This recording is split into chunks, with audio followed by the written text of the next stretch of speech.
The Count of Monte Cristo by Alexandre Dumas. Chapter 87. The Challenge.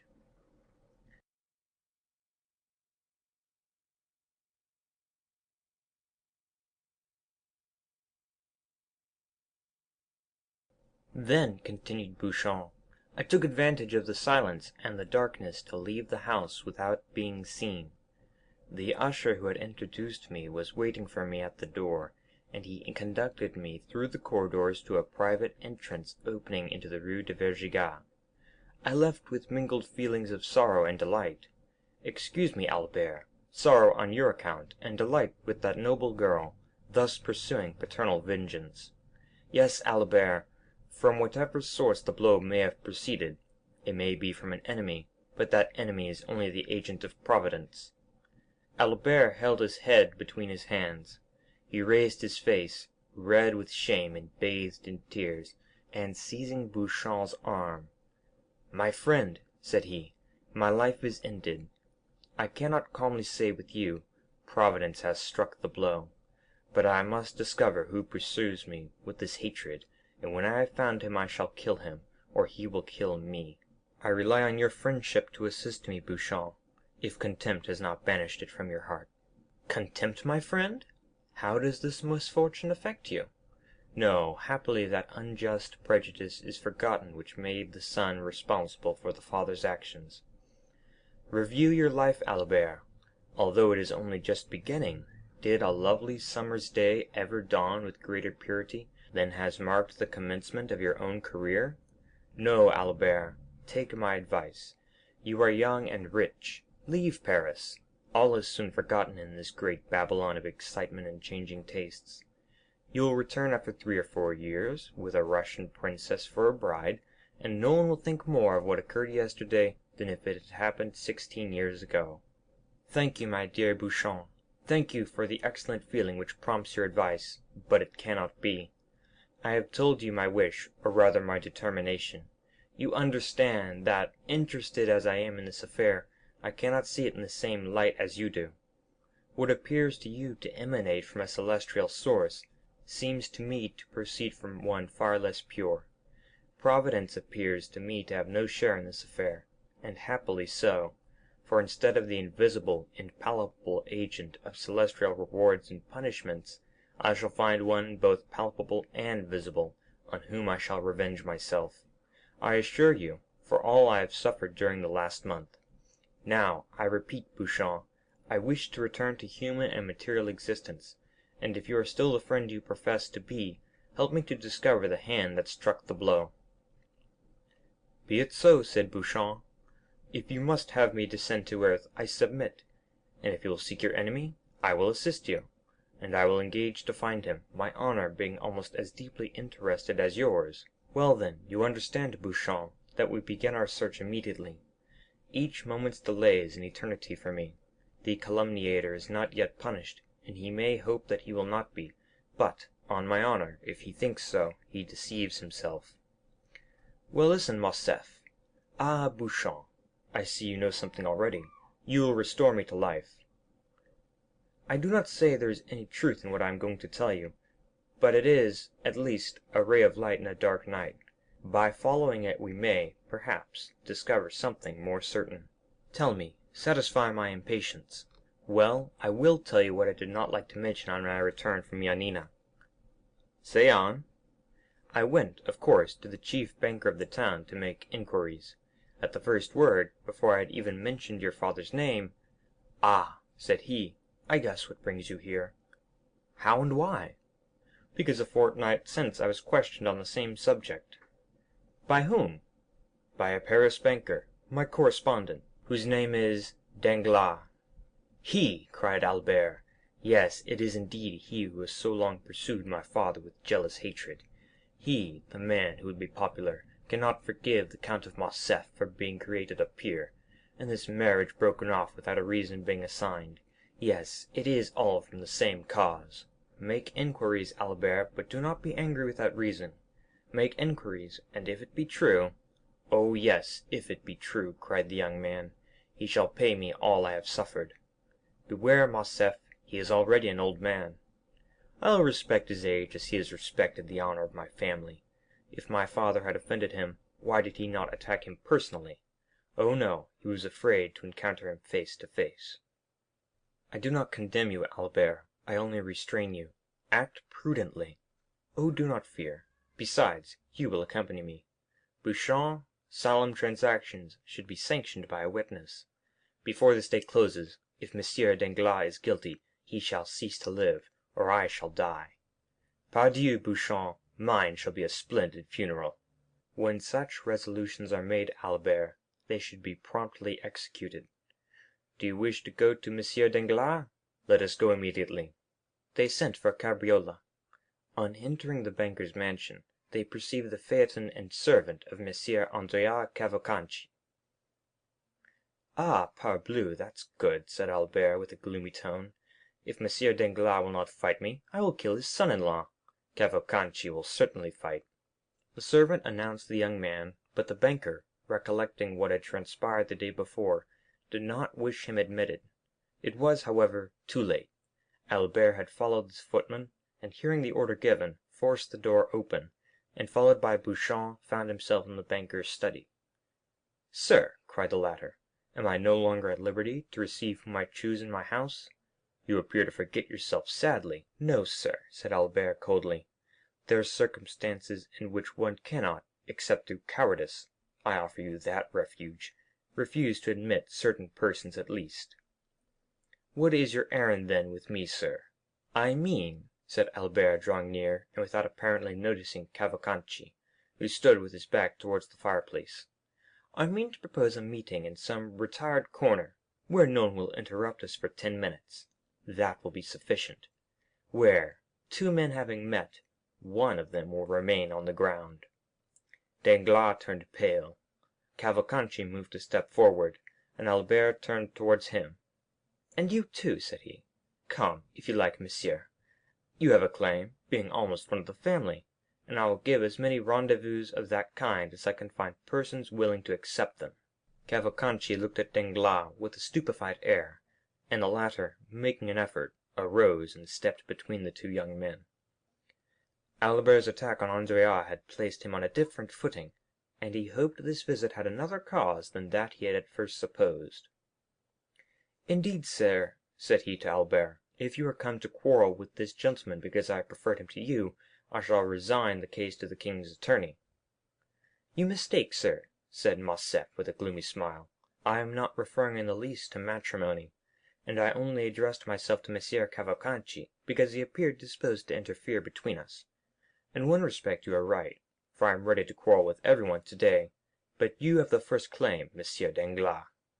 "Sir," replied Danglars, pale with anger and fear, "I warn you, when I have the misfortune to meet with a mad dog, I kill it, and far from thinking myself guilty of a crime, I believe I do society a kindness. Now if you are mad and try to bite me, I will kill you without pity. Is it my fault that your father has dishonored himself?"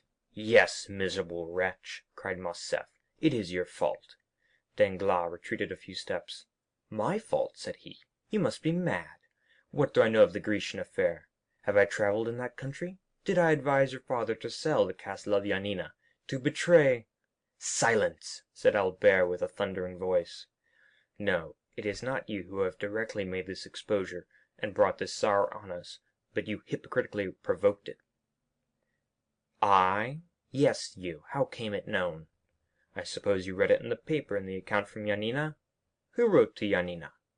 "To Yanina?" "Yes, who wrote for particulars concerning my father? I imagine anyone may write to Yanina." "But one person only wrote." "One only?" "Yes, and that was you." "I doubtless wrote. It appears to me that when about to marry your daughter to a young man, it is right to make some inquiries respecting his family. It is not only a right, but a duty." "You wrote, sir, knowing what answer you would receive." "I indeed, I assure you," cried Danglars, with a confidence and security proceeding less from fear than from the interest he really felt for the young man. "I solemnly declare to you that I should never have thought of writing to Yanina, did I know anything of Ali Pasha's misfortunes." "Who, then, urged you to write? Tell me." "Pardieu, it was the most simple thing in the world. I was speaking of your father's past history. I said the origin of his fortune remained obscure. The person to whom I addressed my scruples asked me where your father had acquired his property. I answered, in Greece. Then, said he, write to Yanina. And who thus advised you? No other than your friend, Monte Cristo. The Count of Monte Cristo told you to write to Yanina. Yes, and I wrote, and will show you my correspondence if you like. Albert and Beauchamp looked at each other. Sir, said Beauchamp, who had not yet spoken, you appear to accuse the count, who is absent from Paris at this moment and cannot justify himself. I accuse no one, sir, said Danglars. I relate, and I'll repeat before the count what I have said to you. Does the count know what answer you received? Yes, I showed it to him. Did he know my father's Christian name was Fernand, and his family name Mondego? Yes, I had told him that long since, and I only did what any other would have done in my circumstances, and perhaps less. When the day after the arrival of this answer, your father came by the advice of Monte Cristo to ask my daughter's hand for you, I decidedly refused him, but without any explanation or exposure. In short, why should I have any more to do with the affair? How did the honor or disgrace of Monsieur de Morcerf affect me? It neither increased nor decreased my income. Albert felt the blood mounting to his brow. There is no doubt upon the subject. Danglars defended himself with the baseness, but at the same time with the assurance of a man who speaks the truth, at least in part, if not wholly, not for conscience' sake, but through fear. Besides, what was Morcerf seeking? It was not whether Danglars or Monte Cristo was more or less guilty. It was a man who would answer for the offence, whether trifling or serious. It was a man who would fight, and it was evident Danglars would not fight. And, in addition to this, everything forgotten or unperceived before presented itself now to his recollection. Monte Cristo knew everything, as he had bought the daughter of Ali Pasha, and knowing everything, he had advised Danglars to write to Yanina. The answer known, he had yielded to Albert's wish to be introduced to Haydée, and allowed the conversation to turn on the death of Ali, and had not opposed Haydée's recital, but, having doubtless warned the young girl, in the few Romaic words he spoke to her, not to implicate Morcerf's father. Besides, had he not begged of Morcerf not to mention his father's name before Haydée? Lastly, he had taken Albert to Normandy when he knew the final blow was near. There could be no doubt that all had been calculated and previously arranged. Monte Cristo then was in league with his father's enemies. Albert took Beauchamp aside and communicated these ideas to him. You are right, said the latter. Monsieur Danglars has only been a secondary agent in this sad affair, and it is of the Monsieur de Monte Cristo that you must demand an explanation. Albert turned.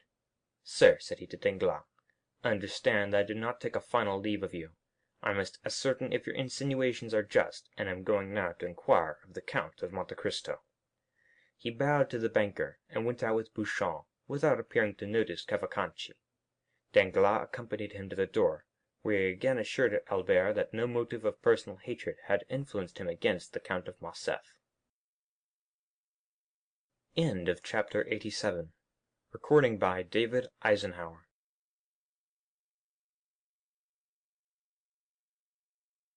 The Count of Monte Cristo by Alexandre Dumas. Chapter 88. The Insult. At the banker's door, Beauchamp stopped Morcerf. "Listen," said he.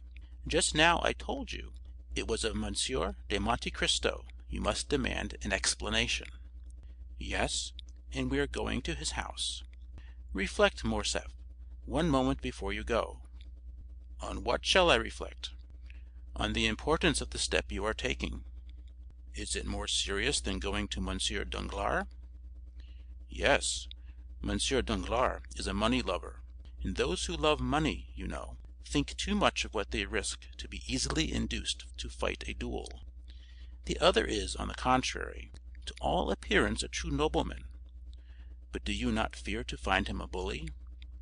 "I only fear one thing, namely, to find a man who will not fight." "Do not be alarmed," said Beauchamp. "He will meet you. My only fear is that he will be too strong for you." "My friend," said Morcerf, with a sweet smile, "that is what I wish. The happiest thing that could occur to me would be to die in my father's stead. That would save us all." "Your mother would die of grief." "Oh, my poor mother!" said Albert, passing his hand across his eyes. "I know she would, but better so than die of shame." "Are you quite decided, Albert?" "Yes, let us go." "But do you think we shall find the Count at home?" "He intended returning some hours after me, and doubtless he is now at home." They ordered the driver to take them to number 30, Champs Elysees. Beauchamp wished to go in alone, but Albert observed that as this was an unusual circumstance, he might be allowed to deviate from the usual etiquette in affairs of honor. The cause which the young man espoused was one so sacred that Beauchamp had only to comply with all his wishes. He yielded, and contented himself with following Morcerf. Albert sprang from the porter's lodge to the steps. He was received by Baptistin. The count had, indeed, just arrived, but he was in his bath, and had forbidden that anyone should be admitted. "But after his bath?" asked Morcerf. "My master will go to dinner." "And after dinner?" "He will sleep an hour." "Then?" "He is going to the opera." "Are you sure of it?" asked Albert. "Quite, sir. My master has ordered his horses at 8 o'clock precisely." "Very good," replied Albert. "That is all I wish to know." Then, turning towards Beauchamp, "If you have anything to attend to, Beauchamp, do it directly. If you have any appointment for this evening, defer it till tomorrow. I depend on you to accompany me to the opera, and if you can, bring Château Renaud with you." Beauchamp availed himself of Albert's permission, and left him, promising to call for him at 8:15. On his return home, Albert expressed his wish to see Franz Debray and Morrel, to see them at the opera that evening. "Well," replied Mercédès, sighing, "go, Albert. I will not make you a slave to your filial piety." Albert pretended he did not hear, bowed to his mother, and quitted her. Scarcely had he shut her door, when Mercédès called a confidential servant, and ordered him to follow Albert wherever he should go that evening, and to come and tell her immediately what he observed. Then she rang for her lady's maid, and, weak as she was, she dressed, in order to be ready for whatever might happen. The footman's mission was an easy one. Albert went to his room and dressed with unusual care. At 10 minutes to 8, Beauchamp arrived. He had seen Château Renaud, who had promised to be in the orchestra before the curtain was raised. Both got into Albert's coupe, and, as the young man had no reason to conceal where he was going, he called aloud, "To the opera." In his impatience he arrived before the beginning of the performance. Château Renaud was at his post. Apprised by Beauchamp of the circumstances, he required no explanation from Albert. The conduct of the son in seeking to avenge his father was so natural that Château Renaud did not seek to dissuade him, and was content with renewing his assurances of devotion. Debray was not yet come, but Albert knew that he seldom lost a scene at the opera. Albert wandered about the theatre until the curtain was drawn up. He hoped to meet with M. de Monte Cristo, either in the lobby or on the stairs. The bell summoned him to his seat, and he entered the orchestra with Château Renaud and Beauchamp. But his eyes scarcely quitted the box between the columns, which remained obstinately closed during the whole of the first act. At last, as Albert was looking at his watch for about the 100th time, at the beginning of the second act the door opened, and Monte Cristo entered, dressed in black, and, leaning over the front of the box, looked around the pit. Morrel followed him, and looked also for his sister and brother-in-law. He soon discovered them in another box, and kissed his hand to them. The count, in his survey of the pit, encountered a pale face and threatening eyes, which evidently sought to gain his attention. He recognized Albert, but thought it better not to notice him, as he looked so angry and discomposed. Without communicating his thoughts to his companion, he sat down, drew out his opera-glass, and looked another way.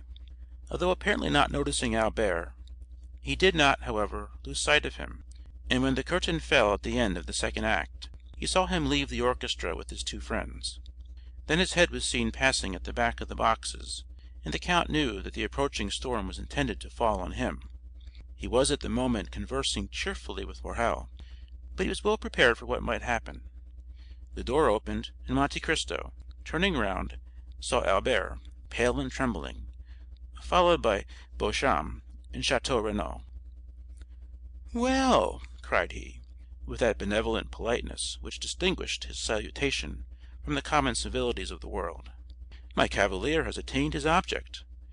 Good evening, Monsieur de Morcerf." The countenance of this man, who possessed such extraordinary control over his feelings, expressed the most perfect cordiality.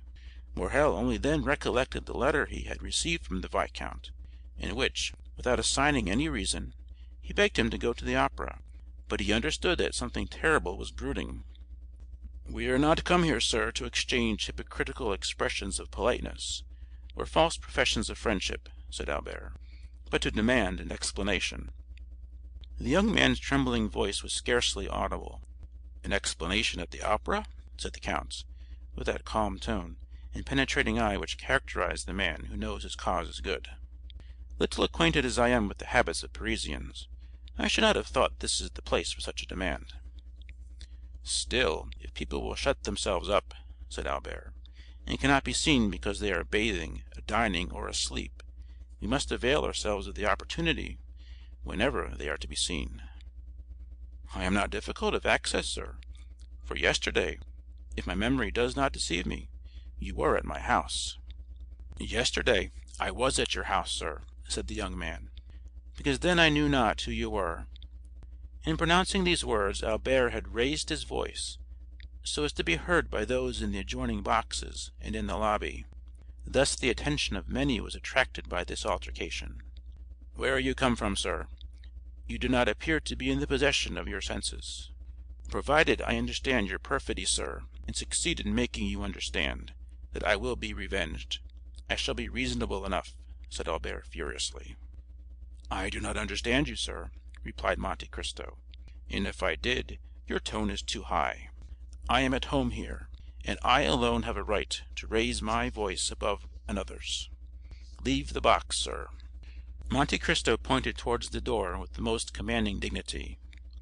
"Ah, I shall know how to make you leave your home," replied Albert, clasping in his convulsed grasp the glove, which Monte Cristo did not lose sight of. "Well, well," said Monte Cristo quietly, "I see you wish to quarrel with me, but I would give you one piece of advice, which you will do well to keep in mind. It is in poor taste to make a display of a challenge. Display is not becoming to everyone, Monsieur de Morcerf." At this name a murmur of astonishment passed around the group of spectators of this scene. They had talked of no one but Morcerf the whole day.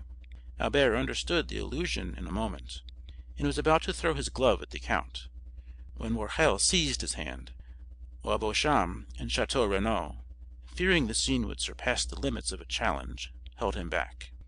But Monte Cristo, without rising, and leaning forward in his chair, merely stretched out his arm, and, taking the damp, crushed glove from the clenched hand of the young man, "Sir," said he in a solemn tone, "I consider your glove thrown, and will return it to you wrapped around a bullet. Now leave me, or I will summon my servants to throw you out at the door." Wild, almost unconscious, and with eyes inflamed, Albert stepped back, and Morrel closed the door. Monte Cristo took up his glass again, as if nothing had happened. His face was like marble, and his heart was like bronze. Morrel whispered, "What have you done to him?" "I? Nothing, at least personally," said Monte Cristo. "But there must be some cause for this strange scene." "The Count of Morcerf's adventure exasperates the young man." "Have you anything to do with it?" "It was through Haydée that the Chamber was informed of his father's treason." "Indeed," said Morrel, "I have been told, but would not credit it, that the Grecian slave I have seen with you here in this very box was the daughter of Ali Pasha." "It is true, nevertheless." "Then," said Morrel, "I understand it all, and this scene was premeditated." "How so?" "Yes, Albert wrote to request me to come to the opera, doubtless that I might be a witness to the insult he meant to offer you." "Probably," said Monte Cristo, with his imperturbable tranquillity. "But what shall you do with him?" "With whom?" "With Albert." "What shall I do with Albert?" "As certainly, Maximilian, as I now press your hand. I shall kill him before 10 o'clock tomorrow morning." Morrel, in his turn, took Monte Cristo's hand in both of his, and he shuddered to feel how cold and steady it was. "Ah, count," said he, "his father loves him so much." "Do not speak to me of that," said Monte Cristo, with the first movement of anger he had betrayed. "I will make him suffer." Morrel, amazed, fell on Monte Cristo's hand. "Count," said he. "Dear Maximilian," interrupted the count, "listen how adorably Dupré is singing that line: Matilda et do da mon âme. I was the first to discover Dupré at Naples, and the first to applaud him. Bravo, bravo!" Morrel saw it was useless to say more, and refrained. The curtain, which had risen at the close of the scene with Albert, again fell, and a rap was heard at the door. "Come in," said Monte Cristo, with a voice that betrayed not the least emotion, and immediately Beauchamp appeared. "Good evening, Monsieur Beauchamp," said Monte Cristo, as if this was the first time he had seen the journalist that evening. "Be seated." Beauchamp bowed, and, sitting down, "Sir," said he, "I just now accompanied Monsieur de Morcerf, as you saw." "And that means," replied Monte Cristo, laughing, "that you had probably just dined together. I am happy to see, Monsieur Beauchamp, that you are more sober than he was." "Sir," said Monsieur Beauchamp, "Albert was wrong, I acknowledge, to betray so much anger, and I come, on my own account, to apologize for him. And having done so, entirely on my own account, be it understood, I would add that I believe you too gentlemanly to refuse giving him some explanation concerning your connection with Yanina. Then I will add 2 words about the young Greek girl." Monte Cristo motioned him to be silent. "Come," said he, laughing, "there are all my hopes about to be destroyed." "How so?" asked Beauchamp. "Doubtless you wish to make me appear a very eccentric character. I am, in your opinion, a Lara, a Manfred, a Lord Ruthven. Then, just as I am arriving at the climax, you defeat your own end, and seek to make an ordinary man of me. You bring me down to your own level, and demand explanations. Indeed, Monsieur Beauchamp, it is quite laughable." "Yet," replied Beauchamp haughtily, "there are occasions when probity commands." "Monsieur Beauchamp," interposed this strange man, "the Count of Monte Cristo bows to no one but the Count of Monte Cristo himself. Say no more, I entreat you. I do what I please, Monsieur Beauchamp, and it is always well done." "Sir," replied the young man, "honest men are not to be paid with such coin. I require honorable guarantees." "I am, sir, a living guarantee," replied Monte Cristo, motionless, but with a threatening look. "We have both blood in our veins which we wish to shed. That is our mutual guarantee. Tell the viscount so, and that tomorrow, before 10 o'clock, I shall see what color his is." "Then I have only to make arrangements for the duel," said Beauchamp. "It is quite immaterial to me," said Monte Cristo, "and it was very unnecessary to disturb me at the opera for such a trifle. In France people fight with the sword or pistol, in the colonies with the carbine, in Arabia with the dagger. Tell your client that, although I am the insulted party, in order to carry out my eccentricity, I leave him the choice of arms, and will accept without discussion, without dispute, anything, even combat by drawing lots, which is always stupid, but with me different from other people, as I am sure to gain." "Sure to gain?" repeated Beauchamp, looking with amazement at the count. "Certainly," said Monte Cristo, slightly shrugging his shoulders. "Otherwise I would not fight with Monsieur de Morcerf. I shall kill him. I cannot help it. Only by a single line this evening at my house let me know the arms and the hour. I do not like to be kept waiting." "Pistols, then, at 8 o'clock, in the Bois de Vincennes," said Beauchamp, quite disconcerted, not knowing if he was dealing with an arrogant braggadocio or a supernatural being. "Very well, sir," said Monte Cristo. "Now all that is settled. Do let me see the performance, and tell your friend Albert not to come any more this evening. He will hurt himself with all his ill-chosen barbarisms. Let him go home and go to sleep." Beauchamp left the box perfectly amazed. "Now," said Monte Cristo, turning towards Morrel, "I may depend upon you, may I not?" "Certainly," said Morrel. "I am at your service, count. Still—" "What?" "It is desirable I should know the real cause." "That is to say, you would rather not?" "No." "The young man himself is acting blindfolded, and knows not the true cause, which is known only to God and to me. But I give you my word, Morrel, that God, who does know it, will be on our side." "Enough," said Morrel. "Who is your second witness?" "I know no one in Paris, Morrel, on whom I could confer that honor besides you and your brother Emmanuel. And do you think Emmanuel would oblige me?" "I will answer for him, count." "Well, that is all I require. Tomorrow morning at 7 o'clock. You will be with me, will you not?" "We will." "Hush! The curtain is rising. Listen! I never lose a note of this opera, if I can avoid it. The music of William Tell is so sweet." End of Chapter 88. Recording by Greg Giordano. Newport Richey, Florida.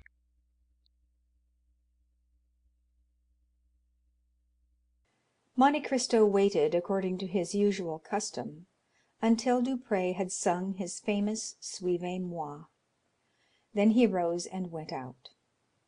Morrel took leave of him at the door, renewing his promise to be with him the next morning at 7 o'clock, and to bring Emmanuel. Then he stepped into his coupe, calm and smiling, and was at home in 5 minutes. No one who knew the count could mistake his expression when, on entering, he said, "Ali, bring me my pistols with the ivory cross."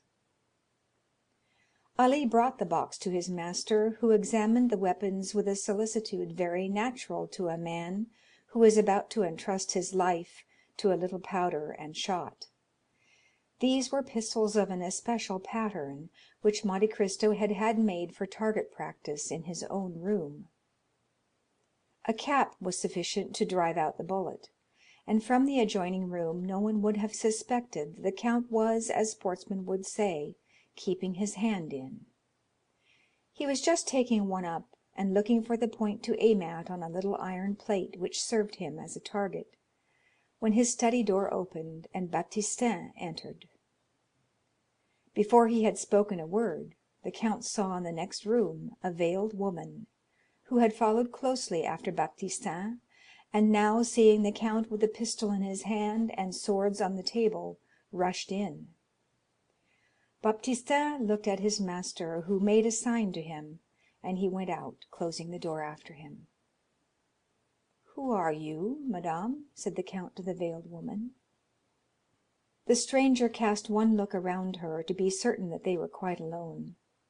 Then, bending as if she would have knelt, and joining her hands, she said with an accent of despair, "Edmond, you will not kill my son?" The count retreated a step, uttered a slight exclamation, and let fall the pistol he held. "What name did you pronounce then, Madame de Morcerf?" said he. "Yours," cried she, throwing back her veil, "yours, which I alone, perhaps, have not forgotten. Edmond, it is not Madame de Morcerf who has come to you, it is Mercédès." "Mercédès is dead, madame," said Monte Cristo. "I know no one now of that name." "Mercédès lives, sir, and she remembers, for she alone recognized you when she saw you, and even before she saw you, by your voice, Edmond, by the simple sound of your voice, and from that moment she has followed your steps, watched you, feared you, and she needs not to inquire what hand has dealt the blow which now strikes M. de Morcerf." "Fernand, do you mean?" replied Monte Cristo with bitter irony. Since we are recalling names, let us remember them all." Monte Cristo had pronounced the name of Fernand with such an expression of hatred that Mercédès felt a thrill of horror run through every vein. "You see, Edmond, I am not mistaken, and have cause to say, 'Spare my son.'" "And who told you, madame, that I have any hostile intentions against your son?" "No one, in truth, but a mother has twofold sight. I guessed all.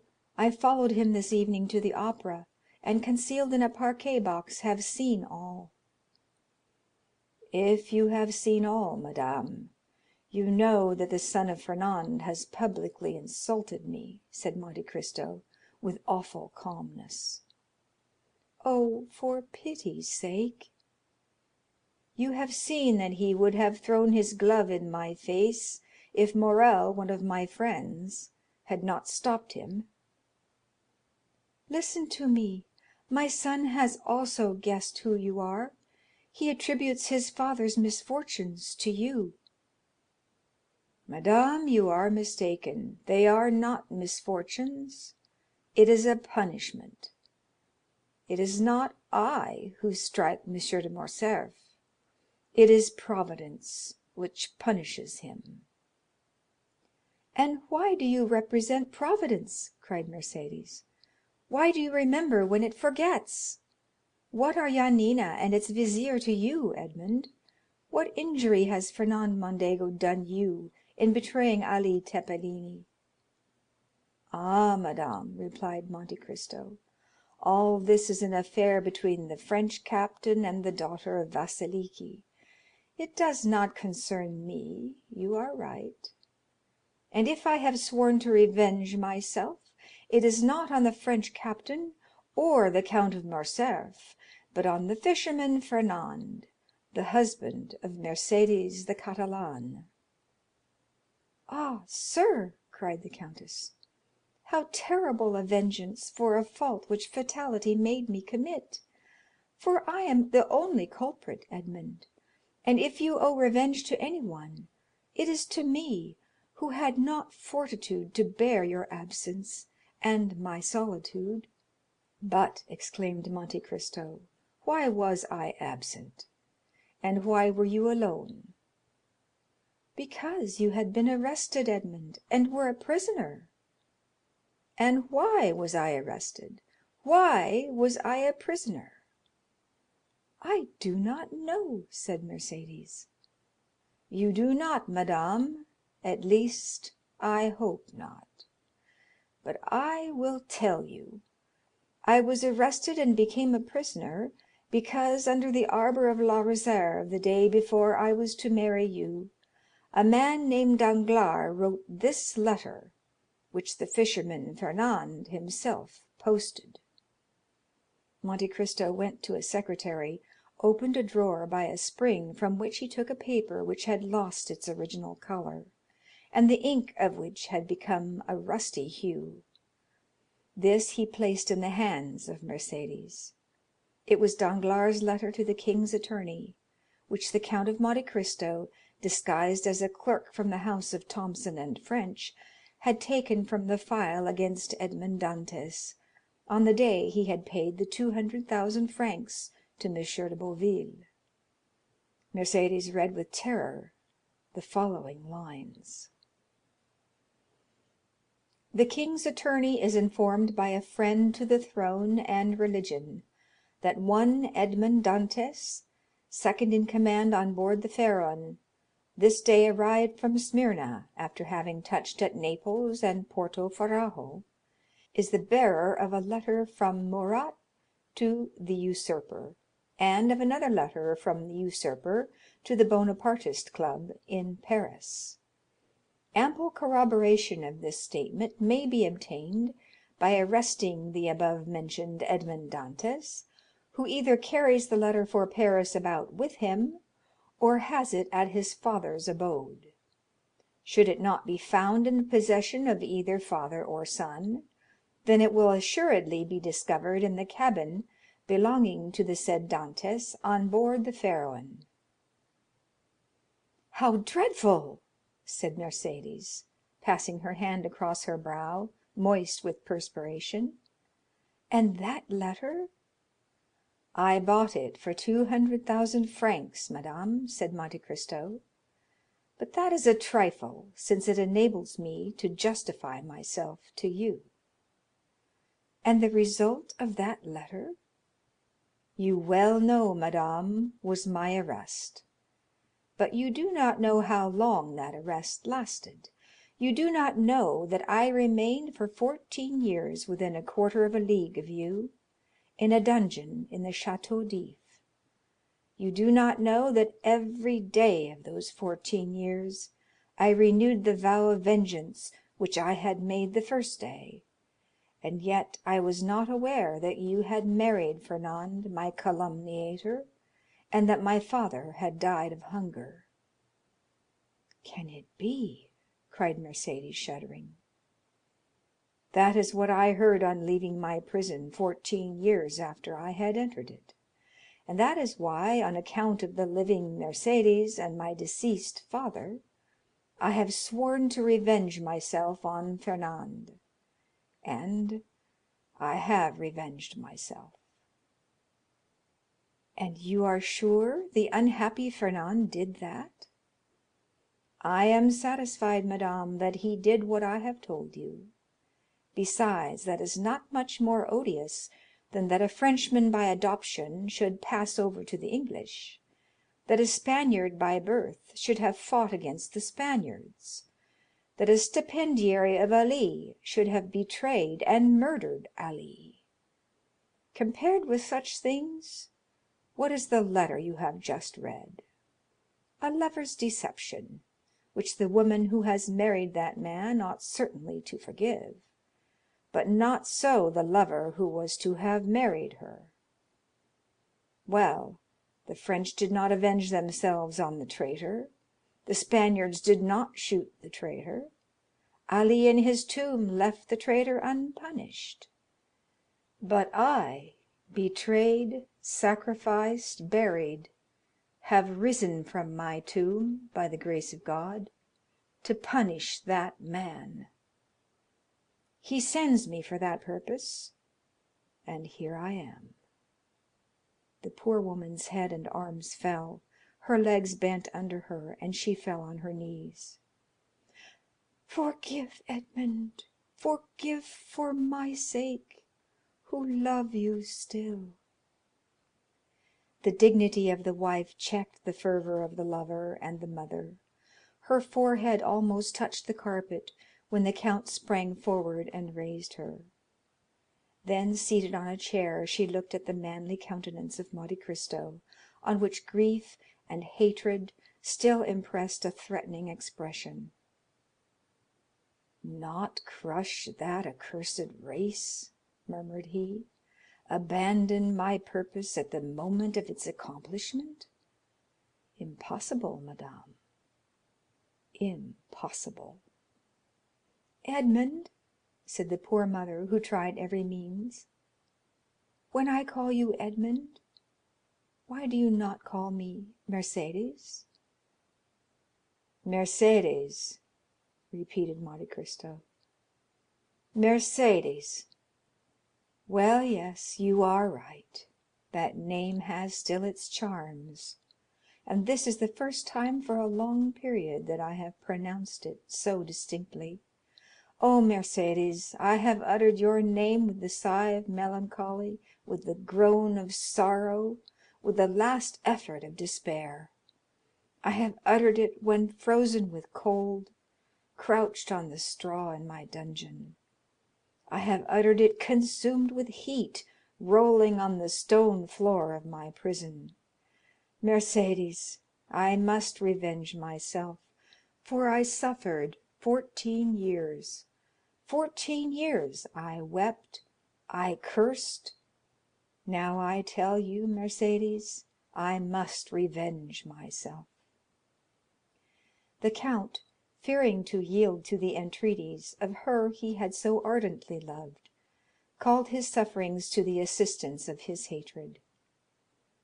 "Revenge yourself, then, Edmund," cried the poor mother, "but let your vengeance fall on the culprits, on him, on me, but not on my son."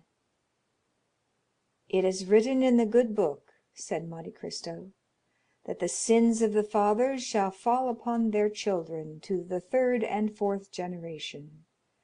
Since God himself dictated those words to his prophet, why should I seek to make myself better than God?" "Edmund," continued Mercédès, with her arms extended towards the count, "since I first knew you I have adored your name, have respected your memory. Edmund, my friend, do not compel me to tarnish that noble and pure image reflected incessantly on the mirror of my heart. Edmund, if you knew all the prayers I have addressed to God for you while I thought you were living, and since I have thought you must be dead. Yes, dead, alas! I imagined your dead body buried at the foot of some gloomy tower, or cast to the bottom of a pit by hateful jailers, and I wept. What could I do for you, Edmund, besides pray and weep? Listen, for 10 years I dreamed each night the same dream. I had been told that you had endeavored to escape, that you had taken the place of another prisoner, that you had slipped into the winding sheet of a dead body, that you had been thrown alive from the top of the Château d'If, and that the cry you uttered as you dashed upon the rocks first revealed to your jailers that they were your murderers.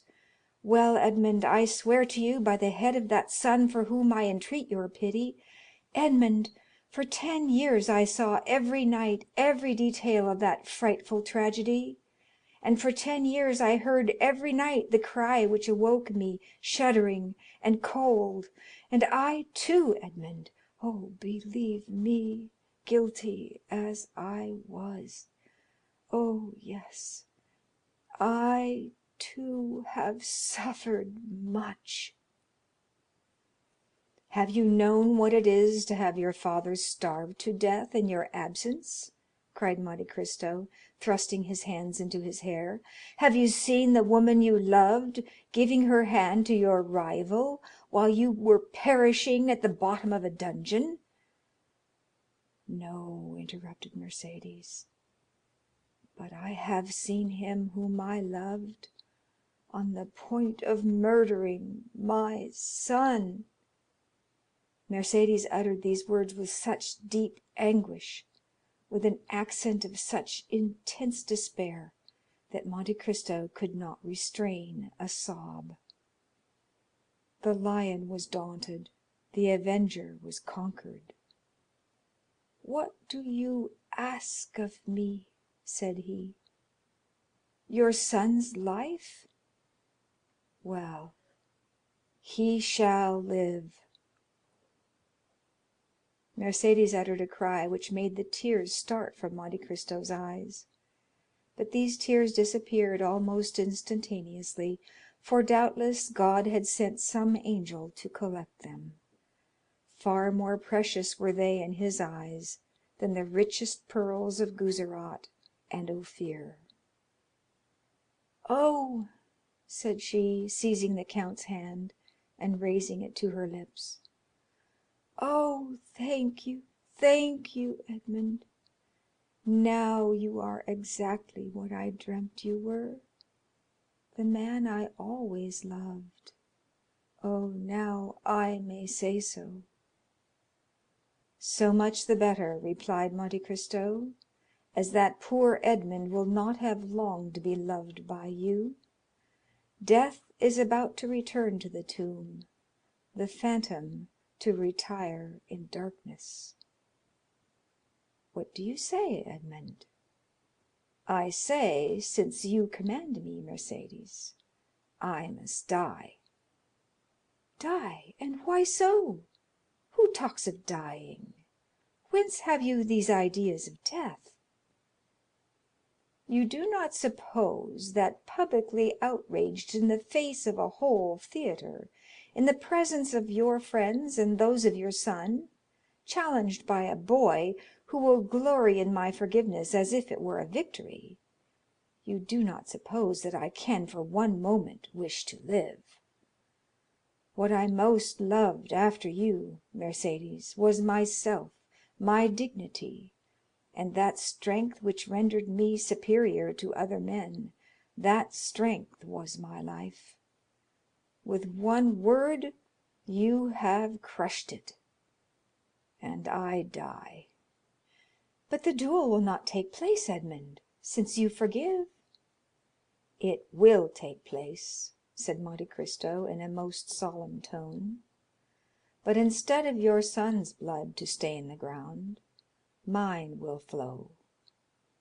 Mercédès shrieked and sprang towards Monte Cristo, but suddenly stopping, "Edmond," said she, "there is a God above us, since you live and since I have seen you again. I trust to him from my heart. While waiting his assistance, I trust to your word. You have said that my son should live, have you not?" "Yes, madam, he shall live," said Monte Cristo, surprised that without more emotion Mercédès had accepted the heroic sacrifice he made for her. Mercédès extended her hand to the count. "Edmond," said she, and her eyes were wet with tears while looking at him to whom she spoke, "how noble it is of you, how great the action you have just performed, how sublime to have taken pity on a poor woman who appealed to you with every chance against her. Alas, I am grown old with grief more than with years, and cannot now remind my Edmond by a smile or by a look of that Mercédès whom he once spent so many hours in contemplating. Ah, believe me, Edmond, as I told you, I too have suffered much. I repeat, it is melancholy to pass one's life without having one joy to recall, without preserving a single hope, but that proves that all is not yet over. No, it is not finished. I feel it by what remains in my heart. Oh, I repeat it, Edmond, what you have just done is beautiful, it is grand, it is sublime." "Do you say so now, Mercédès? Then what would you say if you knew the extent of the sacrifice I make to you? Suppose that the Supreme Being, after having created the world and fertilized chaos, had paused in the work to spare an angel the tears that might one day flow for mortal sins from her immortal eyes. Suppose that when everything was in readiness and the moment had come for God to look upon his work and see that it was good, suppose he had snuffed out the sun and tossed the world back into eternal night. Then, even then, Mercédès, you could not imagine what I lose in sacrificing my life at this moment." Mercédès looked at the count in a way which expressed at the same time her astonishment, her admiration, and her gratitude. Monte Cristo pressed his forehead on his burning hands, as if his brain could no longer bear alone the weight of his thoughts. "Edmond," said Mercédès, "I have but one word more to say to you." The count smiled bitterly. "Edmond," continued she, "you will see that if my face is pale, if my eyes are dull, if my beauty is gone, if Mercédès, in short, no longer resembles her former self in her features, you will see that her heart is still the same. Adieu, then, Edmond. I have nothing more to ask of heaven. I have seen you again, and have found you as noble and as great as formerly you were. Adieu, Edmond, adieu, and thank you." But the count did not answer. Mercédès opened the door of the study and had disappeared before he had recovered from the painful and profound reverie into which his thwarted vengeance had plunged him. The clock of the Invalides struck 1 when the carriage which conveyed Madame de Morcerf away rolled on the pavement of the Champs Élysées, and made Monte Cristo raise his head. "What a fool I was," said he, "not to tear my heart out on the day when I resolved to avenge myself." Chapter 89. Recording by M.J. Frank, Portland, Oregon.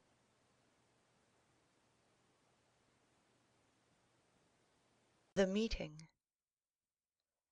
After Mercédès had left Monte Cristo, he fell into profound gloom. Around him and within him the flight of thought seemed to have stopped. His energetic mind slumbered, as the body does after extreme fatigue. "What," said he to himself, while the lamp and the wax lights were nearly burnt out, and the servants were waiting impatiently in the anteroom—"what this edifice which I have been so long preparing, which I have reared with so much care and toil, is to be crushed by a single touch, a word, a breath? Yes, this self, of whom I thought so much, of whom I was so proud, who had appeared so worthless in the dungeons of the Château d'If, and whom I had succeeded in making so great, will be but a lump of clay tomorrow. Alas, it is not the death of the body I regret, for is not the destruction of the vital principle, the repose to which everything is tending, to which every unhappy being aspires, is not this the repose of matter after which I so long sighed, and which I was seeking to attain by the painful process of starvation, when Faria appeared in my dungeon? What is death for me? One step farther into rest, two, perhaps, into silence. No, it is not existence, then, that I regret, but the ruin of projects so slowly carried out, so laboriously framed. Providence is now opposed to them when I most thought it would be propitious. It is not God's will that they should be accomplished. This burden, almost as heavy as a world, which I had raised, and I had thought to bear to the end, was too great for my strength, and I was compelled to lay it down in the middle of my career. Oh, shall I then again become a fatalist, whom 14 years of despair and 10 of hope had rendered a believer in Providence? And all this because my heart, which I thought dead, was only sleeping, because it has awakened and has begun to beat again, because I have yielded to the pain of the emotion excited in my breast by a woman's voice. Yet," continued the count, becoming each moment more absorbed in the anticipation of the dreadful sacrifice for the morrow which Mercédès had accepted, "yet it is impossible that so noble-minded a woman should thus through selfishness consent to my death when I am in the prime of life and strength. It is impossible that she can carry to such a point maternal love, or rather delirium. There are virtues which become crimes by exaggeration. No, she must have conceived some pathetic scene. She will come and throw herself between us, and what would be sublime here will there appear ridiculous." The blush of pride mounted to the count's forehead as this thought passed through his mind. "Ridiculous?" repeated he, "and the ridicule will fall on me. I ridiculous? No, I would rather die." By thus exaggerating to his own mind the anticipated ill fortune of the next day, to which he had condemned himself by promising Mercédès to spare her son, the count at last exclaimed, "Folly, folly, folly! to carry generosity so far as to put myself up as a mark for that young man to aim at.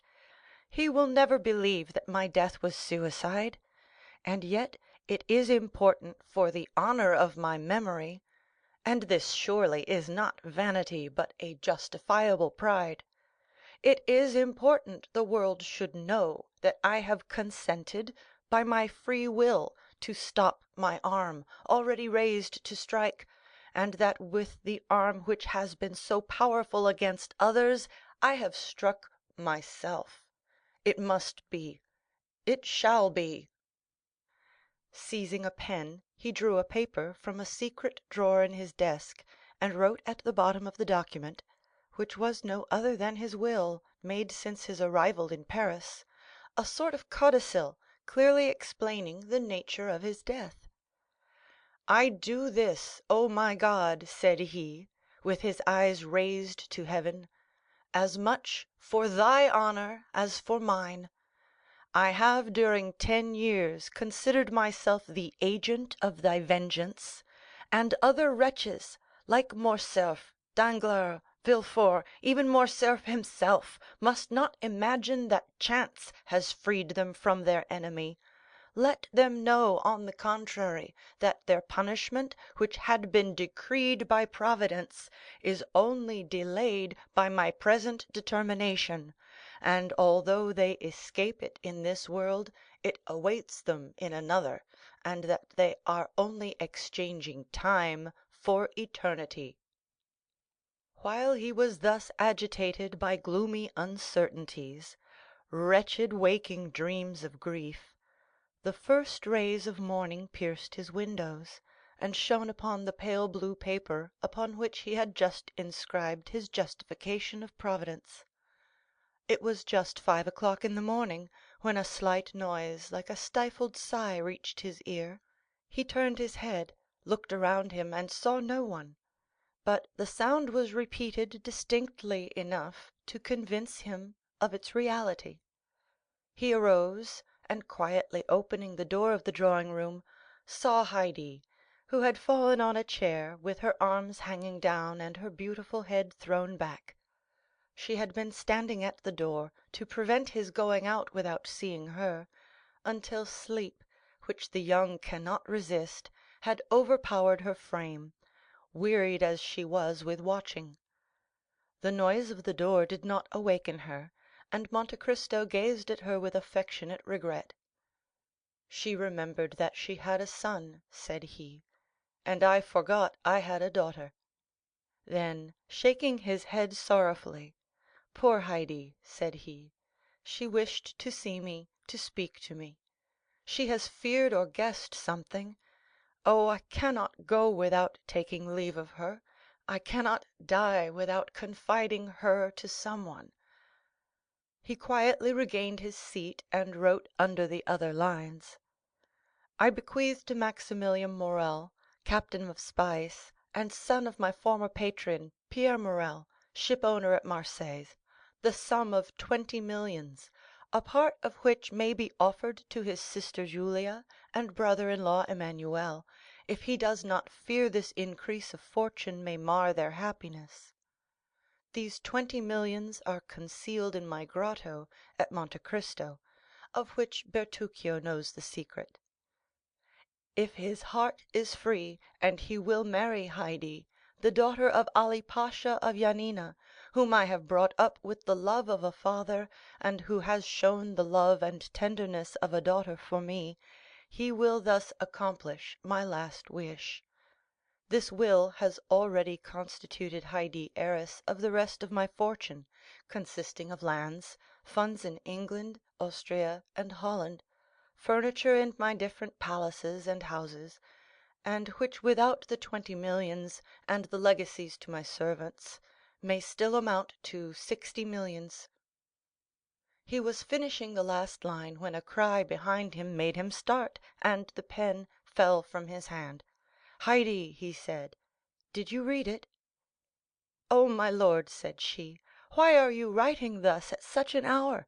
Why are you bequeathing all your fortune to me? Are you going to leave me?"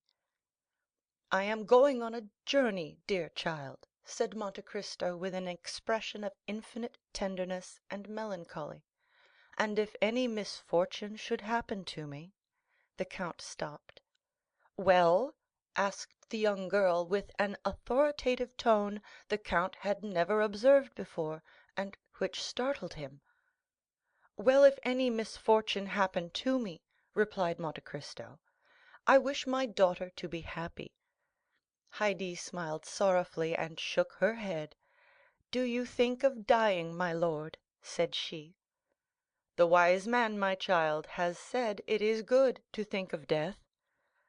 "Well, if you die," said she, "bequeath your fortune to others, for if you die I shall require nothing."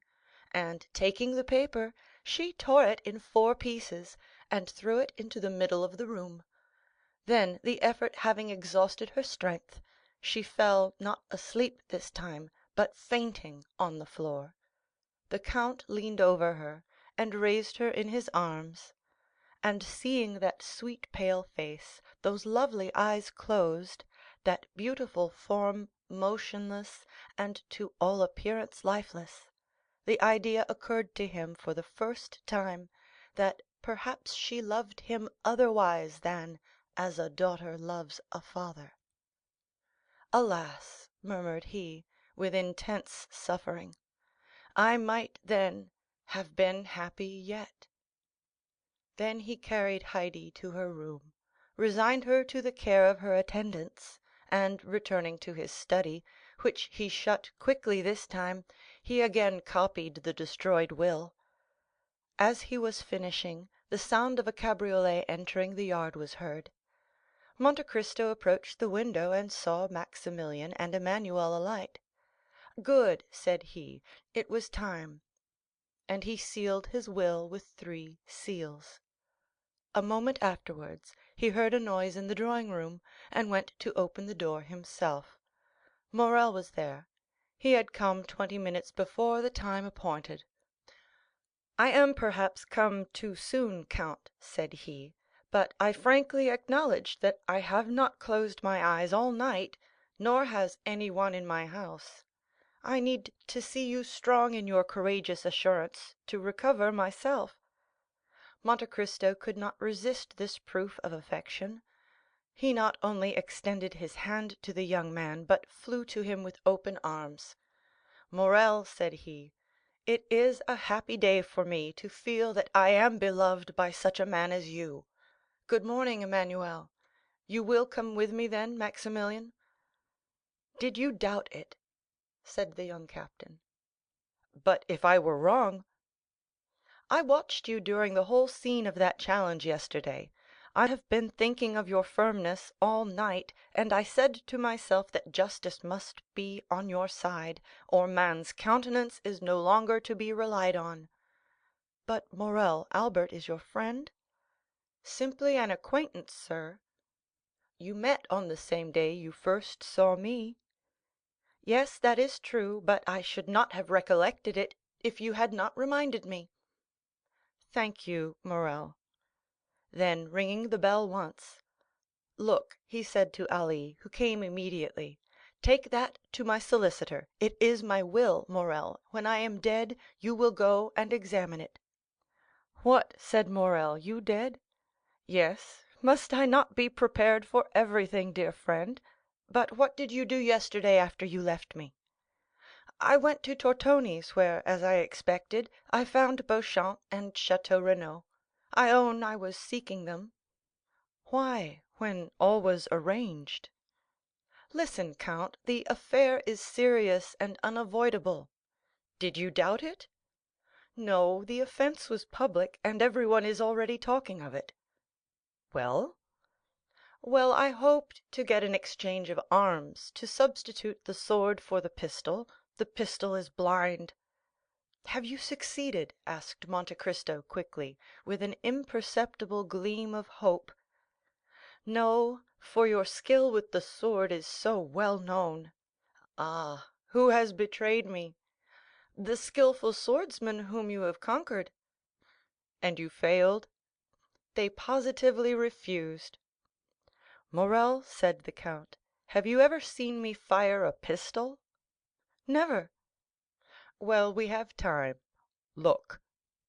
Monte Cristo took the pistols he held in his hand when Mercédès entered, and fixing an ace of clubs against the iron plate, with 4 shots he successively shot off the 4 sides of the club. At each shot Morrel turned pale. He examined the bullets with which Monte Cristo performed this dexterous feat, and saw that they were no larger than buckshot. "It is astonishing," said he. "Look, Emmanuel." Then turning towards Monte Cristo, "Count," said he, "in the name of all that is dear to you, I entreat you not to kill Albert. The unhappy youth has a mother." "You are right," said Monte Cristo, "and I have none." These words were uttered in a tone which made Morrel shudder. "You are the offended party, count." "Doubtless. What does that imply?" "That you will fire first." "I fire first?" "Oh, I obtained, or rather claimed that. We had conceded enough for them to yield us that." "And at what distance?" 20 paces. A smile of terrible import passed over the count's lips. "Morrel," said he, "do not forget what you have just seen." "The only chance for Albert's safety, then, will arise from your emotion." "I suffer from emotion?" said Monte Cristo. "Or from your generosity, my friend. To so good a marksman as you are, I may say what would appear absurd to another." "What is that?" "Break his arm, wound him, but do not kill him." "I will tell you, Morrel," said the count, "that I do not need entreating to spare the life of M. de Morcerf. He shall be so well spared that he will return quietly with his 2 friends, while I—" "And you?" "That will be another thing. I shall be brought home." "No, no," cried Maximilian, quite unable to restrain his feelings. "As I told you, my dear Morrel, M. de Morcerf will kill me." Morrel looked at him in utter amazement. "But what has happened, then, since last evening, count?" "The same thing that happened to Brutus the night before the battle of Philippi. I have seen a ghost." "And that ghost——" "Told me, Morrel, that I had lived long enough." Maximilian and Emmanuel looked at each other. Monte Cristo drew out his watch. "Let us go," said he. "It is 5 minutes past 7, and the appointment was for 8 o'clock." A carriage was in readiness at the door. Monte Cristo stepped into it with his 2 friends. He had stopped a moment in the passage to listen at a door, and Maximilian and Emmanuel, who had considerately passed forward a few steps, thought they heard him answer by a sigh to a sob from within. As the clock struck 8, they drove up to the place of meeting. "We are first," said Morrel, looking out of the window. "Excuse me, sir," said Baptistin, who had followed his master with indescribable terror, "but I think I see a carriage down there under the trees." Monte Cristo sprang lightly from the carriage, and offered his hand to assist Emmanuel and Maximilian. The latter retained the count's hand between his. "I like," said he, "to feel a hand like this, when its owner relies on the goodness of his cause." "It seems to me," said Emmanuel, "that I see 2 young men down there, who are evidently waiting." Monte Cristo drew Morrel a step or 2 behind his brother-in-law. "Maximilian," said he, "are your affections disengaged?" Morrel looked at Monte Cristo with astonishment. "I do not seek your confidence, my dear friend, I only ask you a simple question. Answer it, that is all I require." "I love a young girl, count." "Do you love her much?" "More than my life." "Another hope defeated," said the count; then, with a sigh, "Poor Haydée," murmured he. "To tell the truth, count, if I knew less of you, I should think that you were less brave than you are." Because I sigh when thinking of some one I am leaving? Come, Morrel, it is not like a soldier to be so bad a judge of courage. Do I regret life? What is it to me, who have passed 20 years between life and death? Moreover, do not alarm yourself, Morrel. This weakness, if it is such, is betrayed to you alone. I know the world is a drawing room, from which we must retire politely and honestly, that is, with a bow, and our debts of honor paid. That is to the purpose. Have you brought your arms? I? What for? I hope these gentlemen have theirs. I will inquire, said Morrel. Do, but make no treaty, you understand me? You need not fear. Morrel advanced towards Beauchamp and Château Renaud, who, seeing his intention, came to meet him. The three young men bowed to each other courteously, if not affably. "Excuse me, gentlemen," said Morrel, "but I do not see M. de Morcerf." "He sent us word this morning," replied Château Renaud, "that he would meet us on the ground." "Ah," said Morrel. Beauchamp pulled out his watch. "It is only 5 minutes past 8," said he to Morrel; "there is not much time lost yet." "Oh, I made no allusion of that kind," replied Morrel. "There is a carriage coming," said Château Renaud. It advanced rapidly along one of the avenues leading toward the open space where they were assembled. "You are doubtless provided with pistols, gentlemen. M. de Monte Cristo yields his right of using his." "We had anticipated this kindness on the part of the count," said Beauchamp, "and I have brought some weapons which I bought 8 or 10 days since, thinking to want them on a similar occasion. They are quite new, and have not yet been used. Will you examine them?" "Oh, Monsieur Beauchamp, if you assure me that M. de Morcerf does not know these pistols, you may readily believe that your word will be quite sufficient." "Gentlemen," said Château Renaud, "it is not Morcerf coming in that carriage. Faith, it is Franz and Debray." The two young men he announced were indeed approaching. "What chance brings you here, gentlemen?" said Château Renaud, shaking hands with each of them. "Because," said Debray, "Albert sent this morning to request us to come." Beauchamp and Château Renaud exchanged looks of astonishment. "I think I understand his reason," said Morrel. "What is it?" "Yesterday afternoon I received a letter from M. de Morcerf, begging me to attend the opera." "And I," said Debray. "And I also," said Franz. "And we too," added Beauchamp and Château Renaud. "Having wished you all to witness the challenge, he now wishes you to be present at the combat." "Exactly so," said the young men; "you have probably guessed right." "But after all these arrangements, he does not come himself," said Château Renaud. "Albert is 10 minutes after time." "There he comes," said Beauchamp, "on horseback, at full gallop, followed by a servant." "How imprudent," said Château Renaud, "to come on horseback to fight a duel with pistols, after all the instructions I had given him." "And besides," said Beauchamp, "with a collar above his cravat, an open coat, and white waistcoat. Why has he not painted a spot upon his heart? It would have been more simple."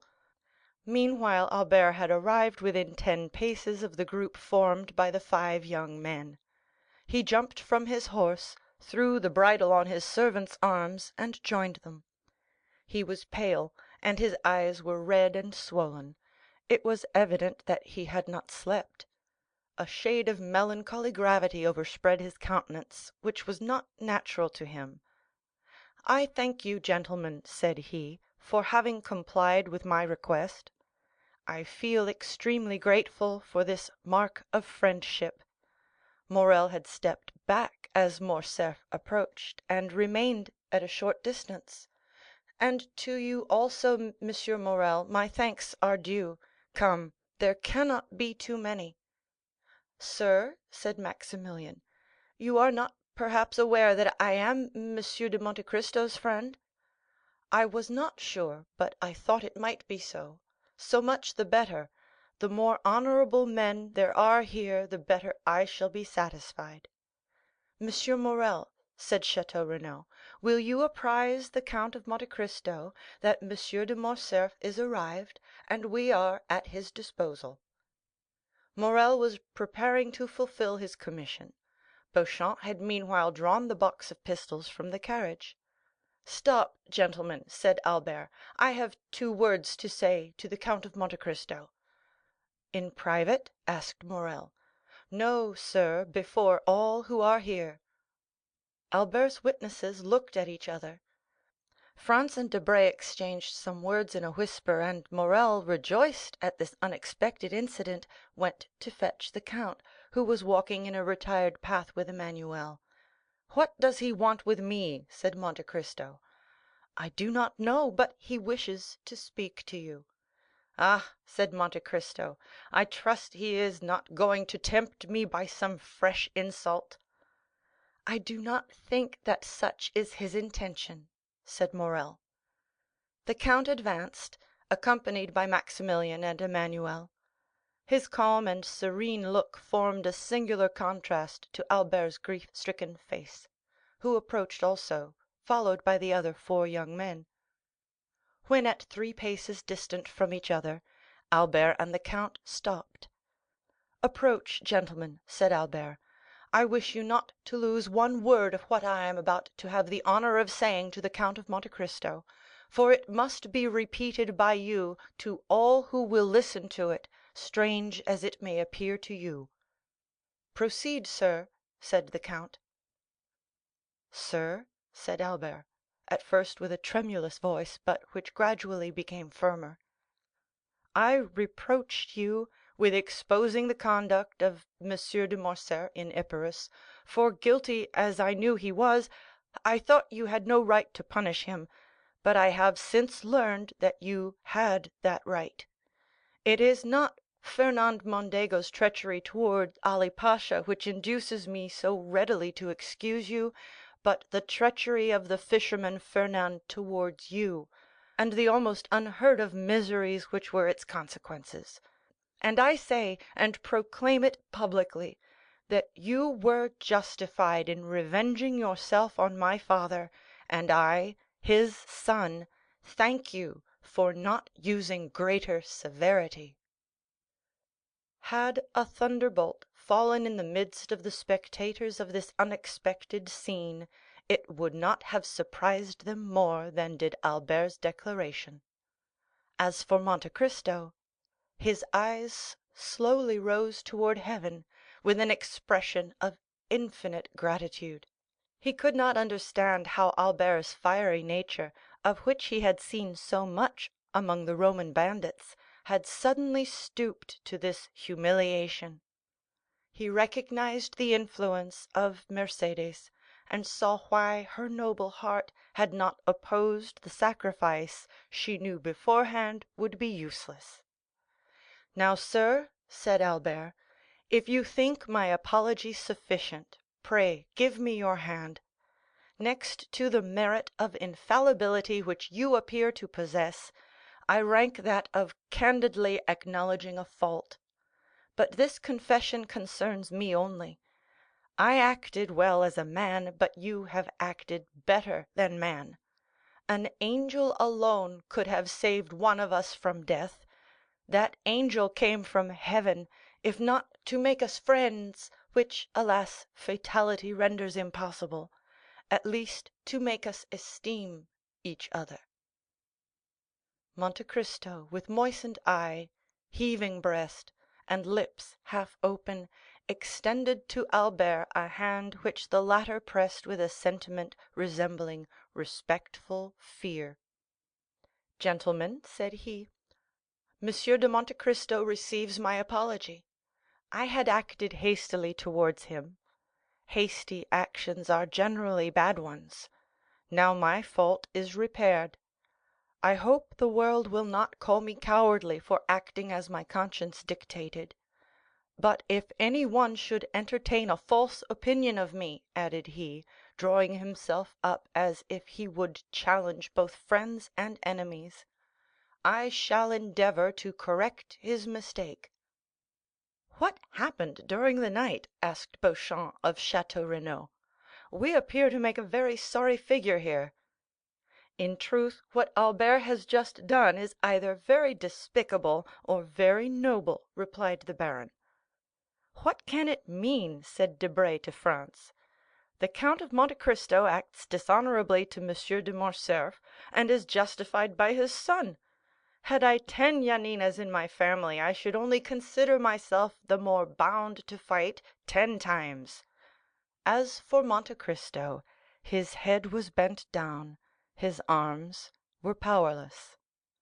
Bowing under the weight of 24 years' reminiscences, he thought not of Albert, of Beauchamp, of Château Renaud, or of any of that group, but he thought of that courageous woman who had come to plead for her son's life, to whom he had offered his, and who had now saved it by the revelation of a dreadful family secret, capable of destroying forever in that young man's heart every feeling of filial piety.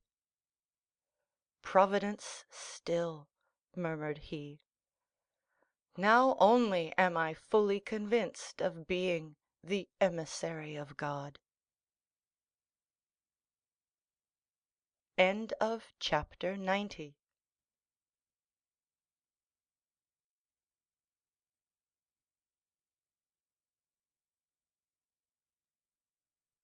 The Count of Monte Cristo bowed to the 5 young men with a melancholy and dignified smile, and got into his carriage with Maximilian and Emmanuel. Albert, Beauchamp, and Château Renaud remained alone. Albert looked at his 2 friends, not timidly, but in a way that appeared to ask their opinion of what he had just done. "Indeed, my dear friend," said Beauchamp first, who had either the most feeling or the least dissimulation, "allow me to congratulate you. This is a very unhoped for conclusion of a very disagreeable affair." Albert remained silent and wrapped in thought. Château Renaud contented himself with tapping his boot with his flexible cane. "Are we not going?" said he, after this embarrassing silence. "When you please," replied Beauchamp. "Allow me only to compliment M. de Morcerf, who has given proof today of rare chivalric generosity." "Oh, yes," said Château Renaud. "It is magnificent," continued Beauchamp, "to be able to exercise so much self-control." "Assuredly. As for me, I should have been incapable of it," said Château Renaud, with most significant coolness. "Gentlemen," interrupted Albert, "I think you did not understand that something very serious had passed between M. de Monte Cristo and myself." "Possibly, possibly," said Beauchamp immediately, "but every simpleton would not be able to understand your heroism, and sooner or later you will find yourself compelled to explain it to them more energetically than would be convenient to your bodily health and the duration of your life. May I give you a friendly counsel? Set out for Naples, The Hague, or St. Petersburg, calm countries, where the point of honor is better understood than among our hot-headed Parisians. Seek quietude and oblivion, so that you may return peaceably to France after a few years. Am I not right, Monsieur de Château Renaud?" "That is quite my opinion," said the gentleman. "Nothing induces serious duels so much as a duel forsworn." "Thank you, gentlemen," replied Albert, with a smile of indifference. "I shall follow your advice, not because you give it, but because I had before intended to quit France. I thank you equally for the service you have rendered me in being my seconds. It is deeply engraved on my heart, and, after what you have just said, I remember that only." Château Renaud and Beauchamp looked at each other. The impression was the same on both of them, and the tone in which Morcerf had just expressed his thanks was so determined that the position would have become embarrassing for all if the conversation had continued. "Good bye, Albert," said Beauchamp suddenly, carelessly extending his hand to the young man. The latter did not appear to arouse from his lethargy; in fact, he did not notice the offered hand. "Good bye," said Château Renaud, in his turn, keeping his little cane in his left hand, and saluting with his right. Albert's lips scarcely whispered "Good bye," but his look was more explicit; it expressed a whole poem of restrained anger, proud disdain, and generous indignation. He preserved his melancholy and motionless position for some time after his two friends had regained their carriage. Then suddenly unfastening his horse from the little tree to which his servant had tied it, he mounted and galloped off in the direction of Paris. In a quarter of an hour he was entering the house in the Rue de Helder.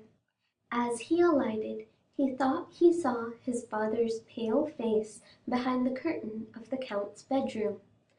Albert turned away his head with a sigh, and went to his own apartments. He cast one lingering look on all the luxuries which had rendered life so easy and so happy since his infancy. He looked at the pictures, whose faces seemed to smile, and the landscapes, which appeared painted in brighter colors. Then he took away his mother's portrait with its oaken frame, leaving the gilt frame from which he took it black and empty. Then he arranged all his beautiful Turkish arms, his fine English guns, his Japanese china, his cups mounted in silver, his artistic bronzes by Faucheres and Berrier, examined the cupboards, and placed the key in each, threw into a drawer of his secretary, which he left open, all the pocket money he had about him, and with it the 1,000 fancy jewels from his vases and his jewel boxes.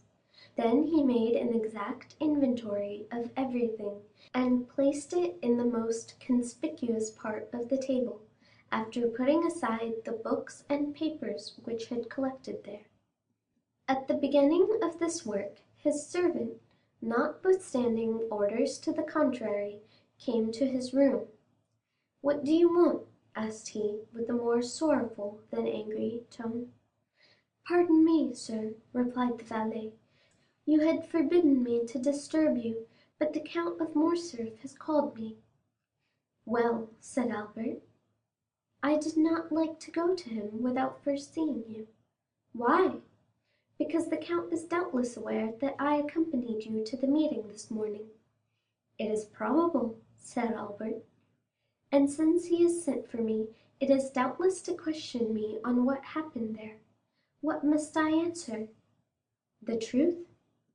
"Then shall I say the duel did not take place?" "You will say I apologized to the Count of Monte Cristo. Go." The valet bowed and retired, and Albert returned to his inventory. As he was finishing this work, the sound of horses prancing in the yard, and the wheels of a carriage shaking his window, attracted his attention. He approached the window, and saw his father get into it, and drive away. The door was scarcely closed when Albert bent his steps to his mother's room, and no one being there to announce him, he advanced to her bedchamber, and, distressed by what he saw and guessed, stopped for one moment at the door. As if the same idea had animated these two beings, Mercédès was doing the same in her apartments that he had just done in his. Everything was in order; laces, dresses, jewels, linen, money, all were arranged in the drawers, and the countess was carefully collecting the keys. Albert saw all these preparations and understood them, and exclaiming, "My mother!" he threw his arms around her neck. The artist who could have depicted the expression of these two countenances would certainly have made of them a beautiful picture. All these proofs of an energetic resolution which Albert did not fear on his own account, alarmed him for his mother. "What are you doing?" asked he. "What were you doing?" replied she. "Oh, my mother!" exclaimed Albert, so overcome he could scarcely speak. "It is not the same with you and me. You cannot have made the same resolution I have, for I have come to warn you that I bid adieu to your house, and to you." "I also," replied Mercédès, "am going, and I acknowledge that I had depended on your accompanying me. Have I deceived myself?"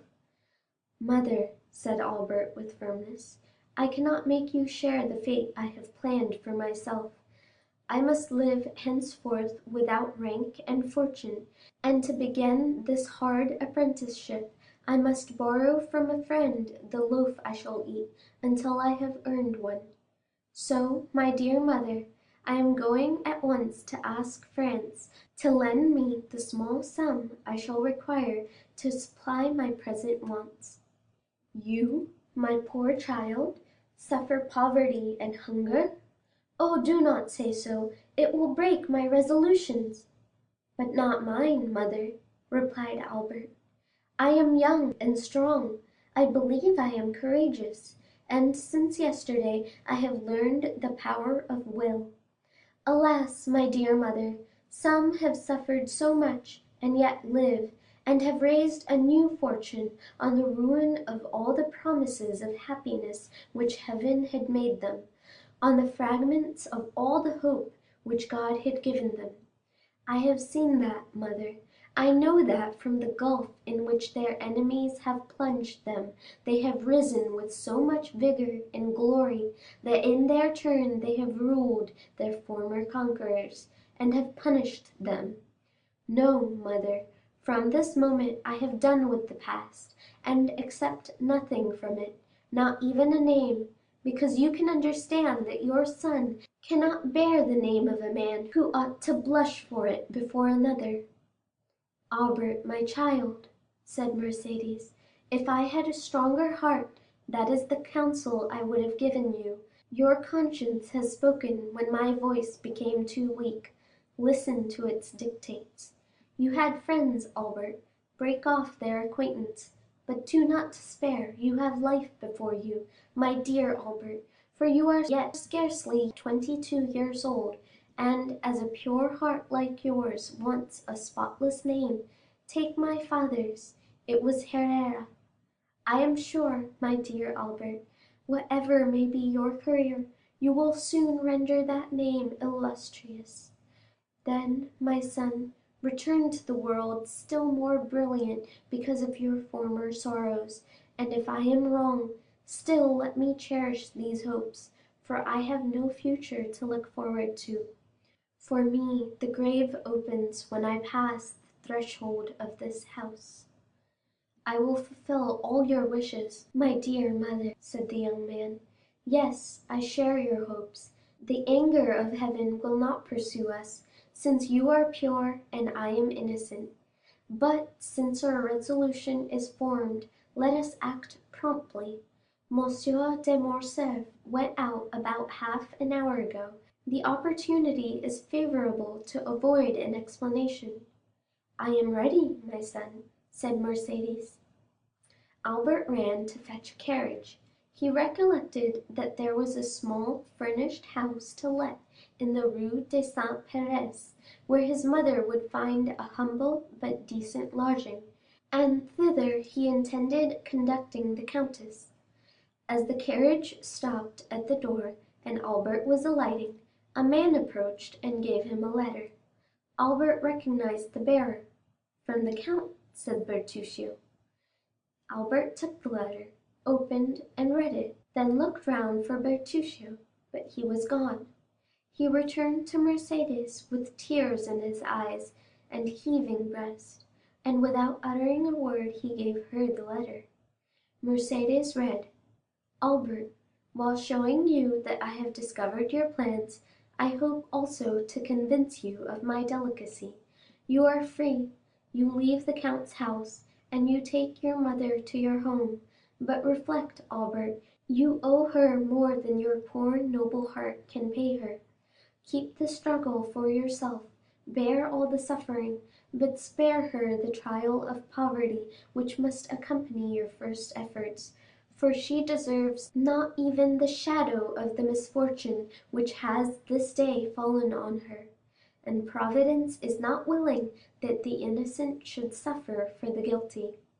I know you are going to leave the Rue de Helder without taking anything with you. Do not seek to know how I discovered it. I know it, that is sufficient. Now listen, Albert. 24 years ago I returned, proud and joyful, to my country. I had a betrothed, Albert, a lovely girl whom I adored, and I was bringing to my betrothed 150 louis, painfully amassed by ceaseless toil. This money was for her, I destined it for her, and knowing the treachery of the sea, I buried our treasure in the little garden of the house my father lived in at Marseilles on the Allée de Milan. Your mother, Albert, knows that poor house well. A short time since, I passed through Marseilles, and went to see the old place, which revived so many painful recollections, and in the evening I took a spade and dug in the corner of the garden where I had concealed my treasure. The iron box was there, no one had touched it, under a beautiful fig tree my father had planted the day I was born, which overshadowed the spot. Well, Albert, this money, which was formerly designed to promote the comfort and tranquillity of the woman I adored, may now, through strange and painful circumstances, be devoted to the same purpose. Oh, feel for me, who could offer millions to that poor woman, but who return her only the piece of black bread forgotten under my poor roof since the day I was torn from her I loved. You are a generous man, Albert, but perhaps you may be blinded by pride or resentment. If you refuse me, if you ask another for what I have a right to offer you, I will say it is ungenerous of you to refuse the life of your mother at the hands of a man whose father was allowed by your father to die in all the horrors of poverty and despair. Albert stood pale and motionless to hear what his mother would decide after she had finished reading this letter. Mercédès turned her eyes with an ineffable look towards heaven. "I accept it," said she. "He has a right to pay the dowry which I shall take with me to some convent." Putting the letter in her bosom, she took her son's arm, and with a firmer step than she even herself expected, she went downstairs. End of chapter 91. Recording by part4, Wilmington, Delaware.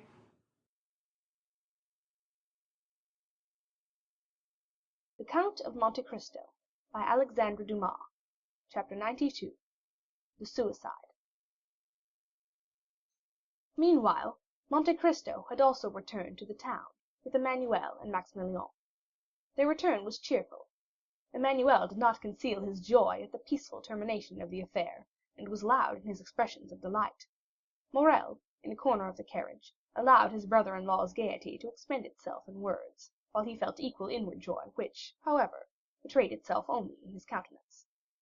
At the Barrière du Trône they met Bertuccio, who was waiting there, motionless as a sentinel at his post. Monte Cristo put his head out of the window, exchanged a few words with him in a low tone, and the steward disappeared. "Count," said Emmanuel, when they were at the end of the Place Royale, "put me down at my door, that my wife may not have a single moment of needless anxiety on my account or yours. If it were not ridiculous to make a display of our triumph, I would invite the count to our house. Besides that, he has doubtless some trembling heart to comfort, so we will have to take leave of our friend and let him hasten home." "Stop a moment," said Monte Cristo; "do not let me lose both my companions. Return, Emmanuel, to your charming wife, and present my best compliments to her. And do you, Morrel, accompany me to the Champs Élysées." "Willingly," said Maximilian, "particularly as I have business in that quarter." "Shall we wait breakfast for you?" asked Emmanuel. "No," replied the young man. The door was closed, and the carriage proceeded. "See what good fortune I brought you," said Morrel when he was alone with the count.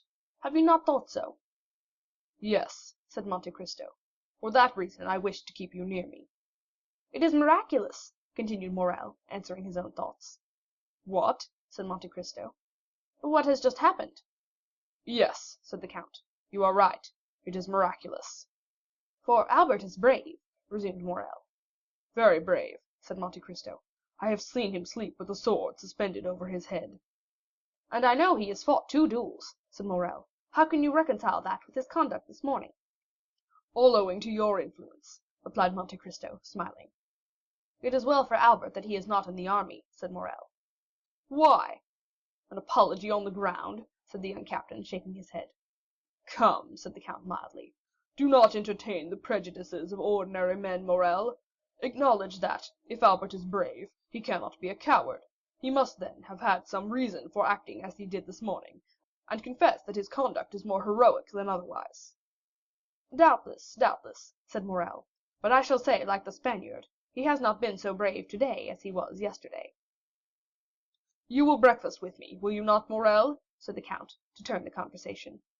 "No, I must leave you at 10 o'clock." "Your engagement was for breakfast, then?" said the count. Morrel smiled and shook his head. "Still, you must breakfast somewhere." "But if I am not hungry?" said the young man. "Oh," said the count, "I only know 2 things which destroy the appetite—grief, and as I am happy to see you very cheerful, it is not that, and love. Now, after what you have told me this morning of your heart, I may believe—" "Well, count," replied Morrel gayly, "I will not dispute it."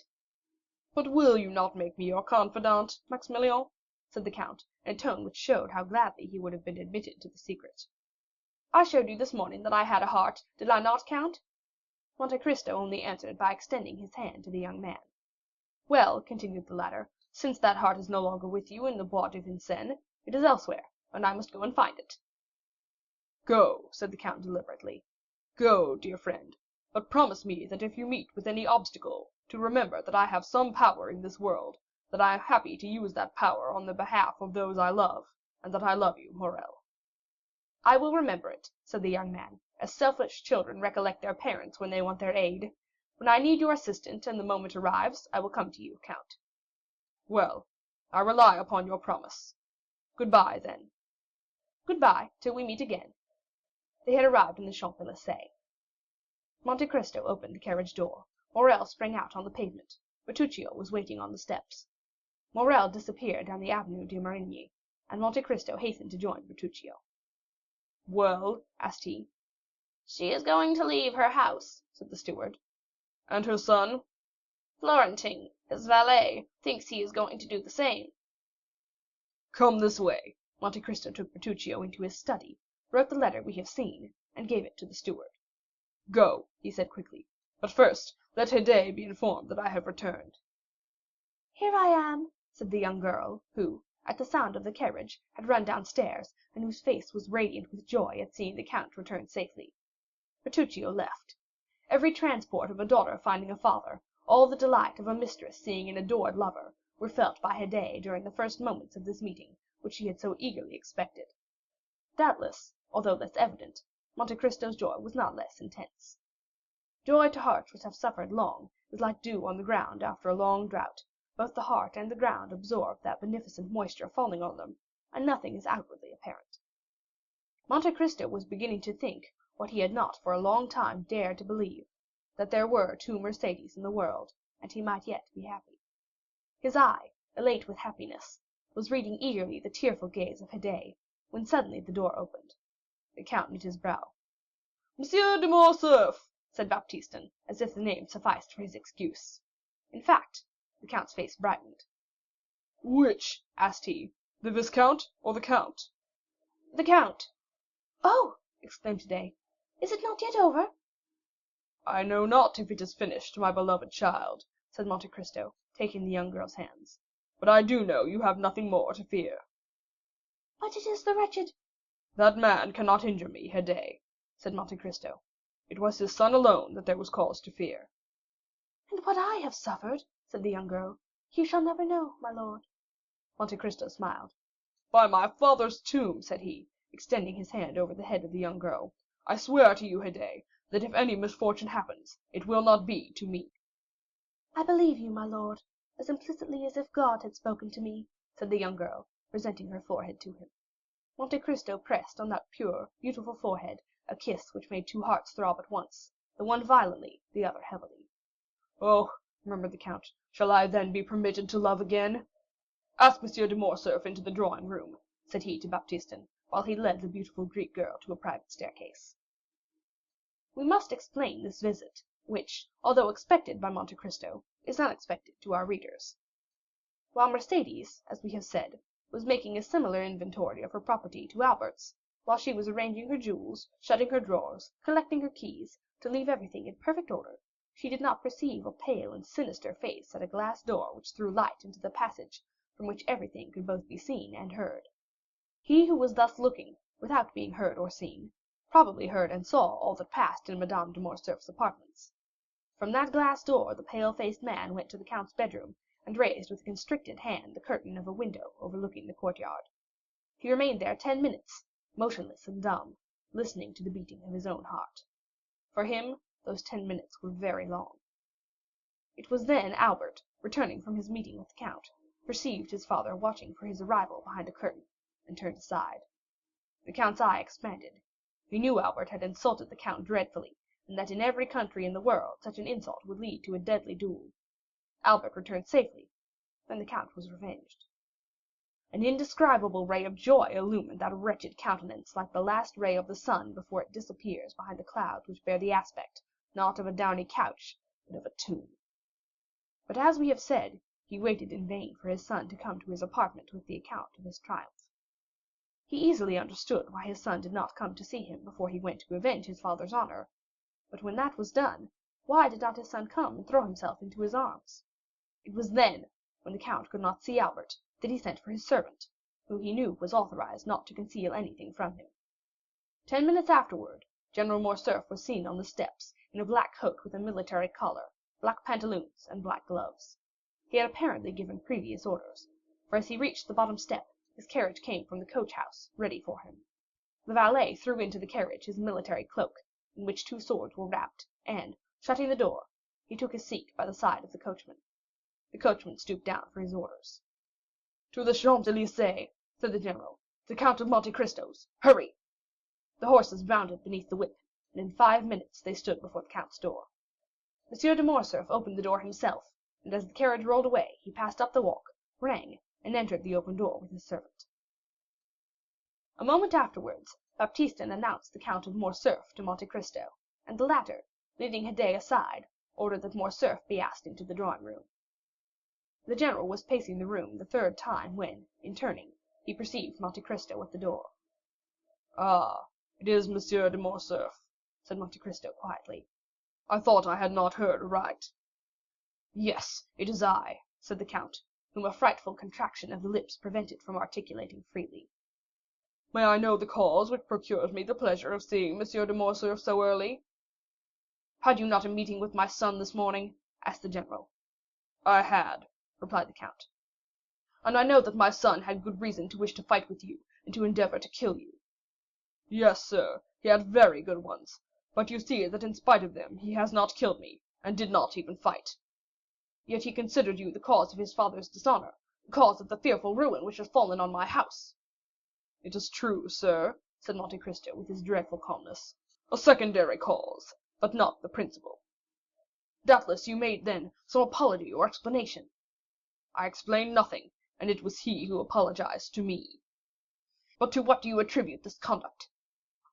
"To the conviction, probably, that there was one more guilty than I." "And who was that?" "His father." "That may be," said the count, turning pale, "but you know the guilty do not like to find themselves convicted." "I know it, and I expected this result." "You expected my son would be a coward?" cried the count. "Monsieur Albert de Morcerf is no coward," said Monte Cristo.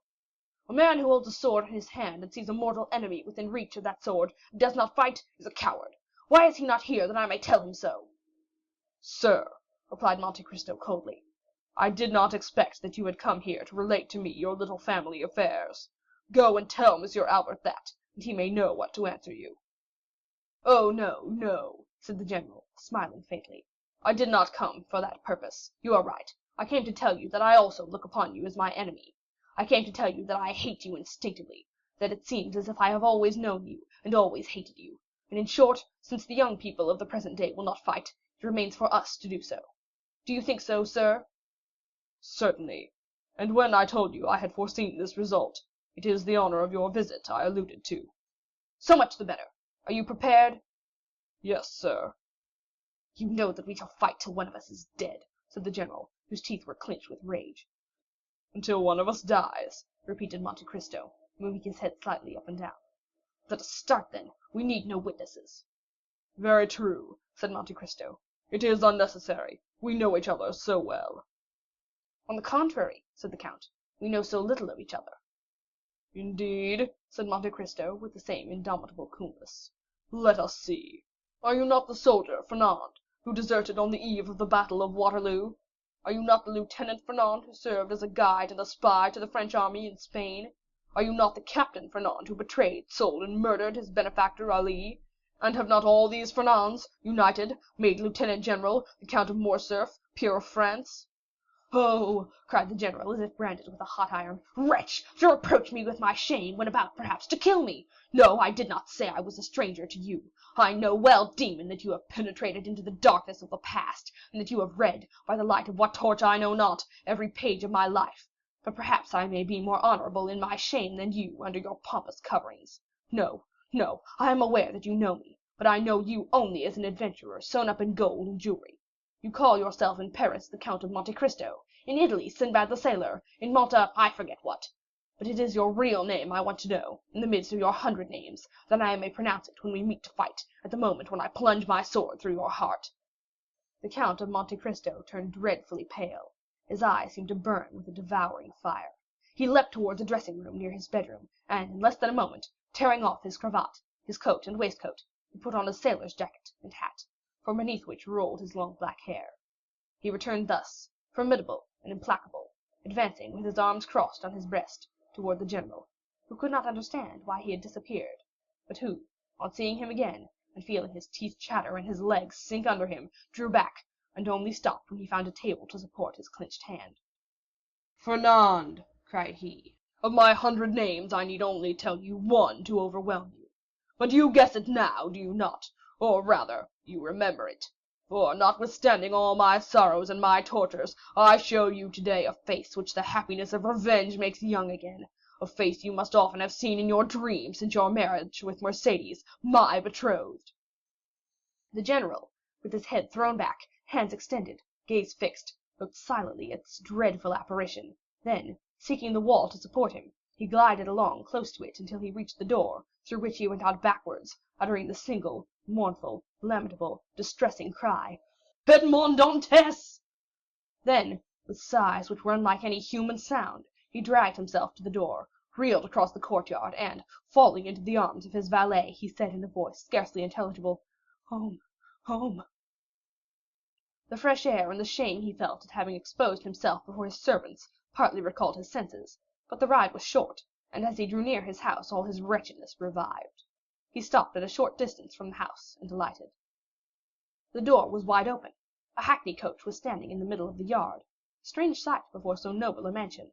The count looked at it with terror, but without daring to inquire its meaning. He rushed towards his apartment. Two persons were coming down the stairs. He had only time to creep into an alcove to avoid them. It was Mercédès, leaning on her son's arm and leaving the house.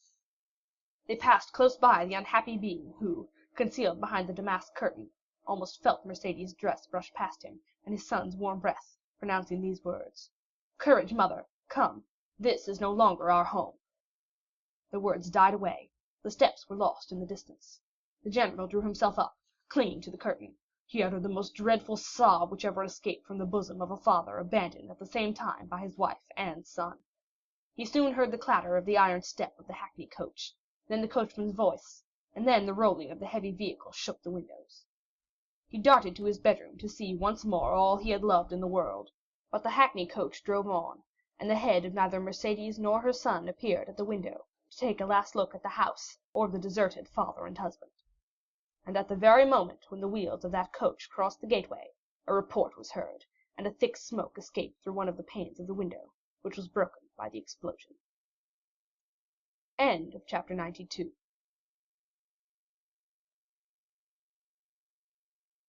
We may easily conceive where Morrel's appointment was. On leaving Monte Cristo he walked slowly towards Villefort's. We say slowly, for Morrel had more than half an hour to spare to go 500 steps, but he had hastened to take leave of Monte Cristo because he wished to be alone with his thoughts. He knew his time well, the hour when Valentine was giving Noirtier his breakfast, and was sure not to be disturbed in the performance of this pious duty. Noirtier and Valentine had given him leave to go twice a week, and he was now availing himself of that permission. He had arrived. Valentine was expecting him. Uneasy and almost crazed, she seized his hand and led him to her grandfather. This uneasiness, amounting almost to frenzy, arose from the report Morcerf's adventure had made in the world, for the affair at the Opera was generally known. No one at Villefort's doubted that a duel would ensue from it. Valentine, with her woman's instinct, guessed that Morrel would be Monte Cristo's second, and from the young man's well-known courage and his great affection for the count, she feared that he would not content himself with the passive part assigned to him. We may easily understand how eagerly the particulars were asked for, given, and received, and Morrel could read an indescribable joy in the eyes of his beloved when she knew that the termination of this affair was as happy as it was unexpected. "Now," said Valentine, motioning to Morrel to sit down near her grandfather, while she took her seat on his footstool, "now let us talk about our own affairs. You know, Maximilian, grandpapa once thought of leaving this house, and taking an apartment away from M. de Villefort's." "Yes," said Maximilian, "I recollect the project, of which I highly approved." "Well," said Valentine, "you may approve again, for grandpapa is again thinking of it." "Bravo!" said Maximilian. "And do you know," said Valentine, "what reason grandpapa gives for leaving this house?" Noirtier looked at Valentine to impose silence, but she did not notice him. Her looks, her eyes, her smile were all for Morrel. "Oh, whatever may be M. Noirtier's reason," answered Morrel, "I can readily believe it to be a good one." "An excellent one," said Valentine. "He pretends the air of the Faubourg Saint Honoré is not good for me." "Indeed," said Morrel, "in that M. Noirtier may be right. You have not seemed to be well for the last fortnight." "Not very," said Valentine, "and grandpapa has become my physician, and I have the greatest confidence in him, because he knows everything." "Do you, then, really suffer?" asked Morrel quickly. "Oh, it must not be called suffering. I feel a general uneasiness, that is all. I have lost my appetite, and my stomach feels as if it were struggling to get accustomed to something." Noirtier did not lose a word of what Valentine said.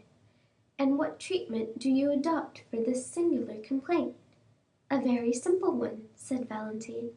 "I swallow every morning a spoonful of the mixture prepared for my grandfather. When I say 1 spoonful, I began by 1, now I take 4. Grandpapa says it is a panacea." Valentine smiled, but it was evident that she suffered. Maximilian, in his devotedness, gazed silently at her.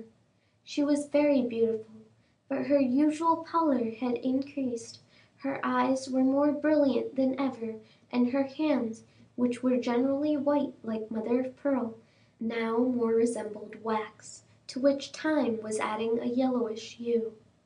From Valentine, the young man looked towards Noirtier. The latter watched with strange and deep interest the young girl, absorbed by her affection, but he also, like Morrel, followed those traces of inward suffering which was so little perceptible to a common observer that they escaped the notice of everyone but the grandfather and the lover. "But," said Morrel, "I thought this mixture, of which you now take 4 spoonfuls, was prepared for Monsieur Noirtier." "I know it is very bitter," said Valentine, "so bitter that all I drink afterwards appears to have the same taste." Noirtier looked inquiringly at his granddaughter. "Yes, grandpapa," said Valentine, "it is so. Just now, before I came down to you, I drank a glass of sugared water. I left half, because it seemed so bitter." Noirtier turned pale, and made a sign that he wished to speak. Valentine rose to fetch the dictionary. Noirtier watched her with evident anguish. In fact, the blood was rushing to the young girl's head already. Her cheeks were becoming red. "Oh," cried she, without losing any of her cheerfulness, "this is singular. I can't see. Did the sun shine in my eyes?" And she leaned against the window. "The sun is not shining," said Morrel, more alarmed by Noirtier's expression than by Valentine's indisposition. He ran towards her. The young girl smiled. "Cheer up," said she to Noirtier. "Do not be alarmed, Maximilian. It is nothing, and has already passed away. But listen, do I not hear a carriage in the courtyard?" She opened Noirtier's door, ran to a window in the passage, and returned hastily. "Yes," said she, "it is Madame Danglars and her daughter, who have come to call on us. Good bye, I must run away, for they would send here for me, or rather, farewell till I see you again. Stay with grandpapa, Maximilian. I promise you not to persuade them to stay." Morrel watched her as she left the room. He heard her ascend the little staircase which led both to Madame de Villefort's apartments and to hers. As soon as she was gone, Noirtier made a sign to Morrel to take the dictionary. Morrel obeyed. Guided by Valentine, he had learned how to understand the old man quickly. Accustomed, however, as he was to the work, he had to repeat most of the letters of the alphabet, and to find every word in the dictionary, so that it was 10 minutes before the thought of the old man was translated by these words: "Fetch the glass of water and the decanter from Valentine's room." Morrel rang immediately for the servant who had taken Barrois's situation, and in Noirtier's name gave that order. The servant soon returned. The decanter and the glass were completely empty. Noirtier made a sign that he wished to speak. "Why are the glass and decanter empty?" asked he. "Valentine said she only drank half the glassful." The translation of this new question occupied another 5 minutes. "I do not know," said the servant, "but the housemaid is in Mademoiselle Valentine's room; perhaps she has emptied them." "Ask her," said Morrel, translating Noirtier's thought this time by his look. The servant went out, but returned almost immediately.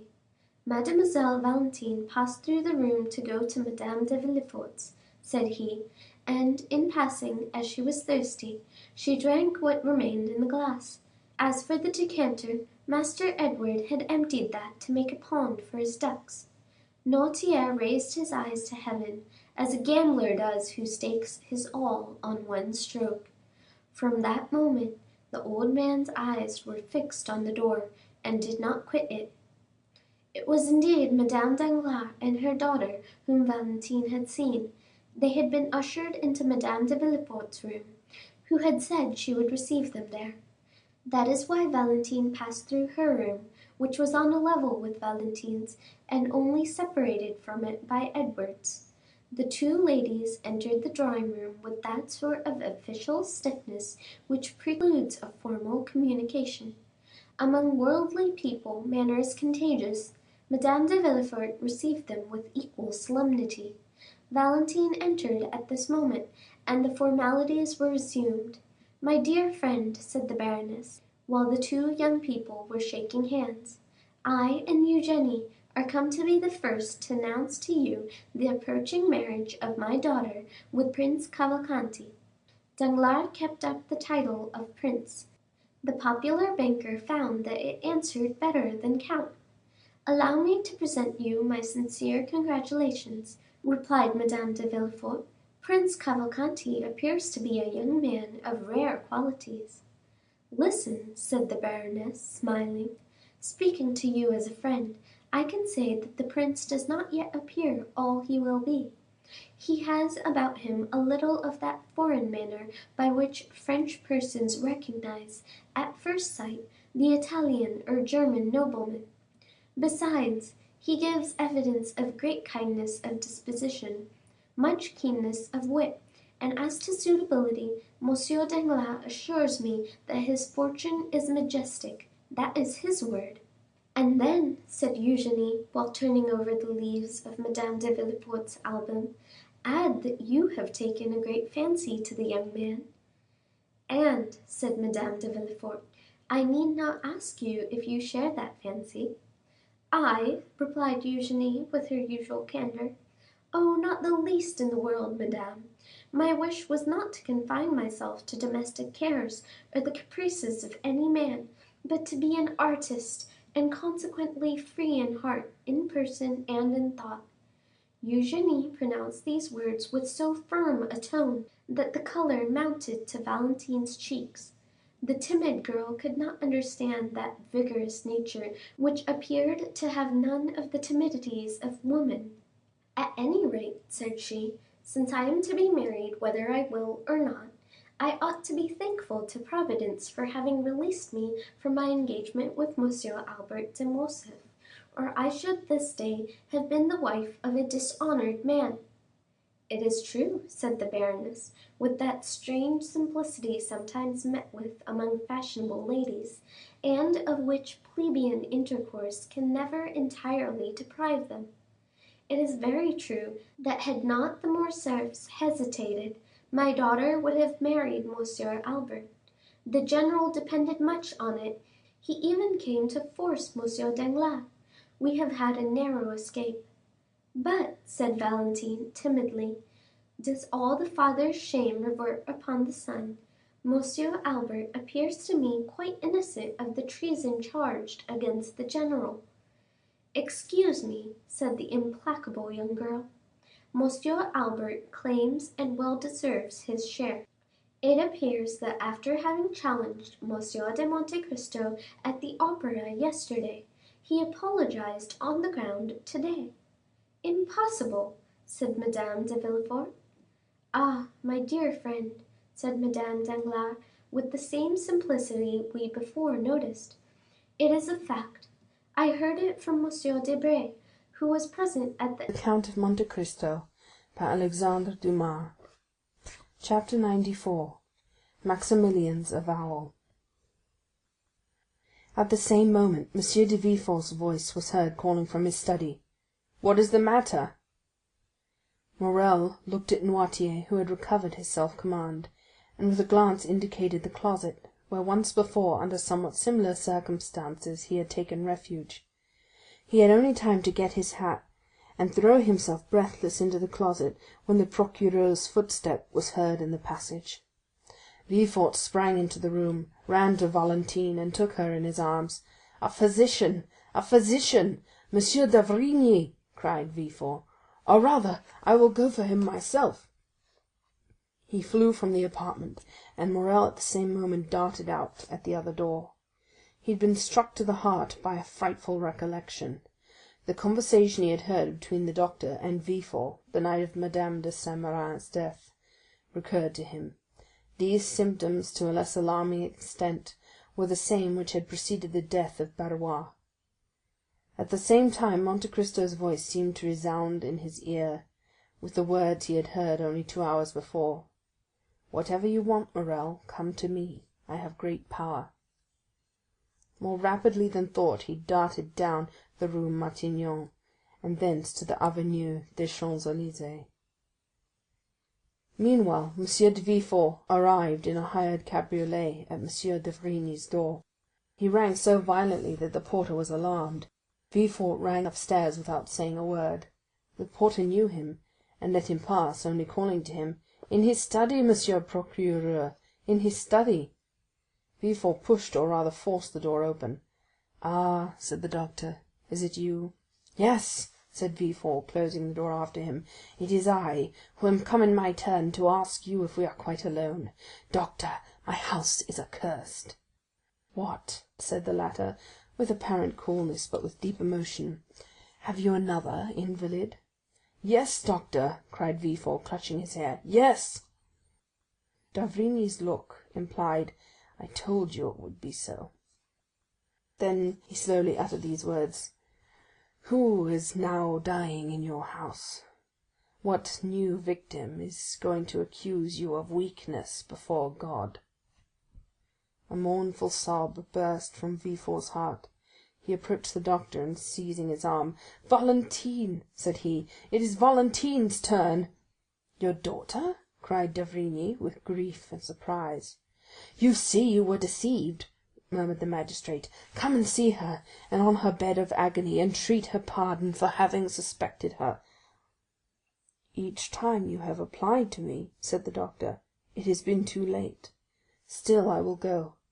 But let us make haste, sir. With the enemies you have to do with, there is no time to be lost." "Oh, this time, doctor, you shall not have to reproach me with weakness. This time I will know the assassin, and will pursue him." "Let us try first to save the victim, before we think of revenging her," said d'Avrigny. "Come." The same cabriolet which had brought Villefort took them back at full speed, and at this moment Morrel rapped at Monte Cristo's door. The count was in his study, and was reading with an angry look something which Bertuccio had brought in haste. Hearing the name of Morrel, who had left him only 2 hours before, the count raised his head, arose, and sprang to meet him. "What is the matter, Maximilian?" asked he. "You are pale, and the perspiration rolls from your forehead." Morrel fell into a chair. "Yes," said he, "I came quickly. I wanted to speak to you." "Are all your family well?" asked the count, with an affectionate benevolence whose sincerity no one could for a moment doubt. "Thank you, count, thank you," said the young man, evidently embarrassed how to begin the conversation. "Yes, everyone in my family is well." "So much the better. Yet you have something to tell me," replied the count with increased anxiety. "Yes," said Morrel, "it is true. I have but now left a house where death has just entered, to run to you." "Are you then come from M. de Morcerf's?" asked Monte Cristo. "No," said Morrel. "Is someone dead in his house?" "The general has just blown his brains out," replied Monte Cristo with great coolness. "Oh, what a dreadful event!" cried Maximilian. "Not for the countess or for Albert," said Monte Cristo. "A dead father or husband is better than a dishonored one. Blood washes out shame." "Poor countess," said Maximilian, "I pity her very much, she is so noble a woman." "Pity Albert also, Maximilian, for believe me, he is the worthy son of the countess. But let us return to yourself. You have hastened to me. Can I have the happiness of being useful to you?" "Yes, I need your help. That is, I thought like a madman that you could lend me your assistance in a case where God alone can succor me." "Tell me what it is," replied Monte Cristo. "Oh," said Morrel, "I know not indeed if I may reveal this secret to mortal ears, but fatality impels me, necessity constrains me. Count——" Morrel hesitated. "Do you think I love you?" said Monte Cristo, taking the young man's hand affectionately in his. "Oh, you encourage me, and something tells me there," placing his hand on his heart, "that I ought to have no secret from you. You are right, Morrel. God is speaking to your heart, and your heart speaks to you. Tell me what it says." "Count, will you allow me to send Baptistin to inquire after someone you know?" "I am at your service, and still more my servant's." "Oh, I cannot live if she is not better." "Shall I ring for Baptistin?" "No, I will go and speak to him myself." Morrel went out, called Baptistin, and whispered a few words to him. The valet ran directly. "Well, have you sent?" asked Monte Cristo, seeing Morrel return. "Yes, and now I shall be more calm." "You know I am waiting," said Monte Cristo, smiling. Yes, and I will tell you. One evening I was in a garden. A clump of trees concealed me. No one suspected I was there. Two persons passed near me. Allow me to conceal their names for the present. They were speaking in an undertone, and yet I was so interested in what they had to say that I did not lose a single word. This is a gloomy introduction, if I may judge from your pallor and shuddering, Morrel. Oh yes, very gloomy, my friend.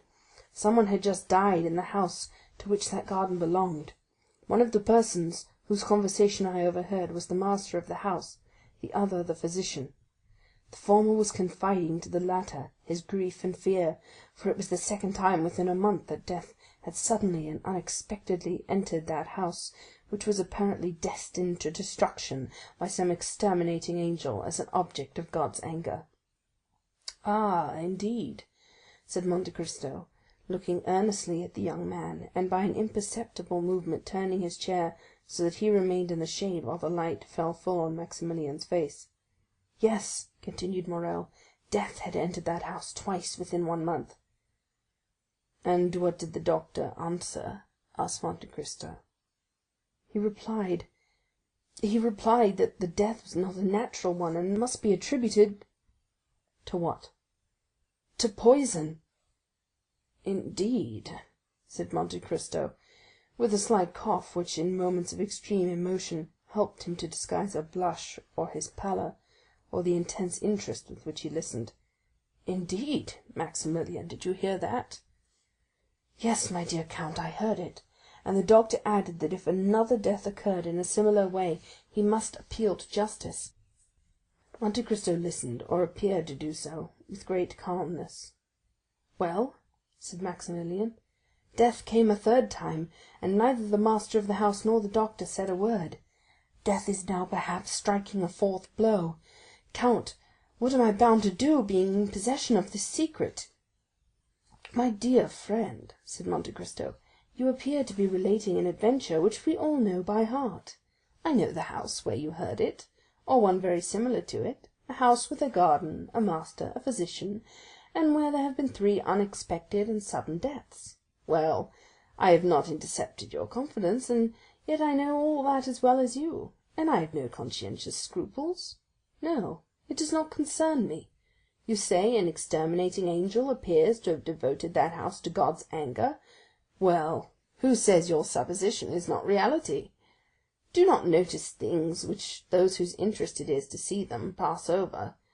If it is God's justice instead of his anger which is walking through that house, Maximilian, turn away your face and let his justice accomplish its purpose." Morrel shuddered. There was something mournful, solemn, and terrible in the count's manner. "Besides," continued he, and so changed a tone that no one would have supposed it was the same person speaking, "besides, who says that it will begin again?" "It has returned, count!" exclaimed Morrel. "That is why I hasten to you."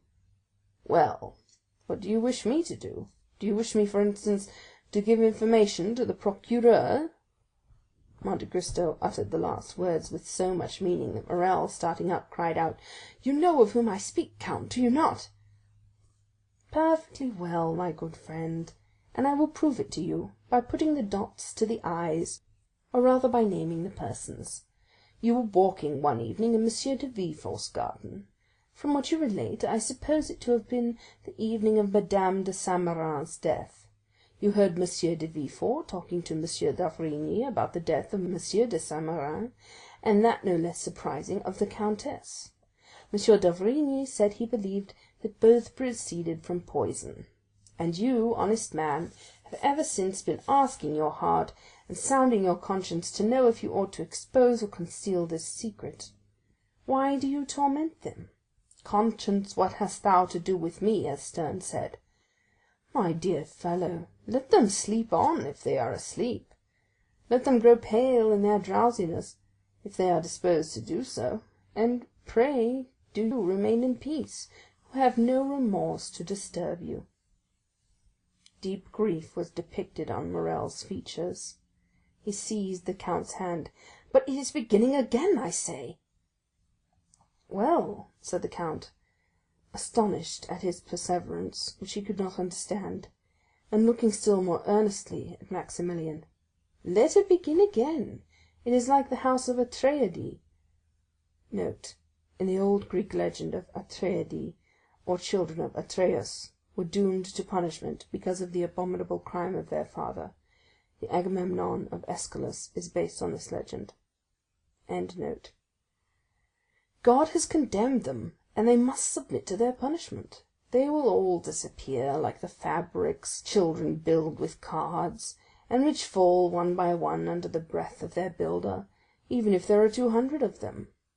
3 months since it was Monsieur de Saint-Méran, Madame de Saint-Méran 2 months since.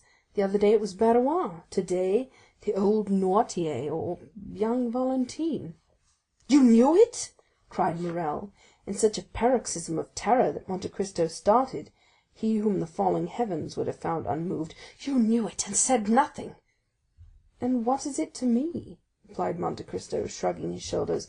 "Do I know these people, and must I lose the one to save the other? Faith, no, for between the culprit and the victim I have no choice." "But I," cried Morrel, groaning with sorrow, "I love her." "You love whom?" cried Monte Cristo, starting to his feet and seizing the 2 hands which Morrel was raising toward heaven. "I love most fondly, I love madly, I love as a man who would give his life blood to spare her a tear. I love Valentine de Villefort, who is being murdered at this moment. Do you understand me? I love her, and I ask God and you how I can save her." Monte Cristo uttered a cry which those only can conceive who have heard the roar of a wounded lion. "Unhappy man!" cried he, wringing his hands in his turn. "You love Valentine, that daughter of an accursed race!" Never had Morrel witnessed such an expression. Never had so terrible an eye flashed before his face. Never had the genius of terror he had so often seen, either on the battlefield or in the murderous nights of Algeria, shaken around him more dreadful fire. He drew back terrified. As for Monte Cristo, after this ebullition he closed his eyes as if dazzled by internal light. In a moment he restrained himself so powerfully that the tempestuous heaving of his breast subsided, as turbulent and foaming waves yield to the sun's genial influence when the cloud has passed. This silent self-control and struggle lasted about 20 seconds. Then the count raised his pallid face. "See," said he, "my dear friend, how God punishes the most thoughtless and unfeeling men for their indifference by presenting dreadful scenes to their view. I, who was looking on, an eager and curious spectator, I, who was watching the working of this mournful tragedy, I, who, like a wicked angel, was laughing at the evil men committed, protected by secrecy. A secret is easily kept by the rich and powerful. I am in my turn bitten by the serpent, whose tortuous course I was watching, and bitten to the heart." Morrel groaned. "Come, come," continued the count, "complaints are unavailing. Be a man, be strong, be full of hope, for I am here, and will watch over you." Morrel shook his head sorrowfully. "I tell you to hope. Do you understand me?" cried Monte Cristo. "Remember that I never uttered a falsehood, and am never deceived. It is 12 o'clock, Maximilian. Thank heaven that you came at noon rather than in the evening or tomorrow morning. Listen, Morrel, it is noon. If Valentine is not dead, she will not die." "How so?" cried Morrel, "when I left her dying?" Monte Cristo pressed his hands to his forehead. What was passing in that brain so loaded with dreadful secrets? What does the angel of light or the angel of darkness say to that mind, at once implacable and generous? God only knows. Monte Cristo raised his head once more, and this time he was calm as a child awaking from its sleep. "Maximilian," he said, "return home. I command you not to stir, attempt nothing, not to let your countenance betray a thought, and I will send you tidings. Go." "Oh, count, you overwhelm me with that coolness. Have you, then, power against death? Are you superhuman? Are you an angel?" And the young man, who had never shrunk from danger, shrank before Monte Cristo with indescribable terror. Monte Cristo looked at him with so melancholy and sweet a smile that Maximilian felt the tears filling his eyes. "I can do much for you, my friend," replied the count. "Go, I must be alone." Morrel, subdued by the extraordinary ascendancy Monte Cristo exercised over everything around him, did not endeavor to resist it. He pressed the count's hand and left. He stopped one moment at the door for Baptistin, whom he saw in the Rue Matignon, and who was running. Meanwhile, Villefort and d'Avrigny had made all possible haste. Valentine had not revived from her fainting fit on their arrival, and the doctor examined the invalid with all the care the circumstances demanded, and with an interest which the knowledge of the secret intensified twofold. Villefort, closely watching his countenance and his lips, awaited the result of the examination. Noirtier, paler than even the young girl, more eager than Villefort for the decision, was watching also intently and affectionately. At last d'Avrigny slowly uttered these words: "She is still alive." "Still?" cried Villefort. "Oh, doctor, what a dreadful word is that!" "Yes," said the physician, "I repeat, she is alive, and I am astonished at it." "But she is safe?" asked the father. "Yes, since she lives." At that moment d'Avrigny's glance met Noirtier's eye. It glistened with such extraordinary joy, so rich and full of thought, that the physician was struck. He placed the young girl again on the chair. Her lips were scarcely discernible, they were so pale and white, as well as her whole face, and remained motionless, looking at Noirtier, who appeared to anticipate and command all he did. "Sir," said d'Avrigny to Villefort, "call Mademoiselle Valentine's maid, if you please." Villefort went himself to find her, and d'Avrigny approached Noirtier. "Have you something to tell me?" asked he. The old man winked his eyes expressively, which we may remember was his only way of expressing his approval. "Privately?" "Yes." "Well, I will remain with you." At this moment Villefort returned, followed by the lady's maid, and after her came Madame de Villefort. "What is the matter, then, with this dear child? She has just left me, and she complained of being indisposed, but I did not think seriously of it." The young woman, with tears in her eyes and every mark of affection of a true mother, approached Valentine and took her hand. D'Avrigny continued to look at Noirtier. He saw the eyes of the old man dilate and become round, his cheeks turn pale and tremble, the perspiration stood in drops upon his forehead. "Ah," said he, involuntarily following Noirtier's eyes, which were fixed on Madame de Villefort, who repeated, "This poor child would be better in bed. Come, Fanny, we will put her to bed." M. d'Avrigny, who saw that this would be a means of his remaining alone with Noirtier, expressed his opinion that it was the best thing that could be done, but he forbade that anything should be given to her except what he ordered. They carried Valentine away. She had revived, but could scarcely move or speak, so shaken was her frame by the attack. She had, however, just power to give one parting look to her grandfather, who, in losing her, seemed to be resigning his very soul. D'Avrigny followed the invalid, wrote a prescription, ordered Villefort to take a cabriolet, go in person to a chemist's and get the prescribed medicine, bring it himself, and wait for him in his daughter's room. Then, having renewed his injunction not to give Valentine anything, he went down again to Noirtier, shut the doors carefully, and after convincing himself that no one was listening, "Do you," said he, "know anything of this young lady's illness?" "Yes," said the old man. "We have no time to lose. I will question, and do you answer me." Noirtier made a sign that he was ready to answer. "Did you anticipate the accident which has happened to your granddaughter?" "Yes." D'Avrigny reflected a moment, and approaching Noirtier, "Pardon what I am going to say," added he, "but no indication should be neglected in this terrible situation. Did you see poor Barrois die?" Noirtier raised his eyes to heaven. "Do you know of what he died?" asked d'Avrigny, placing his hand on Noirtier's shoulder. "Yes," replied the old man. "Do you think he died a natural death?" A sort of smile was discernible on the motionless lips of Noirtier. "Then you have thought that Barrois was poisoned?" "Yes." "Do you think the poison he fell a victim to was intended for him?" "No." "Do you think the same hand which unintentionally struck Barrois has now attacked Valentine?" "Yes." "Then will she die too?" asked d'Avrigny, fixing his penetrating gaze on Noirtier. He watched the effect of this question on the old man. "No," replied he, with an air of triumph which would have puzzled the most clever diviner. "Then you hope?" said d'Avrigny with surprise. "Yes." "What do you hope?" The old man made him understand with his eyes that he could not answer.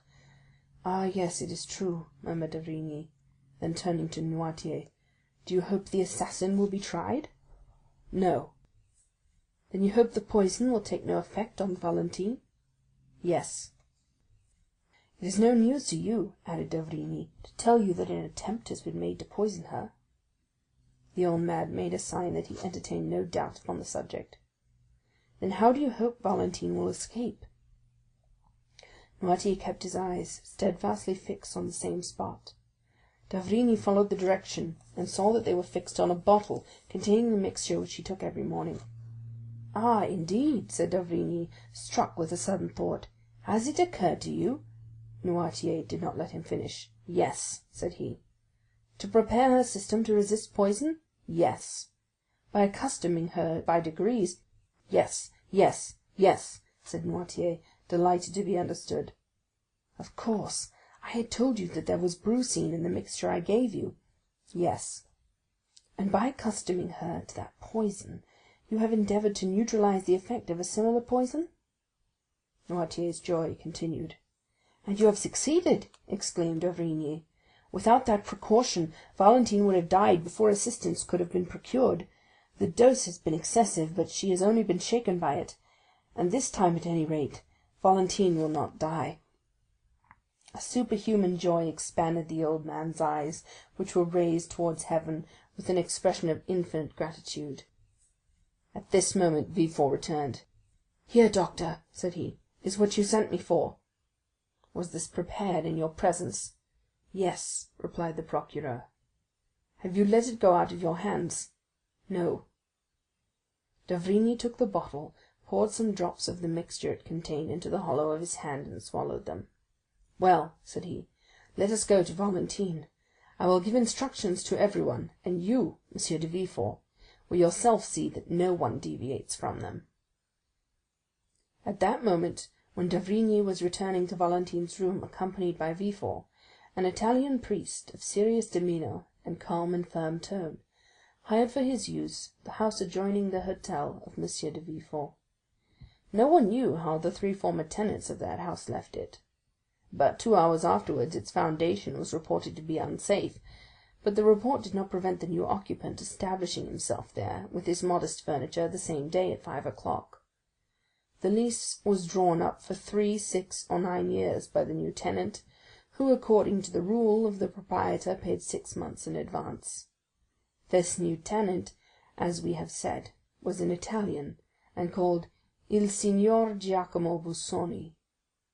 Workmen were immediately called in, and that same night the passengers at the end of the Faubourg saw with surprise that carpenters and masons were occupied in repairing the lower part of the tottering house. Chapter 94.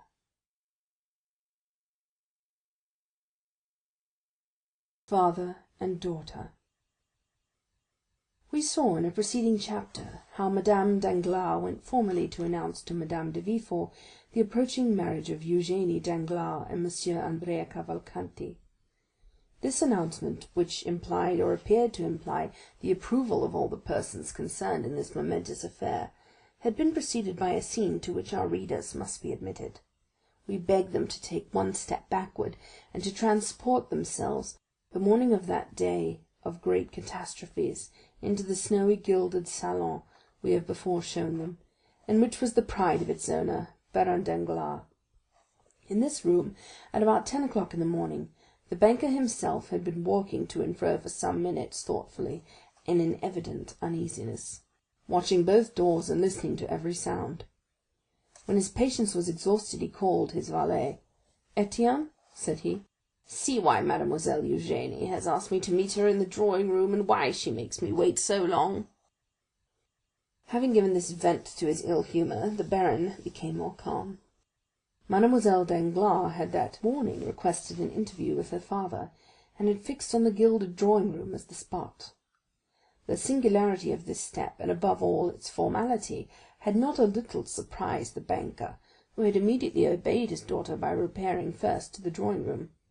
Etienne soon returned from his errand. "Mademoiselle lady's maid says, sir, that mademoiselle is finishing her toilette, and will be here shortly." Danglars nodded to signify that he was satisfied. To the world and to his servants, Danglars assumed the character of the good-natured man and the indulgent father. This was one of his parts in the popular comedy he was performing, a make-up he had adopted, and which suited him about as well as the masks worn on the classic stage by paternal actors, who, seen from one side, were the image of geniality, and from the other showed lips drawn down in chronic ill-temper. Let us hasten to say that in private the genial side descended to the level of the other, so that generally the indulgent man disappeared to give place to the brutal husband and domineering father. "Why the devil does that foolish girl, who pretends to wish to speak to me, not come into my study? And why on earth does she want to speak to me at all?" He was turning this thought over in his brain for the 20th time, when the door opened and Eugénie appeared, attired in a figured black satin dress, her hair dressed and gloves on, as if she were going to the Italian opera. "Well, Eugénie, what is it you want with me? And why in this solemn drawing-room, when the study is so comfortable?" "I quite understand why you ask, sir," said Eugénie, making a sign that her father might be seated. "And in fact your two questions suggest fully the theme of our conversation. I will answer them both, and contrary to the usual method, the last first, because it is the least difficult. I have chosen the drawing-room, sir, as our place of meeting, in order to avoid the disagreeable impressions and influences of a banker's study. Those gilded cash-books, drawers locked like gates of fortresses, heaps of bank bills, come from I know not where, and the quantities of letters from England, Holland, Spain, India, China, and Peru, I have generally a strange influence on my father's mind, and make him forget that there is in the world an interest greater and more sacred than the good opinion of his correspondents. I have, therefore, chosen this drawing-room, where you see, smiling and happy in their magnificent frames, your portrait, mine, my mother's, and all sorts of rural landscapes and touching pastorals. I rely much on external impressions. Perhaps with regard to you they are immaterial, but I should be no artist if I had not some fancies." "Very well," replied M. Danglars, who had listened to all this preamble with imperturbable coolness, but without understanding a word, since, like every man burdened with thoughts of the past, he was occupied with seeking the thread of his own ideas in those of the speaker. "There is, then, the second point cleared up, or nearly so," said Eugénie, without the least confusion, and with that masculine pointedness which distinguished her gesture and her language. "And you appear satisfied with the explanation. Now let us return to the first. You ask me why I have requested this interview. I will tell you in 2 words, sir. I will not marry Count Andrea Cavalcanti." Danglars leapt from his chair and raised his eyes and arms toward heaven. "Yes, indeed, sir," continued Eugénie, still quite calm. "You are astonished, I see. For since this little affair began, I have not manifested the slightest opposition, and yet I am always sure, when the opportunity arrives, to oppose a determined and absolute will to people who have not consulted me, and things which displease me. However, this time my tranquillity, or passiveness, as philosophers say, proceeded from another source. It proceeded from a wish, like a submissive and devoted daughter." A slight smile was observable on the purple lips of the young girl. "To practice obedience." "Well?" asked Danglars. "Well, sir," replied Eugénie, I have tried to the very last, and now that the moment has come, I feel, in spite of all my efforts, that it is impossible." "But," said Danglars, whose weak mind was at first overwhelmed with the weight of this pitiless logic, marking evident premeditation and force of will, "what is your reason for this refusal, Eugénie? What reason do you assign?" "My reason?" replied the young girl. "Well, it is not that the man is more ugly, more foolish, or more disagreeable than any other. No, M. Andrea Cavalcanti may appear to those who look at men's faces and figures as a very good specimen of his kind. It is not either that my heart is less touched by him than any other. That would be a schoolgirl's reason, which I consider quite beneath me. I actually love no one, sir. You know it, do you not? I do not then see why, without real necessity, I should encumber my life with a perpetual companion. Has not some sage said, 'Nothing too much,' and another, 'I carry all my effects with me'? I have been taught these two aphorisms in Latin and in Greek. One is, I believe, from Phaedrus, and the other from Bias. Well, my dear father, in this shipwreck of life, for life is an eternal shipwreck of our hopes, I cast into the sea my useless encumbrance, that is all, and I remain with my own will, disposed to live perfectly alone, and consequently perfectly free." "Unhappy girl," murmured Danglars, turning pale, for he knew from long experience the solidity of the obstacle he had so suddenly encountered. "Unhappy girl," replied Eugénie.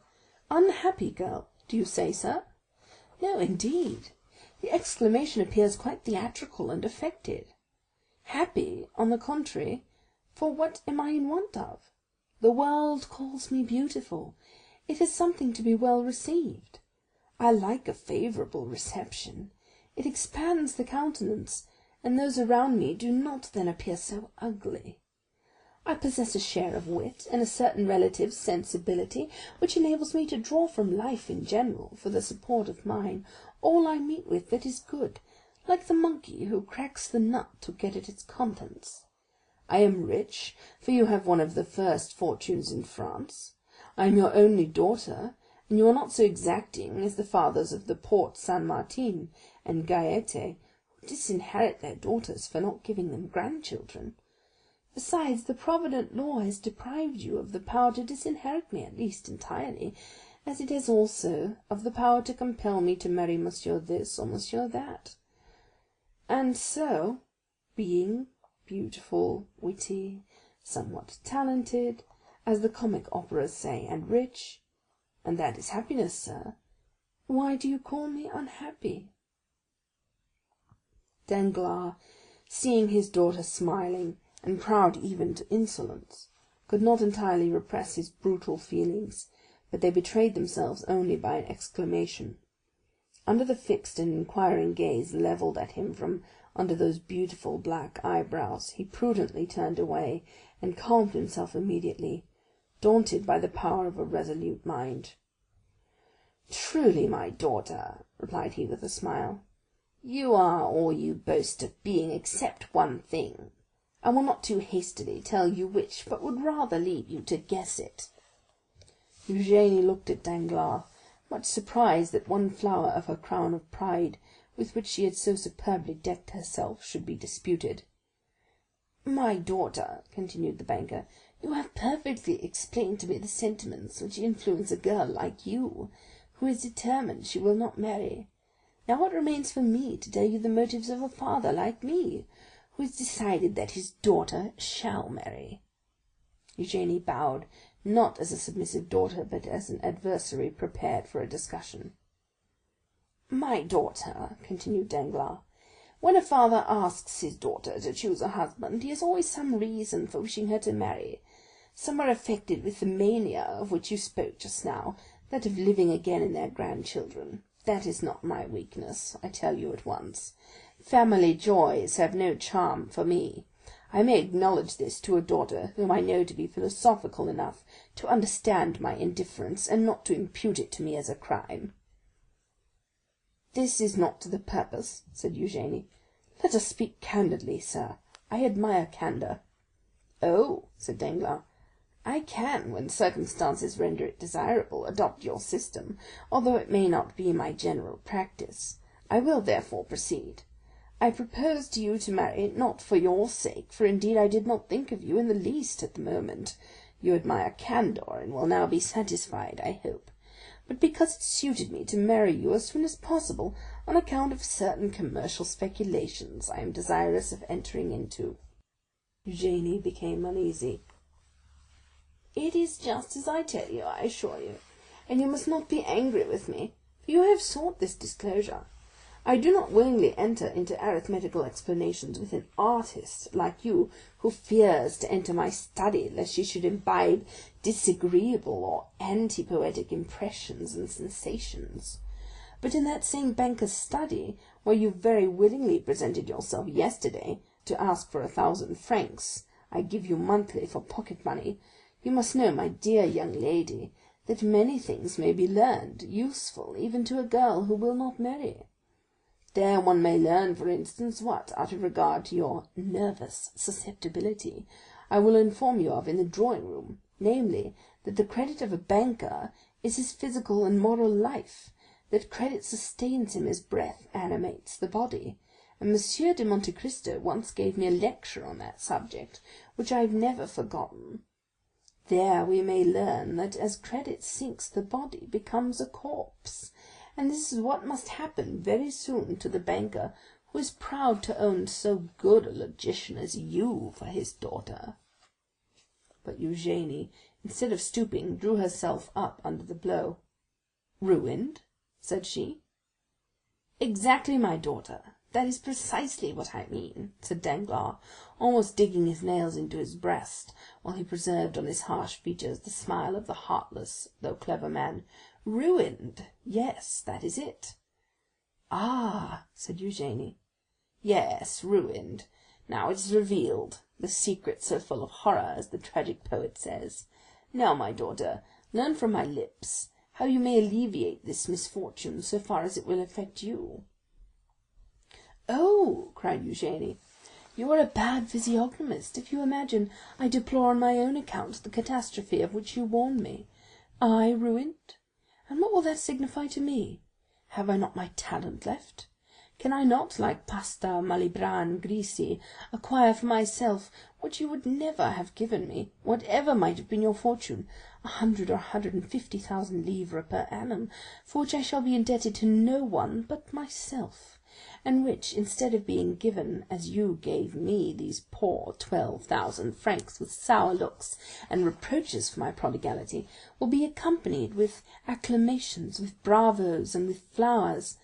And if I do not possess that talent which all smiles prove to me you doubt, should I not still have that ardent love of independence which will be a substitute for wealth, and which in my mind supersedes even the instinct of self-preservation?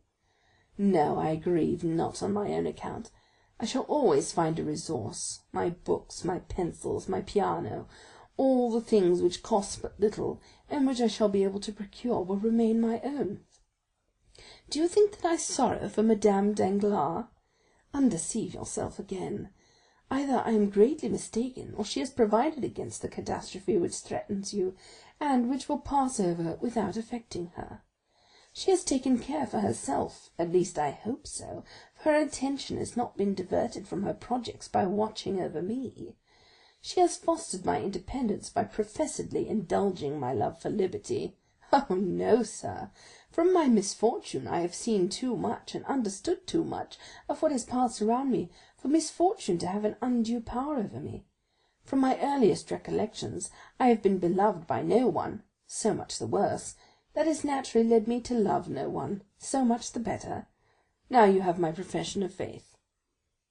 "Then," said Danglars, pale with anger which was not at all due to offended paternal love, "then, mademoiselle, you persist in your determination to accelerate my ruin?"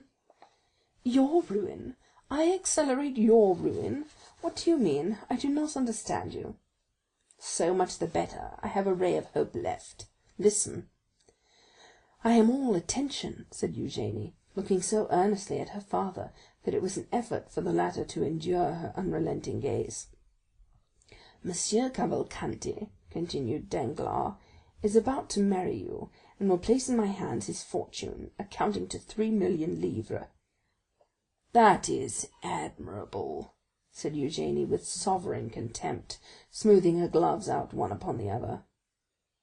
"You think I shall deprive you of those 3,000,000s?" said Danglars, "but do not fear it. They are destined to produce at least 10.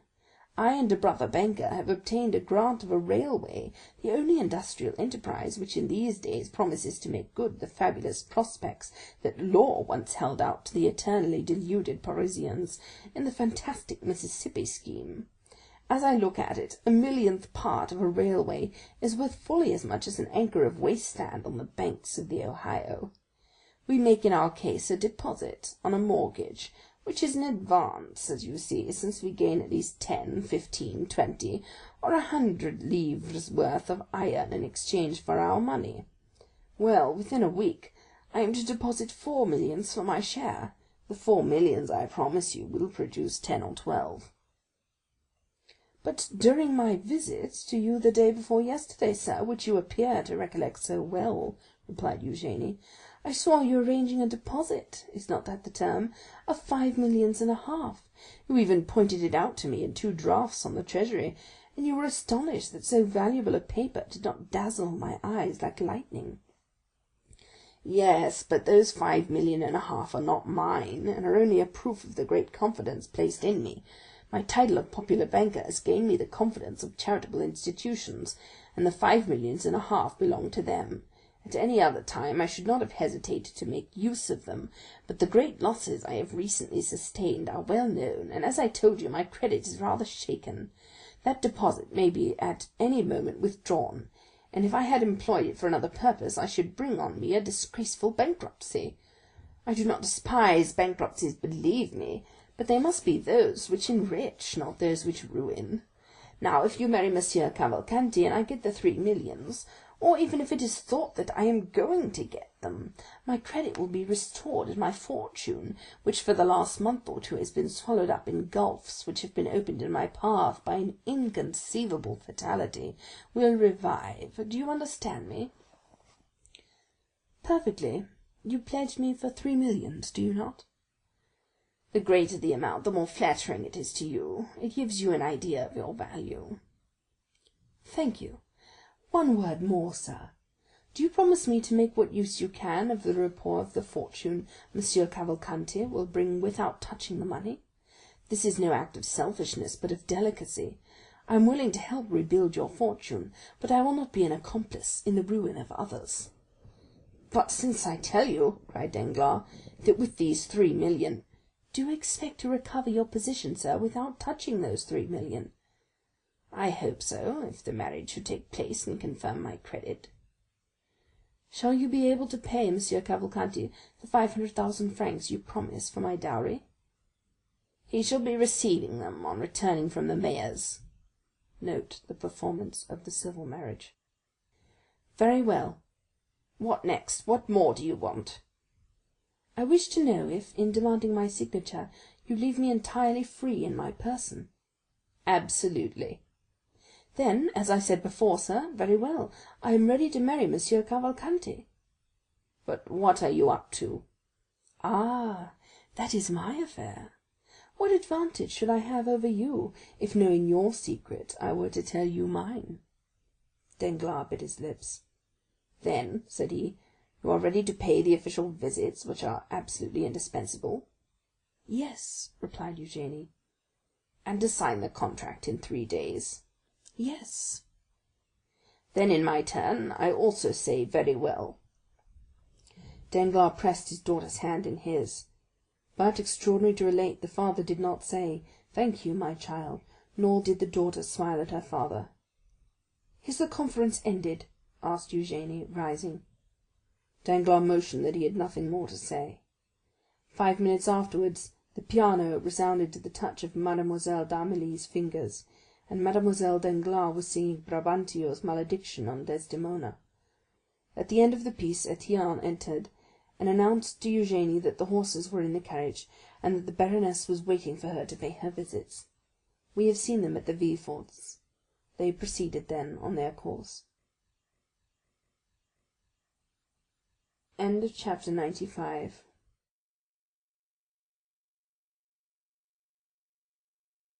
Three days after the scene we have just described, namely towards 5 o'clock in the afternoon of the day fixed for the signature of the contract between Mademoiselle Eugénie Danglars and Andrea Cavalcanti, whom the banker persisted in calling Prince, a fresh breeze was stirring the leaves in the little garden in front of the Count of Monte Cristo's house, and the count was preparing to go out. While his horses were impatiently pawing the ground, held in by the coachman, who had been seated a quarter of an hour on his box, the elegant phaeton with which we are familiar rapidly turned the angle of the entrance gate and cast out onto the doorsteps Monsieur Andrea Cavalcanti, as decked up and gay as if he were going to marry a princess. He inquired after the count with his usual familiarity, and ascending lightly to the second story, met him at the top of the stairs. The count stopped on seeing the young man. As for Andrea, he was launched, and when he was once launched, nothing stopped him. "Ah, good morning, my dear count," said he. "Ah, Monsieur Andrea," said the latter, with his half-jesting tone, "how do you do?" "Charmingly, as you see. I am come to talk to you about 1,000 things. But first tell me, were you going out or just returned?" "I was going out, sir." "Then, in order not to hinder you, I will get up with you, if you please, in your carriage, and Tom shall follow with my phaeton in tow." "No," said the count, with an imperceptible smile of contempt. He had no wish to be seen in this young man's society. "No, I prefer listening. Do you hear, my dear Monsieur Andrea? We can chat better indoors, and there is no coachman to overhear our conversation." The count returned to a small drawing-room on the first floor, sat down, and crossing his legs, motioned to the young man to take a seat also. Andrea assumed his gayest manner. "You know, my dear count," said he, "the ceremony is to take place this evening at 9 o'clock. The contract is to be signed at my father-in-law's." "Ah, indeed," said Monte Cristo. "What, is it news to you? Has not M. Danglars informed you of the ceremony?" "Oh, yes," said the count. "I had received a letter from him yesterday, but I do not think the hour was mentioned." "Possibly my father-in-law trusted to its general notoriety." "Well," said Monte Cristo, "you are fortunate, Monsieur Cavalcanti. It is a most suitable alliance you are contracting, and Mademoiselle Danglars is a handsome girl." "Yes, indeed she is," replied Cavalcanti in a very modest tone. "Above all, she is rich, at least I believe so," said Monte Cristo. "Very rich, do you think?" replied the young man. "Doubtless highly honored. Personally, I do not know you." This calm tone and perfect ease made Andrea feel that he was for the moment restrained by a more muscular hand than his own, and that the restraint could not be easily broken through. "Oh, then my father has really a very large fortune, count?" "It appears so, sir," replied Monte Cristo. "Do you know if the marriage settlement he promised me has come?" "I have been advised of it." "But the 3 millions?" "The 3 millions are probably on the road." "Then I shall really have them?" "Oh, well," said the count, "I do not think you have yet known the want of money." Andrea was so surprised that he pondered the matter for a moment. Then, arousing from his reverie, "Now, sir, I have one request to make of you, which you will understand, even if it should be disagreeable to you." "Proceed," said Monte Cristo. "I have formed an acquaintance, thanks to my good fortune, with many noted persons, and have, at least for the moment, a crowd of friends, but marrying as I am about to do before all Paris, I ought to be supported by an illustrious name, and in the absence of the paternal hand, some powerful one ought to lead me to the altar. Now, my father is not coming to Paris, is he? He is old, covered with wounds, and suffers dreadfully, he says, in travelling." "Indeed." "Well, I am come to ask a favor of you." "Of me?" "Yes, of you." "And pray what may it be?" "Well, to take his part." "Ah, my dear sir, what? After the varied relations I have had the happiness to sustain toward you, can it be that you know me so little as to ask such a thing? Ask me to lend you 500,000, and although such a loan is somewhat rare, on my honor you would annoy me less." Know, then, what I thought I had already told you, that in participation in this world's affairs, more especially in their moral aspects, the Count of Monte Cristo has never ceased to entertain the scruples and even the superstitions of the East. I, who have a seraglio at Cairo, one at Smyrna, and one in Constantinople, preside at a wedding? Never. Then you refuse me? Decidedly. And were you my son or my brother, I would refuse you in the same way. But what must be done? Said Andrea, disappointed. You said just now that you had 100 friends. Very true, but you introduced me at Monsieur Danglars. Not at all. Let us recall the exact facts. You met him at a dinner party at my house, and you introduced yourself at his house. That is a totally different affair. Yes, but by my marriage you have forwarded that. I? Not in the least, I beg you to believe. Recollect what I told you when you asked me to propose you. Oh, I never make matches, my dear prince. It is my settled principle. Andrea bit his lips. But at least you will be there. Will all Paris be there? Oh, certainly. Well, like all Paris, I shall be there too, said the count. And will you sign the contract? I see no objection to that. My scruples do not go thus far. Well, since you will grant me no more, I must be content with what you give me. But one word more, count. What is it? Advice. Be careful. Advice is worse than a service. Oh, you can give me this without compromising yourself.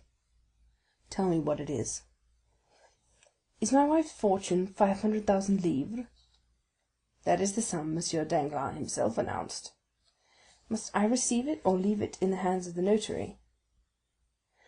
This is the way such affairs are generally arranged when it is wished to do them stylishly. Your two solicitors appoint a meeting, when the contract is signed, for the next or the following day. Then they exchange the two portions, for which they each give a receipt. Then, when the marriage is celebrated, they place the amount at your disposal as the chief member of the alliance. Because, said Andrea, with certain ill-concealed uneasiness, I thought I heard my father-in-law say that he intended embarking our property in that famous railway affair of which you spoke just now. Well, replied Monte Cristo, it will be the way, everybody says, of trebling your fortune in 12 months. Baron Danglars is a good father, and knows how to calculate. In that case, said Andrea, everything is all right, except your refusal, which quite grieves me. You must attribute it only to natural scruples under similar circumstances. Well, said Andrea, let it be as you wish. This evening, then, at 9 o'clock. Adieu till then. Notwithstanding a slight resistance on the part of Monte Cristo, whose lips turned pale, but who preserved his ceremonious smile, Andrea seized the count's hand, pressed it, jumped into his phaeton, and disappeared.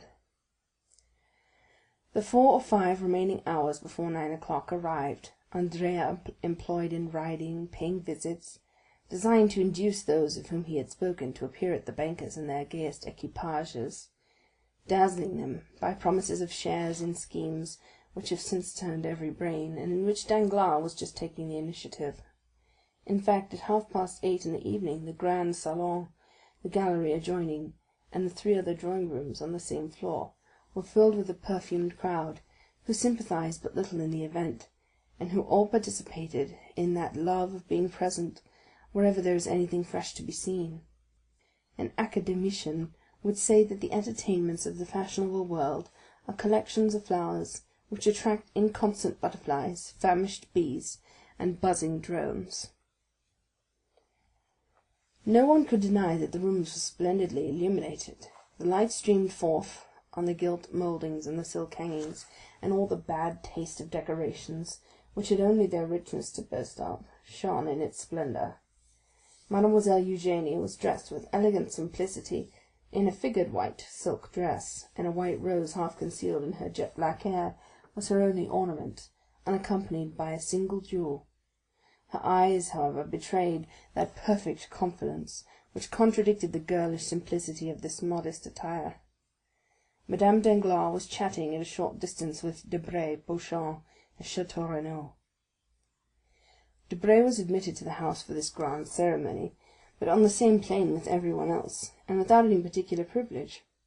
Monsieur Danglars, surrounded by deputies and men connected with the revenue, was explaining a new theory of taxation which he intended to adopt when the course of events had compelled the government to call him into the ministry.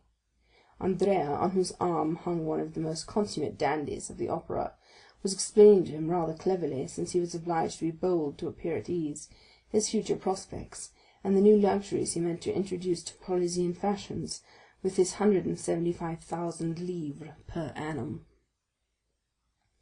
The crowd moved to and fro in the rooms like an ebb and flow of turquoise, rubies, emeralds, opals, and diamonds. As usual, the oldest women were the most decorated, and the ugliest the most conspicuous. If there was a beautiful lily or a sweet rose, you had to search for it, concealed in some corner behind a mother with a turban, or an aunt with a bird of paradise. At each moment, in the midst of the crowd, the buzzing and the laughter, the doorkeeper's voice was heard announcing some name well known in the financial department, respected in the army, or illustrious in the literary world, and which was acknowledged by a slight movement in the different groups. But for one whose privilege it was to agitate the ocean of human waves, how many were received with a look of indifference or a sneer of disdain! At the moment when the hand of the massive timepiece representing Endymion asleep pointed to 9 on its golden face, and the hammer, the faithful type of mechanical thought, struck 9 times, the name of the Count of Monte Cristo resounded in its turn, and as if by an electric shock all the assembly turned towards the door. The count was dressed in black, and with his habitual simplicity. His white waistcoat displayed his expansive noble chest, and his black stock was singularly noticeable because of its contrast with the deadly paleness of his face. His only jewellery was a chain, so fine that the slender gold thread was scarcely perceptible on his white waistcoat. A circle was immediately formed around the door. The count perceived at one glance Madame Danglars at one end of the drawing-room, Monsieur Danglars at the other, and Eugénie in front of him. He had first advanced towards the baroness, who was chatting with Madame de Villefort, who had come alone, Valentine being still an invalid. And without turning aside, so clear was the road left for him, he passed from the baroness to Eugénie, whom he complimented in such rapid and measured terms that the proud artist was quite struck. Near her was Mademoiselle Louise d'Armilly, who thanked the count for the letters of introduction he had so kindly given her for Italy, which she intended immediately to make use of. On leaving these ladies, he found himself with Danglars, who had advanced to meet him. Having accomplished these 3 social duties, Monte Cristo stopped, looking around him with that expression peculiar to a certain class, which seems to say, "I have done my duty, now let others do theirs." Andrea, who was in an adjoining room, had shared in the sensation caused by the arrival of Monte Cristo, and now came forward to pay his respects to the count. He found him completely surrounded.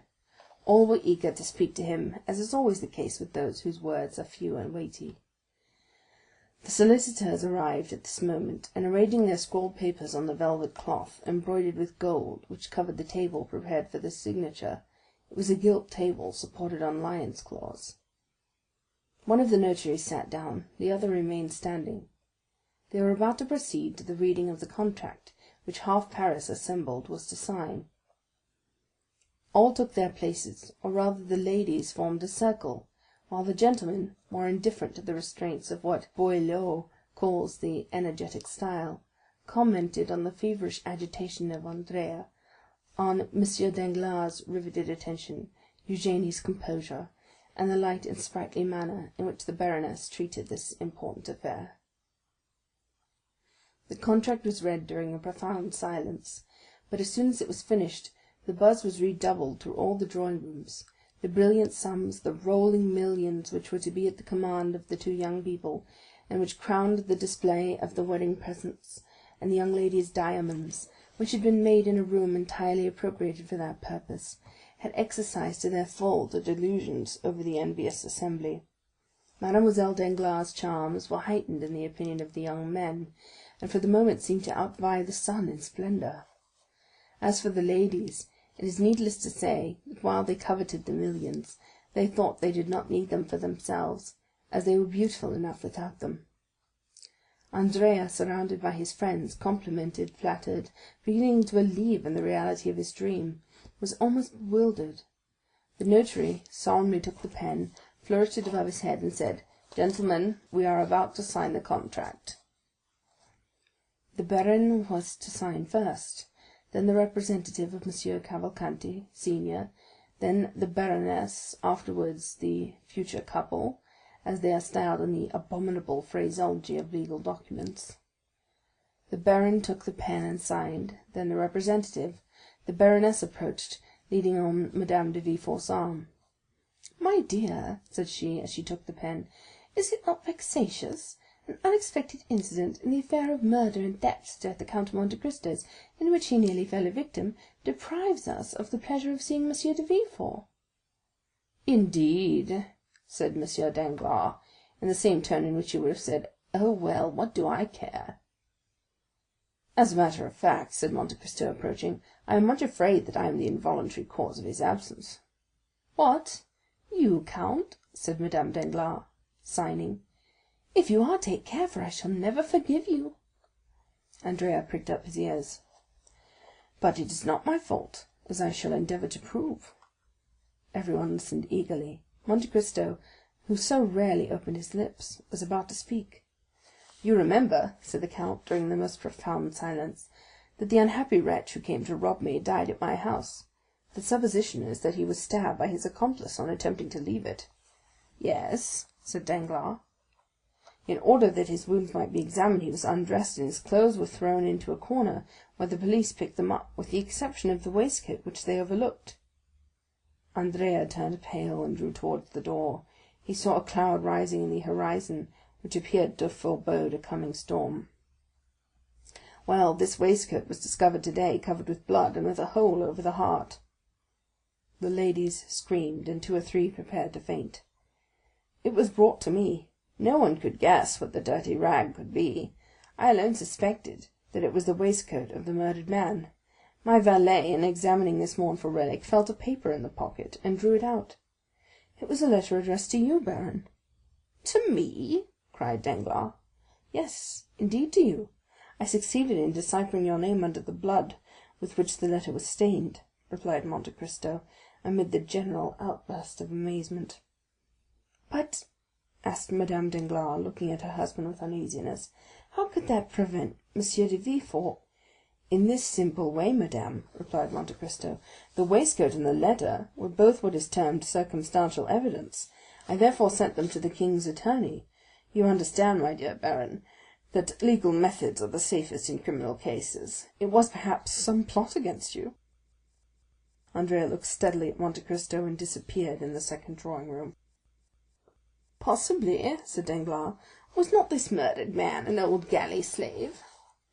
"Yes," replied the count, "a fellow named Caderousse." Danglars turned slightly pale. Andrea reached the anteroom beyond the little drawing-room. "But go on signing," said Monte Cristo. "I perceive that my story has caused a general emotion, and I beg to apologize to you, baroness, and to Mademoiselle Danglars." The baroness, who had signed, returned the pen to the notary. "Prince Cavalcanti," said the latter, "Prince Cavalcanti, where are you?" "Andrea, Andrea," repeated several young people, who were already on sufficiently intimate terms with him to call him by his Christian name. "Call the prince, inform him that it is his turn to sign," cried Danglars to one of the floor-keepers. But at the same instant the crowd of guests rushed in alarm into the principal salon, as if some frightful monster had entered the apartments quaerens quem devoret. There was, indeed, reason to retreat, to be alarmed, and to scream. An officer was placing 2 soldiers at the door of each drawing-room, and was advancing toward Danglars, preceded by a commissary of police, girded with his scarf. Madame Danglars uttered a scream and fainted. Danglars, who thought himself threatened, certain consciences are never calm, Danglars, even before his guest, showed a countenance of abject terror. "What is the matter, sir?" asked Monte Cristo, advancing to meet the commissioner. "Which of you," asked the magistrate, without replying to the count, "answers to the name of Andrea Cavalcanti?" A cry of astonishment was heard from all parts of the room. They searched, they questioned. "But who then is Andrea Cavalcanti?" asked Danglars in amazement. "A galley slave, escaped from confinement at Toulon." "And what crime has he committed?" "He is accused," said the commissary, with his inflexible voice, "of having assassinated a man named Caderousse, his former companion in prison, at the moment he was making his escape from the house of the Count of Monte Cristo." Monte Cristo cast a rapid glance around him. Andrea was gone.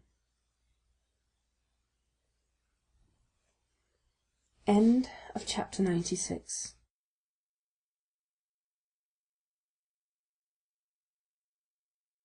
A few minutes after the scene of confusion produced in the salons of M. Danglars by the unexpected appearance of the brigade of soldiers, and by the disclosure which had followed, the mansion was deserted with as much rapidity as if a case of plague or of cholera morbus had broken out among the guests.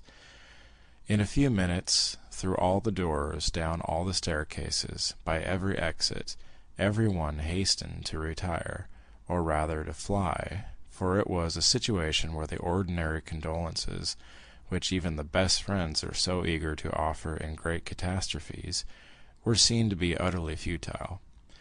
There remained in the banker's house only Danglars, closeted in his study, and making his statement to the officer of gendarmes. Madame Danglars, terrified, in the boudoir, with which we are acquainted, and Eugénie, who, with haughty air and disdainful lip, had retired to her room with her inseparable companion, Mademoiselle Louise d'Armilly.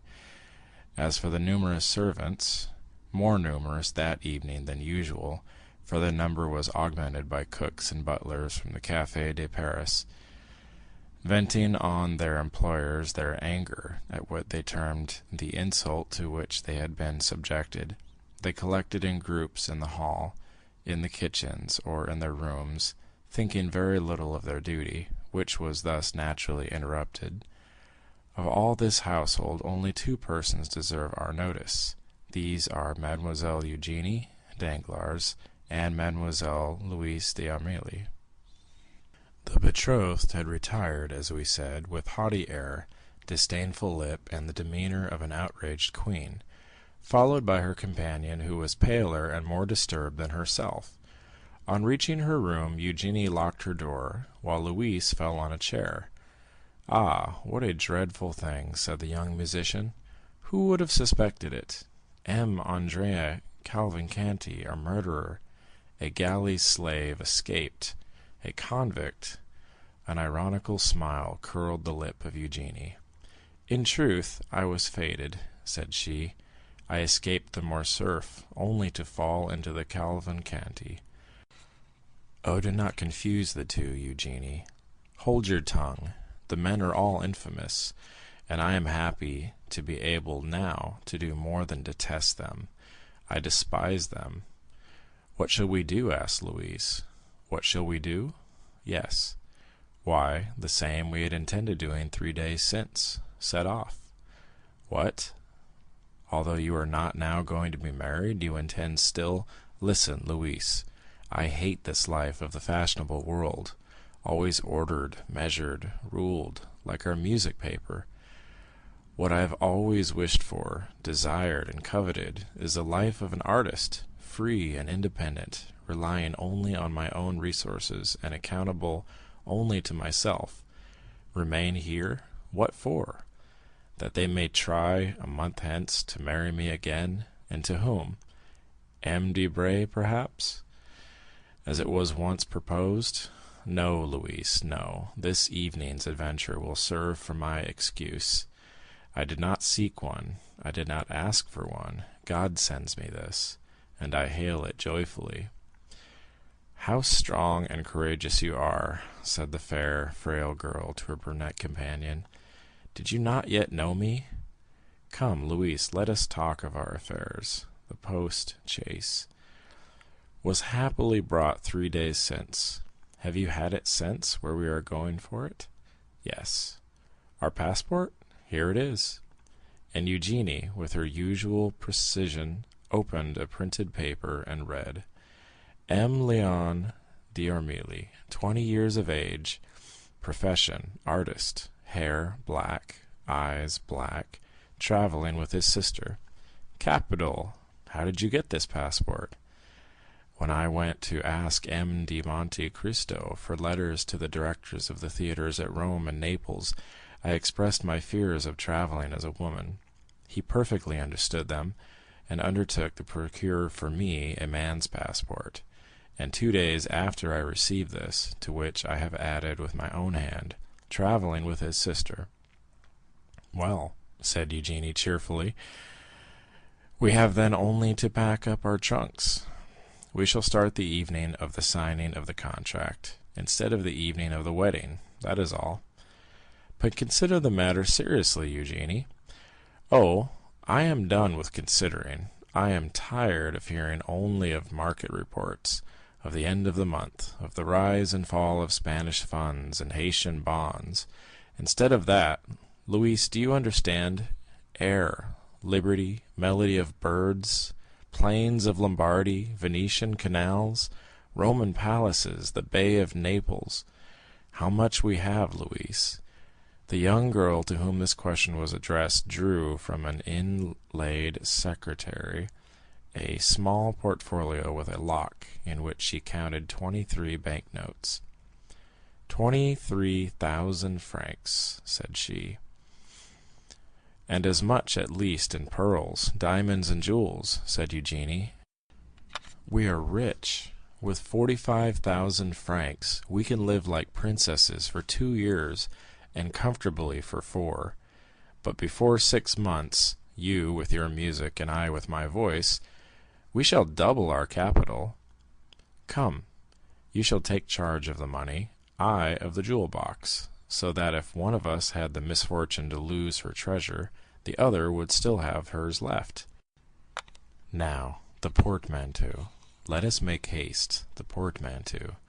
Stop, said Louise, going to listen at Madame Danglars' door. What do you fear? That we may be discovered. The door is locked. They may tell us to open it. They may if they like, but we will not. You are a perfect Amazon, Eugene. And the 2 young girls began to heap into a trunk all the things they thought they should require. There now, said Eugenie, while I change my costume, do you lock the portmanteau. Louise pressed with all the strength her little hands on top of the portmanteau. But I cannot, said she. I am not strong enough. Do you shut it. Ah, you do well to ask, said Eugenie, laughing. I forgot that I was Hercules, and you only the pale Omphale. And the young girl, kneeling on the top, pressed the 2 parts of the portmanteau together, and Mademoiselle d'Armilly passed the bolt of the padlock through. When this was done, Eugenie opened a drawer of which she kept the key, and took from it a wadded violet silk traveling cloak. Here, said she, you see I have thought of everything. With this cloak you will not be cold. But you? Oh, I am never cold, you know. Besides, with these men's clothes, will you dress here? Certainly. Shall you have time? Do not be uneasy, you little coward. All our servants are busy discussing the grand affair. Besides, what is there astonishing when you think of the grief I ought to be in, that I shut myself up? Tell me. No, truly, you comfort me. Come and help me.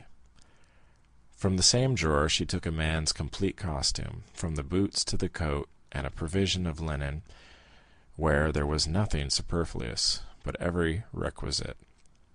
Then, with a promptitude which indicated that this was not the first time she had amused herself by adopting the garb of the opposite sex, Eugenie drew on the boots and pantaloons, tied her cravat, buttoned her waistcoat up to her throat, and put on a coat which admirably fitted her beautiful figure.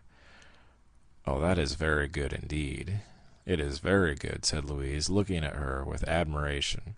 But that beautiful black hair, those magnificent braids, which made all the ladies sigh with envy, will they go under a man's hat like the one I see down there? You shall see, said Eugenie, and with her left hand seizing the thick mass, which her long fingers could scarcely grasp, she took in her right hand a pair of long scissors, and soon the steel met through the rich and splendid hair, which fell in a cluster at her feet as she leaned back to keep it from her coat. Then she grasped the front hair, which she also cut off, without expressing the least regret. On the contrary, her eyes sparkled with greater pleasure than usual under her ebony eyebrows. "Oh, the magnificent hair!" said Louise, with regret. "And am I not 100 times better thus?" cried Eugénie, smoothing the scattered curls of her hair, which had now quite a masculine appearance. "And do you not think me handsomer so?" "Oh, you are beautiful, always beautiful," cried Louise. "Now, where are you going?" "To Brussels, if you like. It is the nearest frontier. We can go to Brussels, Liège, Aix-la-Chapelle, then up the Rhine to Strasbourg. We will cross Switzerland and go down into Italy by the St. Gothard. Will that do?" "Yes." "What are you looking at?" "I'm looking at you. Indeed, you are adorable like that. One would say you were carrying me off." "And they would be right, pardieu."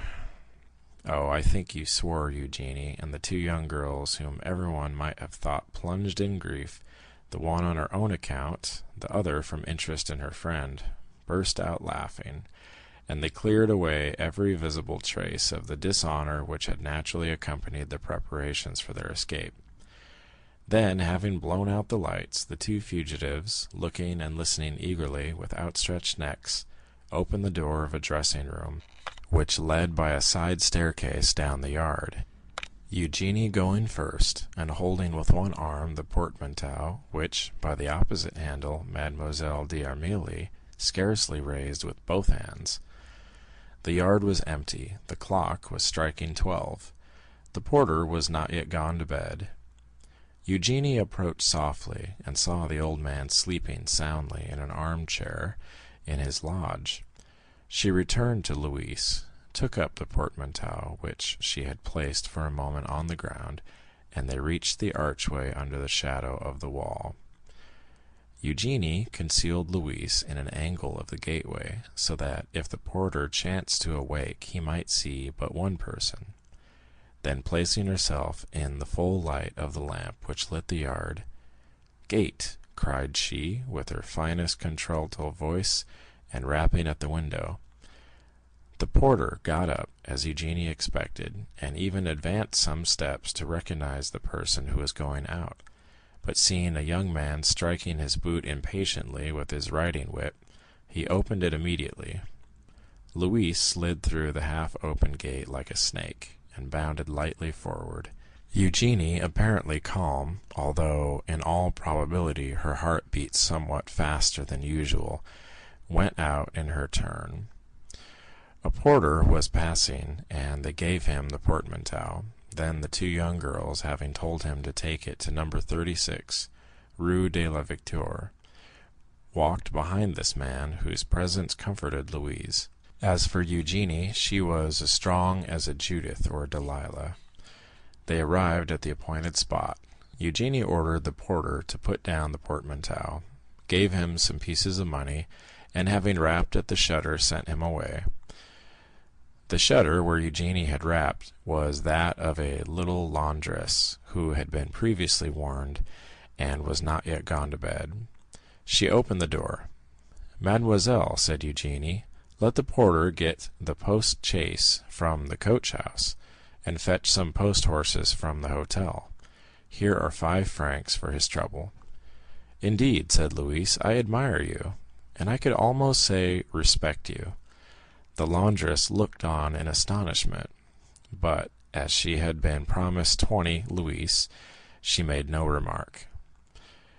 In a quarter of an hour the porter returned with a post-boy and horses, which were harnessed, and put in the post-chaise in a minute, while the porter fastened the portmanteau on with the assistance of a cord and a strap. "Here is the passport," said the postilion. "Which way are we going, young gentlemen?" "To Fontainebleau," replied Eugene, with an almost masculine voice. "What do you say?" said Louise. "I am giving them the slip," said Eugene. "This woman, to whom we have given 20 louis, may betray us for 40. We will soon alter our direction," and the young girl jumped into the britska, which was admirably arranged for sleeping in, without scarcely touching the step. "You are always right," said the music teacher, seating herself by the side of her friend. A quarter of an hour afterwards the postilion, having been put in the right road, passed with a crack of his whip through the gateway of the Bière Saint-Martin. "Ah," said Louise, breathing freely, "here we are out of Paris." "Yes, my dear, the abduction is an accomplished fact," replied Eugénie. "Yes, and without violence," said Louise. "I shall bring that forward as an extenuating circumstance," replied Eugénie.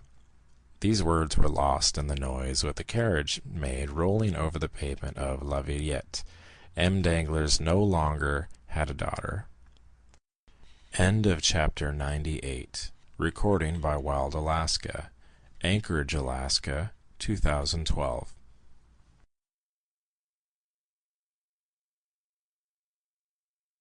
And now let us leave Mademoiselle Danglars and her friend pursuing their way to Brussels, and return to poor Andrea Cavalcanti, so inopportunely interrupted in his rise to fortune. Notwithstanding his youth, Master Andrea was a very skilful and intelligent boy. We have seen that on the first rumor which reached the salon, he had gradually approached the door, and crossing 2 or 3 rooms at last disappeared. But we have forgotten to mention one circumstance, which nevertheless ought not to be omitted. In one of the rooms he crossed, the trousseau of the bride-elect was on exhibition. There were caskets of diamonds, cashmere shawls, Valenciennes lace, English veilings, and in fact, all the tempting things the bare mention of which makes the hearts of young girls bound with joy, and which is called the corbeille. Now in passing through this room, Andrea proved himself not only to be clever and intelligent, but also provident, for he helped himself to the most valuable of the ornaments before him. Furnished with this plunder, Andrea leaped with a lighter heart from the window, intending to slip through the hands of the gendarmes.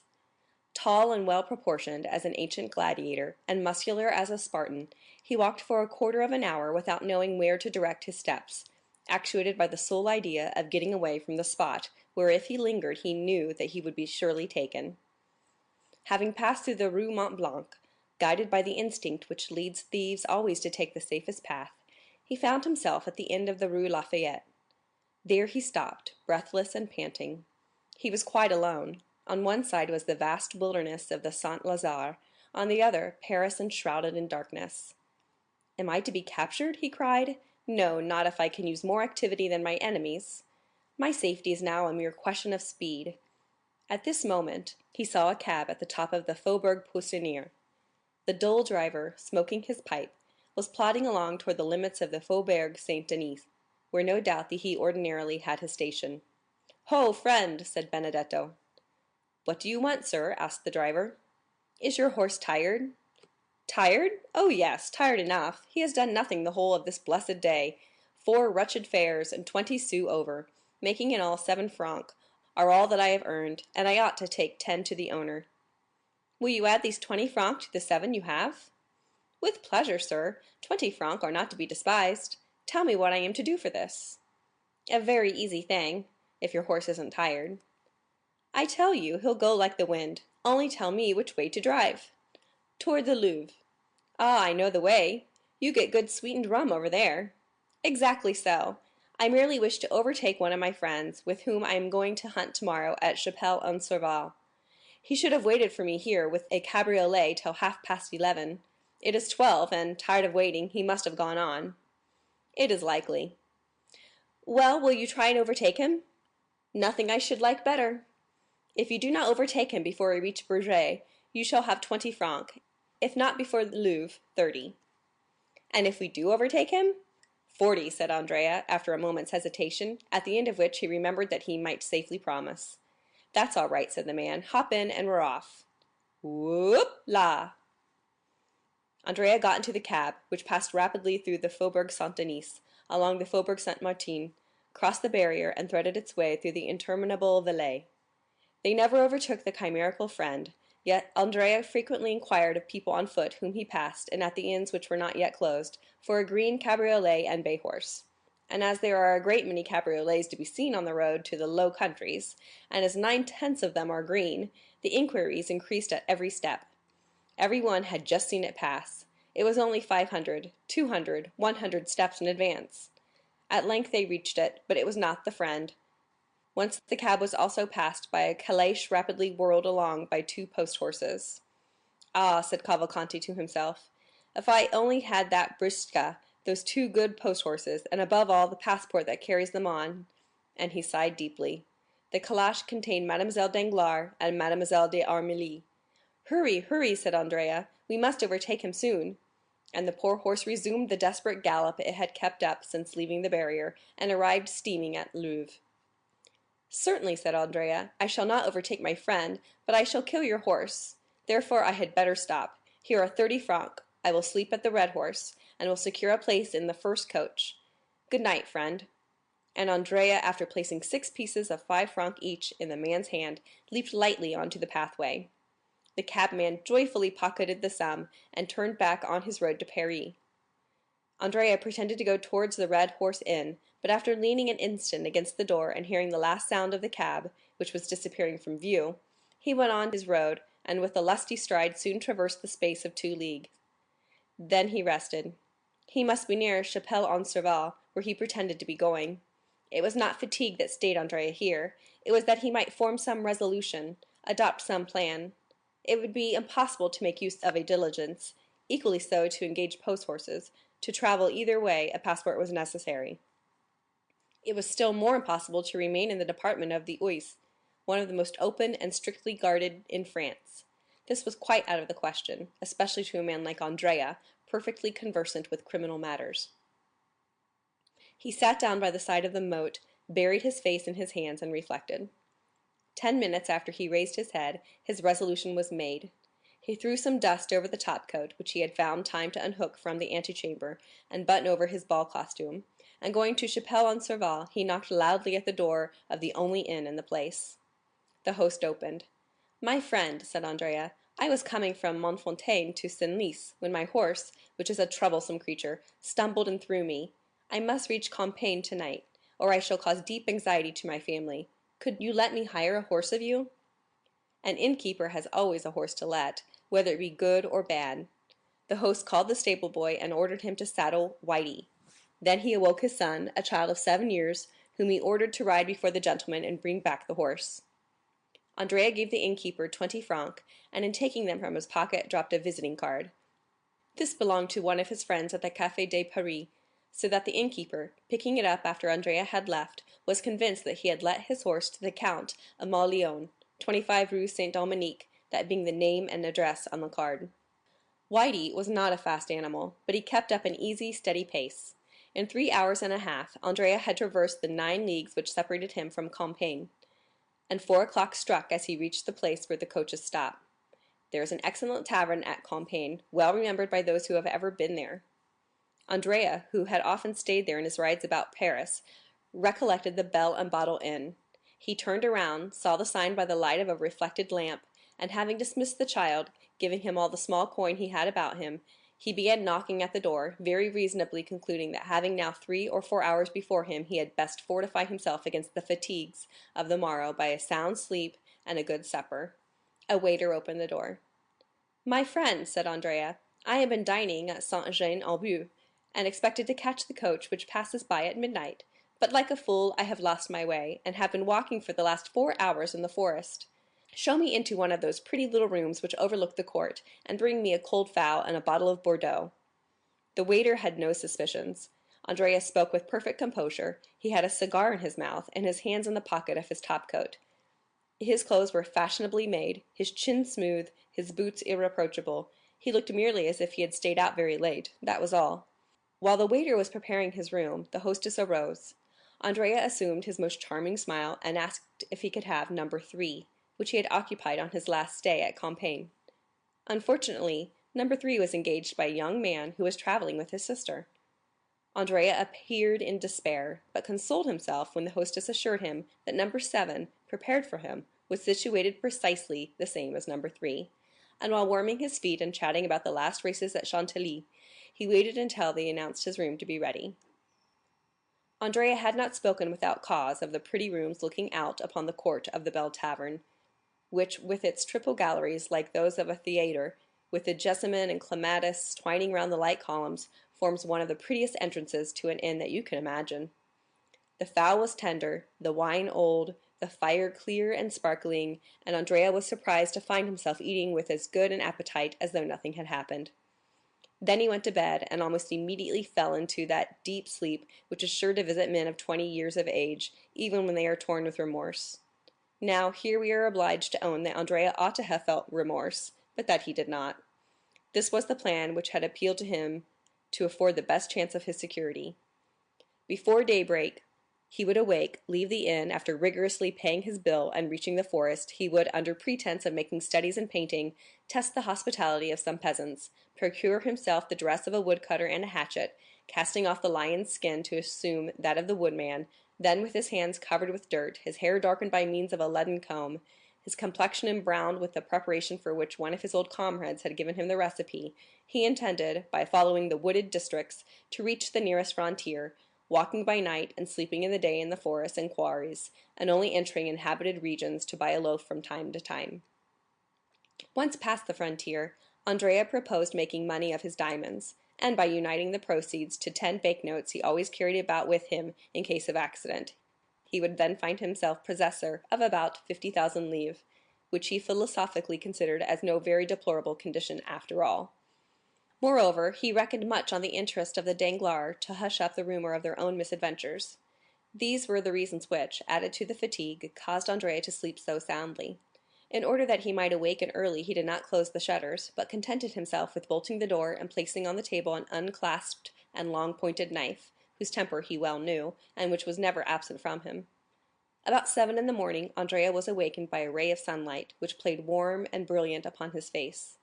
In all well-organized brains, the predominating idea, and there always is one, is sure to be the last thought before sleeping, and the first upon waking in the morning.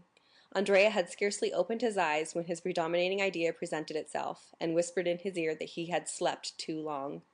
He jumped out of bed and ran to the window. A gendarme was crossing the court.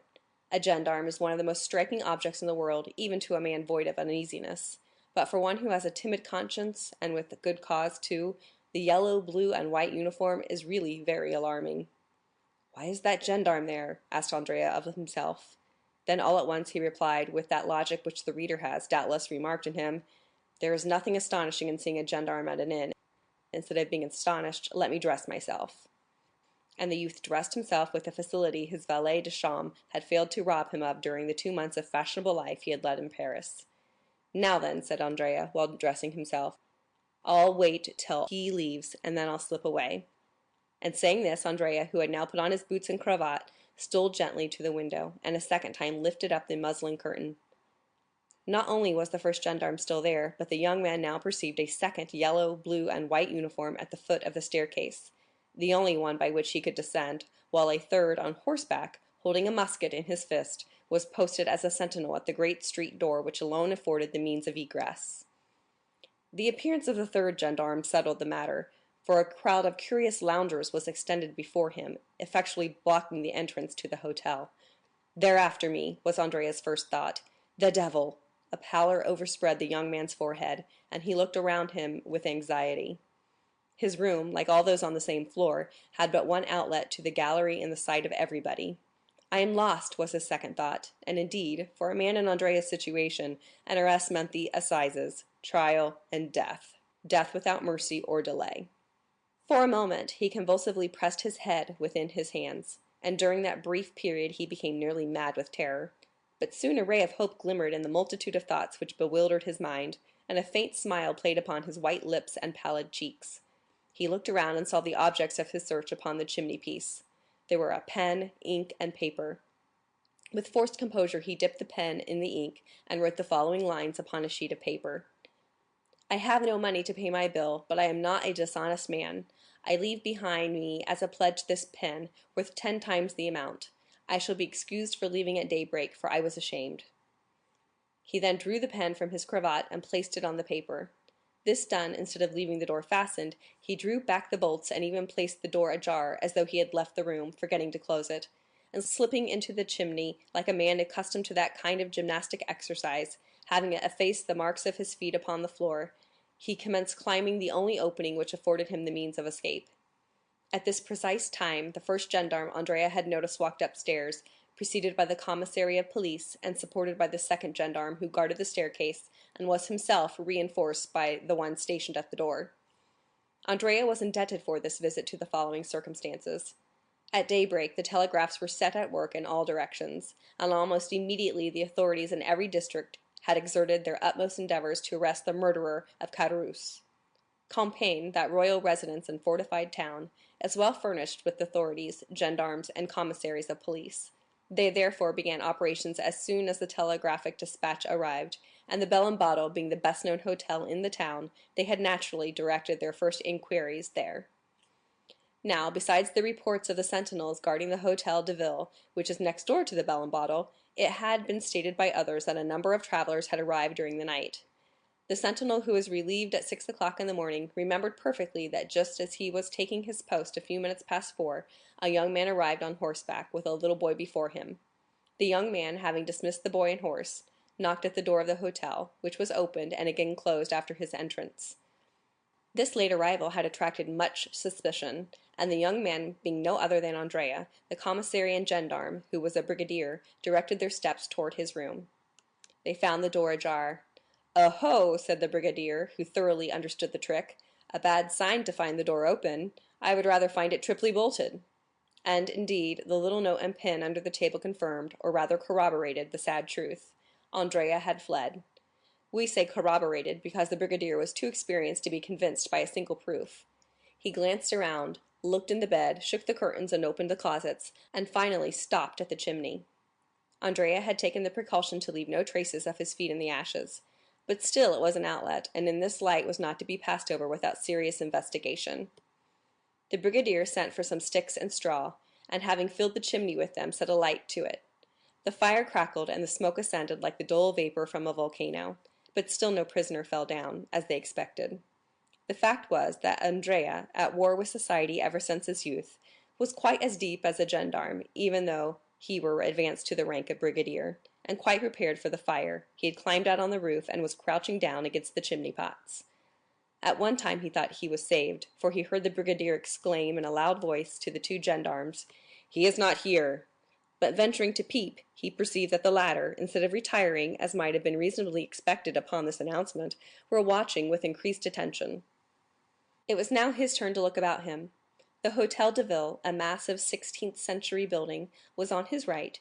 Anyone could descend from the openings in the tower and examine every corner of the roof below, and Andrea expected momentarily to see the head of a gendarme appear at one of these openings. If once discovered, he knew he would be lost, for the roof afforded no chance of escape. He therefore resolved to descend, not through the same chimney by which he had come up, but by a similar one conducting to another room. He looked around for a chimney from which no smoke issued, and having reached it, he disappeared through the orifice without being seen by anyone. At the same minute, one of the little windows of the Hôtel de Ville was thrown open, and the head of a gendarme appeared. For an instant it remained motionless as one of the stone decorations of the buildings. Then, after a long sigh of disappointment, the head disappeared. The brigadier, calm and dignified as the law he represented, passed through the crowd without answering the 1,000 questions addressed to him, and re-entered the hotel. "Well?" asked the two gendarmes. "Well, my boys," said the brigadier, "the brigand must really have escaped early this morning, but we will send to the Villers-Cotterêts and Noyon roads, and search the forest, when we shall catch him, no doubt." The honorable functionary had scarcely expressed himself thus, in that intonation which is peculiar to the brigadiers of the gendarmerie, when a loud scream, accompanied by the violent ringing of a bell, resounded through the court of the hotel. "Ah, what is that?" cried the brigadier. "Some traveler seems impatient," said the host. "What number was it that rang?" "Number 3. "Run, waiter." At this moment the scream and ringing were redoubled. "Ah," said the brigadier, stopping the servant, "the person who is ringing appears to want something more than a waiter. We will attend upon him with a gendarme. Who occupies number 3?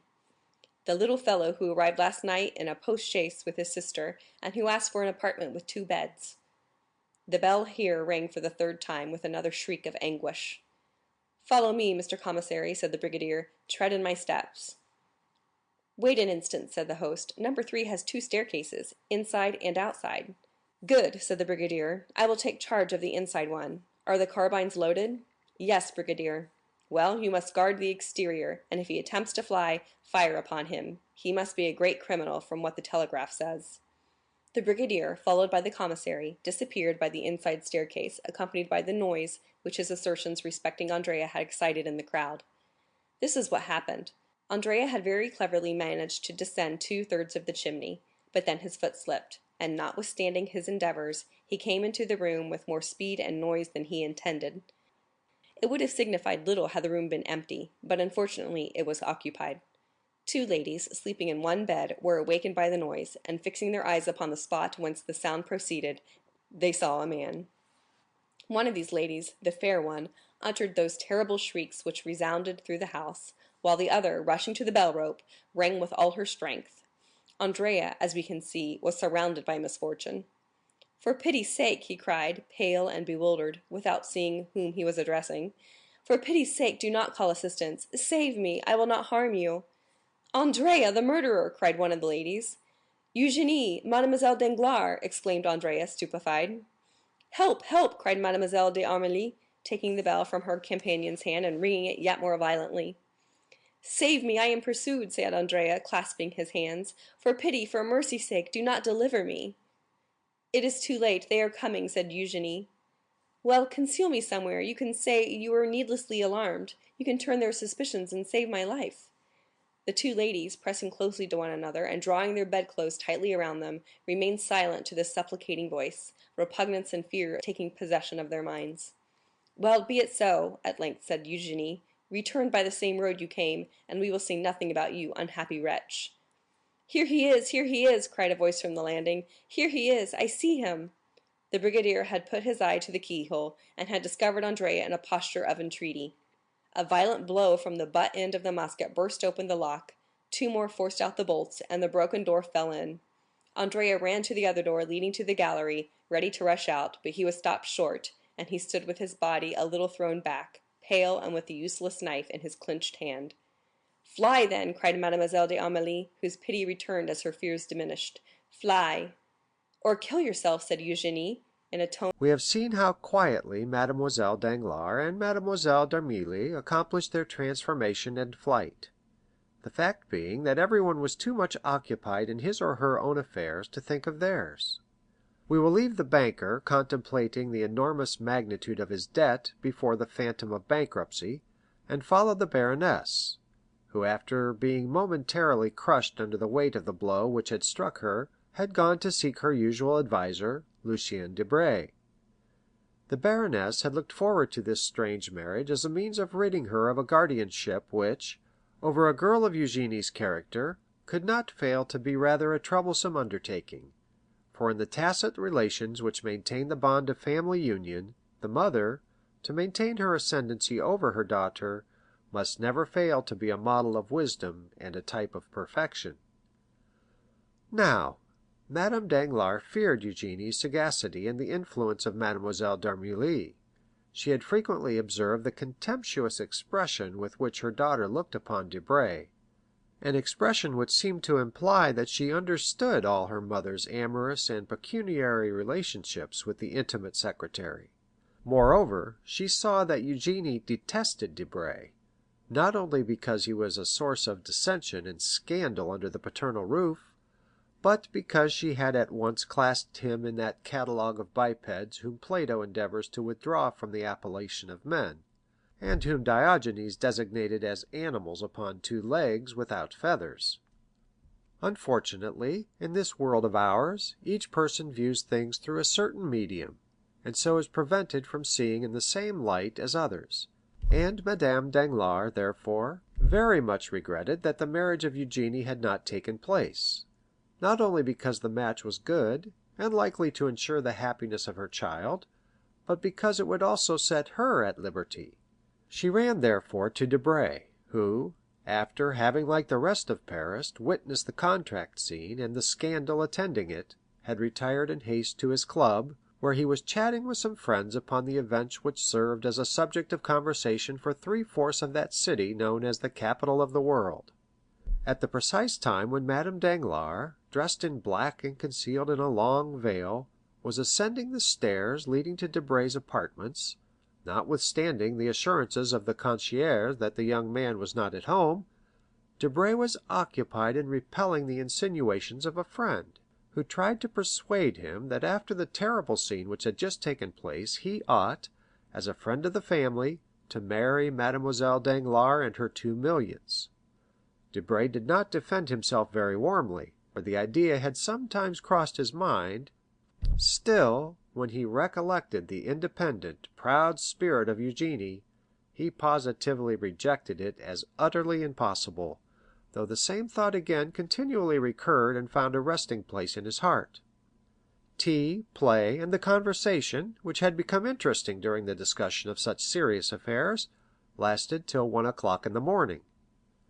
Meanwhile, Madame Danglars, veiled and uneasy, awaited the return of Debray in the little green room, seated between 2 baskets of flowers, which she had that morning sent, and which, it must be confessed, Debray had himself arranged and watered with so much care that his absence was half excused in the eyes of the poor woman.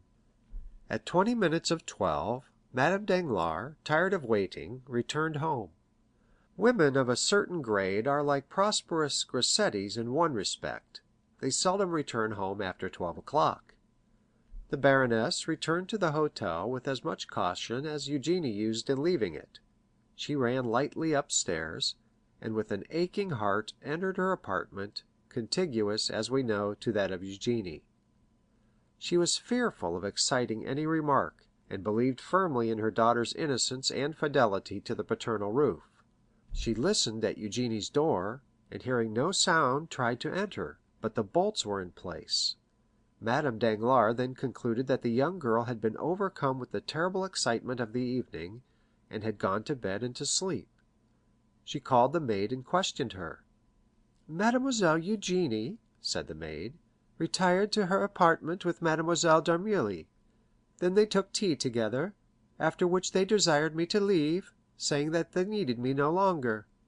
Since then the maid had been below, and like everyone else she thought the young ladies were in their own room.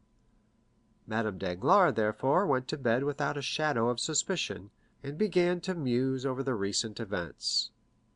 In proportion as her memory became clearer, the occurrences of the evening were revealed in their true light. What she had taken for confusion was a tumult; what she had regarded as something distressing was in reality a disgrace. And then the baroness remembered that she had felt no pity for poor Mercédès, who had been afflicted with as severe a blow through her husband and son. "Eugénie," she said to herself, "is lost, and so are we.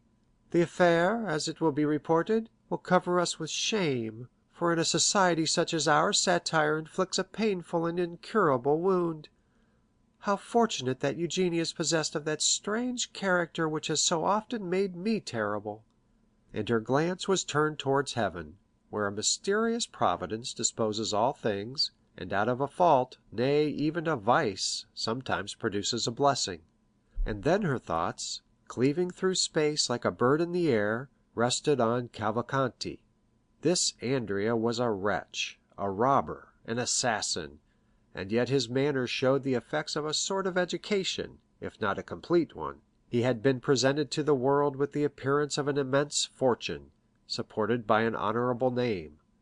How could she extricate herself from this labyrinth? To whom would she apply to help her out of this painful situation? Debray, to whom she had run, with the first instinct of a woman towards the man she loves and who yet betrays her. Debray could but give her advice; she must apply to someone more powerful than he.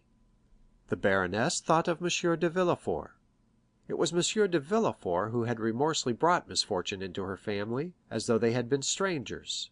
But no, on reflection, the procureur was not a merciless man, and it was not the magistrate, slave to his duties, but the friend, the loyal friend, who roughly but firmly cut into the very core of the corruption. It was not the executioner, but the surgeon, who wished to withdraw the honor of Danglars from ignominious association with the disgraced young man they had presented to the world as their son-in-law. And since Villefort, the friend of Danglars, had acted in this way, no one could suppose that he had been previously acquainted with, or had lent himself to, any of Andrea's intrigues. Villefort's conduct, therefore, upon reflection, appeared to the baroness as if shaped for their mutual advantage. But the inflexibility of the procureur should stop there. She would see him the next day, and if she could not make him fail in his duties as a magistrate, she would, at least, obtain all the indulgence he could allow. She would invoke the past, recall old recollections. She would supplicate him by the remembrance of guilty yet happy days. M. de Villefort would stifle the affair. He had only to turn his eyes on one side and allow Andrea to fly, and follow up the crime under the shadow of guilt called contempt of court. And after this reasoning she slept easily. At 9 o'clock next morning she arose, and without ringing for her maid or giving the least sign of her activity, she dressed herself in the same simple style as on the previous night, then running downstairs, she left the hotel, walked to the Rue de Provence, called a cab, and drove to M. de Villefort's house. For the last month this wretched house had presented the gloomy appearance of a lazaretto infected with the plague. Some of the apartments were closed within and without. The shutters were only opened to admit a minute's air, showing the scared face of a footman, and immediately afterwards the window would be closed, like a gravestone falling on a sepulchre, and the neighbors would say to each other in a low voice, "Will there be another funeral today at the procureur's house?" Madame Danglars involuntarily shuddered at the desolate aspect of the mansion. Descending from the cab, she approached the door with trembling knees, and rang the bell.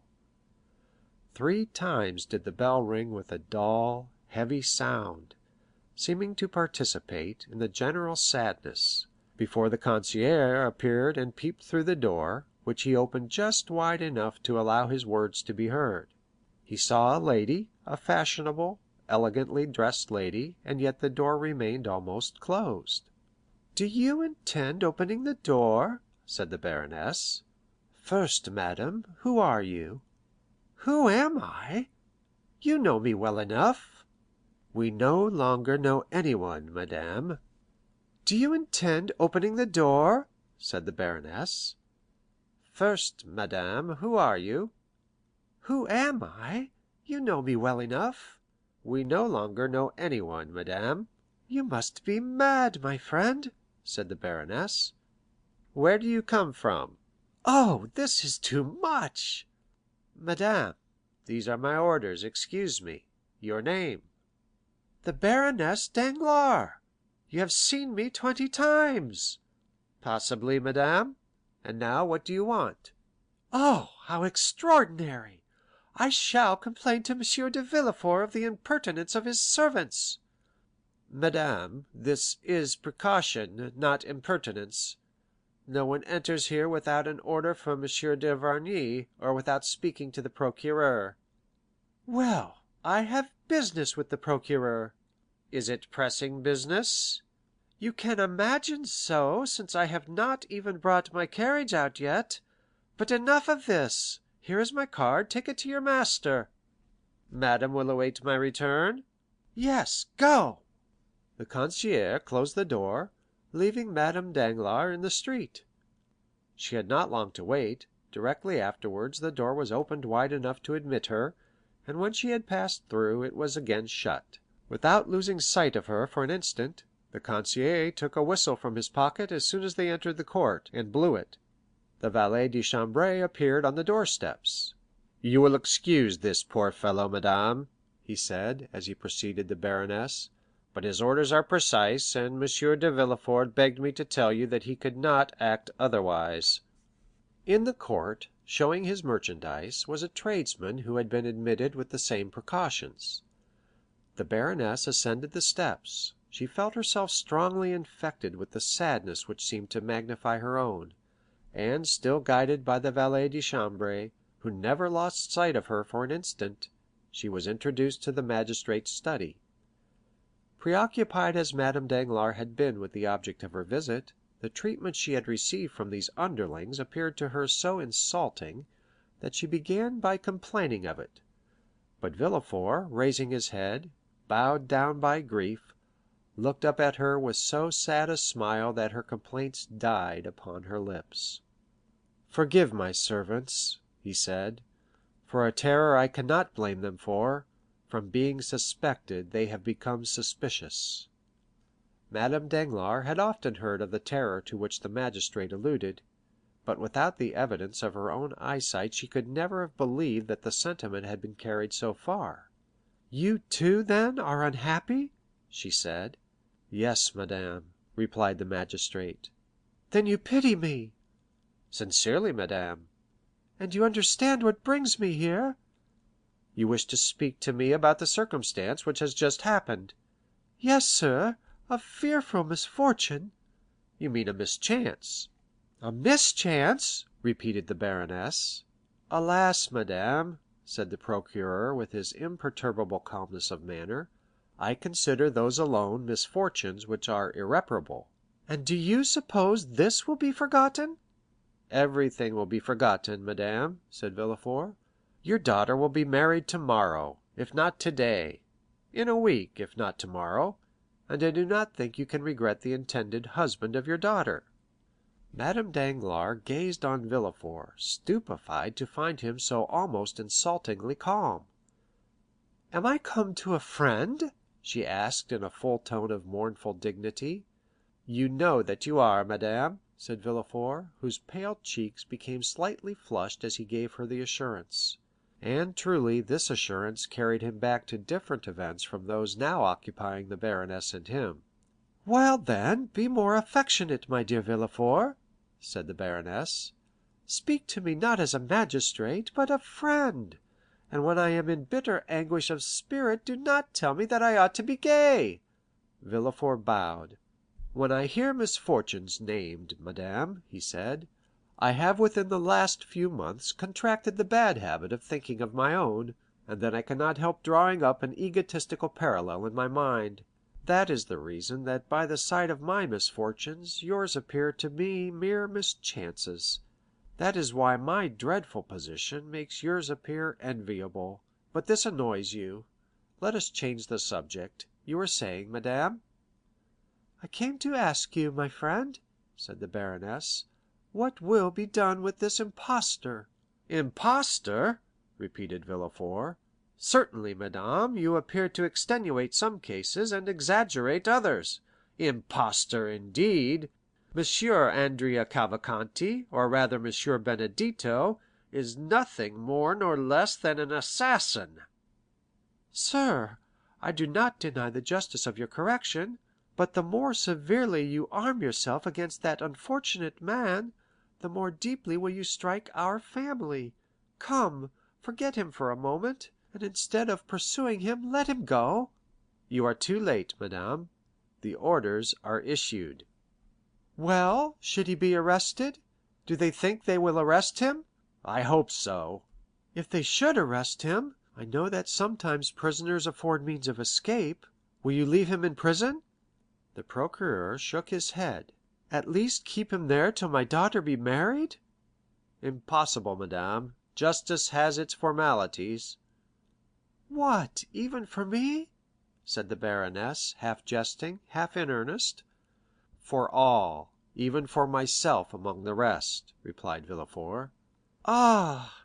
exclaimed the baroness, without expressing the ideas which the exclamation betrayed.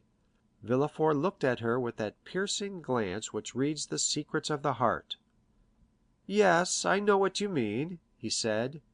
"You refer to the terrible rumors spread abroad in the world, that the deaths which have kept me in mourning for the last 3 months, and from which Valentine has only escaped by a miracle, have not happened by natural means." "I was not thinking of that," replied Madame Danglars quickly. "Yes, you were thinking of it, and with justice; you could not help thinking of it, and saying to yourself, 'You who pursue crime so vindictively, answer now why are there unpunished crimes in your dwelling?'" The baroness became pale. "You were saying this, were you not?" "Well, I own it." "I will answer you." Villefort drew his armchair nearer to Madame Danglars; then resting both hands upon his desk, he said in a voice more hollow than usual, "There are crimes which remain unpunished because the criminals are unknown, and we might strike the innocent instead of the guilty. But when the culprits are discovered," Villefort here extended his hand toward a large crucifix placed opposite to his desk, "when they are discovered, I swear to you, by all I hold most sacred, that whoever they may be, they shall die. Now, after the oath I have just taken, and which I will keep, madame, dare you ask for mercy for that wretch?"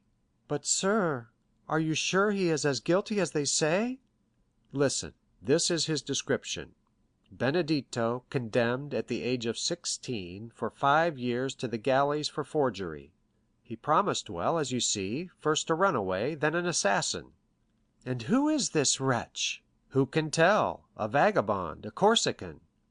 "Has no one owned him?" "No one. His parents are unknown." "But who was the man who brought him from Lucca?" "Another rascal like himself, perhaps his accomplice." The baroness clasped her hands. "Villefort," she exclaimed in her softest and most captivating manner.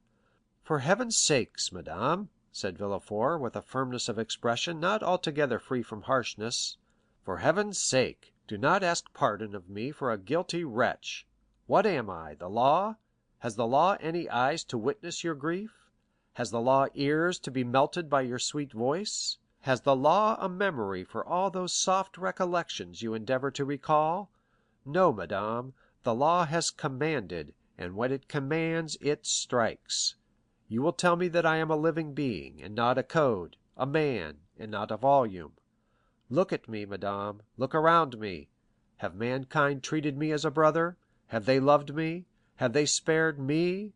Has anyone shown the mercy towards me that you now ask at my hands? No, madame, they struck me, always struck me. Woman, siren that you are, do you persist in fixing on me that fascinating eye which reminds me that I ought to blush? Well, be it so. Let me blush for the faults you know, and perhaps for even more than those. But having sinned myself, it may be more deeply than others, I never rest till I have torn the disguises from my fellow creatures, and found out their weaknesses. I have always found some proof of human perversity or error. Every criminal I condemn seems to me living evidence that I am not a hideous exception to the rest. Alas, alas, alas, all the world is wicked. Let us therefore strike at wickedness." Villefort pronounced these last words with a feverish rage which gave a ferocious eloquence to his words. "But," said Madame Danglars, resolving to make a last effort, "this young man, though a murderer, is an orphan, abandoned by everybody." "So much the worse, or rather so much the better. It has been so ordained that he may have none to weep his fate." "But this is trampling on the weak, sir." "This weakness of a murderer?" "His dishonor reflects upon us." "Is not death in my house?" "Oh, sir," exclaimed the baroness, "you are without pity for others. Well, then, I tell you they will have no mercy on you." "Be it so," said Villefort, raising his arms to heaven. "At least, delay the trial till the next assizes; we shall then have 6 months before us." "No, madame," said Villefort, "instructions have been given. There are yet 5 days left; 5 days are more than I require. Do you not think that I also long for forgetfulness? While working night and day, I sometimes lose all recollection of the past, and then I experience the same sort of happiness I can imagine the dead feel. Still, it is better than suffering." "But, sir, he has fled; let him escape. Inaction is a pardonable offense." "I tell you it is too late.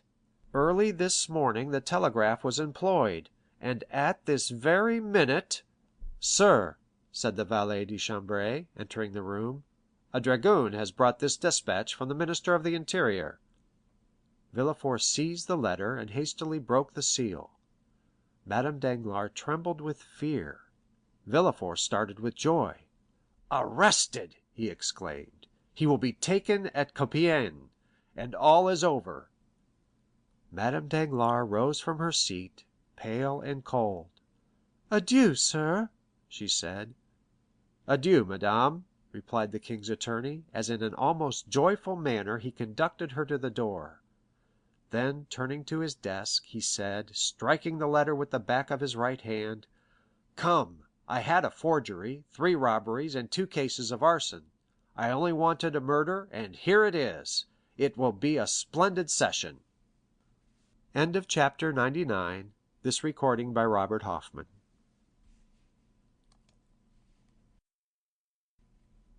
As the procureur had told Madame Danglars, Valentine was not yet recovered. Bowed down with fatigue, she was indeed confined to her bed, and it was in her own room, and from the lips of Madame de Villefort, that she heard all the strange events we have related. We mean the flight of Eugénie and the arrest of Andrea Cavalcanti, or rather Benedetto, together with the accusation of murder pronounced against him. But Valentine was so weak that this recital scarcely produced the same effect it would have done had she been in her usual state of health. Indeed, her brain was only the seat of vague ideas, and confused forms, mingled with strange fancies, alone presented themselves before her eyes. During the daytime Valentine's perceptions remained tolerably clear, owing to the constant presence of M.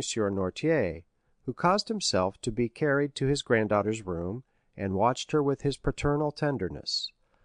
Villefort also, on his return from the law courts, frequently passed an hour or two with his father and child.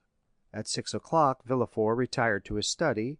At 8 M. d'Avrigny himself arrived, bringing the night draught prepared for the young girl, and then M. Noirtier was carried away. A nurse of the doctor's choice succeeded them, and never left till about 10 or 11 o'clock, when Valentine was asleep. As she went downstairs she gave the keys of Valentine's room to M. de Villefort, so that no one could reach the sick room excepting through that of Madame de Villefort and little Edward. Every morning Morrel called on Noirtier to receive news of Valentine, and, extraordinary as it seemed, each day found him less uneasy. Certainly, though Valentine still labored under dreadful nervous excitement, she was better, and moreover, Monte Cristo had told him when, half distracted, he had rushed to the count's house, that if she were not dead in 2 hours she would be saved. Now 4 days had elapsed, and Valentine still lived. The nervous excitement of which we speak pursued Valentine even in her sleep, or rather in that state of somnolence which succeeded her waking hours. It was then, in the silence of night, in the dim light shed from the alabaster lamp on the chimney-piece, that she saw the shadows pass and repass which hover over the bed of sickness, and fan the fever with their trembling wings. First, she fancied she saw her stepmother threatening her. Then Morrel stretched his arms toward her. Sometimes mere strangers, like the Count of Monte Cristo, came to visit her. Even the very furniture, in these moments of delirium, seemed to move, and this state lasted till about 3 o'clock in the morning, when a deep, heavy slumber overcame the young girl, from which she did not awake till daylight. On the evening of the day on which Valentine had learned of the flight of Eugénie and the arrest of Benedetto, Villefort having retired as well as Noirtier and d'Avrigny, her thoughts wandered in a confused maze, alternately reviewing her own situation and the events she had just heard. 11 o'clock had struck. The nurse, having placed the beverage prepared by the doctor within reach of the patient, and locked the door, was listening with terror to the comments of the servants in the kitchen, and storing her memory with all the horrible stories which had for some months past amused the occupants of the antechambers in the house of the king's attorney. Meanwhile, an unexpected scene was passing in the room which had been so carefully locked. 10 minutes had elapsed since the nurse had left.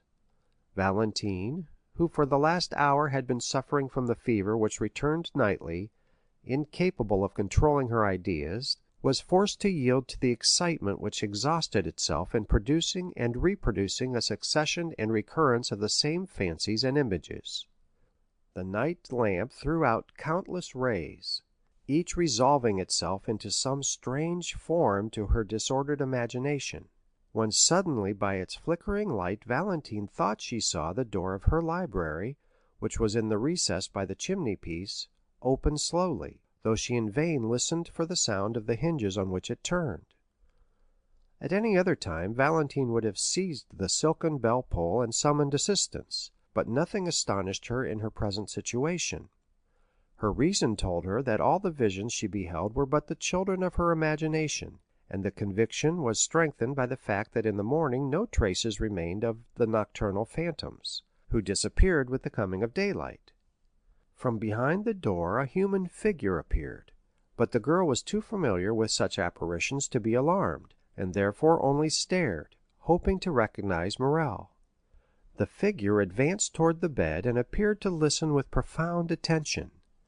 At this moment a ray of light glanced across the face of the midnight visitor. "It is not he," she murmured, and waited, in the assurance that this was but a dream, for the man to disappear or assume some other form. Still she felt her pulse, and finding it throb violently, she remembered that the best method of dispelling such illusions was to drink, for a draught of the beverage prepared by the doctor to allay her fever seemed to cause a reaction of the brain, and for a short time she suffered less. Valentine therefore reached her hand towards the glass, but as soon as her trembling arm left the bed the apparition advanced more quickly towards her, and approached the young girl so closely that she fancied she heard his breath, and felt the pressure of his hand. This time the illusion, or rather the reality, surpassed anything Valentine had before experienced. She began to believe herself really alive and awake, and the belief that her reason was this time not deceived made her shudder. The pressure she felt was evidently intended to arrest her arm, and she slowly withdrew it. Then the figure, from whom she could not detach her eyes, and who appeared more protecting than menacing, took the glass, and walking towards the night-light held it up, as if to test its transparency. This did not seem sufficient. The man, or rather the ghost, for he trod so softly that no sound was heard, then poured out about a spoonful into the glass, and drank it. Valentine witnessed this scene with a sentiment of stupefaction. Every minute she had expected that it would vanish and give place to another vision. But the man, instead of dissolving like a shadow, again approached her, and said in an agitated voice, "Now you may drink." Valentine shuddered. It was the first time one of these visions had ever addressed her in a living voice, and she was about to utter an exclamation. The man placed his finger on her lips. "The Count of Monte Cristo," she murmured. It was easy to see that no doubt now remained in the young girl's mind as to the reality of the scene. Her eyes started with terror, her hands trembled, and she rapidly drew the bedclothes closer to her.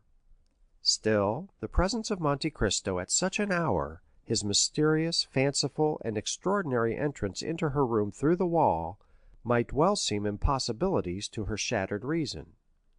"Do not call on anyone, do not be alarmed," said the count. "Do not let a shade of suspicion or uneasiness remain in your breast. The man standing before you, Valentine," for this time it was no ghost, "is nothing more than the tenderest father and the most respectful friend you could dream of." Valentine could not reply. The voice which indicated the real presence of a being in the room alarmed her so much that she feared to utter a syllable. Still, the expression of her eyes seemed to inquire, "If your intentions are pure, why are you here?" The count's marvellous sagacity understood all that was passing in the young girl's mind. "Listen to me," he said, "or rather look upon me. Look at my face, paler even than usual, and my eyes, red with weariness. For 4 days I have not closed them, for I have been constantly watching you, to protect and preserve you from Maximilian." The blood mounted rapidly to the cheeks of Valentine, for the name just announced by the count dispelled all the fear with which his presence had inspired her. "Maximilian!" she exclaimed, and so sweet did the sound appear to her, that she repeated it. "Maximilian! Has he then owned all to you?" "Everything. He told me your life was his, and I have promised him that you shall live." "You have promised him that I shall live?" "Yes." "But, sir, you spoke of vigilance and protection. Are you a doctor?" "Yes, the best you could have at the present time, believe me." "But you say you have watched," said Valentine uneasily. "Where have you been? I have not seen you." The count extended his hand towards the library. "I was hidden behind that door," he said, "which leads into the next house, which I have rented." Valentine turned her eyes away, and, with an indignant expression of pride and modest fear, exclaimed, "Sir, I think you have been guilty of an unparalleled intrusion, and that what you call protection is more like an insult."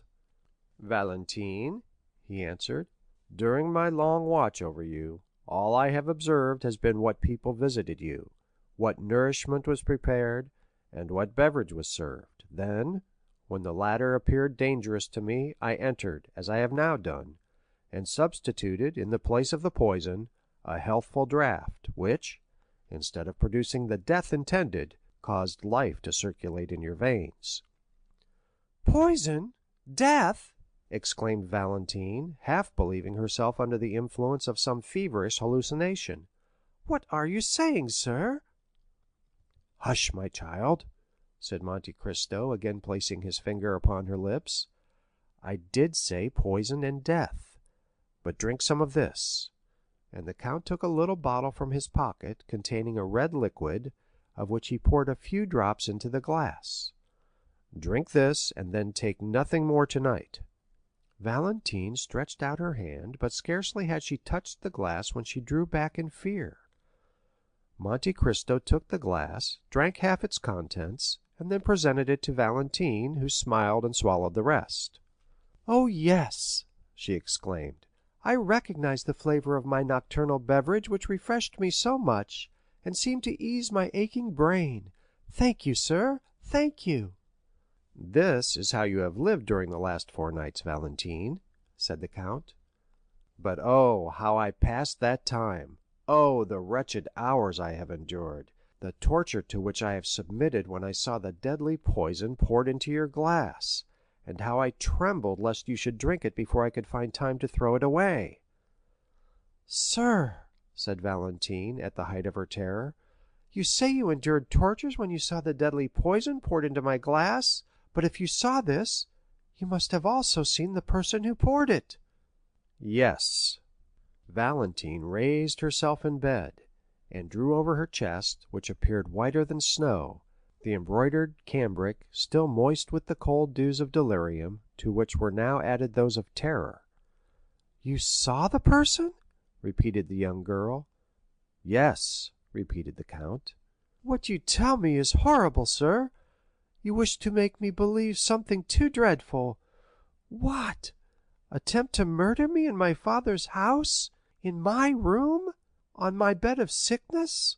Oh, leave me, sir, you are tempting me, you make me doubt the goodness of Providence. It is impossible, it cannot be." "Are you the first that this hand has stricken? Have you not seen M. de Saint Méran, Madame de Saint Méran, Barrois, all fall? Would not M. Noirtier also have fallen a victim, had not the treatment he has been pursuing for the last 3 years neutralized the effects of the poison?" "Oh, heaven!" said Valentine, "is this the reason why grandpa has made me share all his beverages during the last month?" "And have they all tasted of a slightly bitter flavor, like that of dried orange peel?" "Oh, yes, yes." "Then that explains all," said Monte Cristo.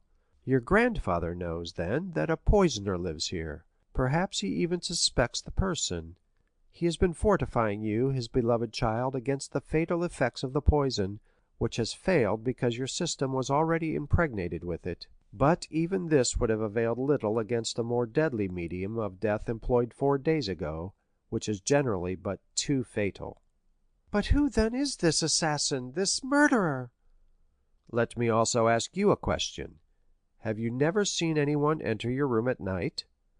"Oh, yes, I have frequently seen shadows pass close to me, approach and disappear, but I took them for visions raised by my feverish imagination, and indeed when you entered I thought I was under the influence of delirium." "Then you do not know who it is that attempts your life?" "No," said Valentine. "Who could desire my death?" "You shall know it now, then," said Monte Cristo, listening. "How do you mean?" said Valentine, looking anxiously around. "Because you are not feverish or delirious tonight, but thoroughly awake. Midnight is striking, which is the hour murderers choose." "Oh, heavens!" exclaimed Valentine, wiping off the drops which ran down her forehead. Midnight struck slowly and sadly. Every hour seemed to strike with leaden weight upon the heart of the poor girl. "Valentine," said the count, "summon up all your courage. Still the beatings of your heart. Do not let a sound escape you, and feign to be asleep. Then you will see." Valentine seized the count's hand. "I think I hear a noise," she said. "Leave me." "Good-bye for the present," replied the count, walking upon tiptoe towards the library door, and smiling with an expression so sad and paternal that the young girl's heart was filled with gratitude. Before closing the door, he turned around once more, and said, "Not a movement, not a word. Let them think you asleep, or perhaps you may be killed before I have the power of helping you." And with this fearful injunction the count disappeared through the door, which noiselessly closed after him. End of chapter 100. Recording by Robert Hoffman.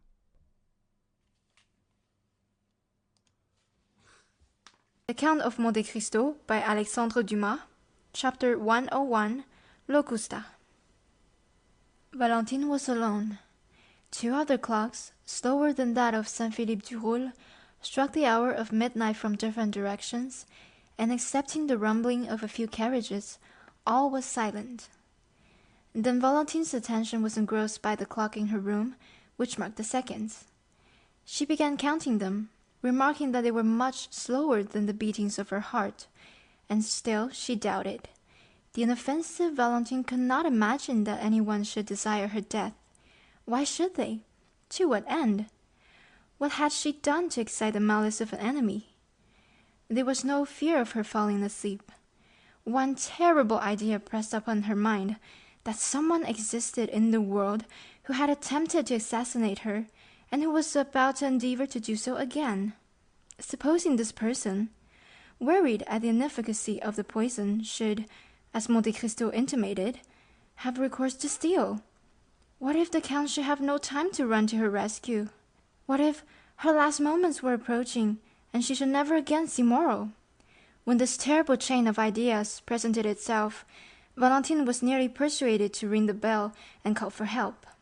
But through the door she fancied she saw the luminous eye of the count, that eye which lived in her memory, and the recollection overwhelmed her with so much shame that she asked herself whether any amount of gratitude could ever repay his adventurous and devoted friendship.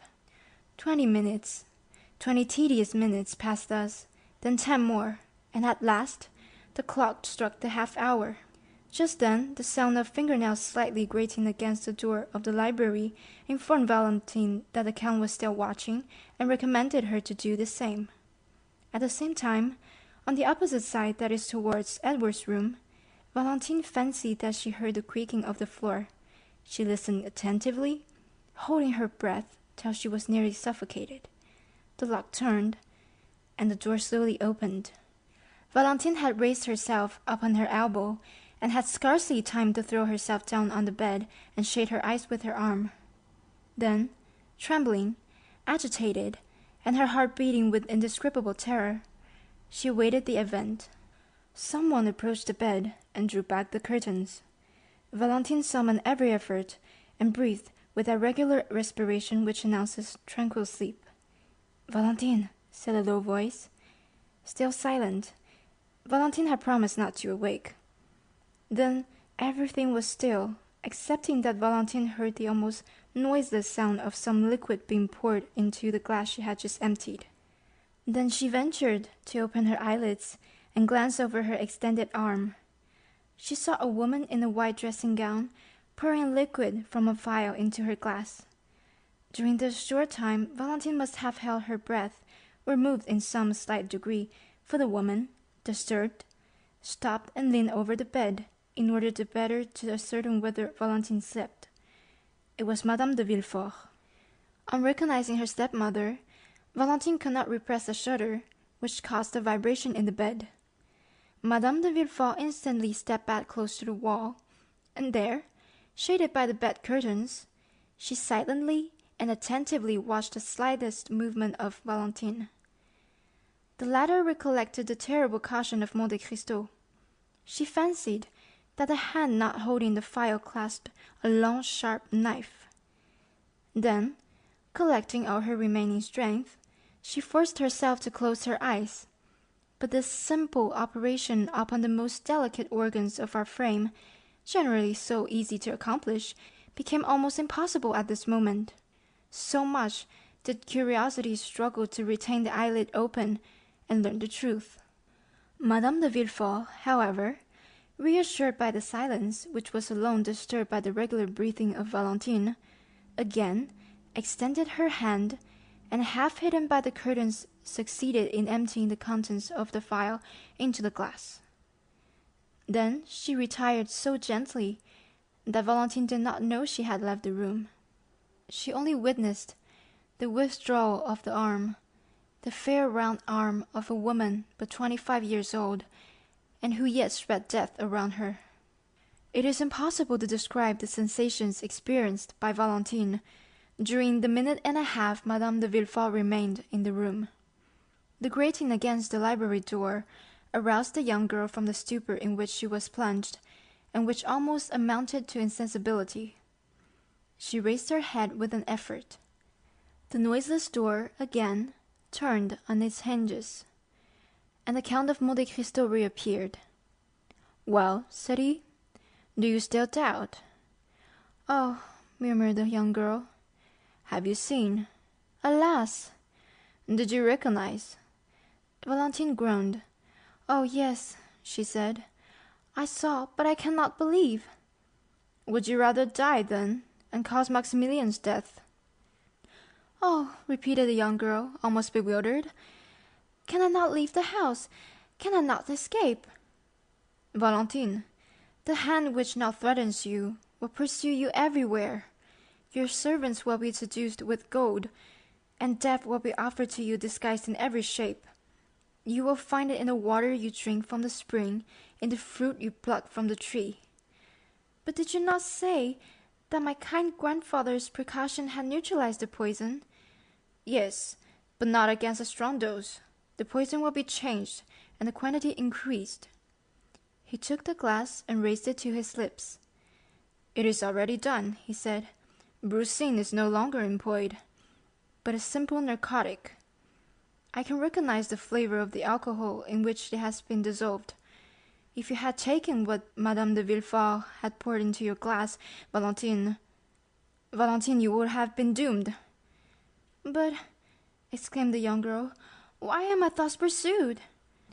"Why?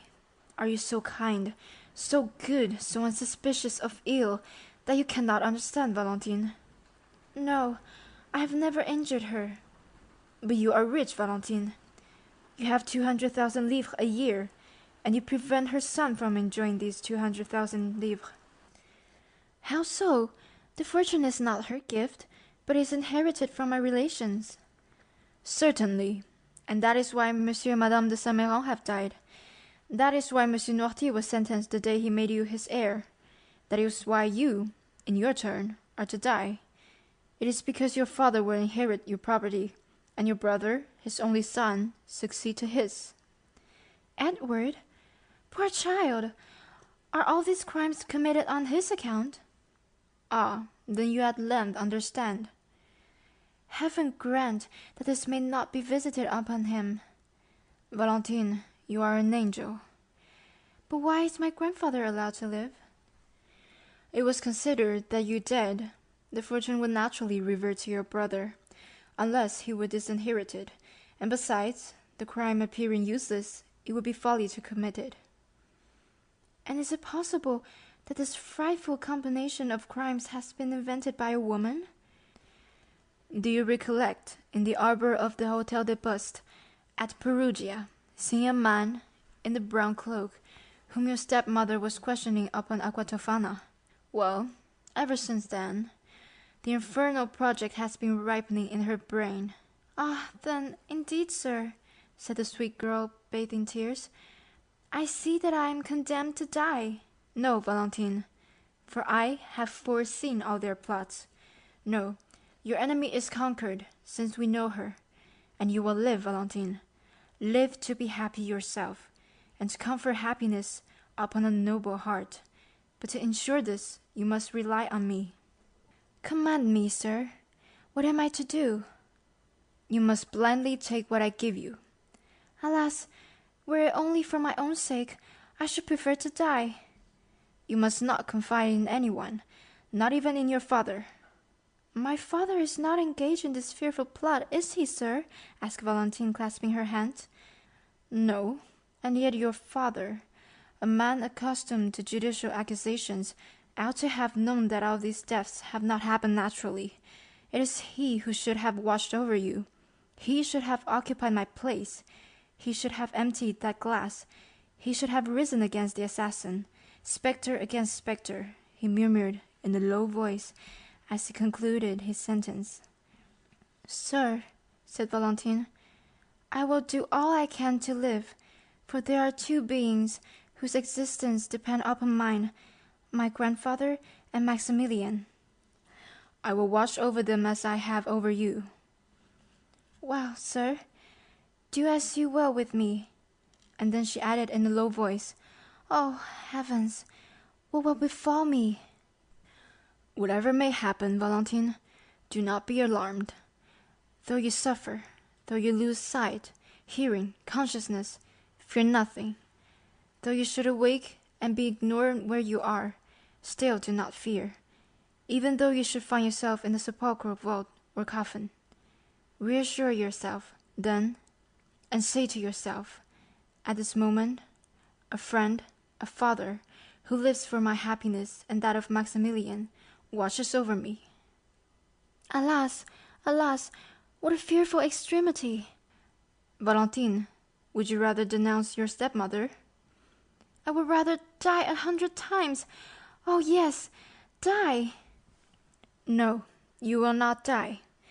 But will you promise me, whatever happens, that you will not complain, but hope?" "I will think of Maximilian." "You are my own darling child, Valentine. I alone can save you, and I will." Valentine, in the extremity of her terror, joined her hands, for she felt that the moment had arrived to ask for courage, and began to pray, and while uttering little more than incoherent words, she forgot that her white shoulders had no other covering than her long hair, and that the pulsations of her heart could be seen through the lace of her nightdress. Monte Cristo gently laid his hand on the young girl's arm, drew the velvet coverlet close to her throat, and said with a paternal smile, "My child, believe in my devotion to you, as you believe in the goodness of Providence and the love of Maximilian." Then he drew from his waistcoat pocket the little emerald box, raised the golden lid, and took from it a pastille about the size of a pea, which he placed in her hand. She took it, and looked attentively on the count. There was an expression on the face of her intrepid protector which commanded her veneration. She evidently interrogated him by her look. "Yes," said he. Valentine carried the pastille to her mouth and swallowed it. "And now, my dear child, adieu for the present. I will try and gain a little sleep, for you are saved." "Go," said Valentine. "Whatever happens, I promise you not to fear." Monte Cristo, for some time, kept his eyes fixed on the young girl, who gradually fell asleep, yielding to the effects of the narcotic the count had given her. Then he took the glass, emptied 3 parts of the contents in the fireplace, that it might be supposed Valentine had taken it, and replaced it on the table. Then he disappeared, after throwing a farewell glance on Valentine, who slept with the confidence and innocence of an angel. End of chapter 101. Recording by Mia.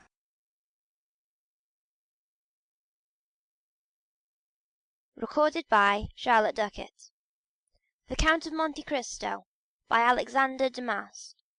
The nightlight continued to burn on the chimney-piece, exhausting the last few drops of oil which floated on the surface of the water.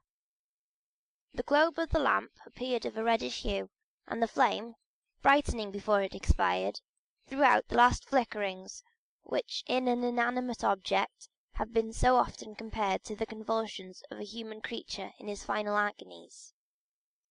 A dull, dismal light was shed over the bedclothes and curtains surrounding the young girl. All noise of the streets had ceased, and the silence was frightful. It was then that the door of Edward's room opened, and a head, which we have before noticed, appeared in the glass opposite. It was Madame de Villefort, who came to witness the effects of the drink she had prepared. She stopped in the doorway, listened for a moment to the flickering of the lamp, the only sound in the deserted room, and then advanced to the table to see if Valentine's glass was empty. It was still about a quarter full, which we have before stated. Madame de Villefort emptied the contents into the ashes, which she disturbed that they might more readily absorb the liquid. Then she carefully rinsed the glass, and wiping it with her handkerchief, replaced it on the table. If anyone could have looked into the room just then, he would have noticed the hesitation with which Madame de Villefort approached the bed, and looked fixedly on Valentine.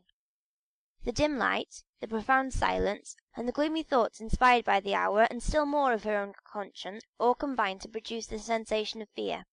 The poisoner was terrified at the contemplation of her own work. At length she rallied, drew aside the curtain, and leaning over the pillow gazed intently on Valentine.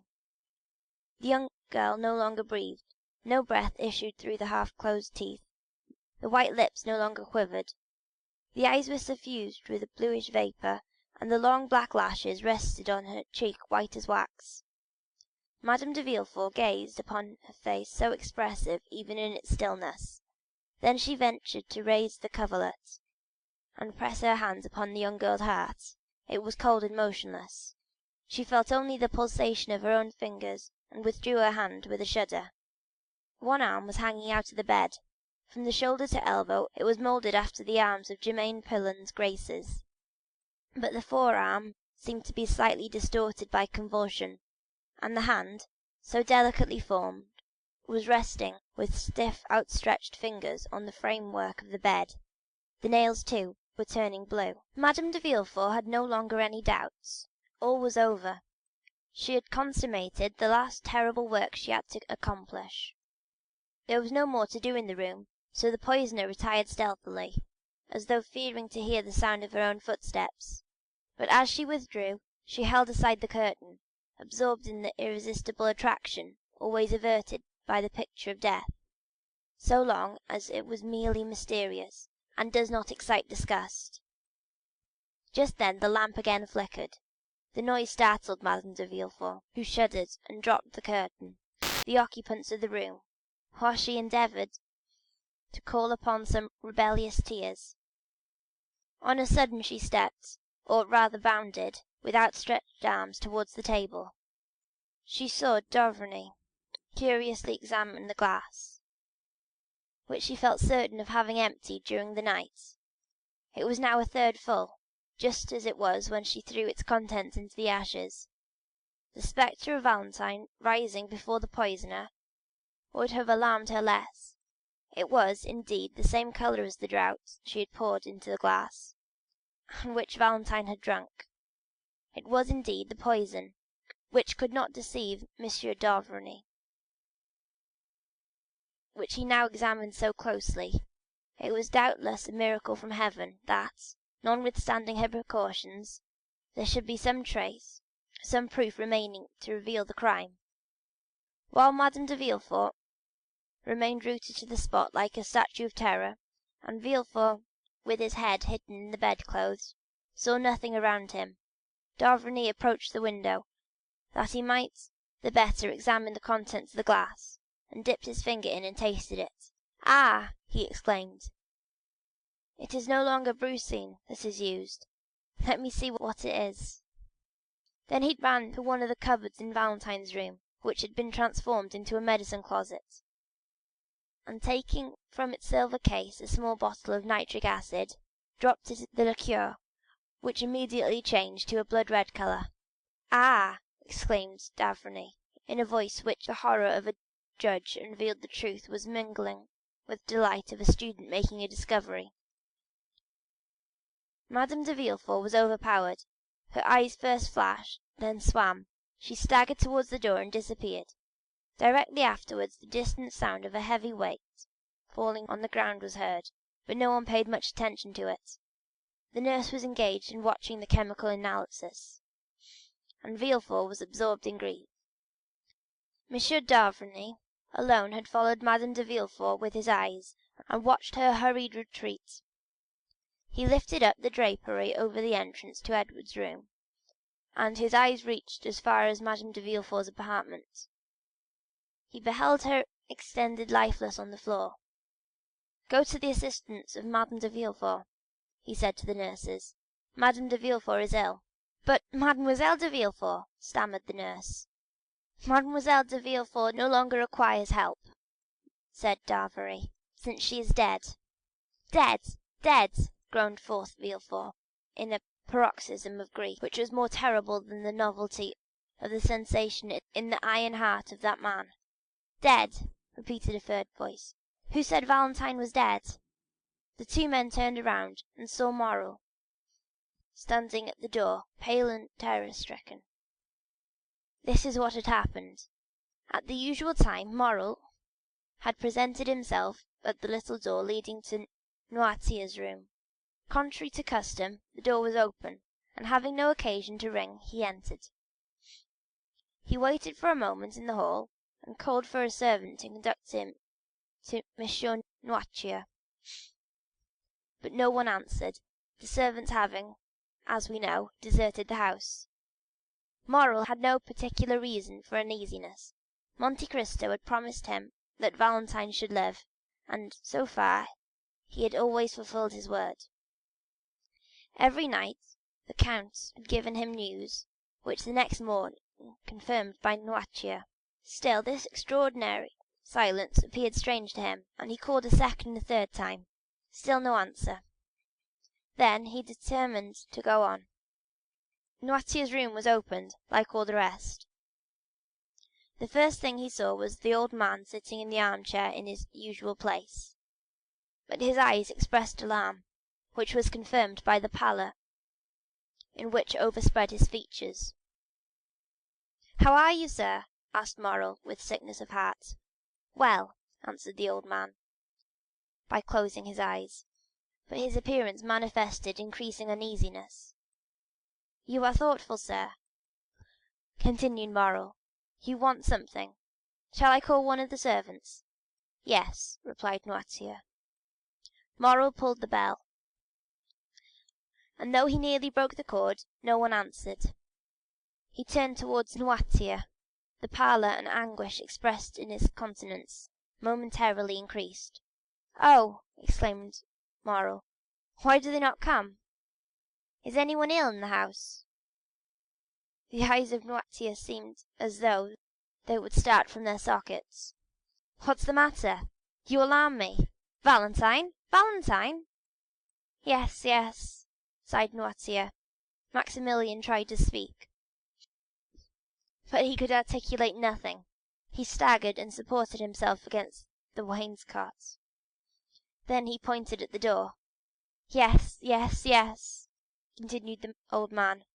Maximilian rushed up the little staircase, while Noirtier's eyes seemed to say, "Quicker, quicker."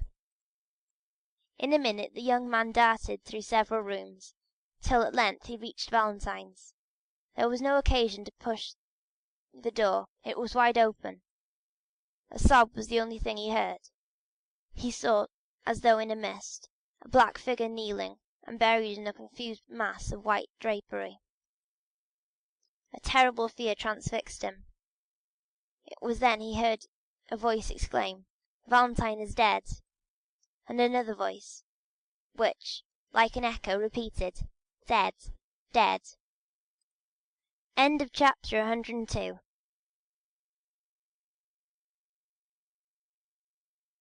Maximilian. Villefort rose, half ashamed of being surprised in such a paroxysm of grief. The terrible office he had held for 25 years had succeeded in making him more or less than man. His glance, at first wandering, fixed itself upon Morrel. "Who are you, sir?" he asked, that you forget that this is not the manner to enter a house stricken with death. Go, sir, go." But Morrel remained motionless. He could not detach his eyes from that disordered bed, and the pale corpse of the young girl who was lying on it. "Go, do you hear?" said Villefort, while d'Avrigny advanced to lead Morrel out. Maximilian stared for a moment at the corpse, gazed all around the room, then upon the two men. He opened his mouth to speak, but finding it impossible to give utterance to the innumerable ideas that occupied his brain, he went out, thrusting his hands through his hair in such a manner that Villefort and d'Avrigny, for a moment diverted from the engrossing topic, exchanged glances, which seemed to say, "He is mad." But in less than 5 minutes the staircase groaned beneath an extraordinary weight.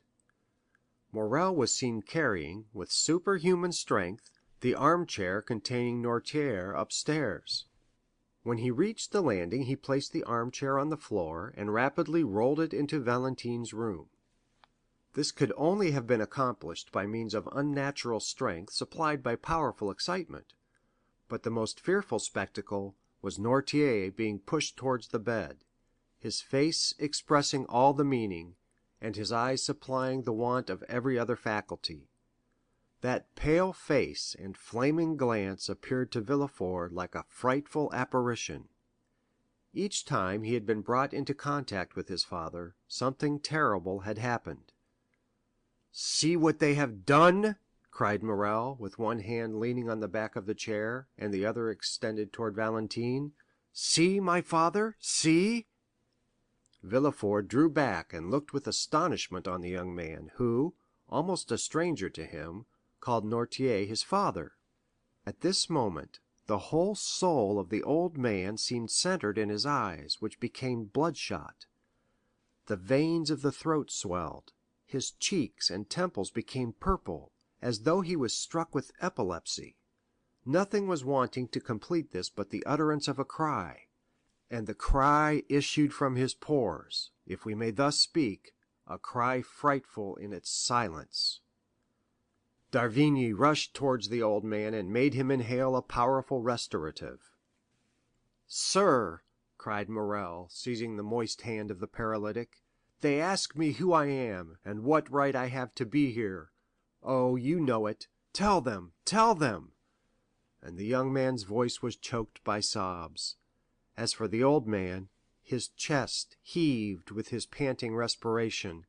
One could have thought that he was undergoing the agonies preceding death. At length, happier than the young man, who sobbed without weeping, tears glistened in the eyes of Noirtier. "Tell them," said Morrel in a hoarse voice, "tell them that I am her betrothed. Tell them she was my beloved, my noble girl, my only blessing in the world. Tell them, oh, tell them that corpse belongs to me." The young man, overwhelmed by the weight of his anguish, fell heavily on his knees before the bed, which his fingers grasped with convulsive energy. d'Avrigny, unable to bear the sight of this touching emotion, turned away, and Villefort, without seeking any further explanation, and attracted towards him by the irresistible magnetism which draws us towards those who have loved the people for whom we mourn, extended his hand towards the young man. But Morrel saw nothing. He had grasped the hand of Valentine, and unable to weep, vented his agony in groans as he bit the sheets. For some time nothing was heard in that chamber but sobs, exclamations, and prayers. At length Villefort, the most composed of all, spoke. "Sir," said he to Maximilian, "you say you loved Valentine, that you were betrothed to her. I knew nothing of this engagement, of this love, yet I, her father, forgive you, for I see that your grief is real and deep, and besides my own sorrow is too great for anger to find a place in my heart. But you see that the angel whom you hoped for has left this earth. She has nothing more to do with the adoration of men. Take a last farewell, sir, of her sad remains. Take the hand you expected to possess once more within your own, and then separate yourself from her forever. Valentine now requires only the ministrations of the priest." "You are mistaken, sir," exclaimed Morrel, raising himself on one knee, his heart pierced by a more acute pang than any he had ever felt. "You are mistaken. Valentine, dying as she has, not only requires a priest, but an avenger. You, Monsieur de Villefort, send for the priest. I will be the avenger." "What do you mean, sir?" asked Villefort, trembling at the new idea inspired by the delirium of Morrel. "I tell you, sir, that two persons exist in you. The father has mourned sufficiently. Now let the procureur fill his office." The eyes of Noirtier glistened, and d'Avrigny approached. "Gentlemen," said Morrel, reading all that passed through the minds of the witnesses to the scene, "I know what I am saying, and you know as well as I do what I am about to say. Valentine has been assassinated." Villefort hung his head. D'Avrigny approached nearer, and Noirtier said, "Yes," with his eyes. "Now, sir," continued Morrel, "in these days no one can disappear by violent means without some inquiries being made as to the cause of her disappearance, even were she not a young, beautiful, and adorable creature like Valentine." "Mr. Procureur," said Morrel with increasing vehemence, "no mercy is allowed. I denounce the crime. It is your place to seek the assassin." The young man's implacable eyes interrogated Villefort, who, on his side, glanced from Noirtier to d'Avrigny; but, instead of finding sympathy in the eyes of the doctor and his father, he only saw an expression as inflexible as that of Maximilian. "Yes," indicated the old man. "Assuredly," said d'Avrigny. "Sir," said Villefort, striving to struggle against this triple force and his own emotion, "sir, you are deceived. No one commits crimes here. I am stricken by fate. It is horrible indeed, but no one assassinates." The eyes of Noirtier lighted up with rage, and d'Avrigny prepared to speak. Morrel, however, extended his arm and commanded silence. "And I say that murders are committed here," said Morrel, whose voice, though lower in tone, lost none of its terrible distinctness. "I tell you that this is the fourth victim within the last 4 months. I tell you, Valentine's life was attempted by poison 4 days ago, though she escaped, owing to the precautions of M. Noirtier. I tell you that the dose has been double, the poison changed, and that this time it has succeeded. I tell you that you know these things as well as I do, since this gentleman has forewarned you, both as a doctor and as a friend." "Oh, you rave, sir!" exclaimed Villefort, in vain endeavoring to escape the net in which he was taken. "I rave?" said Morrel. "Well, then I appeal to M. d'Avrigny himself. Ask him, sir, if he recollects the words he uttered in the garden of this house on the night of Madame de Saint Méran's death. You thought yourselves alone, and talked about that tragical death, and the fatality you mentioned then is the same which has caused the murder of Valentine." Villefort and d'Avrigny exchanged looks. "Yes, yes," continued Morrel, "recall the scene, for the words you thought were only given to silence and solitude fell into my ears. Certainly, after witnessing the culpable indolence manifested by M. de Villefort towards his own relations, I ought to have denounced him to the authorities. Then I should not have been an accomplice to thy death, as I now am, sweet, beloved Valentine. But the accomplice shall become the avenger. This fourth murder is apparent to all, and if thy father abandoned thee, Valentine, it is I, and I swear it, that shall pursue the assassin." And this time, as though nature had at least taken compassion on the vigorous frame, nearly bursting with its own strength, the words of Morrel were stifled in his throat, his breast heaved, the tears, so long rebellious, gushed from his eyes, and he threw himself weeping on his knees by the side of the bed. Then d'Avrigny spoke. "And I too," he exclaimed in a low voice, "I unite with M. Morrel in demanding justice for crime. My blood boils at the idea of having encouraged a murderer by my cowardly concession." "Oh, merciful heavens!" murmured Villefort. Morrel raised his head, and reading the eyes of the old man, which gleamed with unnatural lustre, "Stay," he said, "Monsieur Noirtier wishes to speak." "Yes," indicated Noirtier, with an expression the more terrible, from all his faculties being centred in a glance. "Do you know the assassin?" asked Morrel. "Yes," replied Noirtier. "And will you direct us?" exclaimed the young man. "Listen, Monsieur d'Avrigny, listen." Noirtier looked upon Morrel with one of those melancholy smiles which had so often made Valentine happy, and thus fixed his attention. Then, having riveted the eyes of his interlocutor on his own, he glanced towards the door. "Do you wish me to leave?" said Morrel, sadly. "Yes," replied Noirtier. "Alas, alas, sir, have pity on me!" The old man's eyes remained fixed on the door. "May I at least return?" asked Morrel. "Yes." "Must I leave alone?" "No." "Whom am I to take with me? The procureur?" "No." "The doctor?" "Yes." "You wish to remain alone with M. de Villefort?" "Yes." "But can he understand you?" "Yes." "Oh," said Villefort, inexpressibly delighted to think that the inquiries were to be made by him alone. "Oh, be satisfied, I can understand my father." D'Avrigny took the young man's arm, and led him out of the room. A more than deathlike silence then reigned in the house. At the end of a quarter of an hour a faltering footstep was heard, and Villefort appeared at the door of the apartment where d'Avrigny and Morrel had been staying, one absorbed in meditation, the other in grief. "You can come," he said, and led them back to Noirtier. Morrel looked attentively on Villefort. His face was livid, large drops rolled down his face, and in his fingers he held the fragments of a quill pen which he had torn to atoms. "Gentlemen," he said in a hoarse voice, "give me your word of honor that this horrible secret shall forever remain buried amongst ourselves." The two men drew back. "I entreat you," continued Villefort. "But," said Morrel, "the culprit, the murderer, the assassin?" "Do not alarm yourself, sir; justice will be done," said Villefort. "My father has revealed the culprit's name.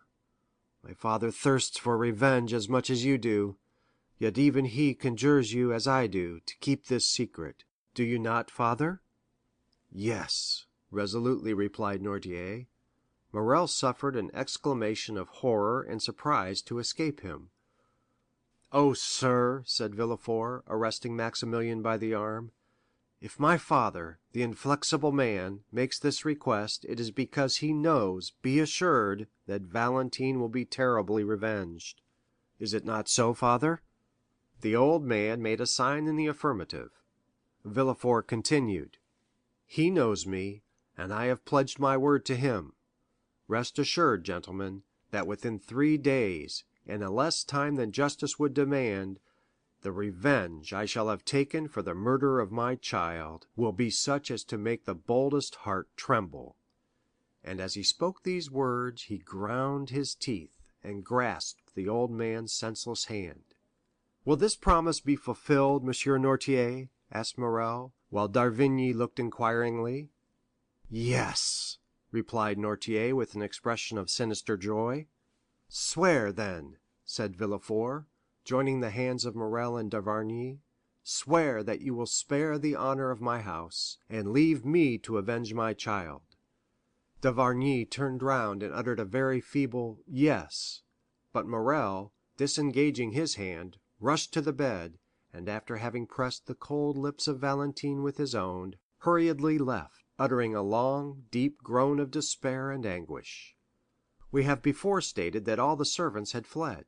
M. de Villefort was therefore obliged to request M. d'Avrigny to superintend all the arrangements consequent upon the death in a large city, more especially a death under such suspicious circumstances.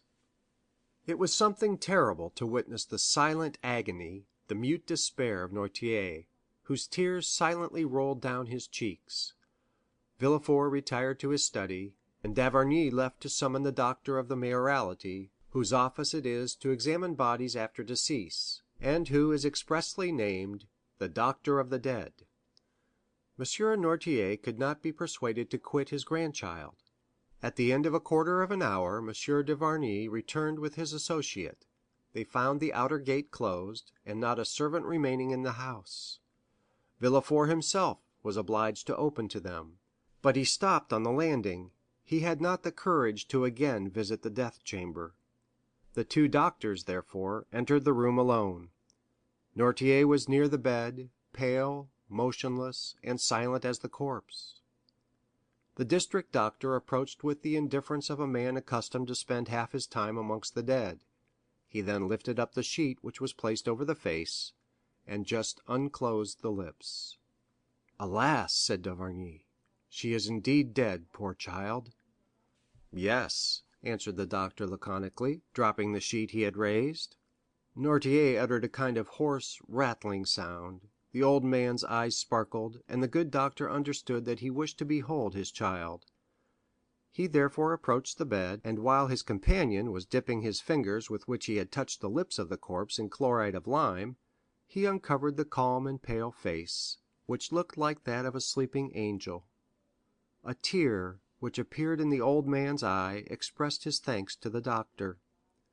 The doctor of the dead then laid his permit on the corner of the table, and having fulfilled his duty, was conducted out by d'Avrigny. Villefort met them at the door of his study. Having in a few words thanked the district doctor, he turned to d'Avrigny and said, "And now for the priest." "Is there any particular priest you wish to pray with Valentine?" asked d'Avrigny. "No," said Villefort; "fetch the nearest." "The nearest," said the district doctor, "is a good Italian abbé, who lives next door to you. Shall I call on him as I pass?" "D'Avrigny," said Villefort, "be so kind, I beseech you, as to accompany this gentleman. Here is the key of the door, so that you can go in and out as you please. You will bring the priest with you, and will oblige me by introducing him into my child's room." "Do you wish to see him?" "I only wish to be alone. You will excuse me, will you not? A priest can understand a father's grief." And M. de Villefort, giving the key to d'Avrigny, again bade farewell to the strange doctor, and retired to his study, where he began to work. For some temperaments, work is a remedy for all afflictions. As the doctors entered the street, they saw a man in a cassock standing on the threshold of the next door. "This is the abbé of whom I spoke," said the doctor to d'Avrigny. D'Avrigny accosted the priest. "Sir," he said, "are you disposed to confer a great obligation on an unhappy father who has just lost his daughter? I mean M. de Villefort, the king's attorney." "Ah," said the priest, in a marked Italian accent, "yes, I have heard that death is in that house." "Then I need not tell you what kind of service he requires of you." "I was about to offer myself, sir," said the priest. "It is our mission to forestall our duties." "It is a young girl." "I know it, sir. The servants who fled the house have informed me. I also know that her name is Valentine, and I have already prayed for her." "Thank you, sir," said d'Avrigny. "Since you have commenced your sacred office, design to continue it. Come and watch by the dead, and all the wretched family will be grateful to you." "I am going, sir, and I do not hesitate to say that no prayers will be more fervent than mine." D'Avrigny took the priest's hand, and without meeting Villefort, who was engaged in his study, they reached Valentine's room, which on the following night was to be occupied by the undertakers.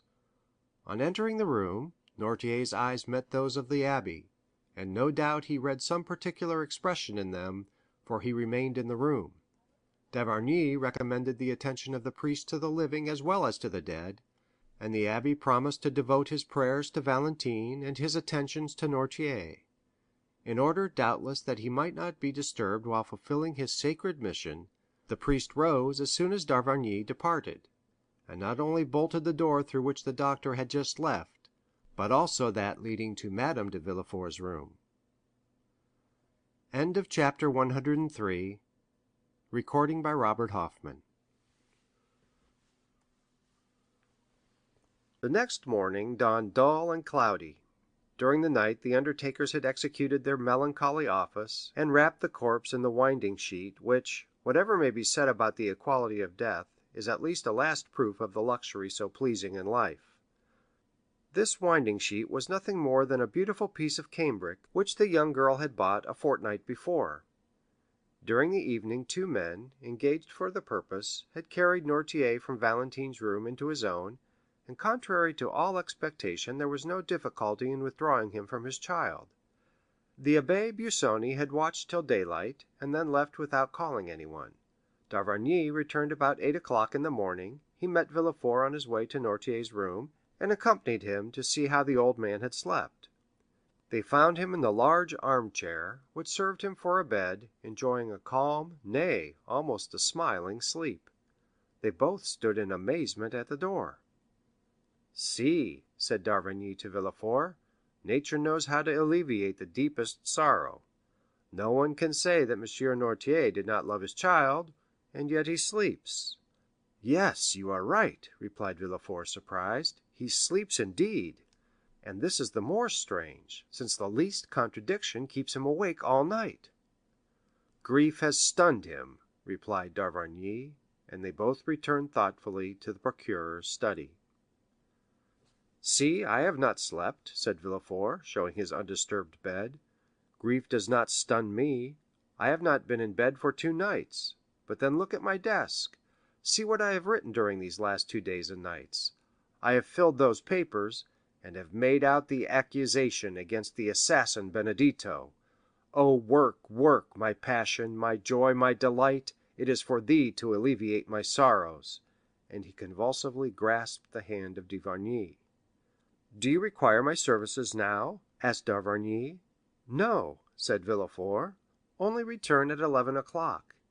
At 12 oh, heavens, my poor, poor child!"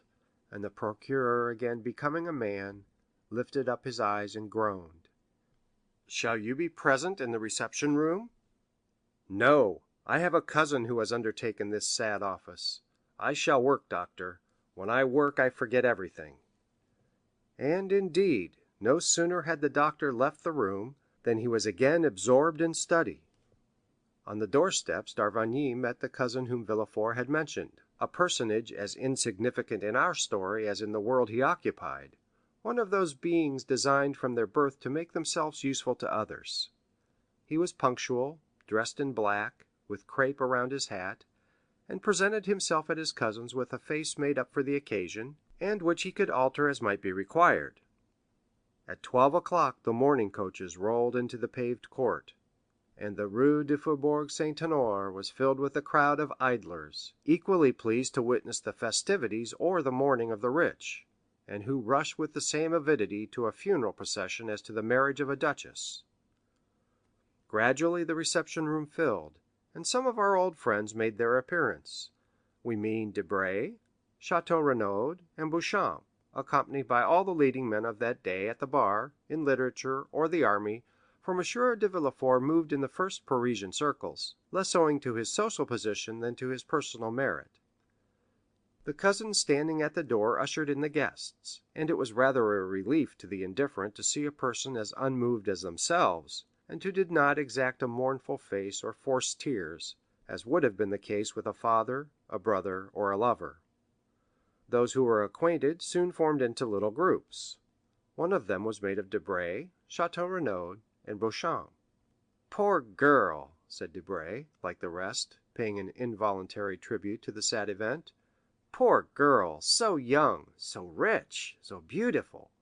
Could you have imagined this scene, Château Renaud, when we saw her at the most 3 weeks ago, about to sign that contract?" "Indeed, no," said Château Renaud. "Did you know her?" "I spoke to her once or twice at Madame de Morcerf's, among the rest. She appeared to me charming, though rather melancholy. Where is her stepmother, do you know?" "She is spending the day with the wife of the worthy gentleman who is receiving us." "Who is he?" "Whom do you mean?" "The gentleman who receives us. Is he a deputy?" "Oh, no, I am condemned to witness those gentlemen every day," said Beauchamp; "but he is perfectly unknown to me. Have you mentioned this death in your paper?" It has been mentioned, but the article is not mine. Indeed, I doubt if it will please M. Villefort, for it says that if 4 successive deaths had happened anywhere else than in the house of the king's attorney, he would have interested himself somewhat more about it. Still, said Château Renaud, d'Avrigny, who attends my mother, declares he is in despair about it. But whom are you seeking, Debray? I am seeking the Count of Monte Cristo, said the young man. I met him on the boulevard, on my way here, said Beauchamp. I think he is about to leave Paris. He was going to his banker. His banker? Danglars is his banker, is he not? asked Château Renaud of Debray. I believe so, replied the secretary with slight uneasiness. But Monte Cristo is not the only one I miss here. I do not see Morrel. Morrel? Do they know him? asked Château Renaud. I think he has only been introduced to Madame de Villefort. Still, he ought to have been here, said Debray. I wonder what will be talked about tonight. This funeral is the news of the day. But hush, here comes our minister of justice. He will feel obliged to make some little speech to the cousin. And the 3 young men drew near to listen. Beauchamp told the truth when he said that on his way to the funeral he had met Monte Cristo, who was directing his steps towards the Rue de la Chaussée d'Antin, to M. Danglars. The banker saw the carriage of the count enter the courtyard, and advanced to meet him with a sad though affable smile. "Well," said he, extending his hand to Monte Cristo, "I suppose you have come to sympathize with me, for indeed misfortune has taken possession of my house. When I perceived you, I was just asking myself whether I had not wished harm towards those poor Morcerfs, which would have justified the proverb of 'He who wishes misfortunes to happen to others experiences them himself.' Well, on my word of honor, I answered no. I wished no ill to Morcerf. He was a little proud, perhaps, for a man who like myself has risen from nothing, but we all have our faults. Do you know, count, that persons of our time of life—not that you belong to the class, you are still a young man—but as I was saying, persons of our time of life have been very unfortunate this year. For example, look at the puritanical procureur, who has just lost his daughter, and in fact nearly all his family, in so singular a manner. Morcerf dishonored and dead, and then myself covered with ridicule through the villainy of Benedetto. Besides—" "Besides what?" asked the count. "Alas, you do not know?" "What new calamity?" "My daughter." "Mademoiselle Danglars?" "Eugénie has left us." "Good heavens, what are you telling me?" "The truth, my dear count. Oh, how happy you must be in not having either wife or children!" "Do you think so?" "Indeed I do. And so Mademoiselle Danglars could not endure the insult offered to us by that wretch, so she asked permission to travel." "And she is gone?" "The other night she left." "With Madame Danglars?" "No, with a relation; but still we have quite lost our dear Eugénie, for I doubt whether her pride will ever allow her to return to France." "Still, baron," said Monte Cristo, "family griefs, or indeed any other affliction which would crush a man whose child was his only treasure, are endurable to a millionaire. Philosophers may well say, and practical men will always support the opinion, that money mitigates many trials, and if you admit the efficacy of this sovereign balm, you ought to be very easily consoled, you, the king of finance, the focus of immeasurable power." Danglars looked at him askance, as though to ascertain whether he spoke seriously. "Yes," he answered, "if a fortune brings consolation, I ought to be consoled. I am rich." "So rich, dear sir, that your fortune resembles the pyramids. If you wished to demolish them, you could not, and if it were possible, you would not dare." Danglars smiled at the good-natured pleasantry of the count. "That reminds me," he said, "that when you entered I was on the point of signing 5 little bonds. I have already signed 2. Will you allow me to do the same to the others?" "Pray do so." There was a moment's silence, during which the noise of the banker's pen was alone heard, while Monte Cristo examined the gilt mouldings on the ceiling. "Are they Spanish, Haitian, or Neapolitan bonds?" said Monte Cristo. "No," said Danglars, smiling, "they are bonds on the Bank of France, payable to bearer. Stay, count," he added, You, who may be called the emperor, if I claim the title of king of finance, have you many pieces of paper this size, each worth 1,000,000?" The count took into his hands the papers, which Danglars had so proudly presented to him, and read: "To the governor of the bank, please pay to my order, from the fund deposited by me, the sum of 1,000,000, and charge the same to my account. Baron Danglars." "One, two, three, four, five," said Monte Cristo; "5 millions! Why, what a Croesus you are!" "This is how I transact business," said Danglars. "It is really wonderful," said the count; "above all, if, as I suppose, it is payable at sight." "It is indeed," said Danglars. "It is a fine thing to have such credit, really. It is only in France these things are done. 5 millions on 5 little scraps of paper! It must be seen to be believed." "You do not doubt it?" "No." "You say so with an accent. Stay, you shall be convinced. Take my clerk to the bank, and you will see him leave it with an order on the treasury for the same sum." "No," said Monte Cristo, folding the 5 notes, "most decidedly not. The thing is so curious, I will make the experiment myself. I am credited on you for 6 millions. I have drawn 900,000 francs.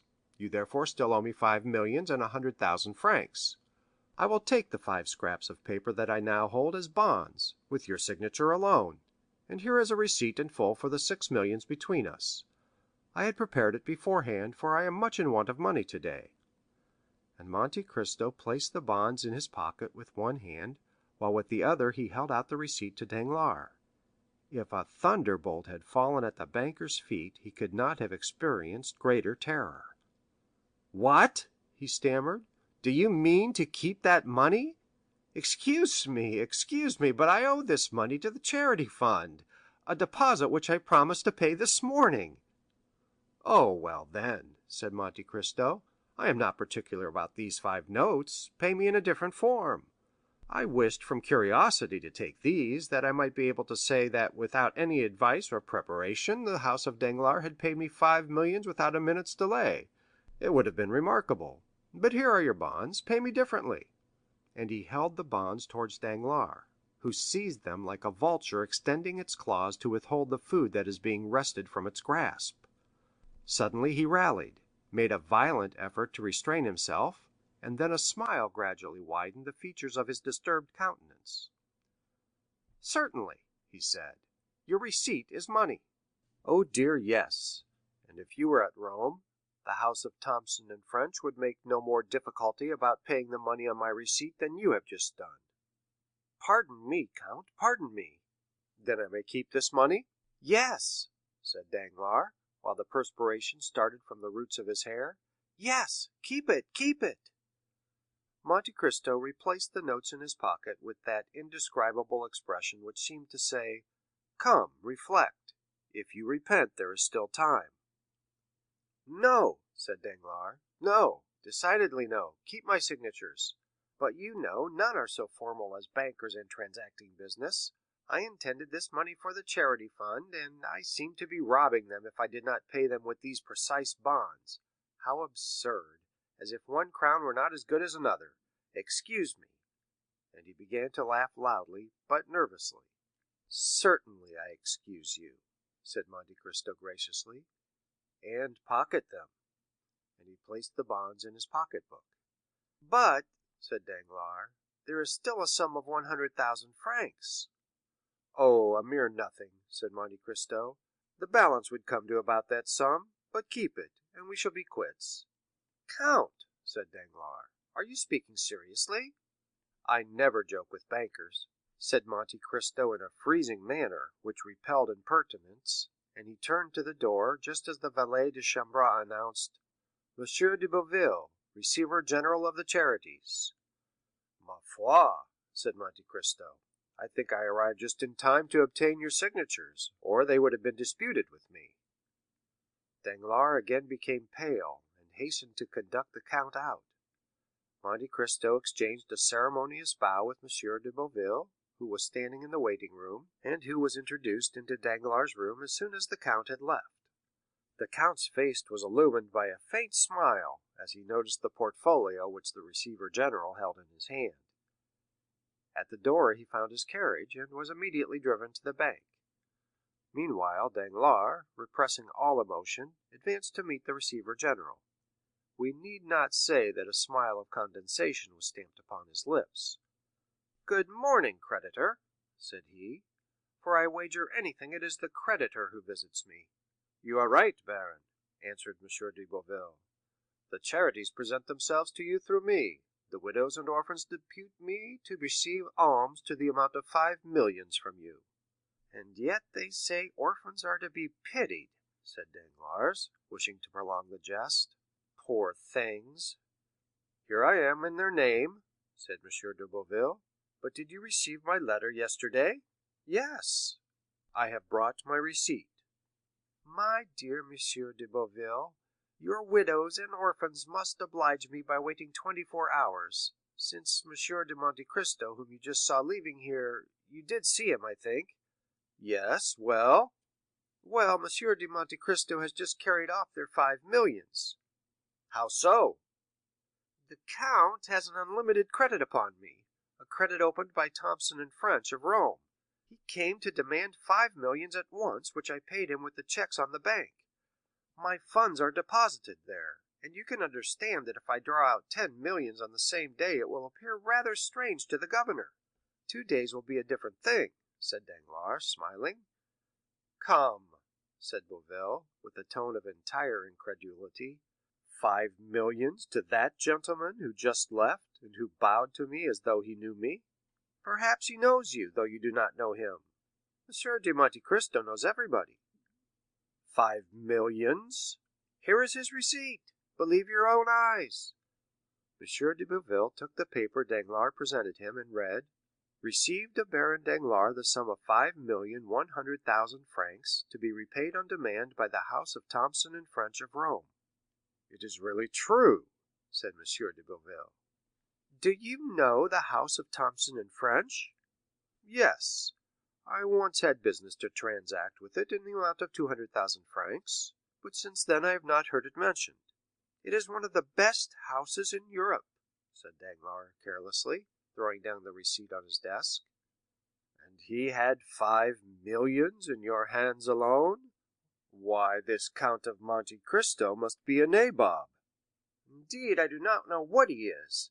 He has 3 unlimited credits, one on me, one on Rothschild, one on Lafitte, and you see," he added carelessly, "he has given me the preference by leaving me a balance of 100,000 francs." M. de Boville manifested signs of extraordinary admiration. "I must visit him," he said, "and obtain some pious grant from him."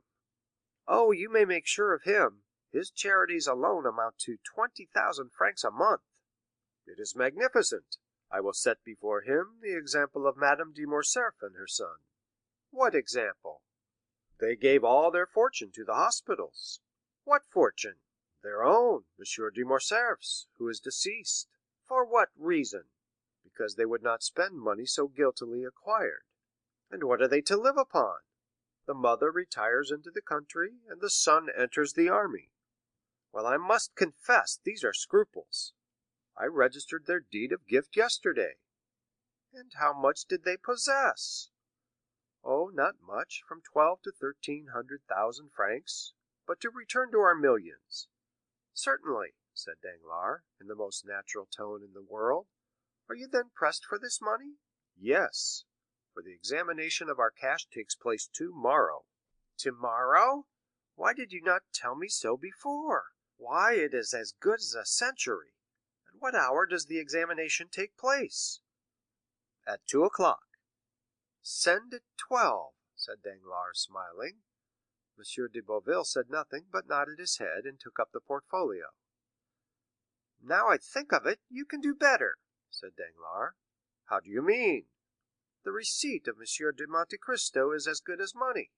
Take it to Rothschild's or Lafitte's, and they will take it off your hands at once." "What, though payable at Rome?" "Certainly. It will only cost you a discount of 5,000 or 6,000 francs." The receiver started back. "Ma foi," he said. "I prefer waiting till tomorrow. What a proposition!" "I thought perhaps," said Danglars with supreme impertinence, "that you had a deficiency to make up." "Indeed," said the receiver; "and if that were the case it would be worth while to make some sacrifice." "Thank you, no, sir." "Then it will be tomorrow." "Yes, but without fail." "Ah, you are laughing at me. Send tomorrow at 12, and the bank shall be notified." "I will come myself." "Better still, since it will afford me the pleasure of seeing you." They shook hands. "By the way," said M. de Boville, "are you not going to the funeral of poor Mademoiselle de Villefort, which I met on my road here?"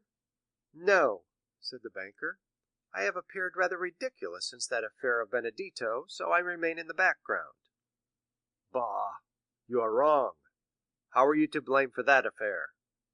"Listen. When one bears an irreproachable name as I do, one is rather sensitive. Everybody pities you, sir, and, above all, Mademoiselle Danglars." "Poor Eugénie," said Danglars. "Do you know she is going to embrace a religious life?" "No." "Alas, it is unhappily but too true. The day after the event she decided on leaving Paris with a nun of her acquaintance. They are gone to seek a very strict convent in Italy or Spain."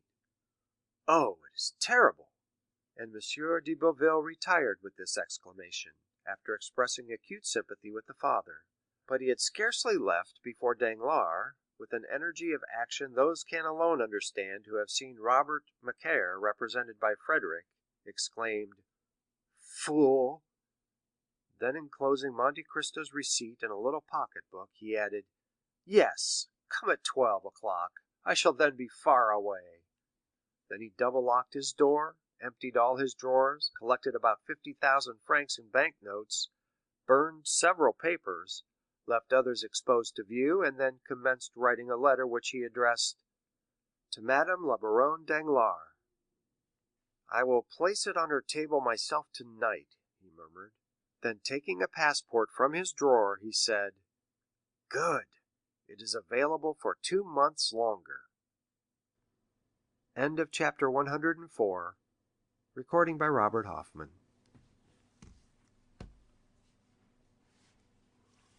M. de Boville had indeed met the funeral procession which was taking Valentine to her last home on earth. The weather was dull and stormy. A cold wind shook the few remaining yellow leaves from the boughs of the trees, and scattered them among the crowd which filled the boulevards. M. de Villefort, a true Parisian, considered the cemetery of Père Lachaise alone worthy of receiving the mortal remains of a Parisian family. There alone the corpses belonging to him would be surrounded by worthy associates. He had therefore purchased a vault, which was quickly occupied by members of his family. On the front of the monument was inscribed, "The families of Saint Méran and Villefort," for such had been the last wish expressed by poor Renée, Valentine's mother. The pompous procession, therefore, wended its way towards Père Lachaise from Faubourg Saint-Honoré. Having crossed Paris, it passed through the Faubourg du Temple, then leaving the exterior boulevards, it reached the cemetery. More than 50 private carriages followed the 20 mourning coaches, and behind them more than 500 persons joined in the procession on foot. These last consisted of all the young people whom Valentine's death had struck like a thunderbolt, and who, notwithstanding the raw chilliness of the season, could not refrain from paying a last tribute to the memory of the beautiful, chaste, and adorable girl, thus cut off in the flower of her youth. As they left Paris, an equipage with 4 horses, at full speed, was seen to draw up suddenly. It contained Monte Cristo. The count left the carriage, and mingled in the crowd who followed on foot. Château Renaud perceived him, and immediately alighting from his coupé, joined him. The count looked attentively through every opening in the crowd. He was evidently watching for someone, but his search ended in disappointment. "Where is Morrel?" he asked. "Do either of these gentlemen know where he is?" "We have already asked that question," said Château Renaud, "for none of us has seen him." The count was silent, but continued to gaze around him. At length they arrived at the cemetery. The piercing eye of Monte Cristo glanced through clusters of bushes and trees, and was soon relieved from all anxiety, for seeing a shadow glide between the yew trees, Monte Cristo recognized him whom he sought. One funeral is generally very much like another in this magnificent metropolis. Black figures are seen scattered over the long white avenues. The silence of earth and heaven is alone broken by the noise made by the crackling branches of the hedges planted around the monuments. Then follows the melancholy chant of the priests, mingled now and then with a sob of anguish, escaping from some woman concealed behind a mass of flowers. The shadow Monte Cristo had noticed passed rapidly behind the tomb of Abélard and Héloïse, placed itself close to the heads of the horses belonging to the hearse, and followed the undertaker's men, arrived with them at the spot appointed for the burial. Each person's attention was occupied. Monte Cristo saw nothing but the shadow, which no one else observed.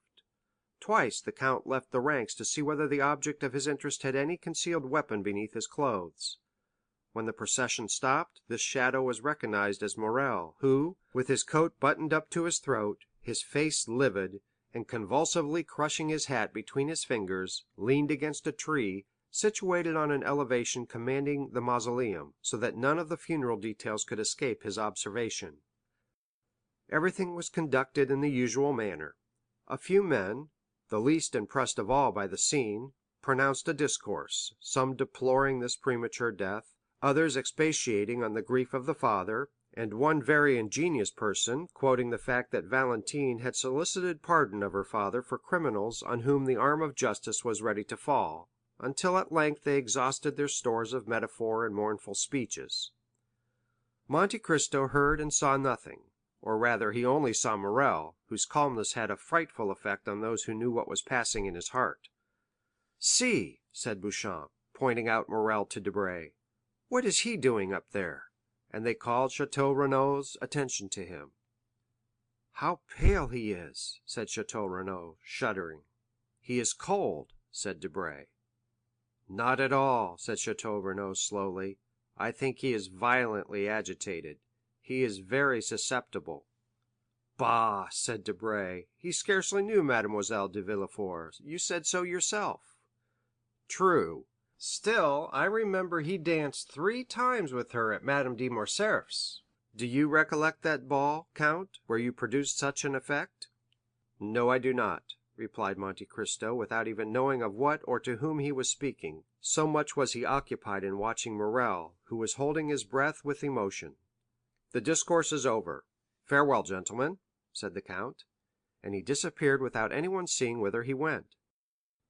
The funeral being over, the guests returned to Paris. Château Renaud looked for a moment for Morrel, but while they were watching the departure of the count, Morrel had quitted his post, and Château Renaud, failing in his search, joined Debray and Beauchamp.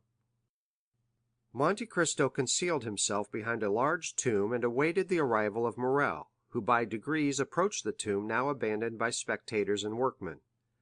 Morrel threw a glance around, but before it reached the spot occupied by Monte Cristo the latter had advanced yet nearer, still unperceived. The young man knelt down. The count, with outstretched neck and glaring eyes, stood in an attitude ready to pounce upon Morrel upon the first occasion. Morrel bent his head till it touched the stone, then clutching the grating with both hands, he murmured, "Oh, Valentine!" The count's heart was pierced by the utterance of these 2 words.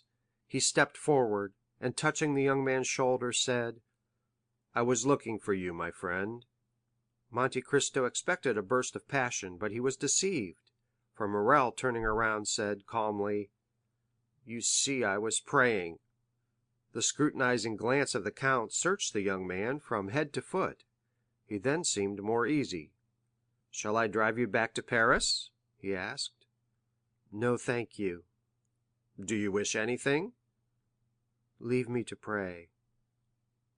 The count withdrew without opposition, but it was only to place himself in a situation where he could watch every movement of Morrel, who at length arose, brushed the dust from his knees, and turned towards Paris, without once looking back. He walked slowly down the Rue de la Roquette. The count, dismissing his carriage, followed him about 100 paces behind. Maximilian crossed the canal and entered the Rue Meslay by the boulevards. 5 minutes after the door had been closed on Morrel's entrance, it was again opened for the count. Julie was at the entrance of the garden, where she was attentively watching Penelon, who, entering with zeal into his profession of gardener, was very busy grafting some Bengal roses. "Ah, count!" she exclaimed, with the delight manifested by every member of the family whenever he visited the Rue Meslay. "Maximilian has just returned, has he not, madame?" asked the count. "Yes, I think I saw him pass, but pray call Emmanuel." "Excuse me, madame, but I must go to Maximilian's room this instant," replied Monte Cristo. "I have something of the greatest importance to tell him." "Go then," she said with a charming smile, which accompanied him until he had disappeared. Monte Cristo soon ran up the staircase conducting from the ground floor to Maximilian's room. When he reached the landing he listened attentively, but all was still. Like many old houses occupied by a single family, the room door was paneled with glass, but it was locked. Maximilian was shut in, and it was impossible to see what was passing in the room, because a red curtain was drawn before the glass. The count's anxiety was manifested by a bright color, which seldom appeared on the face of that imperturbable man. "What shall I do?" he uttered, and reflected for a moment. "Shall I ring? No, the sound of a bell, announcing a visitor, will but accelerate the resolution of one in Maximilian's situation, and then the bell would be followed by a louder noise." Monte Cristo trembled from head to foot, and as if his determination had been taken with the rapidity of lightning, he struck one of the panes of glass with his elbow. The glass was shivered to atoms. Then withdrawing the curtain, he saw Morrel, who had been writing at his desk, bound from his seat at the noise of the broken window. "I beg 1,000 pardons," said the count. "There is nothing the matter, but I slipped down and broke one of your panes of glass with my elbow. Since it is opened, I will take advantage of it to enter your room. Do not disturb yourself, do not disturb yourself." And passing his hand through the broken glass, the count opened the door. Morrel, evidently discomposed, came to meet Monte Cristo less with the intention of receiving him than to exclude his entry. "Ma foi," said Monte Cristo, rubbing his elbow, "it's all your servant's fault. Your stairs are so polished, it is like walking on glass." "Are you hurt, sir?" coldly asked Morrel. "I believe not. But what are you about there? You were writing. Your fingers are stained with ink." "Ah, true, I was writing. I do sometimes, soldier though I am." Monte Cristo advanced into the room. Maximilian was obliged to let him pass, but he followed him. "You were writing?" said Monte Cristo with a searching look. "I have already had the honor of telling you I was," said Morrel. The count looked around him. "Your pistols are beside your desk," said Monte Cristo, pointing with his finger to the pistols on the table. "I am at the point of starting on a journey," replied Morrel disdainfully. "My friend," exclaimed Monte Cristo in a tone of exquisite sweetness. "Sir." "My friend, my dear Maximilian, do not make a hasty resolution, I entreat you." "I make a hasty resolution?" said Morrel, shrugging his shoulders. "Is there anything extraordinary in a journey?" "Maximilian," said the count, "let us both lay aside the mask we have assumed. You no more deceive me with that false calmness than I impose upon you with my frivolous solicitude. You can understand, can you not, that to have acted as I have done, to have broken that glass, to have intruded on the solitude of a friend—you can understand that, to have done all this, I must have been actuated by real uneasiness, or rather by a terrible conviction. Morrel, you are going to destroy yourself." "Indeed, count," said Morrel, shuddering, "what has put this into your head?" "I tell you that you are about to destroy yourself," continued the count, "and here is proof of what I say." And approaching the desk, he removed the sheet of paper which Morrel had placed over the letter he had begun, and took the latter in his hands. Morrel rushed forward to tear it from him, but Monte Cristo, perceiving his intention, seized his wrist with an iron grasp. "You wish to destroy yourself," said the count. "You have written it." "Well," said Morrel, changing his expression of calmness for one of violence, "well, and if I do intend to turn this pistol against myself, who shall prevent me? Who will dare prevent me? All my hopes are blighted, my heart is broken, my life a burden, Everything around me is sad and mournful. Earth has become distasteful to me, and human voices distract me. It is a mercy to let me die, for if I live I shall lose my reason and become mad. When, sir, I tell you all this with tears of heartfelt anguish, can you reply that I am wrong?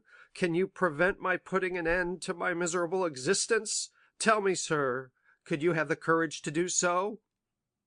"Yes, Morrel," said Monte Cristo with a calmness which contrasted strangely with the young man's excitement.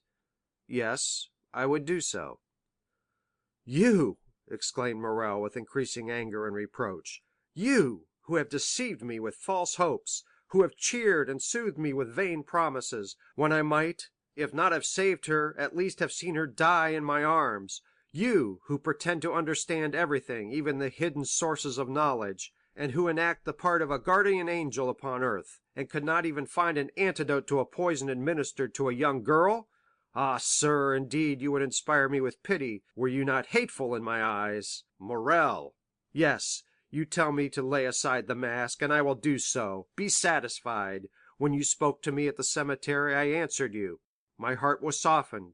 When you arrived here, I allowed you to enter, but since you abuse my confidence, since you have devised a new torture after I thought I had exhausted them all, then, Count of Monte Cristo, my pretended benefactor, then, Count of Monte Cristo, the universal guardian, be satisfied. You shall witness the death of your friend." And Morrel, with a maniacal laugh, again rushed towards the pistols. "And again I repeat, you shall not commit suicide." "Prevent me, then," replied Morrel with another struggle, which, like the first, failed in releasing him from the count's iron grasp. "I will prevent you." "And who are you, then, that arrogate to yourself this tyrannical right over free and rational beings?" "Who am I?" repeated Monte Cristo.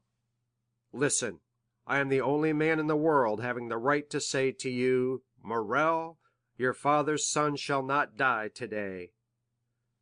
And Monte Cristo, with an expression of majesty and sublimity, advanced with arms folded towards the young man, who, involuntarily overcome by the commanding manner of this man, recoiled a step. "Why do you mention my father?" stammered he. "Why do you mingle a recollection of him with the affairs of today?"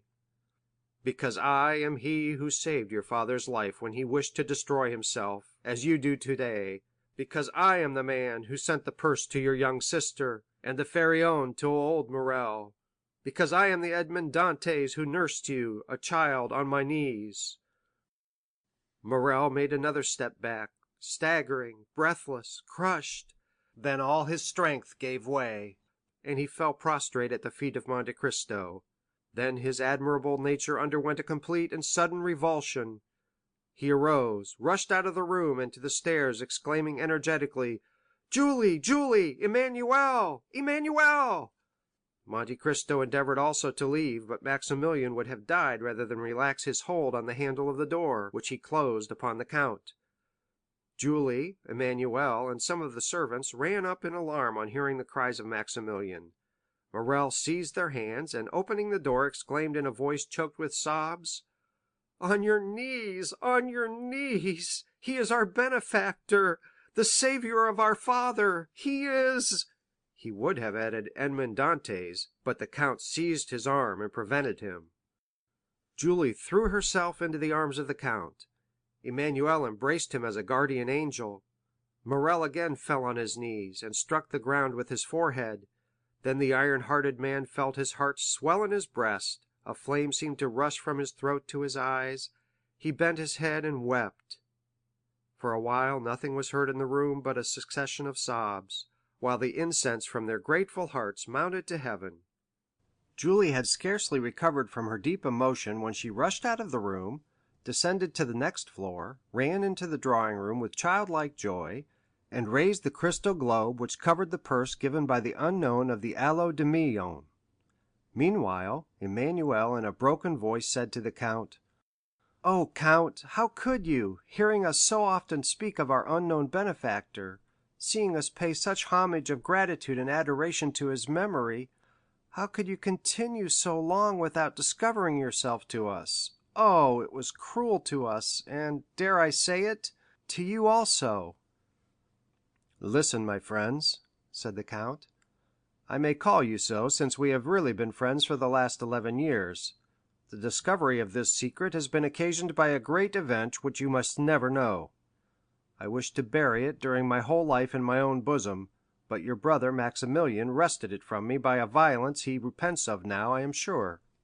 Then turning around, and seeing that Morrel, still on his knees, had thrown himself into an armchair, he added in a low voice, pressing Emmanuel's hand significantly, "Watch over him." "Why so?" asked the young man, surprised. "I cannot explain myself, but watch over him." Emmanuel looked around the room and caught sight of the pistols. His eyes rested on the weapons, and he pointed to them. Monte Cristo bent his head. Emmanuel went towards the pistols. "Leave them," said Monte Cristo. Then walking towards Morrel, he took his hand. The tumultuous agitation of the young man was succeeded by a profound stupor. Julie returned, holding the silken purse in her hands, while tears of joy rolled down her cheeks like dewdrops on the rose. "Here is the relic," she said. "Do not think it will be less dear to us now we are acquainted with our benefactor." "My child," said Monte Cristo, coloring, "allow me to take back that purse.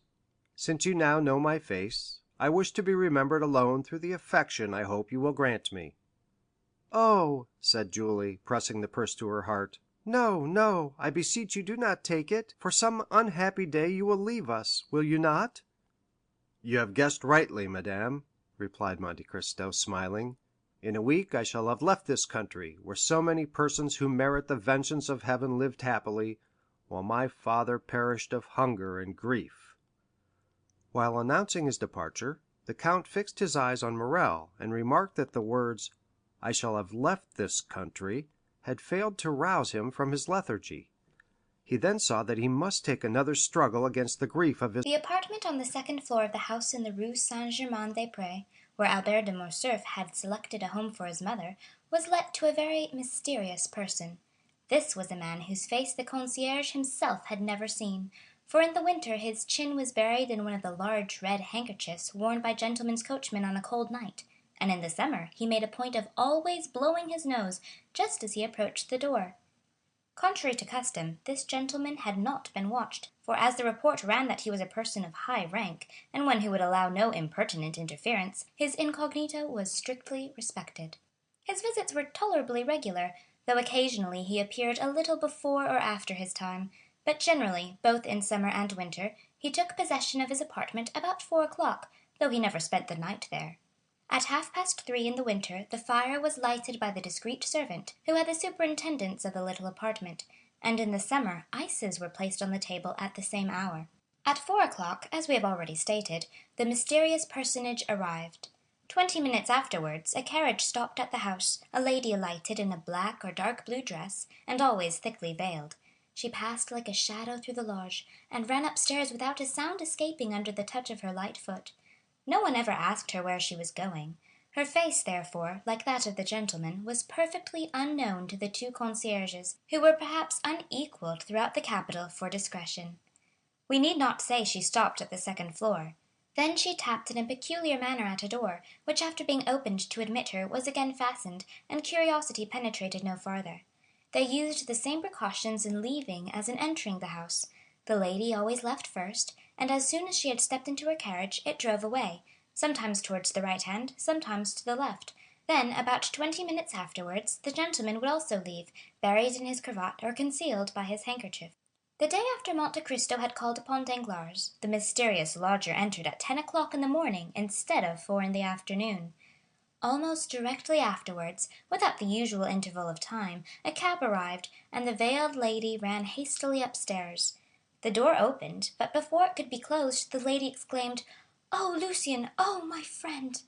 The concierge therefore heard for the first time that the lodger's name was Lucien. Still, as he was the very perfection of a doorkeeper, he made up his mind not to tell his wife. "Well, what is the matter, my dear?" asked the gentleman whose name the lady's agitation revealed. "Tell me what is the matter." "Oh, Lucien, can I confide in you?" "Of course, you know you can do so. But what can be the matter? Your note of this morning has completely bewildered me. This precipitation, this unusual appointment. Come, ease me of my anxiety, or else frighten me at once." "Lucien, a great event has happened," said the lady, glancing inquiringly at Lucien. "Monsieur Danglars left last night." "Left? Monsieur Danglars left? Where has he gone?" "I do not know." "What do you mean? Has he gone intending not to return?" "Undoubtedly. At 10 o'clock at night his horses took him to the barrier of Charenton. There a postchaise was waiting for him. He entered it with his valet de chambre, saying that he was going to Fontainebleau." "Then what did you mean—" "Stay, he left a letter for me." "A letter?" "Yes, read it." And the baroness took from her pocket a letter, which she gave to Debray. Debray paused a moment before reading, as if trying to guess its contents, or perhaps while making up his mind how to act, whatever it might contain. No doubt his ideas were arranged in a few minutes, for he began reading the letter which caused so much uneasiness in the heart of the baroness, and which ran as follows: "Madame and most faithful wife." Debray mechanically stopped and looked at the baroness, whose face became covered with blushes. "Read," she said. Debray continued: "When you receive this, you will no longer have a husband. Oh, you need not be alarmed. You will only have lost him as you have lost your daughter. I mean that I shall be travelling on one of the 30 or 40 roads leading out of France. I owe you some explanations for my conduct, and as you are a woman that can perfectly understand me, I will give them. Listen, then. I received this morning 5 millions, which I paid away. Almost directly afterwards another demand for the same sum was presented to me. I put this creditor off till tomorrow, and I intend leaving today, to escape that tomorrow, which would be rather too unpleasant for me to endure. You understand this, do you not, my most precious wife? I say you understand this, because you are as conversant with my affairs as I am. Indeed, I think you understand them better, since I am ignorant of what has become of a considerable portion of my fortune, once very tolerable, while I am sure, madame, that you know perfectly well. For women have infallible instincts. They can never explain the marvelous by an algebraic calculation they have invented. But I, who only understand my own figures, know nothing more than that one day these figures deceived me. Have you admired the rapidity of my fall? Have you been slightly dazzled at the sudden fusion of my ignots? I confess I have seen nothing but the fire. Let us hope you have found some gold among the ashes. With this consoling idea, I leave you, madame, and most prudent wife, without any conscientious reproach for abandoning you. You have friends left, and the ashes I have already mentioned, and above all the liberty I hasten to restore to you. And here, madame, I must add another word of explanation. So long as I hoped you were working for the good of our house and for the fortune of our daughter, I philosophically closed my eyes. But as you have transformed that house into a vast ruin, I will not be the foundation of another man's fortune. You were rich when I married you, but little respected. Excuse me for speaking so very candidly, but as this is intended only for ourselves, I do not see why I should weigh my words. I have augmented our fortune, and it has continued to increase during the last 15 years, till extraordinary and unexpected catastrophes have suddenly overturned it, without any fault of mine, I can honestly declare. You, madame, have only sought to increase your own, and I am convinced that you have succeeded. I leave you, therefore, as I took you, rich, but little respected. Adieu. I also intend from this time to work on my own account. Accept my acknowledgments for the example you have set me, and which I intend following. Your very devoted husband, Baron Danglars. The baroness had watched Debray while he read this long and painful letter, and saw him, notwithstanding his self-control, change color once or twice. When he had ended the perusal, he folded the letter and resumed his pensive attitude. "Well?" asked Madame Danglars, with an anxiety easy to be understood. "Well, madame?" unhesitatingly repeated Debray. "With what ideas does that letter inspire you?" "Oh, it is simple enough, madame. It inspires me with the idea that Monsieur Danglars has left suspiciously." "Certainly, but is this all you have to say to me?" "I do not understand you," said Debray with freezing coldness. "He is gone, never to return." "Oh, madame, do not think that." "I tell you he will never return. I know his character. He is inflexible in any resolutions formed for his own interests. If he could have made any use of me, he would have taken me with him. He leaves me in Paris, as our separation will conduce to his benefit. Therefore he has gone, and I am free. Forever," added Madame Danglars, in the same supplicating tone. Debray, instead of answering, allowed her to remain in an attitude of nervous inquiry. "Well?" she said at length. Do you not answer me? I have but one question to ask you. What do you intend to do?" "I was going to ask you," replied the baroness with a beating heart. "Ah, then, you wish to ask advice of me?" "Yes, I do wish to ask your advice," said Madame Danglars with anxious expectation. "Then, if you wish to take my advice," said the young man coldly, "I would recommend you to travel." "To travel?" she murmured. "Certainly. As Monsieur Danglars says, you are rich and perfectly free. In my opinion, a withdrawal from Paris is absolutely necessary after the double catastrophe of Mademoiselle Danglars' broken contract and Monsieur Danglars' disappearance. The world will think you abandoned and poor, for the wife of a bankrupt would never be forgiven, were she to keep up an appearance of opulence. You have only to remain in Paris for about a fortnight, telling the world you are abandoned, and relating the details of this desertion to your best friends, who will soon spread the report. Then you can quit your house, leaving your jewels and giving up your jointure, and everyone's mouth will be filled with praises of your disinterestedness. They will know you are deserted, and think you also poor, for I alone know your real financial position, and am quite ready to give up my accounts as an honest partner." The dread with which the pale and motionless baroness listened to this was equalled by the calm indifference with which Debray had spoken. "Deserted?" she repeated. "Ah, yes, I am indeed deserted. You are right, sir, and no one can doubt my position." These were the only words that this proud and violently enamored woman could utter in response to Debray. "But then you are rich, very rich indeed," continued Debray, taking out some papers from his pocketbook, which he spread upon the table. Madame Danglars did not see them. She was engaged in stilling the beatings of her heart and restraining the tears which were ready to gush forth. At length a sense of dignity prevailed, and if she did not entirely master her agitation, she at least succeeded in preventing the fall of a single tear. "Madame," said Debray, "it is nearly 6 months since we have been associated. You furnished a principal of 100,000 francs. Our partnership began in the month of April. In May we commenced operations, and in the course of the month gained 450,000 francs. In June the profit amounted to 900,000. In July we added 1,700,000 francs. It was, you know, the month of the Spanish bonds. In August we lost 300,000 francs at the beginning of the month, but on the 13th we made up for it, and we now find that our accounts, reckoning from the first day of partnership up to yesterday, when I closed them, showed a capital of 2,400,000 francs, that is, 1,200,000 for each of us. Now, madame," said Debray, delivering up his accounts in the methodical manner of a stockbroker, "there are still 80,000 francs, the interest of this money, in my hands." "But," the baroness said, "I thought you never put the money out to interest." "Excuse me, madame," said Debray coldly, "I had your permission to do so, and I have made use of it. There are, then, 40,000 francs for your share, besides the 100,000 you furnished me to begin with, making, in all, 1,340,000 francs for your portion. Now, madame, I took the precaution of drawing out your money the day before yesterday.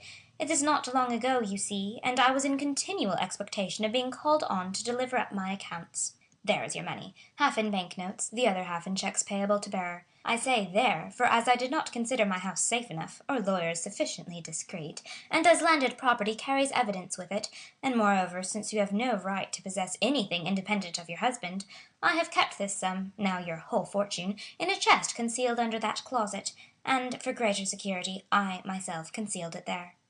Now, madame," continued Debray, first opening the closet, then the chest, "now, madame, here are 800 notes of 1,000 francs each, resembling, as you see, a large book bound in iron. To this I add a certificate in the funds of 25,000 francs. Then, for the odd cash, making I think about 110,000 francs, here is a check upon my banker, who, not being Monsieur Danglars, will pay you the amount, you may rest assured."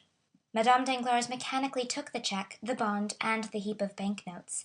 This enormous fortune made no great appearance on the table. Madame Danglars, with tearless eyes, but with her breast heaving with concealed emotion, placed the bank notes in her bag, put the certificate and check into her pocketbook, and then, standing pale and mute, awaited one kind word of consolation. But she waited in vain. "Now, madame," said Debray, "you have a splendid fortune, an income of about 60,000 livres a year, which is enormous for a woman who cannot keep an establishment here for a year at least. You will be able to indulge all your fancies. Besides, should you find your income insufficient, you can, for the sake of the past, madame, make use of mine, and I am ready to offer you all I possess, on loan." "Thank you, sir, thank you," replied the baroness.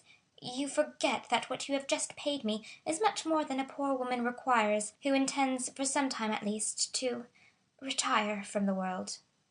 Debray was, for a moment, surprised, but immediately recovering himself, he bowed with an air which seemed to say, "As you please, madame." Madame Danglars had until then, perhaps, hoped for something, but when she saw the careless bow of Debray, and the glance by which it was accompanied, together with his significant silence, she raised her head, and without passion or violence, or even hesitation, ran downstairs, disdaining to address a last farewell to one who could thus part from her. "Bah!" said Debray when she had left, "these are fine projects. She will remain at home, read novels, and speculate at cards, since she can no longer do so on the Bourse." Then, taking up his account, he cancelled with the greatest care all the entries of the amounts he had just paid away. "I have 1,060,000 francs remaining," he said. "What a pity Mademoiselle de Villefort is dead! She suited me in every respect, and I would have married her." And he calmly waited until the 20 minutes had elapsed after Madame Danglars' departure before he left the house. During this time he occupied himself in making figures, with his watch by his side. Asmodeus, that diabolical personage, who would have been created by every fertile imagination if Lesage had not acquired the priority in his great masterpiece, would have enjoyed a singular spectacle if he had lifted up the roof of the little house in the Rue Saint-Germain-des-Prés while Debray was casting up his figures. Above the room in which Debray had been dividing 2,5 millions with Madame Danglars was another, inhabited by persons who have played too prominent a part in the incidents we have related for their appearance not to create some interest. Mercédès and Albert were in that room. Mercédès was much changed within the last few days. Not that even in her days of fortune she had ever dressed with the magnificent display which makes us no longer able to recognize a woman when she appears in a plain and simple attire. Nor, indeed, had she fallen into that state of depression where it is impossible to conceal the garb of misery. No, the change in Mercédès was that her eye no longer sparkled, her lips no longer smiled, and there was now a hesitation in uttering the words which formerly sprang so fluently from her ready wit. It was not poverty which had broken her spirit. It was not a want of courage which rendered her poverty burdensome. Mercédès, although deposed from the exalted position she had occupied, lost in the sphere she had now chosen, like a person passing from a room splendidly lighted into utter darkness, appeared like a queen, fallen from her palace to a hovel, and who, reduced to strict necessity, could neither become reconciled to the earthen vessels she was herself forced to place upon the table, nor to have the humble pallet which had become her bed. The beautiful Catalane and noble countess had lost both her proud glance and charming smile, because she saw nothing but misery around her. The walls were hung with one of the grey papers which economical landlords choose as not likely to show the dirt. The floor was uncarpeted. The furniture attracted the attention to the poor attempt at luxury. Indeed, everything offended eyes accustomed to refinement and elegance. Madame de Morcerf had lived there since leaving her house. The continual silence of the spot oppressed her. Still, seeing that Albert continually watched her countenance to judge the state of her feelings, she constrained herself to assume a monotonous smile of the lips alone, which, contrasted with the sweet and beaming expression that usually shone from her eyes, seemed like moonlight on a statue, yielding light without warmth. Albert, too, was ill at ease. The remains of luxury prevented him from sinking into his actual position. If he wished to go out without gloves, his hands appeared too white. If he wished to walk through the town, his boots seemed too highly polished. Yet these two noble and intelligent creatures, united by the indissoluble ties of paternal and filial love, had succeeded in tacitly understanding one another and economizing their stores, and Albert had been able to tell his mother without extorting a change of countenance, "Mother, we have no more money." Mercédès had never known misery. She had often in her youth spoken of poverty, but between want and necessity, those synonymous words, there is a wide difference. Among the Catalans, Mercédès wished for 1,000 things, but still she never really wanted any. So long as the nets were good, they caught fish, and so long as they sold their fish, they were able to buy twine for new nets. And then, shut out from friendship, having but one affection which could not be mixed up with her ordinary pursuits, she thought of herself, of no one but herself. Upon the little she earned, she lived as well as she could. Now there were two to be supported, and nothing to live upon. Winter approached. Mercédès had no fire in that cold and naked room. She, who was accustomed to stoves which heated the house from the hall to the boudoir, she had not even one little flower, she whose apartment had been a conservatory of costly exotics. But she had her son. Hitherto the excitement of fulfilling a duty had sustained them. Excitement, like enthusiasm, sometimes renders us unconscious to the things of earth. But the excitement had calmed down, and they felt themselves obliged to descend from dreams to reality. After having exhausted the ideal, they found they must talk of the actual. "Mother," exclaimed Albert, just as Madame Danglars was descending the stairs, "let us reckon our riches, if you please. I want capital to build my plans upon." "Capital? Nothing," replied Mercédès with a mournful smile. "No, mother, capital 3,000 francs, and I have an idea of our leading a delightful life upon this 3,000 francs." "Child," sighed Mercédès. "Alas, dear mother," said the young man, "I have unhappily spent too much of your money not to know the value of it. These 3,000 francs are enormous, and I intend building upon this foundation a miraculous certainty for the future." "You say this, my dear boy, but do you think we ought to accept these 3,000 francs?" said Mercédès, coloring. "I think so," answered Albert in a firm tone. "We will accept them the more readily, since we have them not here. You know they are buried in the garden of the little house in the Allée des Malins at Marseilles. With 200 francs we can reach Marseilles." "With 200 francs? Are you sure, Albert?" "Oh, as for that, I have made inquiries respecting the diligences and steamboats, and my calculations are made. You will take your place in the coupé to Châlons. You see, mother, I treat you handsomely for 35 francs." Albert then took a pen and wrote, "Francs. Coupé, 35 francs. From Châlons to Lyons you will go on by the steamboat, 6 francs. From Lyons to Avignon, still by steamboat, 16 francs. From Avignon to Marseilles, 7 francs. Expenses on the road, about 50 francs. Total, 114 francs." "Let us put down 120," added Albert, smiling. "You see I am generous, am I not, mother?" "But you, my poor child?" "I? Do you not see that I reserve 80 francs for myself? A young man does not require luxuries. Besides, I know what travelling is." "With a post-chaise and valet de chambre?" "Anyway, mother." "Well, be it so.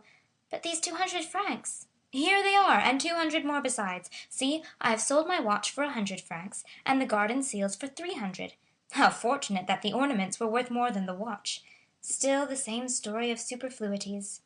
Now I think we are rich, since instead of the 114 francs we require for the journey, we find ourselves in possession of 250.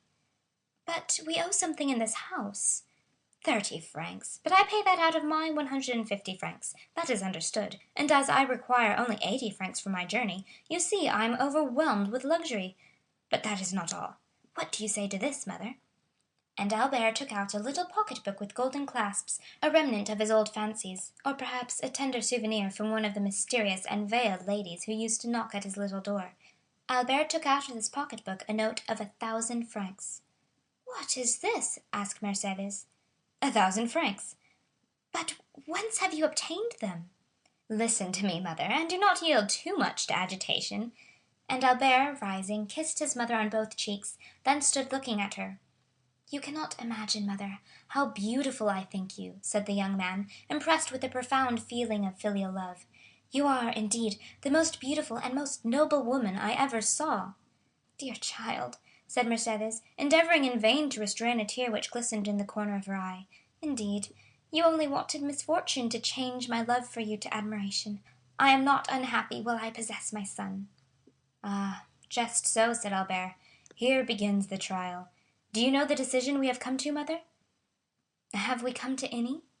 "Yes, it is decided that you are to live at Marseilles, and that I am to leave for Africa, where I will earn for myself the right to use the name I now bear, instead of the one I have thrown aside."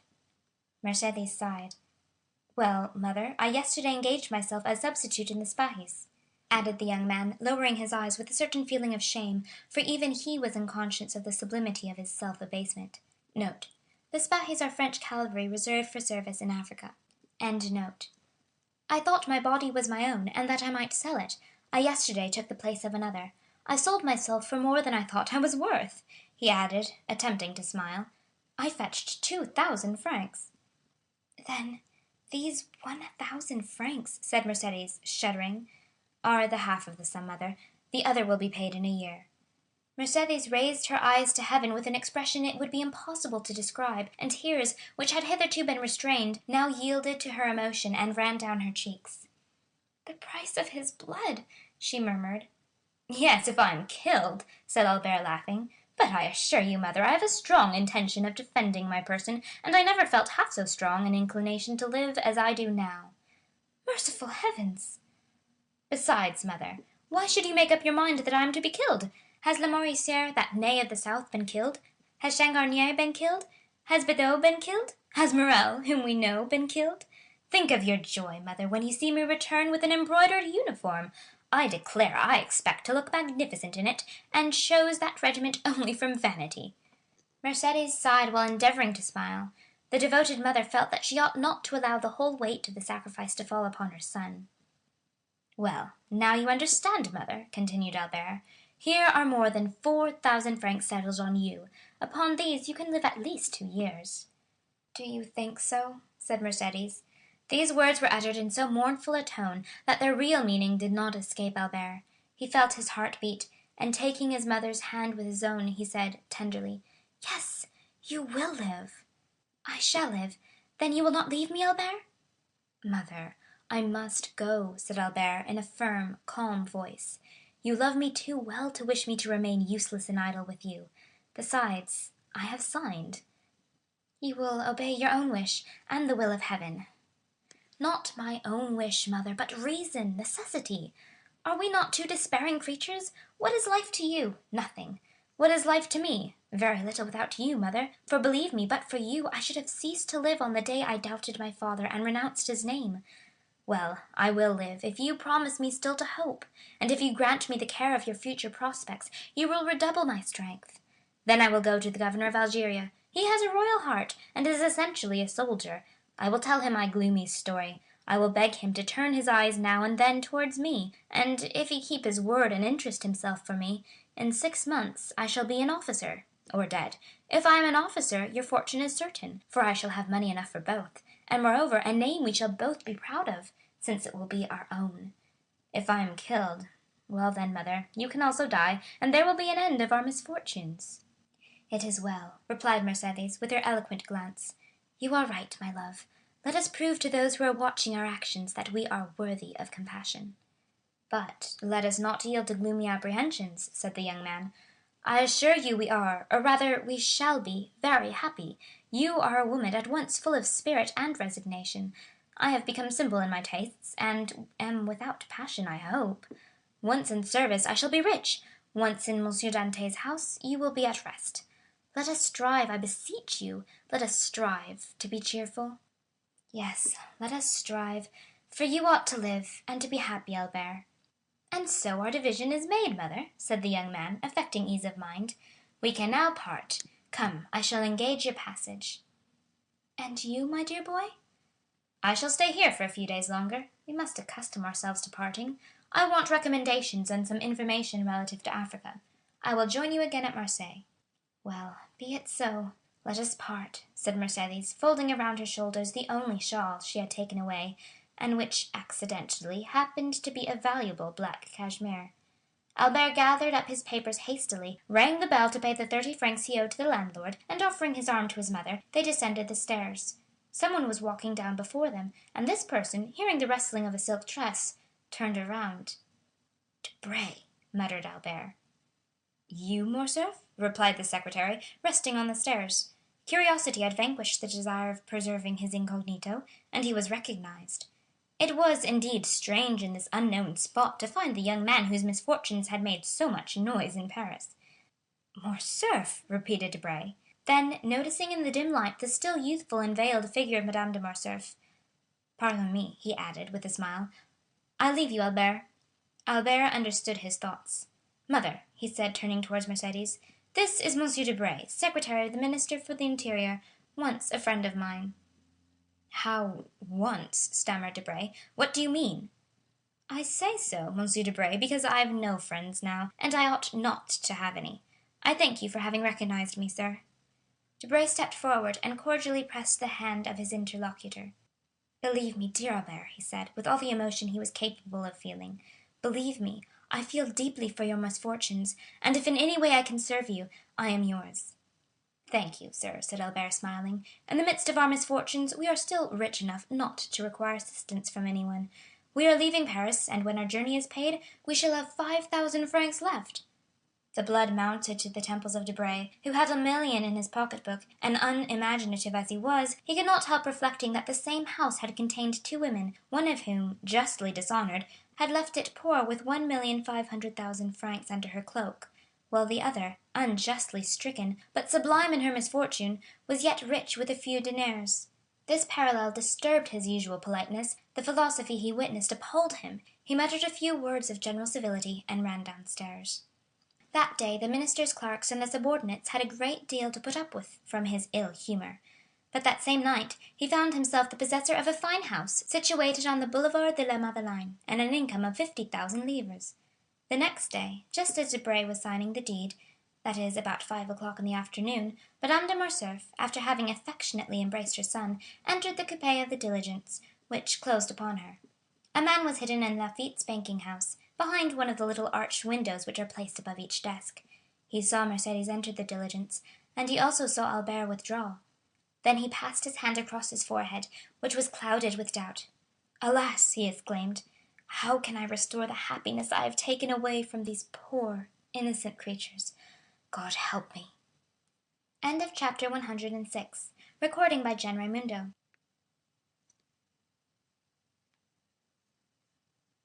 The Lion's Den. One division of La Force, in which the most dangerous and desperate prisoners are confined, is called the Court of Saint Bernard. The prisoners, in their expressive language, have named it the Lion's Den, probably because the captives possess teeth which frequently gnaw the bars, and sometimes the keepers also. It is a prison within a prison. The walls are double the thickness of the rest. The gratings are every day carefully examined by jailers, whose Herculean proportions and cold, pitiless expression prove them to have been chosen to reign over their subjects for their superior activity and intelligence. The courtyard of this quarter is enclosed by enormous walls, over which the sun glances obliquely, when it deigns to penetrate into this gulf of moral and physical deformity.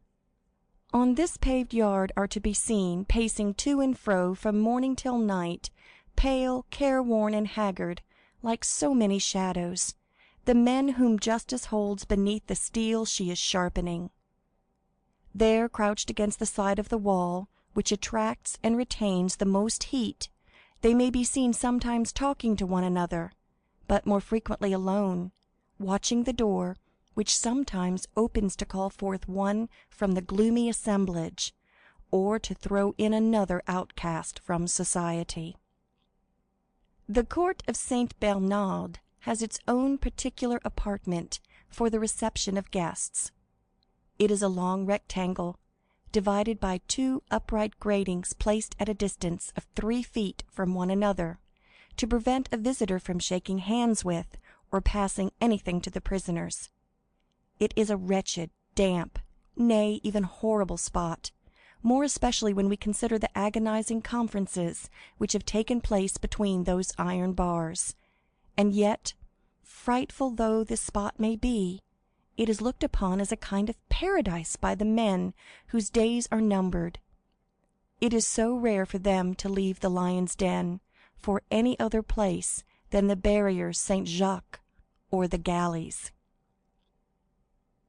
In the court which we have attempted to describe, and from which a damp vapour was rising, a young man with his hands in his pockets, who had excited much curiosity among the inhabitants of the den, might be seen walking. The cut of his clothes would have made him pass for an elegant man, if those clothes had not been torn to shreds. Still, they did not show signs of wear, and the fine cloth, beneath the careful hands of the prisoner, soon recovered its gloss in the parts which were still perfect, for the wearer tried his best to make it assume the appearance of a new coat. He bestowed the same attention upon the cambric front of a shirt, which had considerably changed in colour since his entrance into the prison. and he polished his varnished boots with the corner of a handkerchief embroidered with initials surmounted by a coronet. Some of the inmates of the lion's den were watching the operations of the prisoner's toilette with considerable interest. "See, the prince is pluming himself," said one of the thieves. "He's a fine-looking fellow," said another. "If he had only comb and hair grease, he'd take the shine off the gentleman in the white kids. His coat looks almost new, and his boots shine like a nigger's face. It's pleasant to have such well-dressed comrades. But didn't those gendarmes behave shameful? Must have been jealous to tear such clothes." "He looks like a big bug," said another. "Dresses in fine style, and then to be here so young, oh, what larks!" Meanwhile the object of this hideous admiration approached the wicket against which one of the keepers was leaning. "Come, sir," he said, "lend me 20 francs. You will soon be paid. You run no risk with me. Remember, I have relations who possess more millions than you have deniers. Come, I beseech you, lend me 20 francs, so that I may buy a dressing-gown. It is intolerable always to be in a coat and boots. And what a coat, sir, for a prince of the Cavalcanti!" The keeper turned his back and shrugged his shoulders. He did not even laugh at what would have caused anyone else to do so. He had heard so many utter the same things. Indeed, he heard nothing else. "Come," said Andrea, "you are a man void of compassion. I'll have you turned out." This made the keeper turn around, and he burst into a loud laugh. The prisoners then approached and formed a circle. "I'll tell you, with that wretched sum," continued Andrea, "I could obtain a coat, and a room in which to receive the illustrious visitor I am daily expecting." Of course," said the prisoners. "Anyone can see he's a gentleman." "Well, then, lend him the 20 francs," said the keeper, leaning on the other shoulder. "Surely you will not refuse a comrade." "I am no comrade of these people," said the young man proudly. "You have no right to insult me thus." The thieves looked at one another with low murmurs, and a storm gathered over the head of the aristocratic prisoner, raised less by his own words than by the manner of his keeper. The latter, sure of quelling the tempest when the waves became too violent, allowed them to rise to a certain pitch that he might be revenged on the importunate Andrea, and besides, it would afford him some recreation during the long day. The thieves had already approached Andrea, some screaming, "La savate! La savate!" Footnote: savate, an old shoe. End of footnote. A cruel operation, which consists in cuffing a comrade who may have fallen into disgrace, not with an old shoe, but with an iron-heeled one. Others propose the anguille, another kind of recreation, in which a handkerchief is filled with sand, pebbles, and 2-sou pieces. When they have them, which the wretches beat like a flail over the head and shoulders of the unhappy sufferer. "Let us horsewhip the fine gentleman," said others. But Andrea, turning towards them, winked his eyes, rolled his tongue around his cheeks, and smacked his lips in a manner equivalent to 100 words among the bandits when forced to be silent. It was a Masonic sign Caderousse had taught him. He was immediately recognized as one of them. The handkerchief was thrown down, and the iron-heeled shoe replaced on the foot of the wretch to whom it belonged. Some voices were heard to say that the gentleman was right, that he intended to be civil, in his way, and that they would set the example of liberty of conscience. And the mob retired. The keeper was so stupefied at this scene that he took Andrea by the hands and began examining his person, attributing the sudden submission of the inmates of the lion's den to something more substantial than mere fascination. Andrea made no resistance, although he protested against it. Suddenly a voice was heard at the wicket. "Benedetto!" exclaimed an inspector. The keeper relaxed his hold. "I am called," said Andrea. "To the visitors' room," said the same voice. "You see, someone pays me a visit. Ah, my dear sir, you will see whether a Cavalcanti is to be treated like a common person." And Andrea, gliding through the court like a black shadow, rushed out through the wicket, leaving his comrades, and even the keeper, lost in wonder. Certainly a call to the visitors' room had scarcely astonished Andrea less than themselves, for the wily youth, instead of making use of his privilege of waiting to be claimed on his entry to La Force, had maintained a rigid silence. "Everything," he said, "proves me to be under the protection of some powerful person.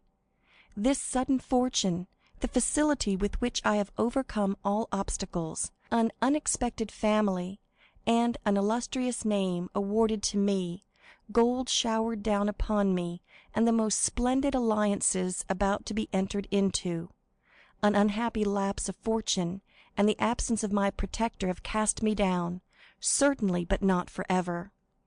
The hand which has retreated for a while will be again stretched forth to save me at the very moment when I shall think myself sinking into the abyss. Why should I risk an imprudent step? It might alienate my protector. He has two means of extricating me from this dilemma, the one by a mysterious escape managed through bribery, and the other by buying off my judges with gold. I will say and do nothing until I am convinced that he has quite abandoned me, and then—" Andrea had formed a plan which was tolerably clever. The unfortunate youth was intrepid in the attack and rude in the defence. He had borne with the public prison, and with privations of all sorts. Still, by degrees nature, or rather custom, had prevailed, and he had suffered from being naked, dirty, and hungry. It was at this moment of discomfort that the inspector's voice called him to the visiting room. Andrea felt his heart leap with joy. It was too soon for a visit from the examining magistrate, and too late for one from the director of the prison, or the doctor. It must, then, be the visitor he had hoped for. Behind the grating of the room into which Andrea had been led, he saw, while his eyes dilated with surprise, the dark and intelligent face of Monsieur Bertuccio, who was also gazing with sad astonishment upon the iron bars, the bolted doors, and the shadow which moved behind the other grating. "Ah," said Andrea, deeply affected. "Good morning, Benedetto," said Bertuccio, with his deep, hollow voice. You, said the young man, looking fearfully around him. "Do you not recognize me, unhappy child?" "Silence! Be silent!" said Andrea, who knew the delicate sense of hearing possessed by the walls. "For heaven's sake, do not speak so loud." "You wish to speak with me alone, do you not?" said Bertuccio. "Oh, yes." "That is well." And Bertuccio, feeling in his pocket, signed to a keeper whom he saw through the window of the wicket. "Read," he said. "What is that?" asked Andrea. "An order to conduct you to a room, and to leave you there to talk to me." "Oh!" cried Andrea, leaping with joy. Then he mentally added, "Still, my unknown protector, I am not forgotten.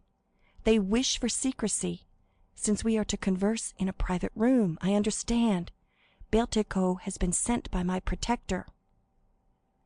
The keeper spoke for a moment with an official, then opened the iron gates and conducted Andrea into a room on the first floor. The room was whitewashed, as is the custom in prisons, but it looked quite brilliant to a prisoner, though a stove, a bed, a chair, and a table formed the whole of its sumptuous furniture. Bertuccio sat down on the chair. Andrea, threw himself upon the bed. The keeper retired. "Now," said the steward, "what have you to tell me?" "And you?" asked Andrea. "You speak first." "Oh, no, you must have much to tell me, since you have come to seek me. Well, be it so. You have continued your course of villainy. You have robbed, you have assassinated. Well, I should say, if you had me taken to a private room only to tell me this, you might have saved yourself the trouble. I know all these things, but there are some with which, on the contrary, I am not acquainted. Let's talk of those, if you please. Who sent you?" "Come, come, you are going on quickly, Monsieur Benedetto." "Yes, and to the point. Let us dispense with useless words. Who sends you?" "No one." "How did you know I was in prison?" "I recognized you, some time since, as the insolent dandy who so gracefully mounted his horse in the Champs-Élysées." "Oh, the Champs-Élysées! Ah, yes, we burn, as they say at the game of pincette. The Champs-Élysées. Come, let us talk a little about my father. Who, then, am I? You, sir, are my adopted father. But it was not you, I presume, who placed at my disposal 100,000 francs, which I spent in 4 or 5 months. It was not you who manufactured an Italian gentleman for my father. It was not you who introduced me to the world, and had me invited to a certain dinner at Auteuil, which I fancy I am eating at this moment, in the company with the most distinguished people in Paris, among the rest with a certain procureur, whose acquaintance I did very wrong not to cultivate, for he would have been very useful to me just now. It was not you, in fact, who bailed me for 1 or 2 millions, when the fatal discovery of my little secret took place. Come, speak, my worthy Corsican, speak. What do you wish me to say?" "I will help you. You were speaking of the Champs-Élysées just now, worthy foster father. Well?" "Well, in the Champs-Élysées there the Count of Monte Cristo, by Alexandre Dumas, chapter 108, The Judge. We remember that the Abbé Busoni remained alone with Noirtier in the chamber of death, and that the old man and the priest were the sole guardians of the young girl's body. Perhaps it was the Christian exhortations of the abbé, perhaps his kind charity, perhaps his persuasive words, which had restored the courage of Noirtier, for ever since he had conversed with the priest his violent despair had yielded to a calm resignation which surprised all who knew his excessive affection for Valentine. M. de Villefort had not seen his father since the morning of the death. The whole establishment had been changed. Another valet was engaged for himself, a new servant for Noirtier. 2 women had entered Madame de Villefort's service. In fact, everywhere, to the concierge and the coachman, new faces were presented to the different masters of the house, thus widening the division which had always existed between the members of the same family. The assizes also were about to begin, and Villefort, shut up in his room, exerted himself with feverish anxiety in drawing up the case against the murderer of Caderousse. This affair, like all those in which the Count of Monte Cristo had interfered, caused a great sensation in Paris.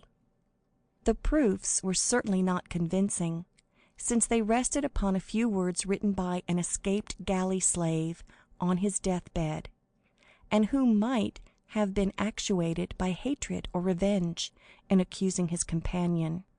But the mind of the procureur was made up. He felt assured that Benedetto was guilty, and he hoped by his skill in conducting this aggravated case to flatter his self-love, which was about the only vulnerable point left in his frozen heart. The case was therefore prepared, owing to the incessant labor of Villefort, who wished it to be the first on the list in the coming assizes. He had been obliged to seclude himself more than ever, to evade the enormous number of applications presented to him for the purpose of obtaining tickets of admission to the court on the day of trial.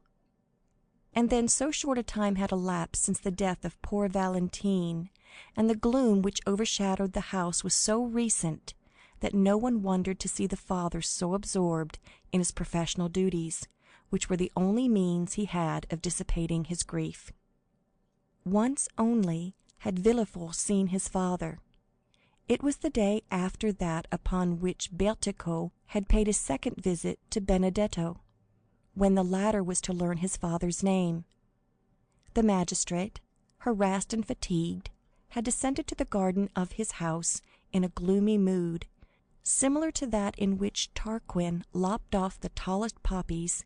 He began knocking off with his cane the long and dying branches of the rose trees, which placed along the avenue seemed like the spectres of brilliant flowers which had bloomed in the past season. More than once he had reached that part of the garden where the famous boarded gate stood overlooking the deserted enclosure, always returning by the same path to begin his walk again, at the same pace and with the same gesture, when he accidentally turned his eyes towards the house, whence he heard the noisy play of his son, who had returned from school to spend the Sunday and Monday with his mother. While doing so, he observed Monsieur Noirtier at one of the open windows, where the old man had been placed that he might enjoy the last rays of sun, which yet yielded some heat, and was now shining upon the dying flowers and red leaves of the creeper which twined around the balcony. The eye of the old man was riveted upon a spot which Villefort could scarcely distinguish. His glance was so full of hate, of ferocity, and savage impatience, that Villefort turned out of the path he had been pursuing to see upon what person this dark look was directed. Then he saw beneath a thick clump of linden trees, which were nearly divested of foliage, Madame de Villefort sitting with a book in her hand, and the perusal of which she frequently interrupted to smile upon her son, or to throw back his elastic ball, which he obstinately threw from the drawing-room into the garden. Villefort became pale. He understood the old man's meaning. Noirtier continued to look at the same object, but suddenly his glance was transferred from the wife to the husband, and Villefort himself had to submit to the searching investigation of eyes, which, while changing their direction and even their language, had lost none of their menacing expression. Madame de Villefort, unconscious of the passions that exhausted their fire over her head, at that moment held her son's ball, and was making signs to him to reclaim it with a kiss. Edward begged for a long while, the maternal kiss probably not offering sufficient recompense for the trouble it must take to obtain it. However, at length he decided, leapt out of the window into a cluster of heliotropes and daisies, and ran to his mother, his forehead streaming with perspiration. Madame de Villefort wiped his forehead, pressed her lips upon it, and sent him back with the ball in one hand and some bonbons in the other. Villefort, drawn by an irresistible attraction, like that of the bird to the serpent, walked towards the house. As he approached it, Noirtier's gaze followed him, and his eyes appeared of such a fiery brightness that Villefort felt them pierce to the depths of his heart. In that earnest look might be read a deep reproach, as well as a terrible menace. Then Noirtier raised his eyes to heaven, and as though to remind his son of a forgotten oath. "It is well, sir," replied Villefort from below. "It is well. Have patience, but one day longer. What I have said I will do." Noirtier seemed to be calmed by these words, and turned his eyes with indifference to the other side. Villefort violently unbuttoned his great coat, which seemed to strangle him, and passing his livid hand across his forehead, entered his study. The night was cold and still. The family had all retired to rest but Villefort, who alone remained up, and worked till 5 o'clock in the morning, reviewing the last interrogatories made the night before by the examining magistrates, compiling the depositions of the witnesses, and putting the finishing stroke to the deed of accusation, which was one of the most energetic and best conceived of any he had yet delivered. The next day, Monday, was the first sitting of the assizes. The morning dawned dull and gloomy, and Villefort saw the dim grey light shine upon the lines he had traced in red ink. The magistrate had slept for a short time, while the lamp set forth its final struggles. Its flickerings awoke him, and he found his fingers as damp and purple as though they had been dipped in blood. He opened the window. A bright yellow streak crossed the sky. It seemed to divide in half the poplars, which stood out in black relief on the horizon. In the clover fields beyond the chestnut trees, a lark was mounting up to heaven while pouring out her clear morning song. The damps of the dew bathed the head of Villefort and refreshed his memory. "Today," he said with an effort, "today the man who holds the blade of justice must strike wherever there is guilt." Involuntarily his eyes wandered towards the window of Noirtier's room, where he had seen him the preceding night. The curtain was drawn, and yet the image of his father was so vivid to his mind that he addressed the closed window as though it had been open, and as if through the opening he had beheld the menacing old man. "Yes," he murmured, "yes, be satisfied." His head dropped upon his chest, and in this position he paced his study. Then he threw himself, dressed as he was, upon a sofa, less to sleep than to rest his limbs, cramped with cold and study. By degrees every one awoke. Villefort from his study heard the successive noises which accompany the life of a house, the opening and shutting of doors, the ringing of Madame de Villefort's bell to summon the waiting maid, mingled with the first shouts of the child, who rose full of the enjoyment of his age. Villefort also rang. His new valet brought him the papers, and with them a cup of chocolate. "What are you bringing me?" said he. "A cup of chocolate." "I did not ask for it. Who has paid me this attention?" "My mistress, sir. She said you would have to speak a great deal in the murder case, and that you should take something to keep up your strength." And the valet placed the cup on the table nearest to the sofa, which was, like all the rest, covered with papers. The valet then left the room. Villefort looked for an instant with a gloomy expression. Then suddenly, taking it up with a nervous motion, he swallowed its contents at one draught. It might have been thought that he hoped the beverage would be mortal, and that he sought for death to deliver him from a duty which he would rather die than fulfill. He then rose, and paced his room with a smile it would have been terrible to witness. The chocolate was inoffensive, for M. de Villefort felt no effects. The breakfast hour arrived, but M. de Villefort was not at table. The valet re-entered. "Madame de Villefort wishes to remind you, sir," he said, "that 11 o'clock has just struck, and the trial commences at 12. "Well," said Villefort, "what then?" "Madame de Villefort is dressed. She is quite ready, and wishes to know if she is to accompany you, sir." "Where to?" "To the Palais." "What to do?" "My mistress wishes much to be present at the trial." "Ah," said Villefort, with a startling accent, "does she wish that?" The man drew back and said, "If you wish to go alone, sir, I will go and tell my mistress." Villefort remained silent for a moment, and dented his pale cheeks with his nails. "Tell your mistress," he at length answered, "that I wish to speak to her, and I beg she will wait for me in her own room." "Yes, sir."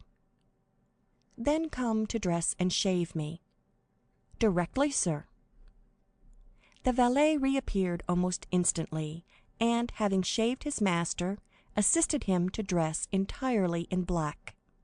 When he had finished, he said, "My mistress said she should expect you, sir, as soon as you have finished dressing.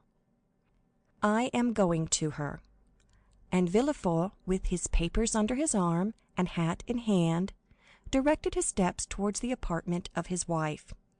At the door he paused for a moment to wipe his damp, pale brow. He then entered the room. Madame de Villefort was sitting on an ottoman, and impatiently turning over the leaves of some newspapers and pamphlets which young Edward, by way of amusing himself, was tearing to pieces before his mother could finish reading them. She was dressed to go out. Her bonnet was placed beside her on a chair, and her gloves were on her hands. "Ah, here you are, monsieur," she said in her naturally calm voice. "But how pale you are! Have you been working all night? Why did you not come down to breakfast? Well, will you take me, or shall I take Edward?" Madame de Villefort had multiplied her questions in order to gain one answer, but to all of her inquiries Monsieur de Villefort remained mute and cold as a statue. "Edward," said Villefort, fixing an imperious glance on the child, "go and play in the drawing-room, my dear. I wish to speak to your mamma."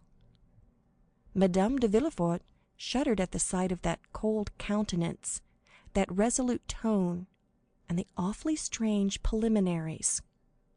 Edward raised his head, looked at his mother, and then, finding that she did not confirm the order, began cutting off the heads of his leaden soldiers. "Edward!" cried Monsieur de Villefort, so harshly that the child started up from the floor. "Do you hear me? Go!" The child, unaccustomed to such treatment, arose, pale and trembling. It would be difficult to say whether his emotions were caused by fear or passion. His father went up to him, took him in his arms, and kissed his forehead. "Go," he said, "go, my child." Edward ran out. Monsieur de Villefort went to the door, which he closed behind the child and bolted. "Dear me," said the young woman, endeavoring to read her husband's inmost thoughts, while a smile passed over her countenance, which froze the impassibility of Villefort. "What is the matter?" "Madame, where do you keep the poison you generally use?" said the magistrate, without any introduction, placing himself between his wife and the door. Madame de Villefort must have experienced something of the sensation of a bird which, looking up, sees the murderous trap closing over its head. A hoarse, broken tone, which was neither a cry nor a sigh, escaped from her, while she became deadly pale. "Monsieur," she said, I do not understand you." And, in her first paroxysm of terror, she had raised herself from the sofa. In the next, stronger very likely than the other, she fell down again on the cushions. "I asked you," continued Villefort, in a perfectly calm tone, "where you conceal the poison by the aid of which you have killed my father-in-law, Monsieur de Saint-Méran, my mother-in-law, Madame de Saint-Méran, Berrios, and my daughter Valentine." "Ah, sir!" exclaimed Madame de Villefort, clasping her hands, "what do you say?" "It is not for you to interrogate, but to answer." "Is it to the judge or to the husband?" stammered Madame de Villefort. "To the judge, madame." It was terrible to behold the frightful pallor of that woman, the anguish of her look, the trembling of her whole frame. "Ah, sir," she muttered, "ah, sir," and this was all. "You do not answer, madame," exclaimed the terrible interrogator. Then he added, with a smile yet more terrible than his anger, "It is true, then? You do not deny it?" She moved forward. "And you cannot deny it," added Villefort. extending his hand toward her, as though to seize her in the name of justice. "You have accomplished these different crimes with impudent address, but which could only deceive those whose affections for you blinded them. Since the death of Madame de Saint Méran, I have known that a poisoner lived in my house.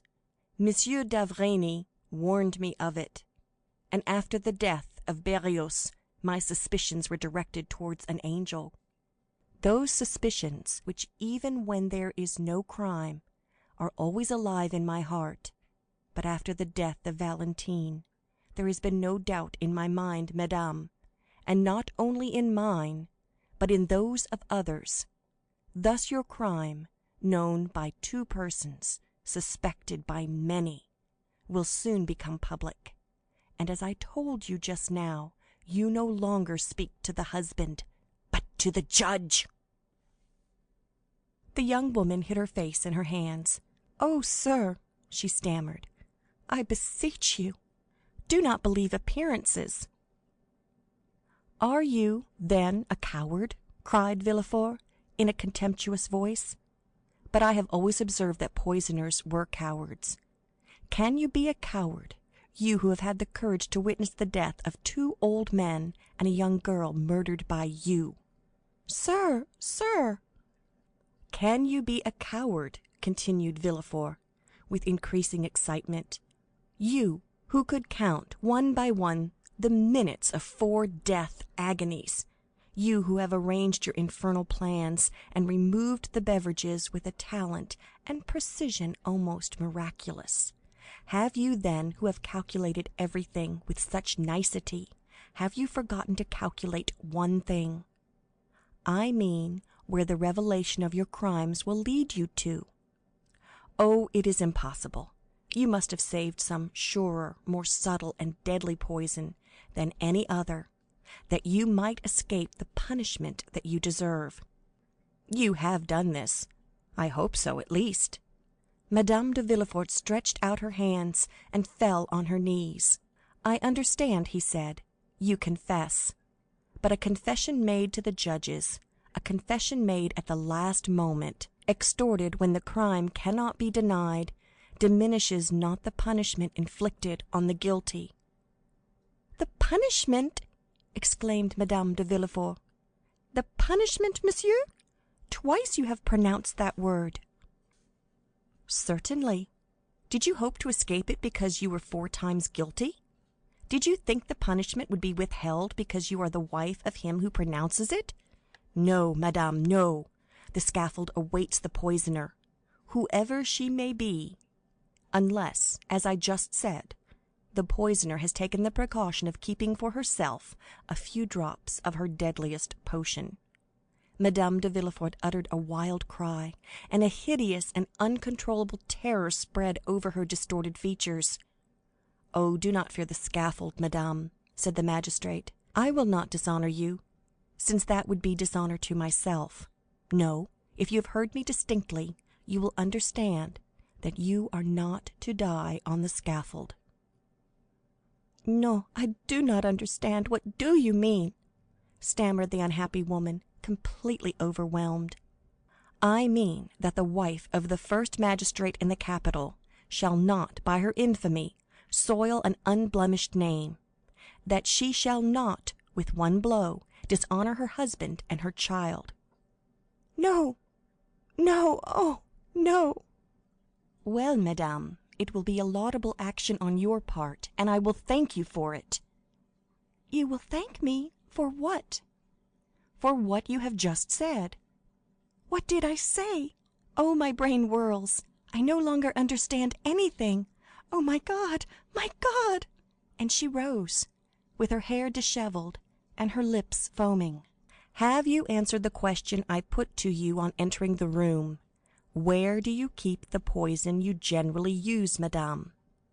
Madame de Villefort raised her arms to heaven, and convulsively struck one hand against the other.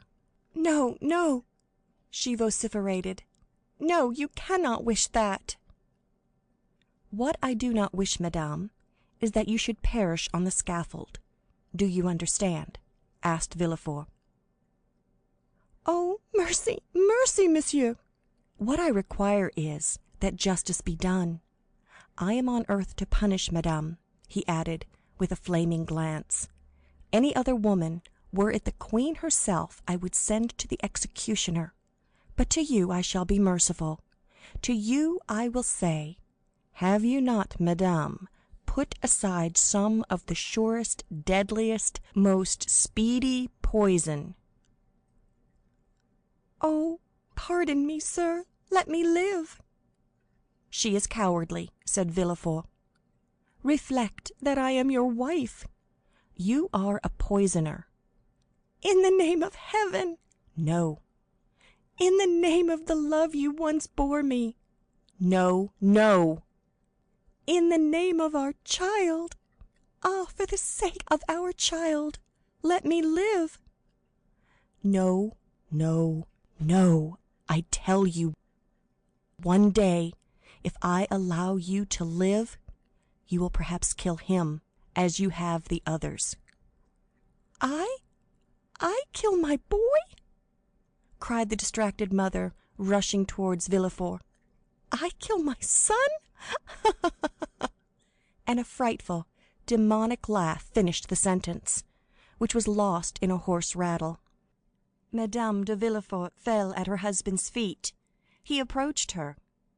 "Think of it, madame," he said. "If on my return justice has not been satisfied, I will denounce you with my own mouth, and arrest you with my own hands." She listened, panting, overwhelmed, crushed. Her eye alone lived, and glared horribly. "Do you understand me?" he said. "I am going down there to pronounce the sentence of death against a murderer. If I find you alive on my return, you shall sleep tonight in the conciergerie." Madame de Villefort sighed. Her nerves gave way, and she sunk on the carpet.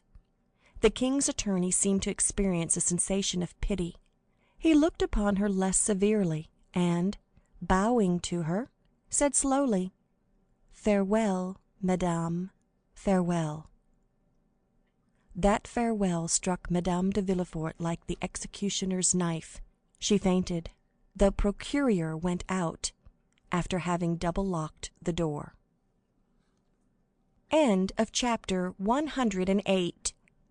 Recording by Christina Webb of Virginia.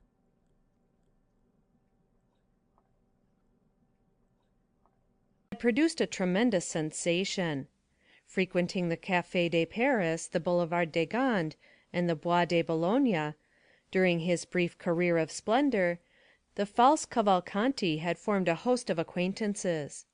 The papers had related his various adventures, both as the man of fashion and the galley slave; and as everyone who had been personally acquainted with Prince Andrea Cavalcanti experienced a lively curiosity in his fate, they all determined to spare no trouble in endeavoring to witness the trial of Monsieur Benedetto for the murder of his comrade in chains.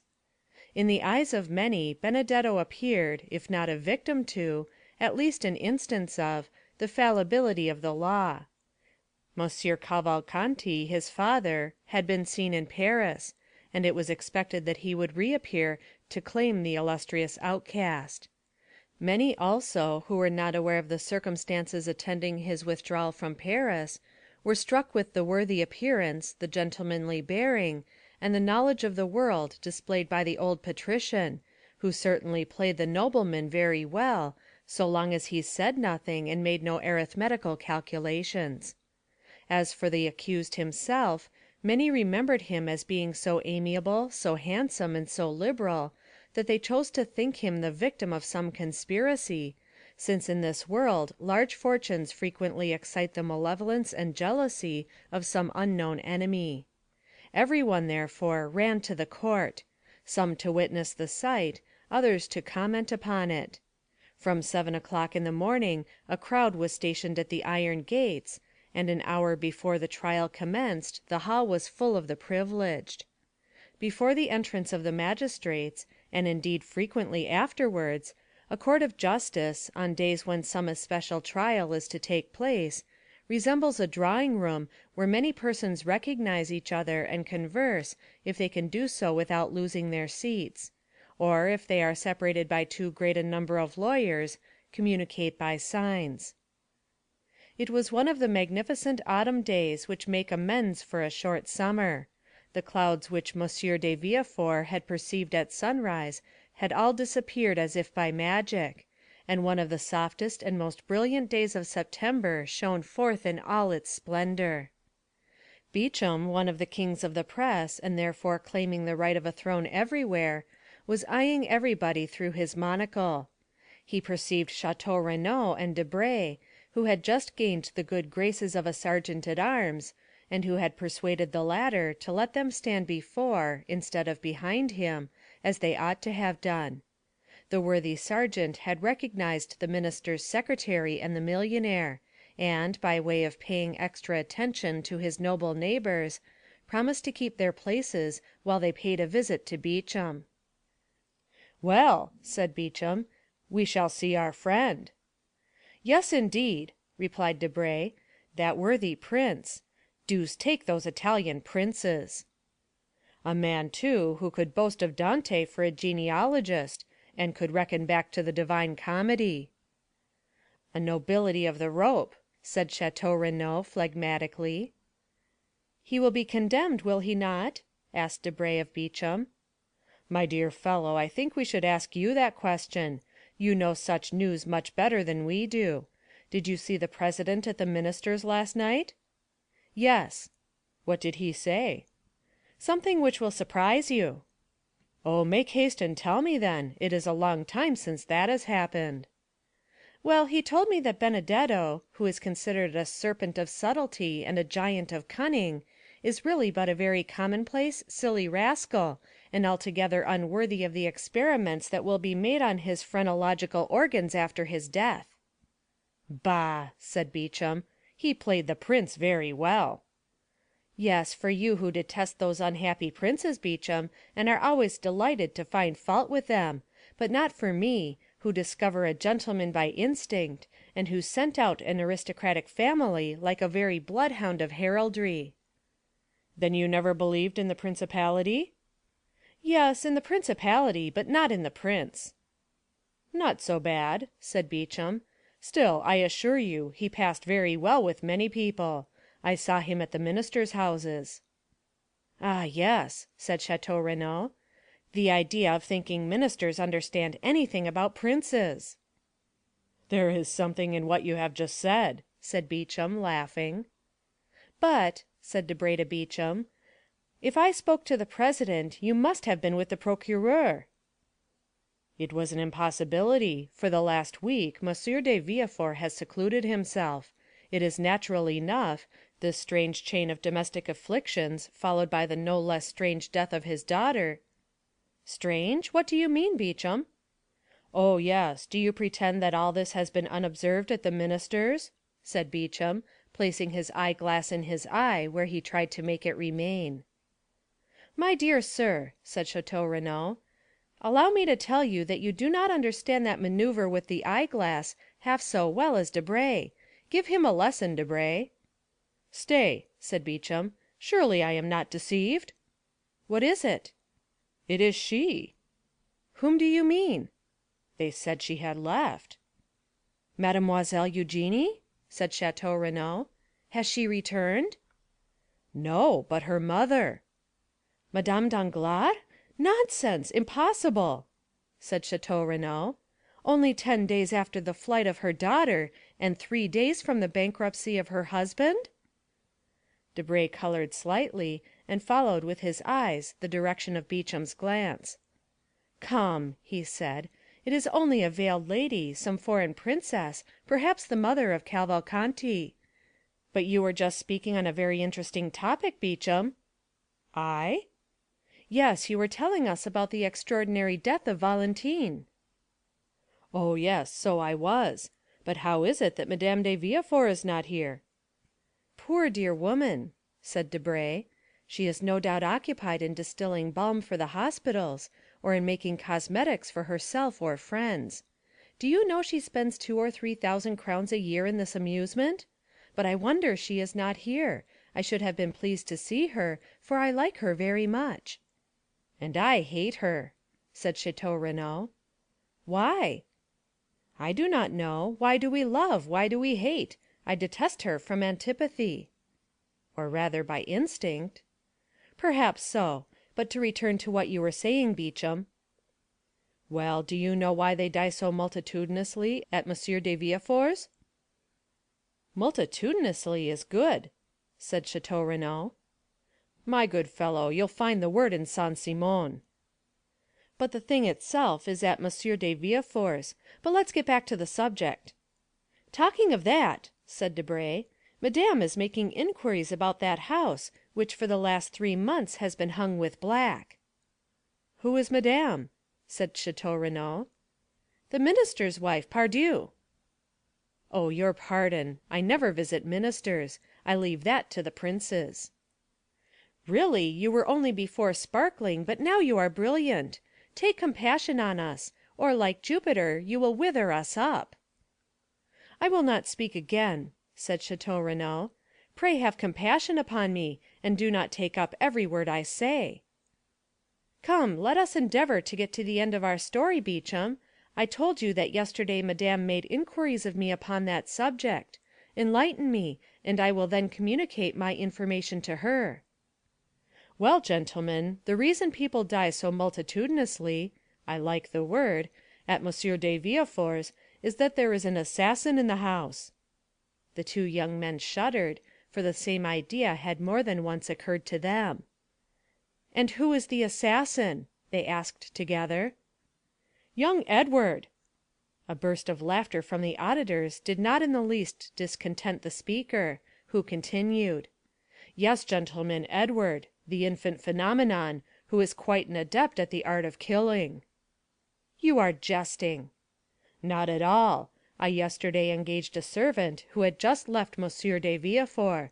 I intend sending him away tomorrow, for he eats so enormously, to make up for the fast imposed upon him by his terror in that house. Well, now listen." "We are listening." "It appears the dear child has obtained possession of a bottle containing some drug, which he every now and then uses against those who have displeased him. First, M. and Madame de Saint Méran incurred his displeasure, so he poured out 3 drops of his elixir.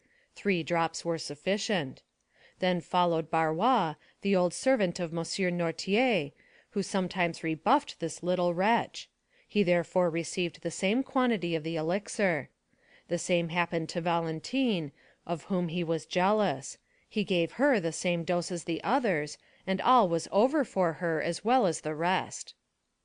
"Why, what nonsense are you telling us?" said Château Renaud. "Yes, it is an extraordinary story," said Beauchamp. "Is it not?" "It is absurd," said Debray. "Ah," said Beauchamp, "you doubt me? Well, you can ask my servant, or rather him who will no longer be my servant tomorrow. It is the talk of the house." "And this elixir, where is it? What is it?" "The child conceals it." "But where did he find it?" "In his mother's laboratory." "Does his mother, then, keep poisons in her laboratory?" "How can I tell? You are questioning me like a king's attorney. I only repeat what I have been told, and like my informant I can do no more. The poor devil would eat nothing from fear." "It is incredible." "No, my dear fellow, it is not at all incredible. You saw the child pass through the Rue Richelieu last year, who amused himself with killing his brothers and sisters by sticking pins in their ears while they slept. The generation who follow us are very precocious." "Come, Beauchamp," said Château Renaud, "I will bet anything you do not believe a word of all you have been telling us." "I do not see the Count of Monte Cristo here." "He is worn out," said Debray. "Besides, he could not well appear in public, since he has been the dupe of the Cavalcanti, who, it appears, presented themselves to him with false letters of credit, and cheated him out of 100,000 francs upon the hypothesis of this principality." "By the way, M. de Château Renaud," said Beauchamp, "how is Morrel?" "Ma foi, I have called 3 times without once seeing him. Still, his sister did not seem uneasy, and told me that though she had not seen him for 2 or 3 days, she was sure he was well." "Ah, now that I think of it, the Count of Monte Cristo cannot appear in the hall," said Beauchamp. "Why not?" "Because he is an actor in the drama." "Has he assassinated anyone, then?" "No, on the contrary, they wished to assassinate him. You know that it was in leaving his house that M. de Caderousse was murdered by his friend Benedetto. You know that the famous waistcoat was found in his house, containing the letter which stopped the signature of the marriage contract. Do you see the waistcoat? There it is, all blood-stained on the desk, as a testimony of the crime." "Ah, very good." "Hush, gentlemen, here is the court. Let us go back to our places." A noise was heard in the hall. The sergeant called his 2 patrons with an energetic "Hum!" and the doorkeeper appearing, called out with that shrill voice peculiar to his order, ever since the days of Beaumarchais, "The court, gentlemen!" Chapter 110.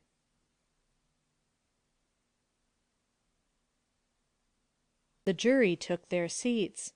M. de Villefort, the object of unusual attention, and we had almost said of general admiration, sat in the armchair, and cast a tranquil glance around him.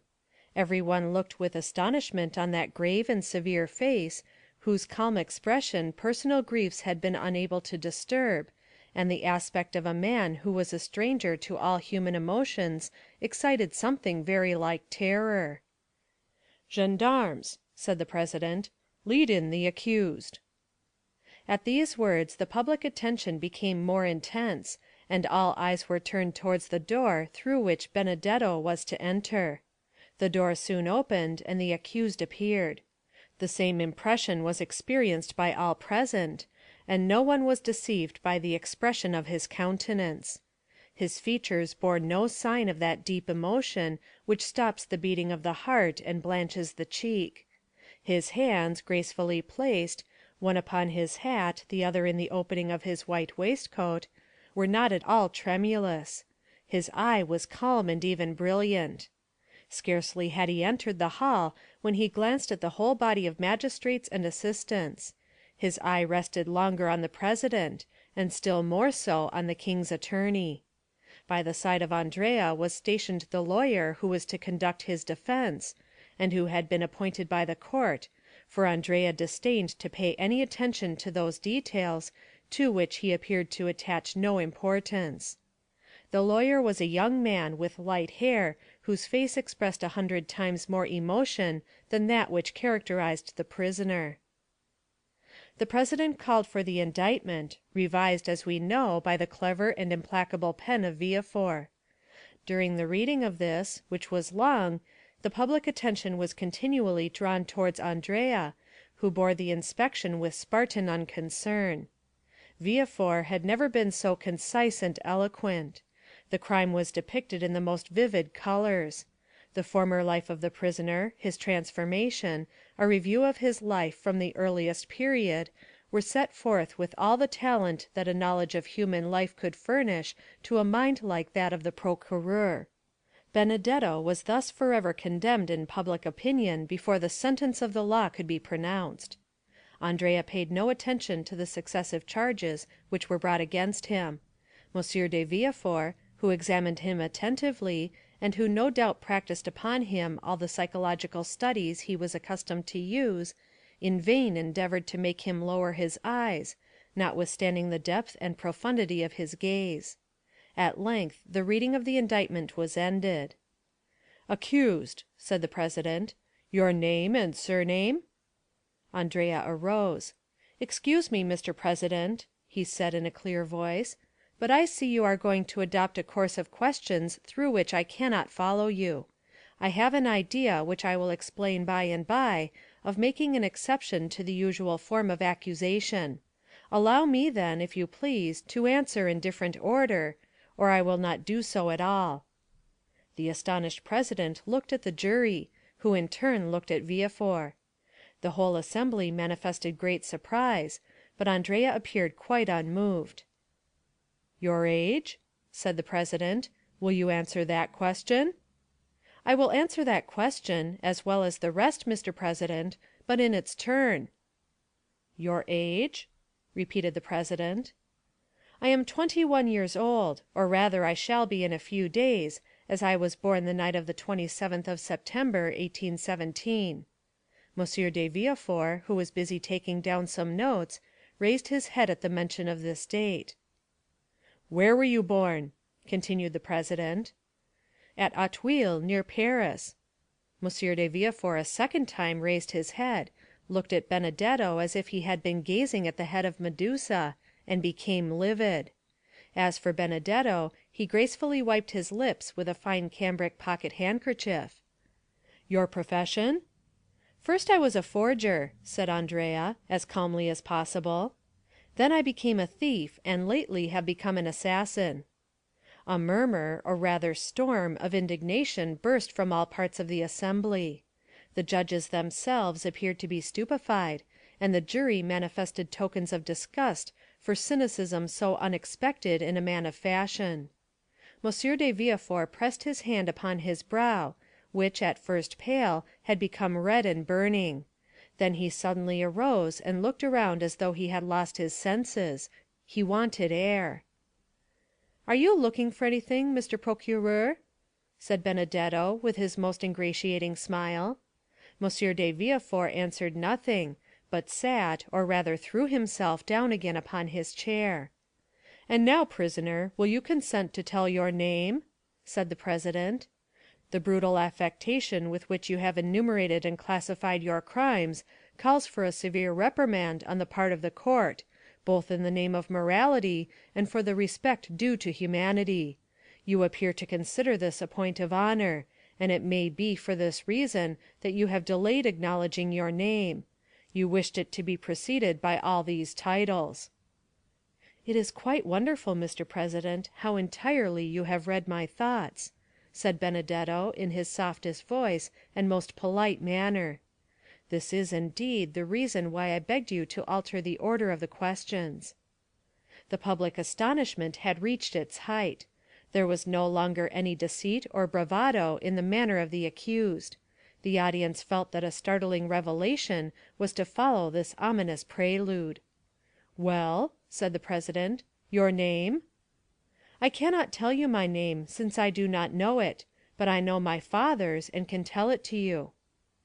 A painful giddiness overwhelmed Villefort. Great drops of acrid sweat fell from his face upon the papers which he held in his convulsed hand. "Repeat your father's name," said the president. Not a whisper, not a breath was heard in that vast assembly. Everyone waited anxiously. "My father is king's attorney," replied Andrea calmly. "King's attorney?" said the president, stupefied, and without noticing the agitation which spread over the face of Monsieur de Villefort. "King's attorney?" "Yes, and if you wish to know his name, I will tell it. He is named Villefort." The explosion, which had been so long restrained from a feeling of respect to the court of justice, now burst forth like thunder from the breasts of all present. The court itself did not seek to restrain the feelings of the audience. The exclamations, the insults addressed to Benedetto, who remained perfectly unconcerned, the energetic gestures, the movement of the gendarmes, the sneers of the scum of the crowd always sure to rise to the surface in case of any disturbance, all this lasted 5 minutes, before the doorkeepers and magistrates were able to restore silence. In the midst of this tumult the voice of the president was heard to exclaim, "Are you playing with justice, accused, and do you dare set your fellow citizens an example of disorder which even in these times has never been equaled?" Several persons hurried up to Monsieur de Villefort, who sat half bowed over his chair, offering him consolation, encouragement, and protestations of zeal and sympathy. Order was re-established in the hall, except that a few people still moved about and whispered to one another. A lady, it was said, had just fainted. They had supplied her with a smelling bottle, and she had recovered. During the scene of tumult, Andrea had turned his smiling face toward the assembly. Then, leaning with one hand on the oaken rail of the dock, in the most graceful attitude possible, he said, Gentlemen, I assure you I had no idea of insulting the court, or of making a useless disturbance in the presence of this honorable assembly. They ask my age, I tell it. They ask where I was born, I answer. They ask my name, I cannot give it, since my parents abandoned me. But though I cannot give my own name, not possessing one, I can tell them my father's. Now I repeat, my father is named Monsieur de Villefort, and I am ready to prove it." There was an energy, a conviction, and a sincerity in the manner of the young man, which silenced the tumult. All eyes were turned for a moment towards the procureur, who sat as motionless as though a thunderbolt had changed him into a corpse. "Gentlemen," said Andrea, commanding silence by his voice and manner, "I owe you the proofs and explanations of what I have said." "But," said the irritated president, "you called yourself Benedetto, declared yourself an orphan, and claimed Corsica as your country." "I said anything I pleased in order that the solemn declaration I have just made should not be withheld, which otherwise would certainly have been the case. I now repeat that I was born at Auteuil on the night of the 27th of September, 1817, and that I am the son of the procureur, Monsieur de Villefort. Do you wish for any further details? I will give them. I was born in No. 28 Rue de la Fontaine, in a room hung with red damask. My father took me in his arms, telling my mother I was dead, wrapped me in a napkin marked with an H and an N, and carried me into the garden, where he buried me alive." A shudder ran through the assembly when they saw that the confidence of the prisoner increased in proportion to the terror of M. de Villefort. "But how have you become acquainted with all these details?" said the president. "I will tell you, Mr. President. A man who had sworn vengeance against my father, and had long watched his opportunity to kill him, had introduced himself that night into the garden in which my father buried me. He was concealed in a thicket. He saw my father bury something in the ground, and stabbed him. Then thinking the deposit might contain some treasure, he turned up the ground, and found me still living. The man carried me to the Foundling Asylum, where I was registered under the number 37. 3 months afterwards, a woman travelled from Rogliano to Paris to fetch me, and having claimed me as her son, carried me away. Thus, you see, though born in Paris, I was brought up in Corsica." There was a moment's silence, during which one could have fancied the hall empty, so profound was the stillness. "Proceed," said the president. "Certainly I might have lived happily amongst those good people, who adored me, but my perverse disposition prevailed over the virtues which my adopted mother endeavored to instill into my heart. I increased in wickedness till I committed crime. One day when I cursed Providence for making me so wicked, and ordaining me to such a fate, my adopted father said to me, 'Do not blaspheme, unhappy child. The crime is that of your father, not yours; of your father, who consigned you to hell if you died, and to misery if a miracle preserved you alive.' After that I ceased to blaspheme, but I cursed my father. That is why I have uttered the words for which you blame me. That is why I have filled this whole assembly with horror. If I have committed an additional crime, punish me, but if you will allow that ever since the day of my birth my fate has been sad, bitter, and lamentable, then pity me." "But your mother?" asked the president. "My mother thought me dead; she is not guilty. I did not even wish to know her name, nor do I know it." Just then a piercing cry, ending in a sob, burst from the centre of the crowd, who encircled the lady who had before fainted, and who now fell into a violent fit of hysterics. She was carried out of the hall, the thick veil which concealed her face dropped off, and Madame Danglars was recognized. Notwithstanding his shattered nerves, the ringing sensation in his ears, and the madness which turned his brain, Villefort rose as he perceived her. "The proofs," said the president. "Remember this tissue of horrors must be supported by the clearest proofs." "The proofs?" said Benedetto, laughing. "Do you want proofs?" "Yes." "Well, then, look at M. de Villefort, and then ask me for proofs." Everyone turned towards the procureur, who, unable to bear the universal gaze now riveted on him alone, advanced staggering into the midst of the tribunal, with his hair dishevelled and his face indented with the mark of his nails. The whole assembly uttered a long murmur of astonishment. "Father," said Benedetto, "I am asked for proofs. Do you wish me to give them?" "No, no, it is useless," stammered M. de Villefort in a hoarse voice. "No, it is useless." "How useless?" cried the president. "What do you mean?" "I mean that I feel it impossible to struggle against this deadly weight which crushes me. Gentlemen, I know I am in the hands of an avenging God. We need no proofs. Everything relating to this young man is true." A dull, gloomy silence, like that which precedes some awful phenomenon of nature, pervaded the assembly, who shuddered in dismay. "What, Monsieur de Villefort," cried the president, "do you yield to an hallucination? What, are you no longer in possession of your senses? This strange, unexpected, terrible accusation has disordered your reason. Come, recover." The procureur dropped his head, his teeth chattered like those of a man under a violent attack of fever, and yet he was deadly pale. "I am in possession of all my senses, sir," he said. "My body alone suffers, as you may suppose. I acknowledge myself guilty of all the young man has brought against me, and from this hour hold myself under the authority of the procureur who will succeed me." And as he spoke these words with a hoarse, choking voice, he staggered towards the door, which was mechanically opened by a doorkeeper. The whole assembly were dumb with astonishment at the revelation and confession which had produced a catastrophe so different from that which had been expected during the last fortnight by the Parisian world. "Well," said Beauchamp, "let them now say that drama is unnatural." "Ma foi!" said Château Renaud, "I would rather end my career like M. de Morcerf. A pistol shot seems quite delightful compared with this catastrophe." "And moreover it kills," said Beauchamp. "And to think that I had an idea of marrying his daughter," said Debray. "She did well to die, poor girl."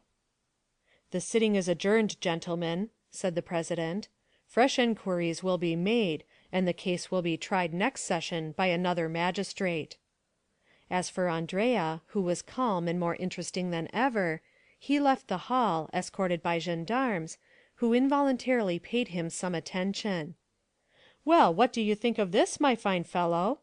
asked Debray of the sergeant at arms, slipping a louis into his hand. "There will be extenuating circumstances," he replied. Chapter 110.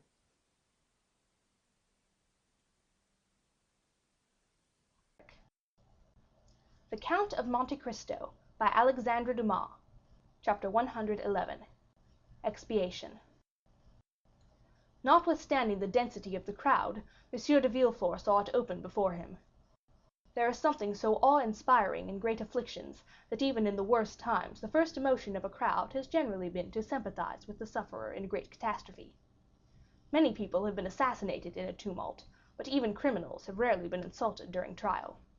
Thus Villefort passed through the mass of spectators and officers of the Palais, and withdrew. Though he had acknowledged his guilt, he was protected by his grief. There are some situations which men understand by instinct, but which reason is powerless to explain.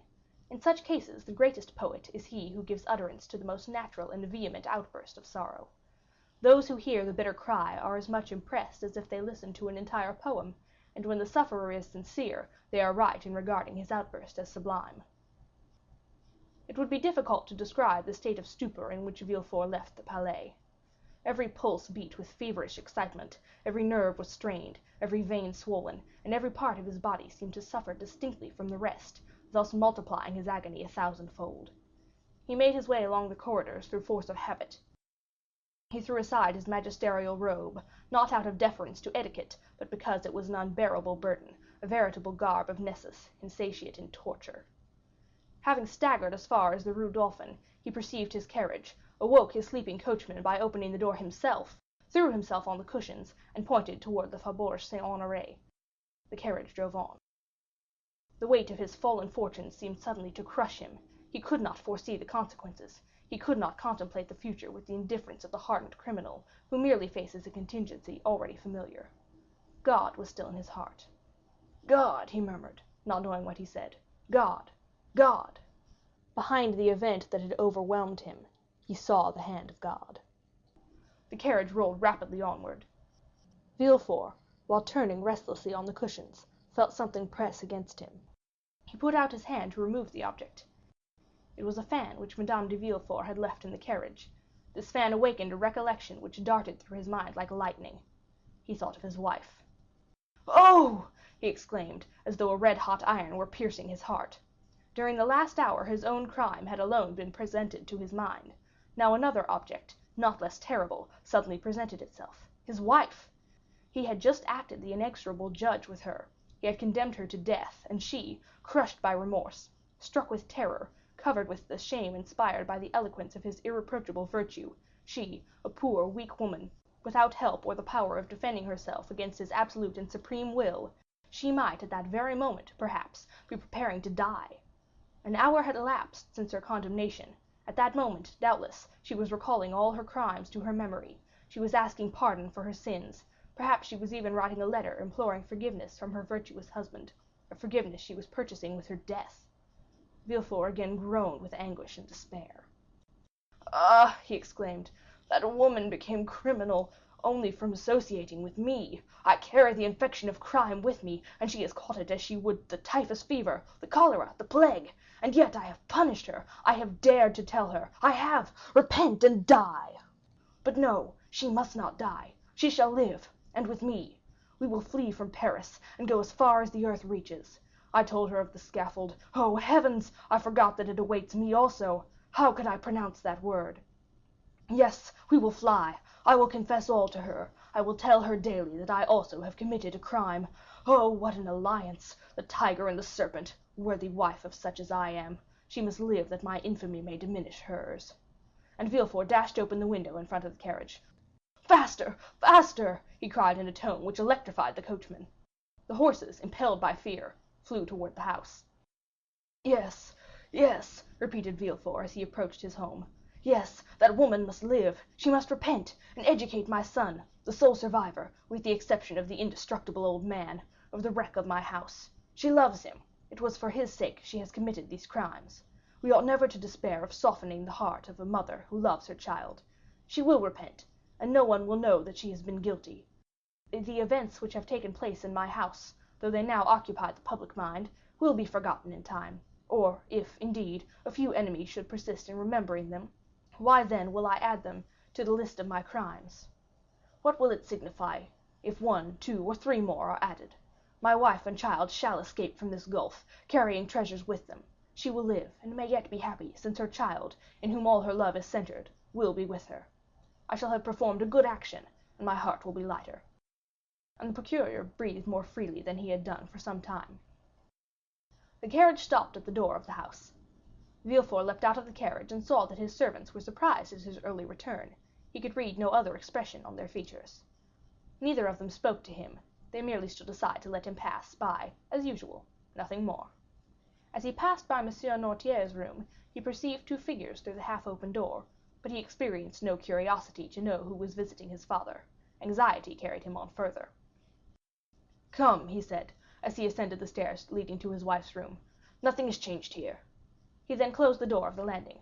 "No one must disturb us," he said. "I must speak freely to her, accuse myself, and say—" He approached the door, touched the crystal handle, which yielded to his hand. "Not locked!" he cried. "That is well." And he entered the little room in which Edward slept, for though the child went to school during the day, his mother could not allow him to be separated from her at night. With a single glance Villefort's eyes ran through the room. "Not here," he said. "Doubtless she is in her bedroom." He rushed to the door, found it bolted, and stopped, shuddering. "Héloïse!" he cried. He fancied he heard the sound of a piece of furniture being removed. "Héloïse!" he repeated. "Who is there?" answered the voice of her he sought. He thought that voice more feeble than usual. "Open the door!" cried Villefort. "Open, it is I!" But notwithstanding this request, notwithstanding the tone of anguish in which it was uttered, the door remained closed. Villefort burst it open with a violent blow. At the entrance of the room which led to her boudoir, Madame Villefort was standing erect, pale, her features contracted, and her eyes glaring horribly. "Héloïse, Héloïse," he said, "what is the matter? Speak!" The young woman extended her stiff white hands toward him. "It is done, monsieur," she said with a rattling noise which seemed to tear her throat. "What more do you want?" And she fell full length on the floor. Villefort ran to her and seized her hand, which convulsively clasped a little crystal bottle with a golden stopper. Madame de Villefort was dead. Villefort, maddened with horror, stepped back to the threshold of the door, fixing his eyes on the corpse. "My son!" he exclaimed suddenly. "Where is my son? Edward! Edward!" And he rushed out of the room, still crying, "Edward! Edward!" The name was pronounced in such a tone of anguish that the servants ran up. "Where is my son?" asked Villefort. "Let him be removed from the house, that he may not see—" "Master Edward is not downstairs, sir," replied the valet. "Then he must be playing in the garden. Go and see." "No, sir. Madame de Villefort sent for him half an hour ago. He went into her room and has not been downstairs since."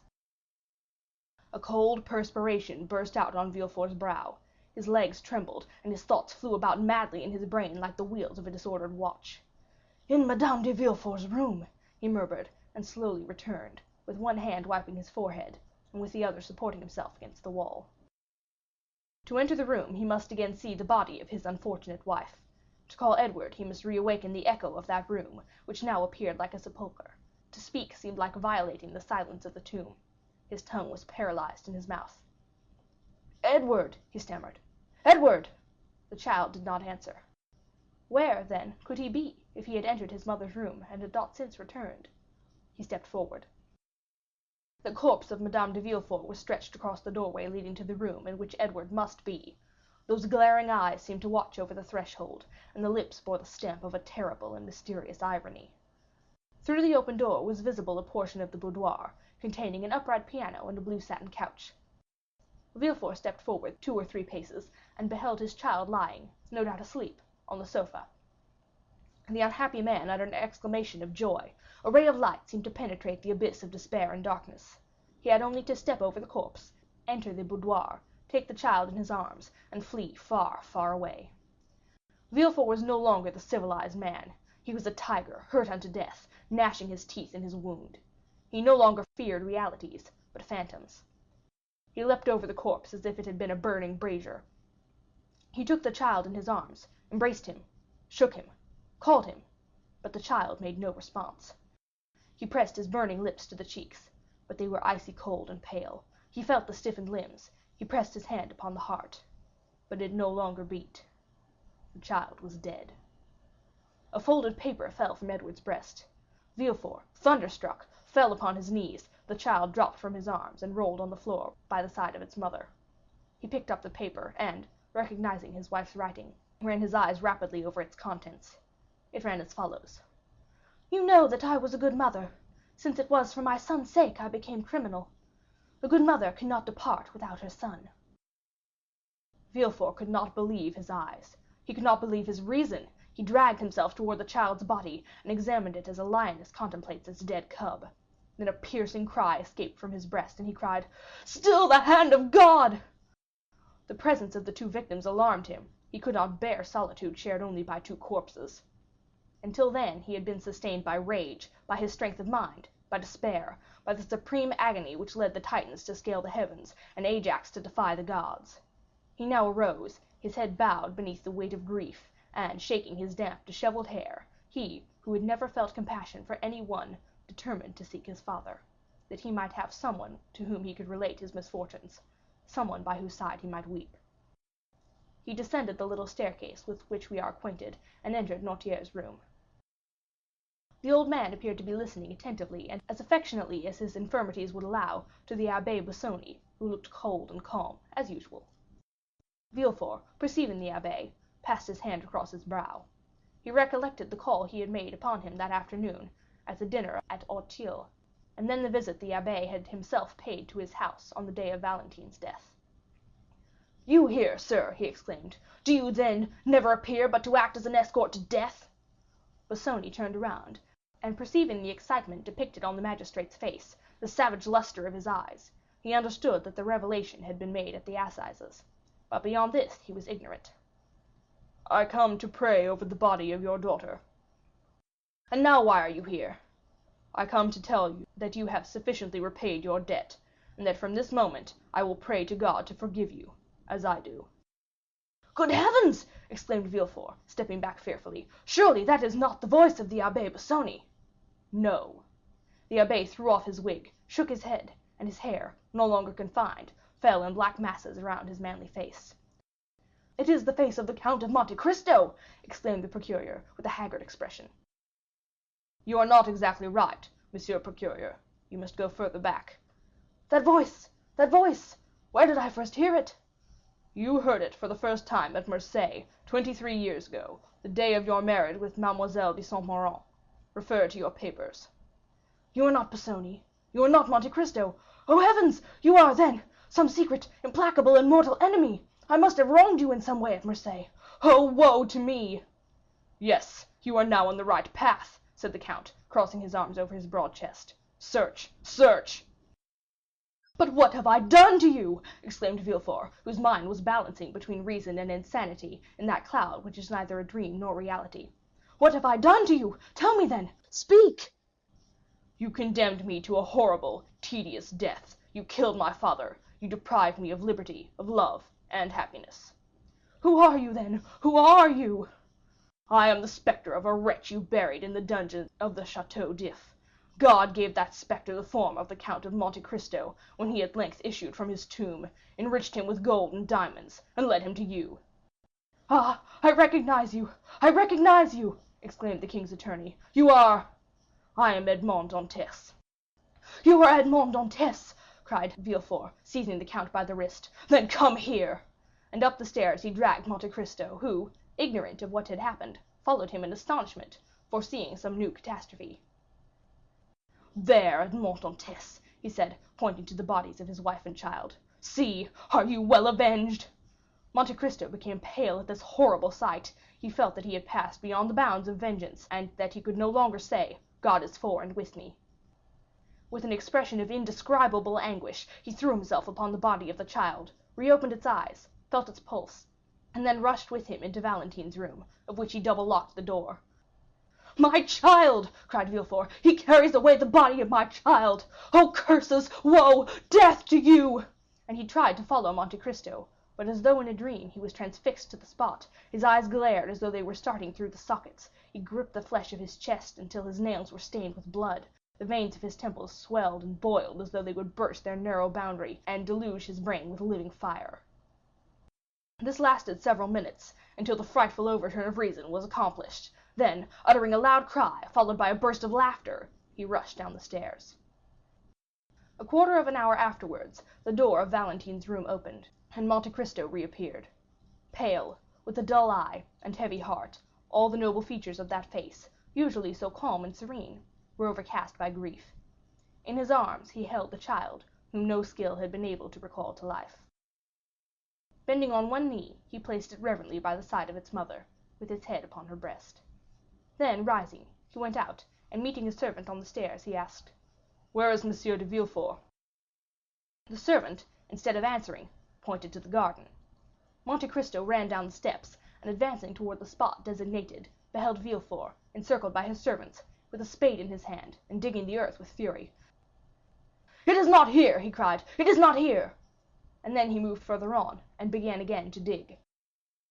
Monte Cristo approached him, and said in a low voice, with an expression almost humble, "Sir, you have indeed lost a son, but—" Villefort interrupted him; he neither listened nor heard. "Oh, I will find it!" he cried. "You may pretend he is not here, but I will find him, though I dig forever!" Monte Cristo drew back in horror. "Oh," he said, "he is mad!"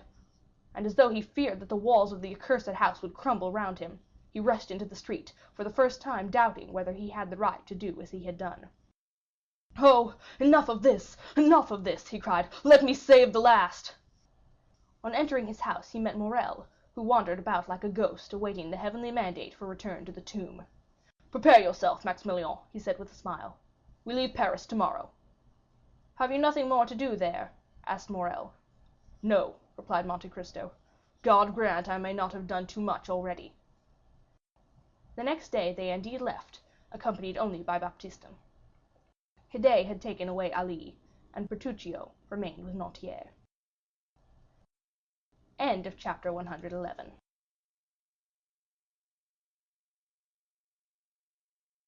The Count of Monte Cristo by Alexandre Dumas.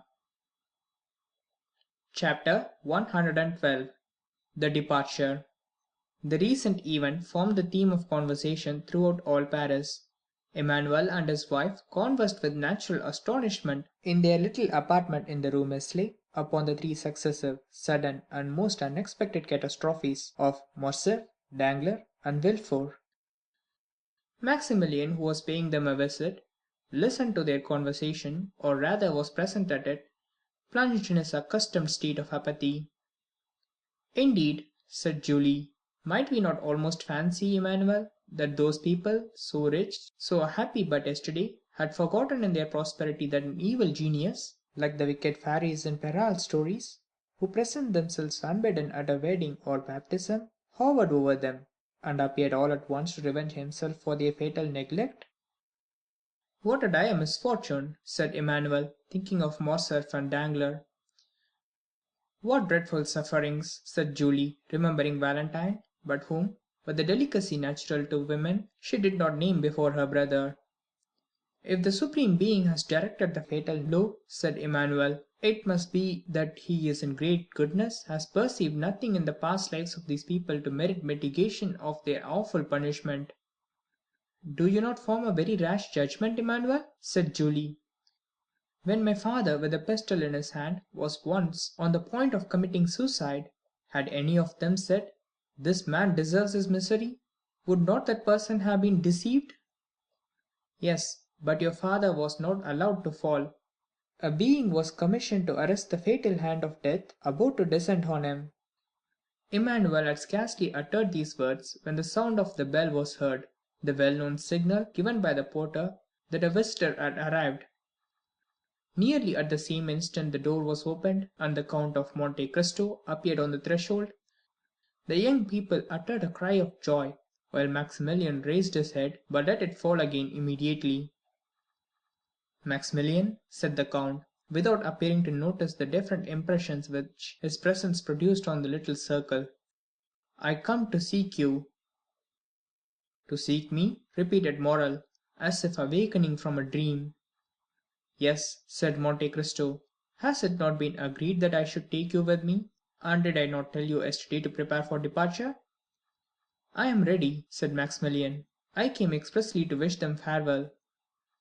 "Whither are you going, count?" asked Julie. "In the first instance to Marseilles, madame." "To Marseilles?" exclaimed the young couple. "Yes, and I take your brother with me." "Oh, count," said Julie, "will you restore him to us cured of his melancholy?" Morrel turned away to conceal the confusion of his countenance. "You perceive, then, that he is not happy?" said the count. "Yes," replied the young woman, "and fear much that he finds our home bit a dull one." "I will undertake to divert him," replied the count. "I am ready to accompany you, sir," said Maximilian.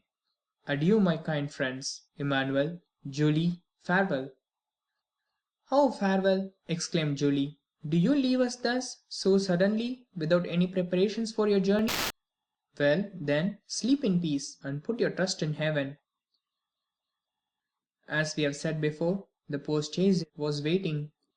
Four powerful horses were already pawing the ground with impatience, while Ali, apparently just arrived from a long walk, was standing at the foot of the steps, his face bathed in perspiration. "Well," asked the count in Arabic, "have you been to see the old man?" Ali made a sign in the affirmative. "And have you placed the letter before him, as I ordered you to do?" The slave respectfully signaled that he had. "And what did he say, or rather do?" Ali placed himself in the light, so that his master could see him distinctly, and then, imitating in his intelligent manner the countenance of the old man, he closed his eyes, as Noirtier was in the custom of doing when saying "Yes." "Good, he accepts," said Monte Cristo. "Now let us go." These words had scarcely escaped him when the carriage was on its way, and the feet of the horses struck a shower of sparks from the pavement. Maximilian settled himself in his corner without uttering a word. Half an hour had passed, when the carriage stopped suddenly. The count had just pulled the silken check string which fastened to Ali's finger. The Nubian immediately descended and opened the carriage door. It was a lovely starlit night. They had reached the top of the hill Villejuif, from whence Paris appears like a sombre sea, tossing its millions of phosphoric waves into light, waves indeed more noisy, more passionate, more changeable, more furious, more greedy than those of the tempestuous ocean, waves which never rest as those of the sea sometimes do, waves ever dashing, ever foaming, ever engulfing the falls in their grasp. The count stood alone, and at a sign from his hand, the carriage went on for a short distance. With folded arms, he gazed for some time upon the great city. When he had fixed his piercing look on this modern Babylon, which equally engages the contemplation of his religious enthusiast, the materialist, and the scoffer, "Great city," murmured he, inclining his head and joining his hand as if in prayer. Less than 6 months recognized him. "How so? You were looking the other way?" The count smiled, as he was in the habit of doing when he did not want to make any reply, and he again turned towards the veiled woman, who soon disappeared at the corner of the street. Turning to his friend, "Dear Maximilian," said the count, "have you nothing to do in this land?" "I have to weep over the grave of my father," replied Morrel in a broken voice. "Well, then go. Wait for me there, and I will join you." "You leave me then?" "Yes, I have a pious visit to pay." Morrel allowed his hand to fall into that which the count extended to him. Then, with an inexpressibly sorrowful inclination of the head, he quitted the count and bent his steps to the east of the city. Monte Cristo remained on the same spot until Maximilian was out of sight. He then walked slowly towards the Allées du Million to seek out a small house with which our readers were made familiar at the beginning of the story. It yet stood under the shade of a fine avenue of lime trees, which forms one of the most frequent walks of the idlers of Marseilles, covered by an immense vine, which spreads its aged and blackened branches over the stone front, burnt yellow with the ardent sun of the south. Two stone steps, worn away by the friction of many feet, led to the door, which was made of 3 planks. The door had never been painted or varnished, so great cracks yawned in it during the dry season, to close again when the rains came on. The house, with all its crumbling antiquity and apparent misery, was yet cheerful and picturesque, and was the same that old Dantès formerly inhabited. The only difference being that the old man occupied merely the garret, while the whole house was now placed at the command of Mercédès by the count. The woman whom the count had seen leave the ship with so much regret entered this house. She had scarcely closed the door after her. Monte Cristo appeared at the corner of a street, so that he found and lost her again almost at the same instant. The worn-out steps were old acquaintances of his. He knew better than any one else how to open that weather-beaten door with a large-headed nail, which served to raise the latch within. He entered without knocking, or giving any other intimation of his presence, as if he had been a friend or master of the place.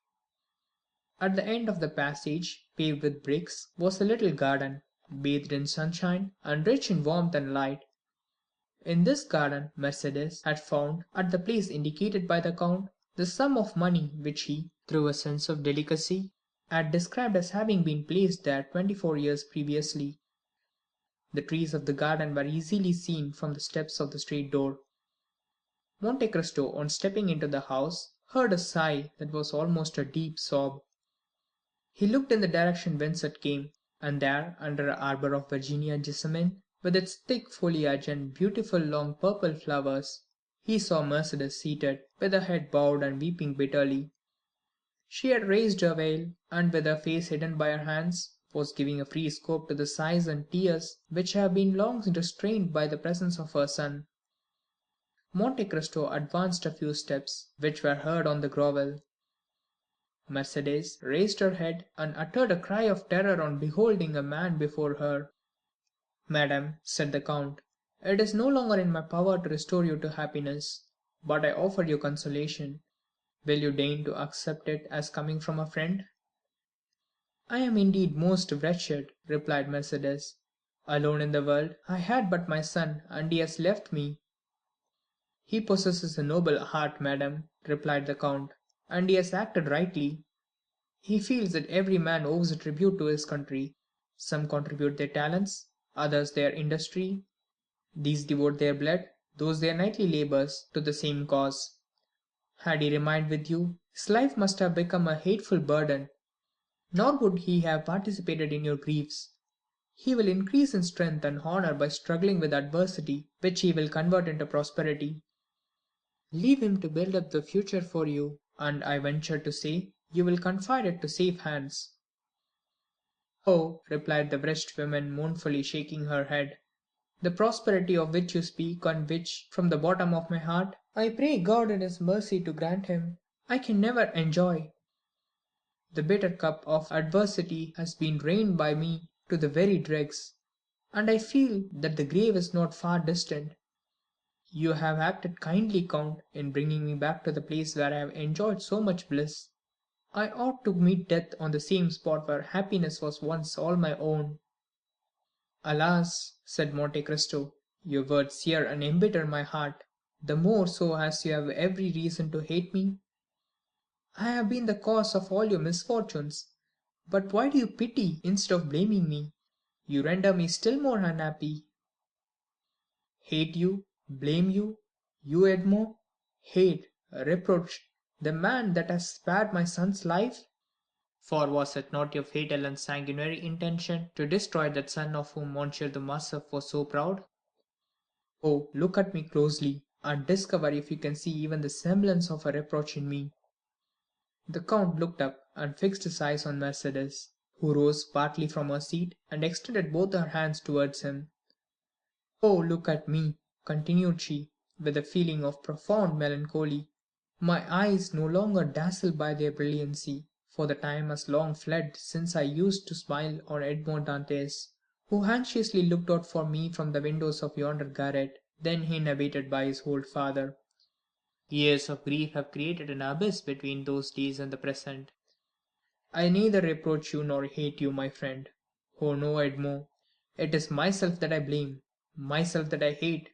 Oh miserable creature that I am!" cried she, clasping her hands and raising her eyes to heaven. "I once possessed piety, innocence, and love, the three ingredients of happiness of angels, and now what am I?" Monte Cristo approached her and silently took her hand. "No," said she, withdrawing it gently. "No, my friend, touch me not. You have spared me, yet of all those who have fallen under your vengeance, I was the most guilty. They were influenced by the hatred, by avarice, and by self-love. But I was base, and for want of courage acted against my judgment. Nay, do not press my hand, Edmond. You are thinking, I am sure, of some kind of speech to console me, but do not utter it to me. Reserve it for others more worthy of your kindness. See," and she exposed her face completely to view, "see, misfortune has silvered my hair, my eyes have shed so many tears that they are encircled by a rim of purple, and my brow is wrinkled. You, Edmond, on the contrary, you are still young, handsome, dignified. It is because you have had faith, because you have had strength, because you have had trust in God, and God has sustained you. But as for me, I have been a coward. I have denied God, and He has abandoned me." Mercédès burst into tears. Her woman's heart was breaking under its load of memories. Monte Cristo took her hand and imprinted a kiss on it, but she herself felt that it was a kiss of no greater warmth than he would have bestowed on the hand of some marble statue of a saint. "It often happens," continued she, "that a first fault destroys the prospects of a whole life. I believed you dead. Why did I survive you? What good was it done to me to mourn for you eternally in the secret recesses of my heart, only to make a woman of 39 look like a woman of 50? Why, having recognized you, and I the only one to do so, why was I able to save my son alone? Ought I not also to have rescued the man that I had accepted for a husband, guilty though he were? Yet I let him die. What do I say? O merciful heavens! Was I not accessory to death by my supine insensibility to my contempt for him, not remembering, or not willing to remember, that it was for my sake he had become a traitor and a perjurer? In what am I benefited by accompanying my son so far, since I now abandon him and allow him to depart alone to the baneful climate of Africa? Oh, I have been base, cowardly, I tell you. I have abjured my affections, and like all renegades, I am of evil omen to those who surround me. No, Mercedes, said Monte Cristo. No, you judge yourself with too much severity. You are a noble minded woman, and it was your grief that disarmed me. Still, I was but an agent, led on by an invisible and offended deity, who chose not to withhold the fatal blow that I was destined to hurl. I take that God to witness, and at whose feet I have prostrated myself daily for the last 10 years, that I would have sacrificed my life to you, and with my life the projects that were indissolubly linked with it. But, and I say it with some pride, Mercedes, God needed me, and I lived. Examine the past and the present, and endeavour to dive into futurity, and then say whether I am not a divine instrument.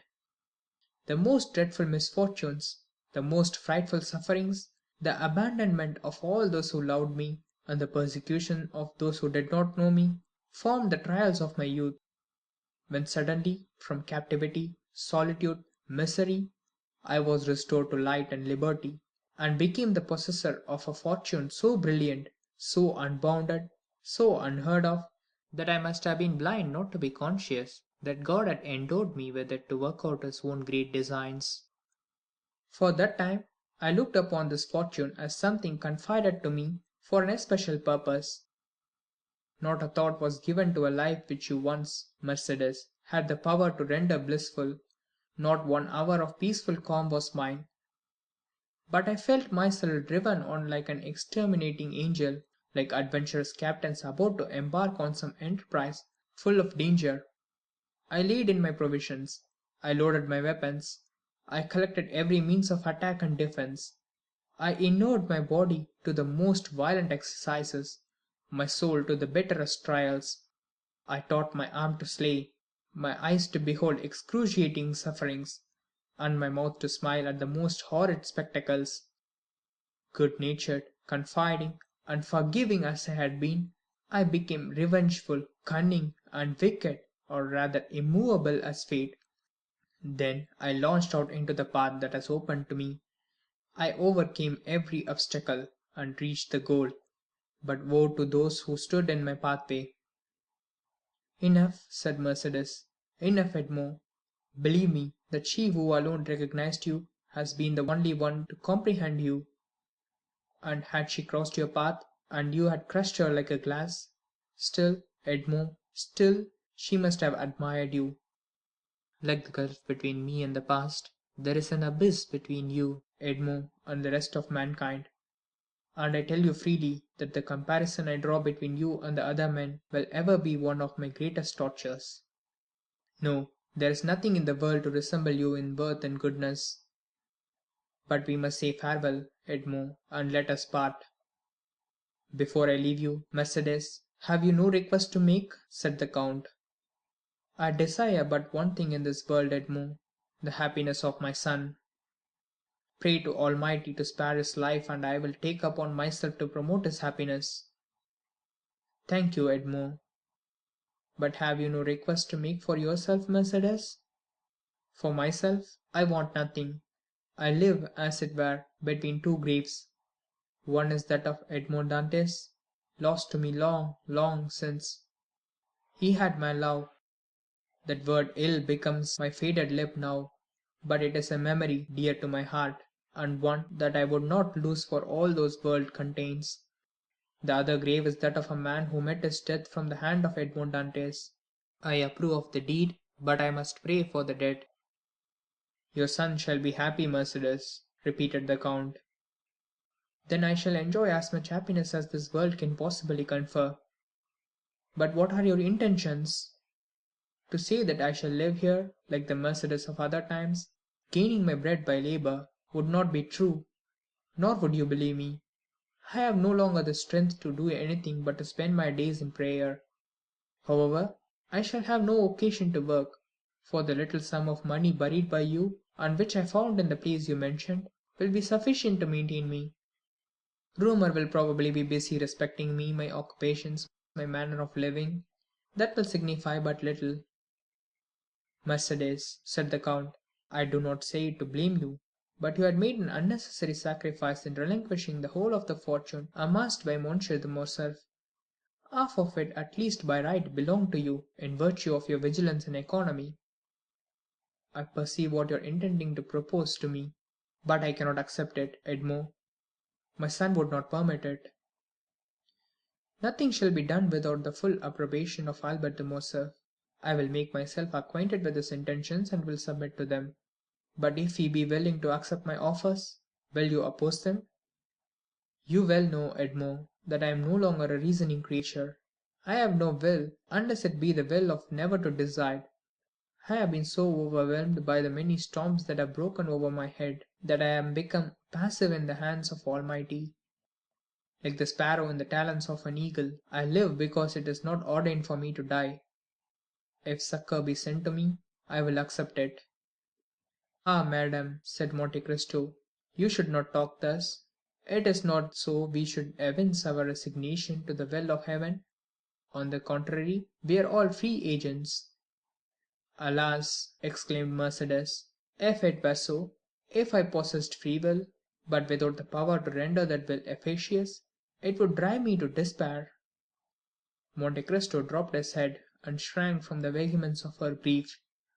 Will you not even say you will see me again? He asked. On the contrary, we shall meet again, said Mercédès, pointing to heaven with solemnity. I tell you so to prove to you that I still hope. And after pressing her own trembling hand upon that of the count, Mercédès rushed up the stairs and disappeared. Monte Cristo slowly left the house, turned towards the quay. But Mercédès did not witness his departure. Although she was seated at the little window of the room which had been occupied by the old Dantès, her eyes were straining to see the ship which was carrying her son over the vast sea. But still her voice involuntarily murmured softly, Edmond, Edmond, Edmond. End of chapter 112. Recording by Lambda.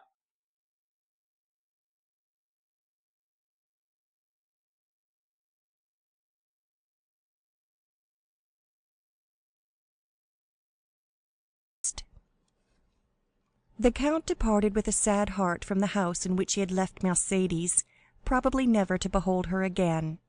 Since the death of little Edward, a great change had taken place in Monte Cristo. Having reached the summit of his vengeance by a long and tortuous path, he saw an abyss of doubt yawning before him. More than this, the conversation which had just taken place between Mercédès and himself had awakened so many recollections in his heart that he felt it necessary to combat with them. A man of the count's temperament could not long indulge in that melancholy which can exist in common minds, but which destroys superior ones. He thought he must have made an error in his calculations, if he now found cause to blame himself. I cannot have deceived myself, he said. I must look upon the past in a false light. What, he continued, can I have been following a false path? Can the end which I proposed be a mistaken end? Can 1 hour have sufficed to prove to an architect that the work upon which he founded all his hopes was an impossible, if not a sacrilegious undertaking? I cannot reconcile myself with this idea. It would madden me. The reason why I am now dissatisfied is that I have not a clear appreciation of the past. The past, like the country through which we walk, becomes indistinct as we advance. My position is like that of a person wounded in a dream. He feels the wound, though he cannot recollect when he received it. Come, then, thou regenerate man, thou extravagant prodigal, thou awakened sleeper, thou all-powerful visionary, thou invincible millionaire, once again review thy past life of starvation and wretchedness. Revisit the scenes where fate and misfortune conducted, and where despair received thee. Too many diamonds, too much gold and splendor, are now reflected by the mirror in which Monte Cristo seeks to behold Dantès. Hide thy diamonds, bury thy gold, shroud thy splendor, exchange riches for poverty, liberty for a prison, a living body for a corpse. As he thus reasoned, Monte Cristo walked down the Rue de la Caisserie. It was the same through which 24 years ago he had been conducted by a silent and nocturnal guard. The houses, to-day, so smiling and animated, were on that night dark, mute, and closed. "And yet they were the same," murmured Monte Cristo. "Only now it is broad daylight instead of night. It is the sun which brightens the place, and makes it appear so cheerful." He proceeded towards the quay by the Rue Saint-Laurent, and advanced to the Consigne. It was the point where he had embarked. A pleasure boat with striped awning was going by. Monte Cristo called the owner, who immediately rowed up to him with the eagerness of a boatman hoping for a good fare. The weather was magnificent, and the excursion a treat. The sun, red and flaming, was sinking into the embrace of the welcoming ocean. The sea, smooth as crystal, was now and then disturbed by the leaping of fish, which were pursued by some unseen enemy, and sought for safety in another element, while on the extreme verge of the horizon might be seen the fishermen's boats, white and graceful as the sea-gull, or the merchant vessels bound for Corsica or Spain. But notwithstanding the serene sky, the gracefully formed boats, and the golden light in which the whole scene was bathed, the Count of Monte Cristo, wrapped in his cloak, could think only of this terrible voyage, the details of which were one by one recalled to his memory. The solitary light burning at the Catalans, that first sight of the Château d'If, which told him whither they were leading him, the struggle with the gendarmes when he wished to throw himself overboard, his despair when he found himself vanquished, and the sensation when the muzzle of the carbine touched his forehead, all those were brought before him in vivid and frightful reality. Like the streams in which the heat of the summer has dried up, and which after the autumnal storms gradually begin oozing drop by drop, so did the count feel his heart gradually fill with the bitterness which formerly nearly overwhelmed Edmond Dantès. Clear sky, swift flitting boats, and a bright sunshine disappeared. The heavens were hung with black, and the gigantic structure of the Château d'If seemed like the phantom of a mortal enemy. As they reached the shore, the count instinctively shrunk to the extreme end of the boat, and the owner was obliged to call out, in his sweetest tone of voice, "Sir, we are at the landing." Monte Cristo remembered that on that very spot, on that same rock, he had been violently dragged by the guards, who forced him to ascend the slope at the points of their bayonets. The journey had seemed very long to Dantès, but Monte Cristo found it equally short. Each stroke of the oar seemed to awaken a new throng of ideas, which sprang up with the flying spray of the sea. There had been no prisoners confined in the Château d'If since the Revolution of July. It was only inhabited by a guard kept there for the prevention of smuggling. A concierge waited at the door to exhibit to visitors this monument of curiosity. Once a scene of terror, the count inquired whether any of the ancient jailers were still there, but they had all been pensioned or been passed on to some other employment. The concierge who attended him had only been there since 1830. He visited his own dungeon. He again beheld the dull light, vainly endeavoring to penetrate the narrow opening. His eyes rested upon the spot where had stood his bed, since then removed, and behind the bed the new stones indicated where the breach made by the Abbé Faria had been. Monte Cristo felt his limbs tremble. He seated himself upon a log of wood. "Are there any stories connected with this prison beside the one relating to the poisoning of Mirabeau?" asked the count. "Are there any traditions respecting these dismal abodes, in which it is difficult to believe men can ever have imprisoned their fellow creatures?" "Yes, sir, indeed. The jailer Antoine told me one connected with this very dungeon." Monte Cristo shuddered. Antoine had been his jailer. He had almost forgotten his name and face, but at the mention of the name he recalled his person as he used to see it, the face encircled by a beard, wearing a brown jacket, the bunch of keys, the jingling of which he still seemed to hear. The count turned around, and he fancied he saw him in the corridor, rendered still darker by the torch carried by the concierge. "Would you like to hear the story, sir?" "Yes, relate it," said Monte Cristo, pressing his hand to his heart to still its violent beatings. He felt afraid of hearing his own history. "This dungeon," said the concierge, "was, it appears, some time ago occupied by a very dangerous prisoner, the more so since he was full of industry. Another person was confined in the château at the same time, but he was not wicked, he was only a poor mad priest." "Ah, indeed, mad?" repeated Monte Cristo. "And what was his mania?" "He offered millions to anyone who would set him at liberty." Monte Cristo raised his eyes, but he could not see the heavens. There was a stone veil between him and the firmament. He thought that there had been no less thick a veil before the eyes of those to whom Faria offered the treasures. "Could the prisoners see each other?" he asked. "Oh, no, sir, it was expressly forbidden. But they eluded the vigilance of the guards, and made a passage from one dungeon to the other." "And which of them made this passage?"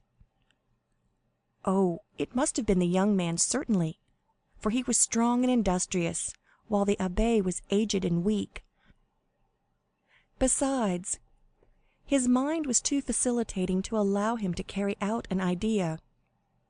"Blind fools," murmured the count. "However, be that as it may, the young man made a tunnel, how or by what means no one knows, but he made it, and there is evidence yet remaining of his work. Do you see it?" And the man held the torch to the wall. "Ah, yes, I see," said the count, in a voice hoarse from emotion. The result was that the two men communicated with one another. How long they did so nobody knows. One day the old man fell ill and died.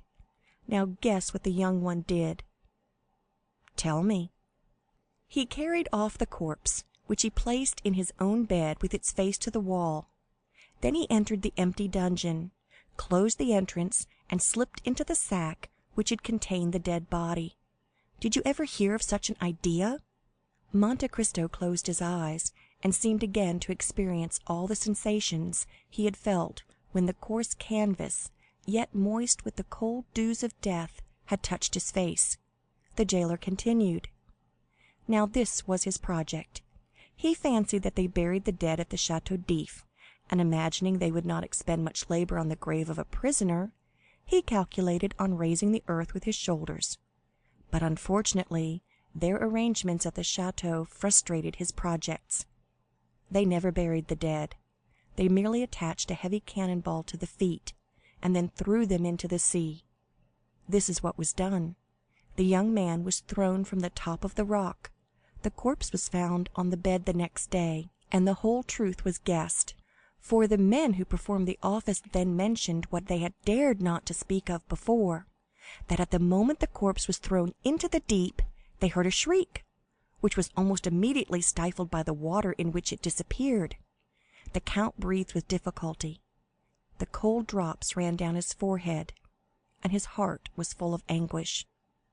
"No," he muttered, "the doubt I felt was but the commencement of forgetfulness, but here the wound reopens, and the heart again thirsts for vengeance." "And the prisoner," he continued aloud, "was he ever heard of afterwards?" "Oh, no, of course not. You can understand that one of two things must have happened. He must either have fallen flat, in which case the blow, from a height of 90 feet, must have killed him instantly, or he must have fallen upright, and then the weight would have dragged him to the bottom, where he remained. poor fellow." "Then you pity him?" said the count. "Ma foi, yes, though he was in his own element." "What do you mean?" "The report was that he had been a naval officer, who had been confined for plotting with the Bonapartists." "Great is truth," muttered the count. "Fire cannot burn nor water drown it. Thus the poor sailor lives in the recollections of those who narrate his history. His terrible story is recited in the chimney corner, and a shudder is felt in the description of his transit through the air, to be swallowed by the deep." Then the count added aloud, "Was his name ever known?" "Oh, yes, but only as number 34. "Oh, Villefort, Villefort," murmured the count, "this scene must often have haunted thy sleepless hours." "Do you wish to see anything more, sir?" said the concierge. "Yes, especially if you will show me the poor abbé's room."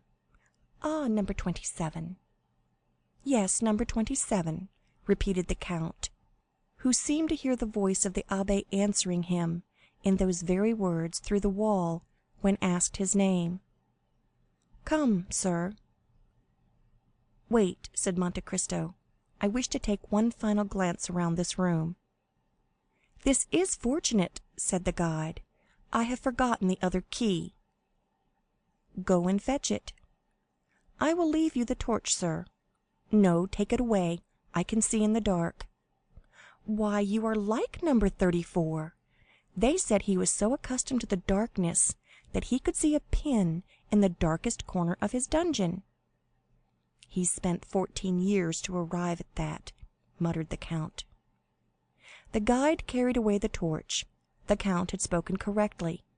Scarcely had a few seconds elapsed ere he saw everything as distinctly as by daylight.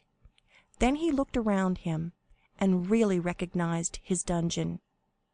"Yes," he said, "there is the stone upon which I used to sit. There is the impression made by my shoulders on the wall. There is the mark of my blood made when one day I dashed my head against the wall. Oh, those figures, how well I remember them! I made them one day to calculate the age of my father, that I might know whether I should find him still living, and that of Mercédès, to know if I should still find her free. After finishing that calculation, I had a minute's hope.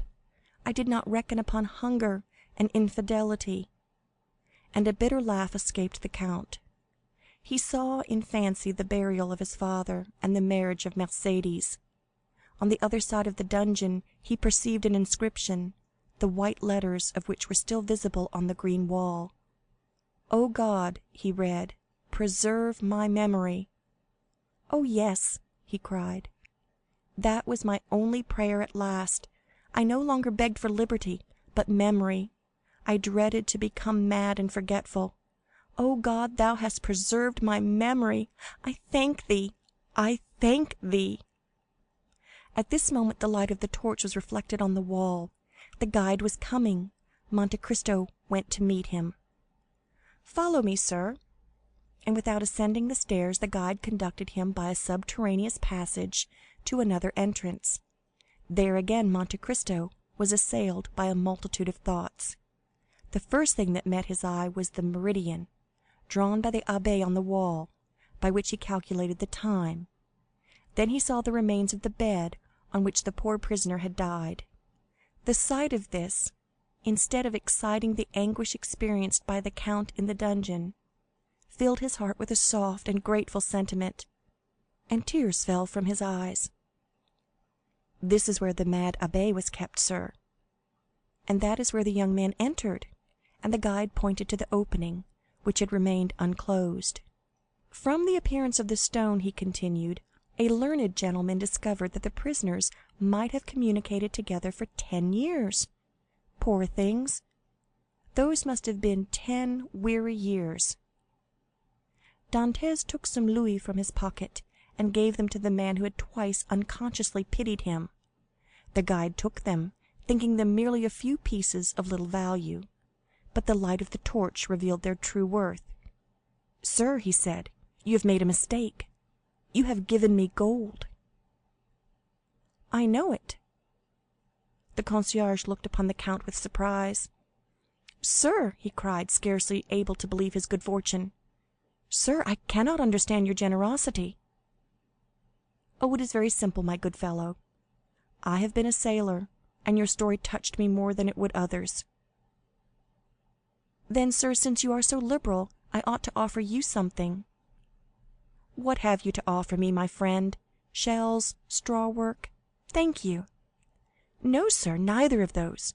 Something connected with this story." "Really? What is it?"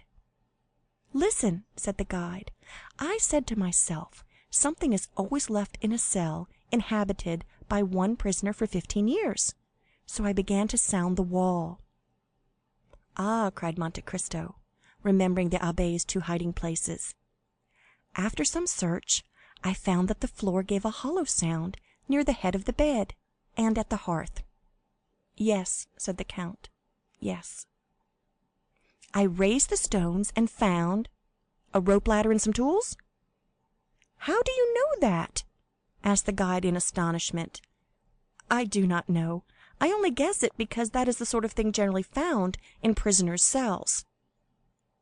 "Yes, sir, a rope ladder and tools." "And have you them yet?" "No, sir.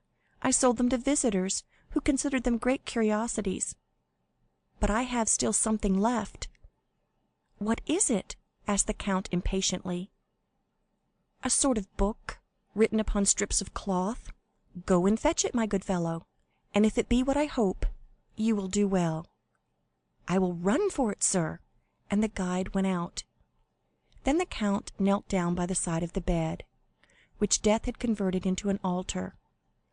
"O second father," he exclaimed, "thou who hast given me liberty, knowledge, riches, thou who, like beings of a superior order to ourselves, couldst understand the science of good and evil, if in the depths of the tomb there still remains something within us which can respond to the voice of those who are left on earth, if after death the soul ever revisit the places where we have lived and suffered, then, noble heart, sublime soul, then I conjure thee by the paternal love thou didst bear me, by the filial obedience I vowed to thee, grant me some sign, some revelation, remove from me the remains of doubt, which, if it change not to conviction, must become remorse." The count bowed his head and clasped his hands together. "Here, sir," said a voice behind him. Monte Cristo shuddered and arose. The concierge held out the strips of cloth upon which the Abbé Faria had spread the riches of his mind. The manuscript was the great work by the Abbé Faria upon the kingdoms of Italy. The count seized it hastily. His eyes immediately fell upon the epigraph, and he read, "Thou shalt tear out the dragon's teeth, and shalt trample the lions under foot, saith the Lord." "Ah," he exclaimed, "here is my answer. Thanks, father, thanks." And feeling in his pocket, he took thence a small pocket-book, which contained 10 bank notes, each of 1,000 francs. "Here," he said, "take this pocket-book." "Do you give it to me?" "Yes, but only on condition that you will not open it till I am gone." And placing in his breast the treasure he had just found, which was more valuable to him than the richest jewel, he rushed out of the corridor, and reaching his boat, cried, "To Marseilles." Then, as he departed, he fixed his eyes upon the gloomy prison. "Woe," he cried, "to those who confined me in that wretched prison, and woe to those who forgot that I was there." As he repassed the Catalans, the count turned around, and burying his head in his cloak, murmured the name of a woman. The victory was complete. Twice he had overcome his doubts. The name he pronounced, in a voice of tenderness, amounting almost to love, was that of Haydée. On landing, the count turned toward the cemetery, where he felt sure of finding Morrel. He, too, 10 years ago, had piously sought out a tomb, and sought it vainly. He who returned to France with millions had been unable to find the grave of his father, who had perished from hunger. Morrel had indeed placed a cross over the spot, but it had fallen down, and the grave digger had burnt it, as he did all the old wood in the churchyard. The worthy merchant had been more fortunate. Dying in the arms of his children, he had been by them laid by the side of his wife, who had preceded him in eternity by 2 years. 2 large slabs of marble, on which were inscribed their names, were placed on either side of a little enclosure, railed in and shaded by 4 cypress trees. Morrel was leaning against one of these, mechanically fixing his eyes on the graves. His grief was so profound that he was nearly unconscious. "Maximilian," said the count, "you should not look on the graves, but there," and he pointed upwards. "The dead are everywhere," said Morrel. "Did you not yourself tell me so as we left Paris?" "Maximilian," said the count, "you asked me during the journey to allow you to remain some days at Marseilles. Do you still wish to do so?" "I have no wishes, count. Only I fancy I could pass the time less painfully here than anywhere else." "So much the better, for I must leave you. But I carry your word with me, do I not?" "Ah, count, I shall forget it." "No, you will not forget it, because you are a man of honor, Morrel, because you have taken an oath and are about to do so again. Oh, count, have pity upon me. I am so unhappy." "I have known a man much more unfortunate than you, Morrel." "Impossible!" "Alas," said Monte Cristo, "it is the infirmity of our nature always to believe ourselves much more unhappy than those who groan by our sides. What can be more wretched than the man who has lost all he loved and desired in the world? Listen, Morrel, and pay attention to what I am about to tell you. I knew a man who, like you, had fixed all his hopes of happiness upon a woman. He was young, and he had an old father whom he loved, a betrothed bride whom he adored.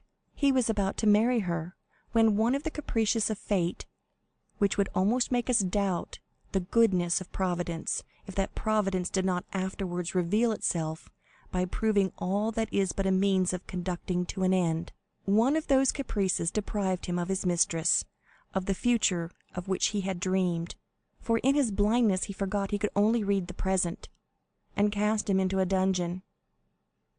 "Ah," said Morrel, "one quits a dungeon in a week, a month, or a year." "He remained there 14 years, Morrel," said the count, placing his hand on the young man's shoulder. Maximilian shuddered. "14 years," he muttered. "14 years," repeated the count. "During that time he had many moments of despair. He also, Morrel, like you, considered himself the unhappiest of men." "Well?" asked Morrel. "Well, at the height of his despair, God assisted him through human means. At first, perhaps, he did not recognize the infinite mercy of the Lord, but at last he took patience and waited. One day he miraculously left the prison, transformed, rich, powerful. His first cry was for his father, but that father was dead." "My father, too, is dead," said Morrel. "Yes, but your father died in your arms, happy, respected, rich, and full of years. His father died poor, despairing, almost doubtful of Providence, and when his son sought his grave 10 years afterwards, his tomb had disappeared, and no one could say, 'There sleeps the father you so well loved.'"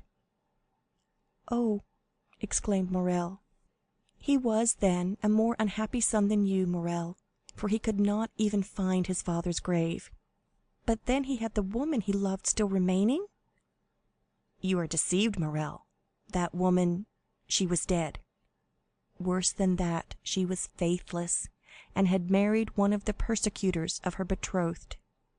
You see, then, Morrel, that he was a more unhappy lover than you." "And has he found consolation?" "He has at least found peace." "And does he ever expect to be happy?" "He hopes so, Maximilian." The young man's head fell on his breast. "You have my promise," he said after a minute's pause, extending his hand to Monte Cristo. "Only remember, on the 5th of October, Morrel, I shall expect you at the island of Monte Cristo. On the 4th a yacht will wait for you at the port of Bastia, and it will be called the Eurus. You will give your name to the captain, who will bring you to me. It is understood, is it not? But, Count, do you remember that the 5th of October—" "Child," replied the count, "not to know the value of a man's word. I have told you 20 times that if you wish to die on that day, I will assist you. Morrel, farewell." "Do you leave me?" "Yes, I have business in Italy. I leave you alone with your misfortunes, and with hope, Maximilian." "When do you leave?" "Immediately. The steamer awaits, and in an hour I shall be far from you. Will you accompany me to the harbor, Maximilian?" "I am entirely yours, count." Morrel accompanied the count to the harbor. The white steam was ascending like a plume of feathers from the black chimney. The steamer soon disappeared, and in an hour afterwards, as the count had said, was scarcely distinguishable in the horizon amidst the fogs of the night. Chapter 113. Recording by Christina Webb of Virginia.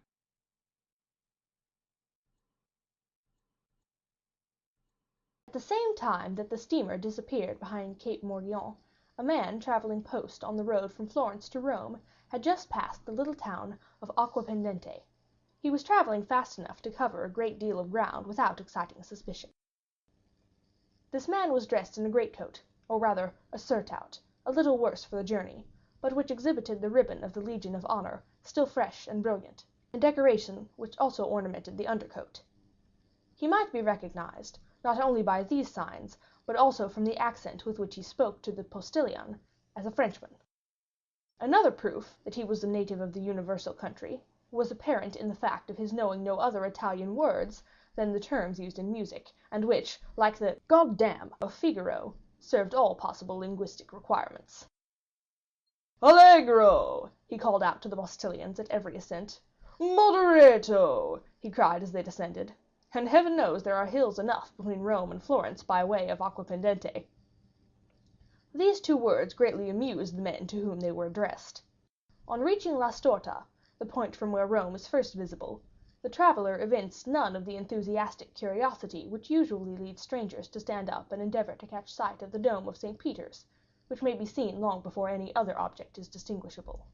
No, he merely drew a pocketbook from his pocket, and took from it a paper folded in 4, and having examined it in a manner almost reverential, he said, "Good, I have it still."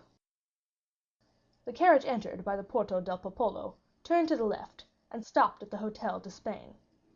Old Pastrini, our former acquaintance, received the traveller at the door, hat in hand.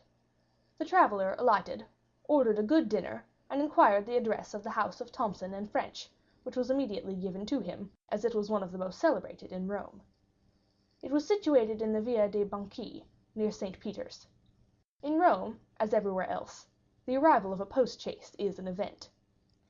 10 young descendants of Marius and the Gracchi, barefooted and out at elbows, with one hand resting on the hip and the other gracefully curved above the head, stared at the traveller, the post-chaise, and the horses. To these were added about 50 little vagabonds from the Papal States, who earned a pittance by diving into the Tiber at high water from the bridge of St. Angelo.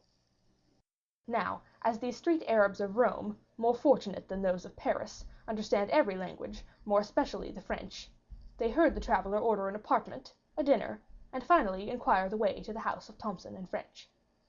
The result was that when the newcomer left the hotel, the cicerone, a man detached himself from the rest of the idlers, and without having been seen by the traveller, and appearing to excite no attention from the guide, followed the stranger with as much skill as a Parisian police agent would have used.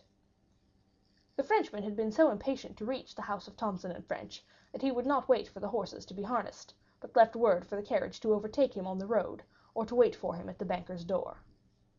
He reached it before the carriage arrived. The Frenchman entered, leaving in the anteroom his guide, who immediately entered into conversation with 2 or 3 of the industrious idlers who are always to be found in Rome at the doors of banking houses, churches, museums, or theatres. With the Frenchman, the man who had followed him entered too. The Frenchman knocked at the inner door and entered the first room. His shadow did the same. "Messieurs Thomson and French?" inquired the stranger. An attendant arose at a sign from a confidential clerk at the first desk. "Whom shall I announce?" said the attendant. "Baron Danglars." "Follow me," said the man. A door opened, through which the attendant and the baron disappeared. The man who had followed Danglars sat down on a bench. The clerk continued to write for the next 5 minutes.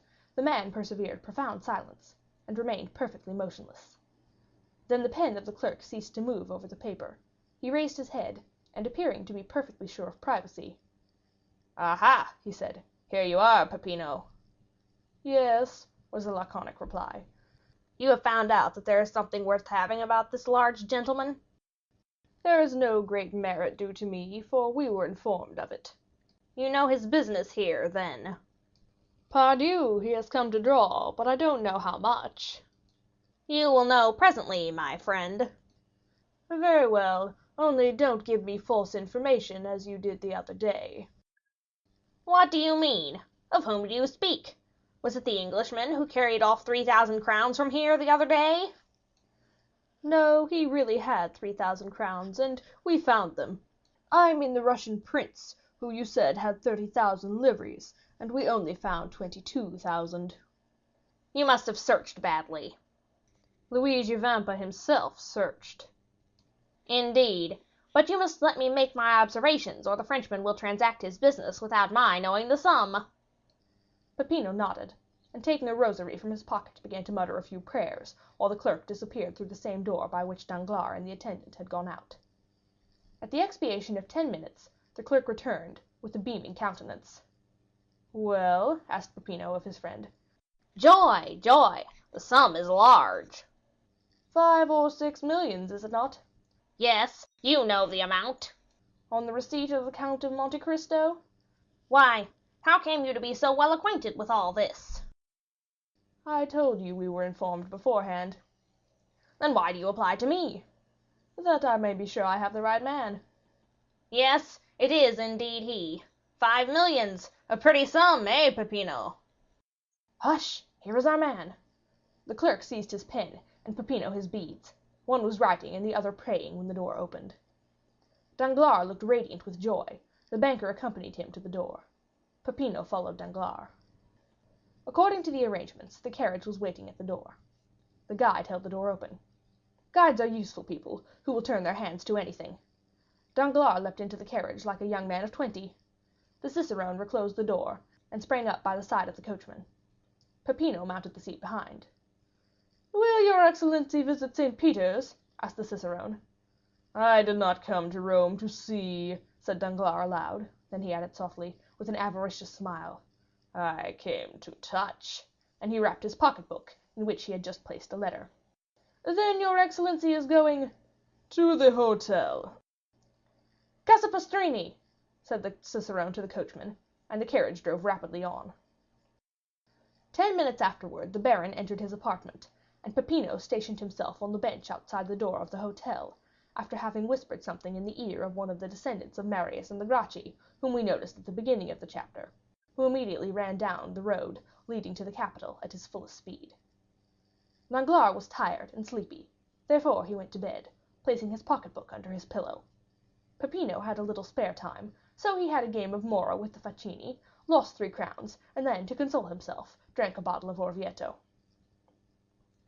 The next morning Danglars awoke late, though he went to bed so early. He had not slept well for 5 or 6 nights, even if he had slept at all. He breakfasted heartily, and, caring little, as he said, for the beauties of the Eternal City, ordered post horses at noon.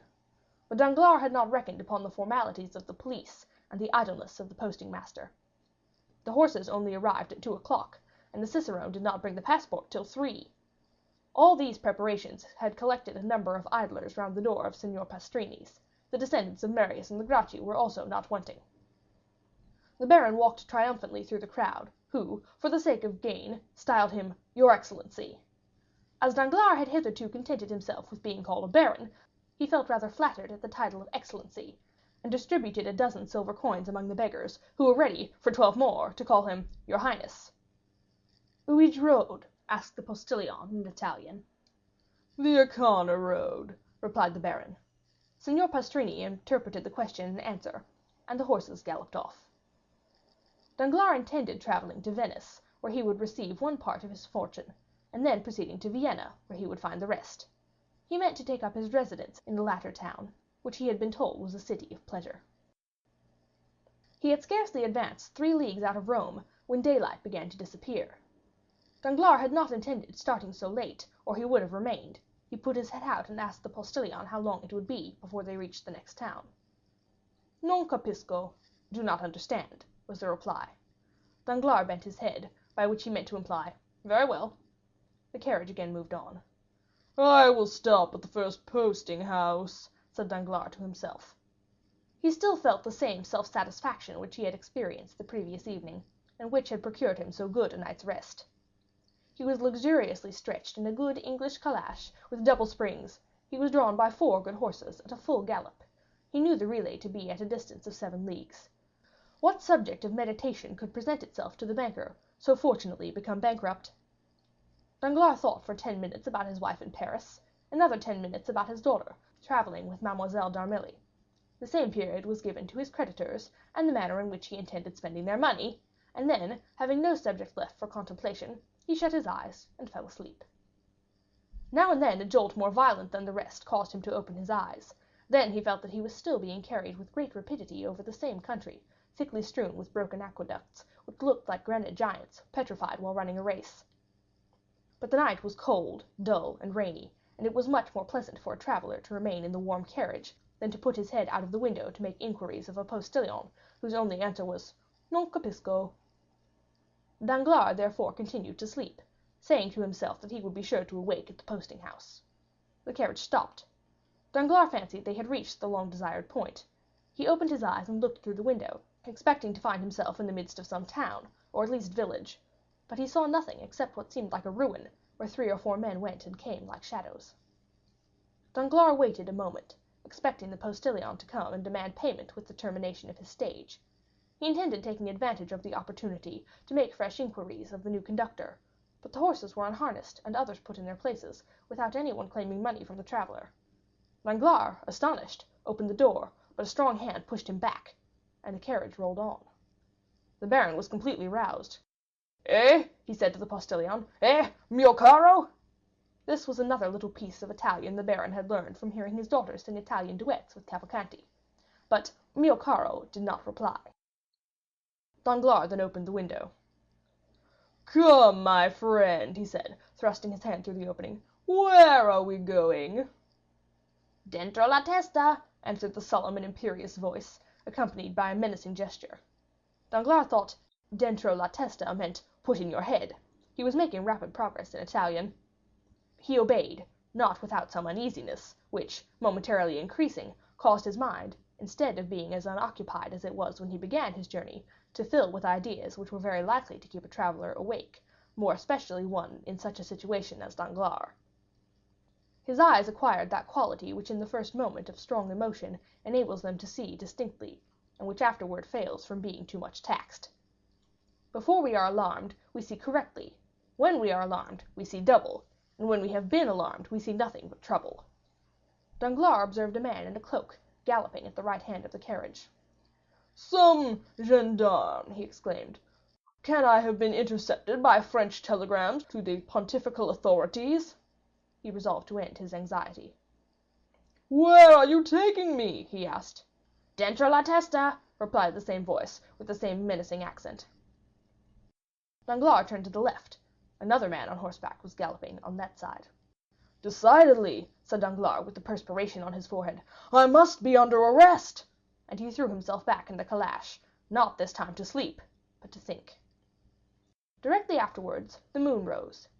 He then saw the great aqueducts, those stone phantoms which he had before remarked. Only then they were on the right hand, now they were on the left. He understood that they had described a circle, and were bringing him back to Rome. "Oh, unfortunate!" he cried. "They must have obtained my arrest." The carriage continued to roll on with frightful speed. An hour of terror elapsed, for every spot they passed showed him that they were on the road back. At length he saw a dark mass, against which it seemed as if the carriage was about to dash, but the vehicle turned to one side, leaving the barrier behind, and Danglars saw that it was one of the ramparts encircling Rome. "Mon Dieu!" cried Danglars, "we are not returning to Rome! Then it is not justice which is pursuing me? Gracious heavens! Another idea presents itself. What if they should be—" His hair stood on end. He remembered those interesting stories, so little believed in Paris, respecting Roman bandits. He remembered the adventures that Albert de Morcerf had related when it was intended that he should marry Mademoiselle Eugénie. "They are robbers, perhaps," he muttered. Just then the carriage rolled on something harder than gravel road. Danglars hazarded a look on both sides of the road, and perceived monuments of a singular form, and his mind now recalled all the details Morcerf had related, and comparing them with his own situation, he felt sure that he must be on the Appian Way. On the left, in a sort of valley, he perceived a circular excavation. It was Caracalla's circus. On a word from the man who rode at one side of the carriage, it stopped. At the same time the door was opened. "Scandi!" exclaimed a commanding voice. Danglars instantly descended. Although he did not yet speak Italian, he understood it very well. More dead than alive, he looked around him. 4 men surrounded him, besides the postilion. "De quoi?" said one of the men, descending a little path out of the Appian Way. Danglars followed his guide without opposition, and had no occasion to turn round to see whether the 3 others were following him. Still, it appeared as though they were stationed at equal distances from one another, like sentinels. After walking for about 10 minutes, during which Danglars did not exchange a single word with his guide, he found himself between a hillock and a clump of high weeds. 3 men, standing silent, formed a triangle, of which he was the center. He wished to speak, but his tongue refused to move. "Avanti!" said the same sharp and imperative voice. This time Danglars had double reason to understand, for if the word and gesture had not explained the speaker's meaning, it was clearly expressed by the man walking behind him, who pushed him so rudely that he struck against the guide. This guide was our friend Peppino, who dashed into the thicket of high weeds, through a path which none but lizards or polecats could have imagined to be an open road. Peppino stopped before a pit overhung with thick hedges. The pit, half open, afforded a passage to the young man, who disappeared like the evil spirits in the fairy tales. The voice and the gesture of the man who followed Danglars ordered him to do the same. There was no longer any doubt, the bankrupt was in the hands of Roman banditti. Danglars acquitted himself like a man placed between 2 dangerous positions, and who is rendered brave by fear. Notwithstanding his large stomach, certainly not intended to penetrate the fissures of the Campagna, he slid down like Peppino, and closing his eyes, fell upon his feet. As he touched the ground, he opened his eyes. The path was wide, but dark. Peppino, who cared little for being recognized now that he was in his own territories, struck a light and lit a torch. The 2 other men descended after Danglars, forming the rear guard, and pushing Danglars whenever he happened to stop, they came by a gentle declivity to the intersection of 2 corridors. The walls were hollowed out in sepulchres, one above the other, and which seemed in contrast with the white stones to open their large dark eyes, like those which we see on the faces of the dead. A sentinel struck the rings of his carbine against his left hand. "Who comes there?" he asked. A friend," said Peppino. "But where is the captain?" "There," said the sentinel, pointing over his shoulder to a spacious crypt, hollowed out of the rock, the lights from which shone in the passage through the large arched openings. "Fine spoil, captain, fine spoil," said Peppino in Italian, and taking Danglars by the collar of his coat, he dragged him to an opening resembling a door, through which they entered an apartment which the captain appeared to have made his dwelling place. "Is this the man?" asked the captain, who was attentively reading Plutarch's Life of Alexander. "Himself, captain, himself." "Very well, show him to me." At this rather impertinent order, Peppino raised his torch to the face of Danglars, who hastily withdrew that he might not have his eyelashes burnt. His agitated features presented the appearance of pale and hideous terror. "The man is tired," said the captain. "Conduct him to his bed." "Oh," murmured Danglars, "that bed is probably one of the coffins hollowed in the wall, and the sleep I shall enjoy will be death from one of the poniards I see glistening in the darkness." From their beds of dried leaves or wolf skins at the back of the chamber now arose the companions of the man who had been found by Albert de Morcerf reading Caesar's Commentaries, and by Danglars studying the Life of Alexander. The banker uttered a groan and followed his guide. He neither supplicated nor exclaimed. He no longer possessed strength, will, power, or feeling. He followed where they led him. At length he found himself at the foot of a staircase, and he mechanically lifted his foot 5 or 6 times. Then a low door was opened before him, and bending his head to avoid striking his forehead, he entered a small room cut out of the rock. The cell was clean, though empty and dry, though situated at an immeasurable distance under the earth. A bed of dried grass covered with goat skins was placed in one corner. Danglars brightened upon beholding it, fancying that it gave some promise of safety. "Oh, God be praised!" he said, "it is a real bed." "Echo," said the guide. And pushing Danglars into the cell, he closed the door upon him. A bolt grated, and Danglars was a prisoner. If there had been no bolt, it would have been impossible for him to pass through the midst of the garrison who held the catacombs of Saint Sebastian, encamped round a master whom our readers must have recognized as the famous Luigi Vampa. Danglars, too, had recognized the bandit, whose existence he would not believe when Albert de Morcerf mentioned him in Paris; and not only did he recognize him, but the cell in which Albert had been confined, and which was probably kept for the accommodation of strangers. These recollections were dwelt upon with some pleasure by Danglars, and restored to him some degree of tranquillity. Since the bandits had not dispatched him at once, he felt that they would not kill him at all. They had arrested him for the purpose of robbery, and as he had only a few louis about him, he doubted not he would be ransomed. He remembered that Morcerf had been taxed at 4,000 crowns, and as he considered himself of much greater importance than Morcerf, he fixed his own price at 8,000 crowns. 8,000 crowns amounted to 48,000 livres. He would then have about 5,050,000 francs left. With this sum he could manage to keep out of difficulties. Therefore, tolerably secure in being able to extricate himself from his position, provided he was not rated at the unreasonable sum of 5,050,000 francs, he stretched himself out on his bed, and after turning over 2 or 3 times, fell asleep with the tranquillity of the hero whose life Luigi Vampa was studying. End of chapter 114.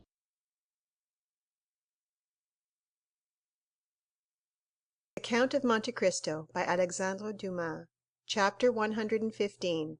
Luigi Vampa's Bill of Fare. We awake from every sleep except the one dreaded by Danglars. He awoke. To a Parisian accustomed to silken curtains, walls hung with velvet drapery, and the soft perfume of burning wood, the white smoke of which diffuses itself in graceful curves around the room, the appearance of the whitewashed cell which greeted his eyes on awakening, seemed like the continuation of some disagreeable dream. But in such a situation a single moment suffices to change the strongest doubt into certainty. "Yes, yes," he murmured, "I am in the hands of the brigands of whom Albert de Morcerf spoke." His first idea was to breathe, that he might know whether he was wounded. He borrowed this from Don Quixote, the only book he had ever read, but which he still slightly remembered. "No," he cried, "they have not wounded, but perhaps they have robbed me." And he thrust his hands into his pockets. They were untouched. The 100 louis he had reserved for his journey from Rome to Venice were in his trousers pocket, and in that of his greatcoat he found the little note case containing his letter of credit for 5,050,000 francs. "Singular bandits!" he exclaimed, "they have left me my purse and pocket-book. As I was saying last night, they intend me to be ransomed. Hallo, here is my watch. Let me see what time it is." Danglars' watch, one of Breguet's repeaters, which he had carefully wound up on the previous night, struck 5:30. Without this, Danglars would have been quite ignorant of the time, for daylight did not reach his cell. Should he demand an explanation from the bandits, or should he wait patiently for them to propose it? The last alternative seemed the most prudent, so he waited until 12 o'clock.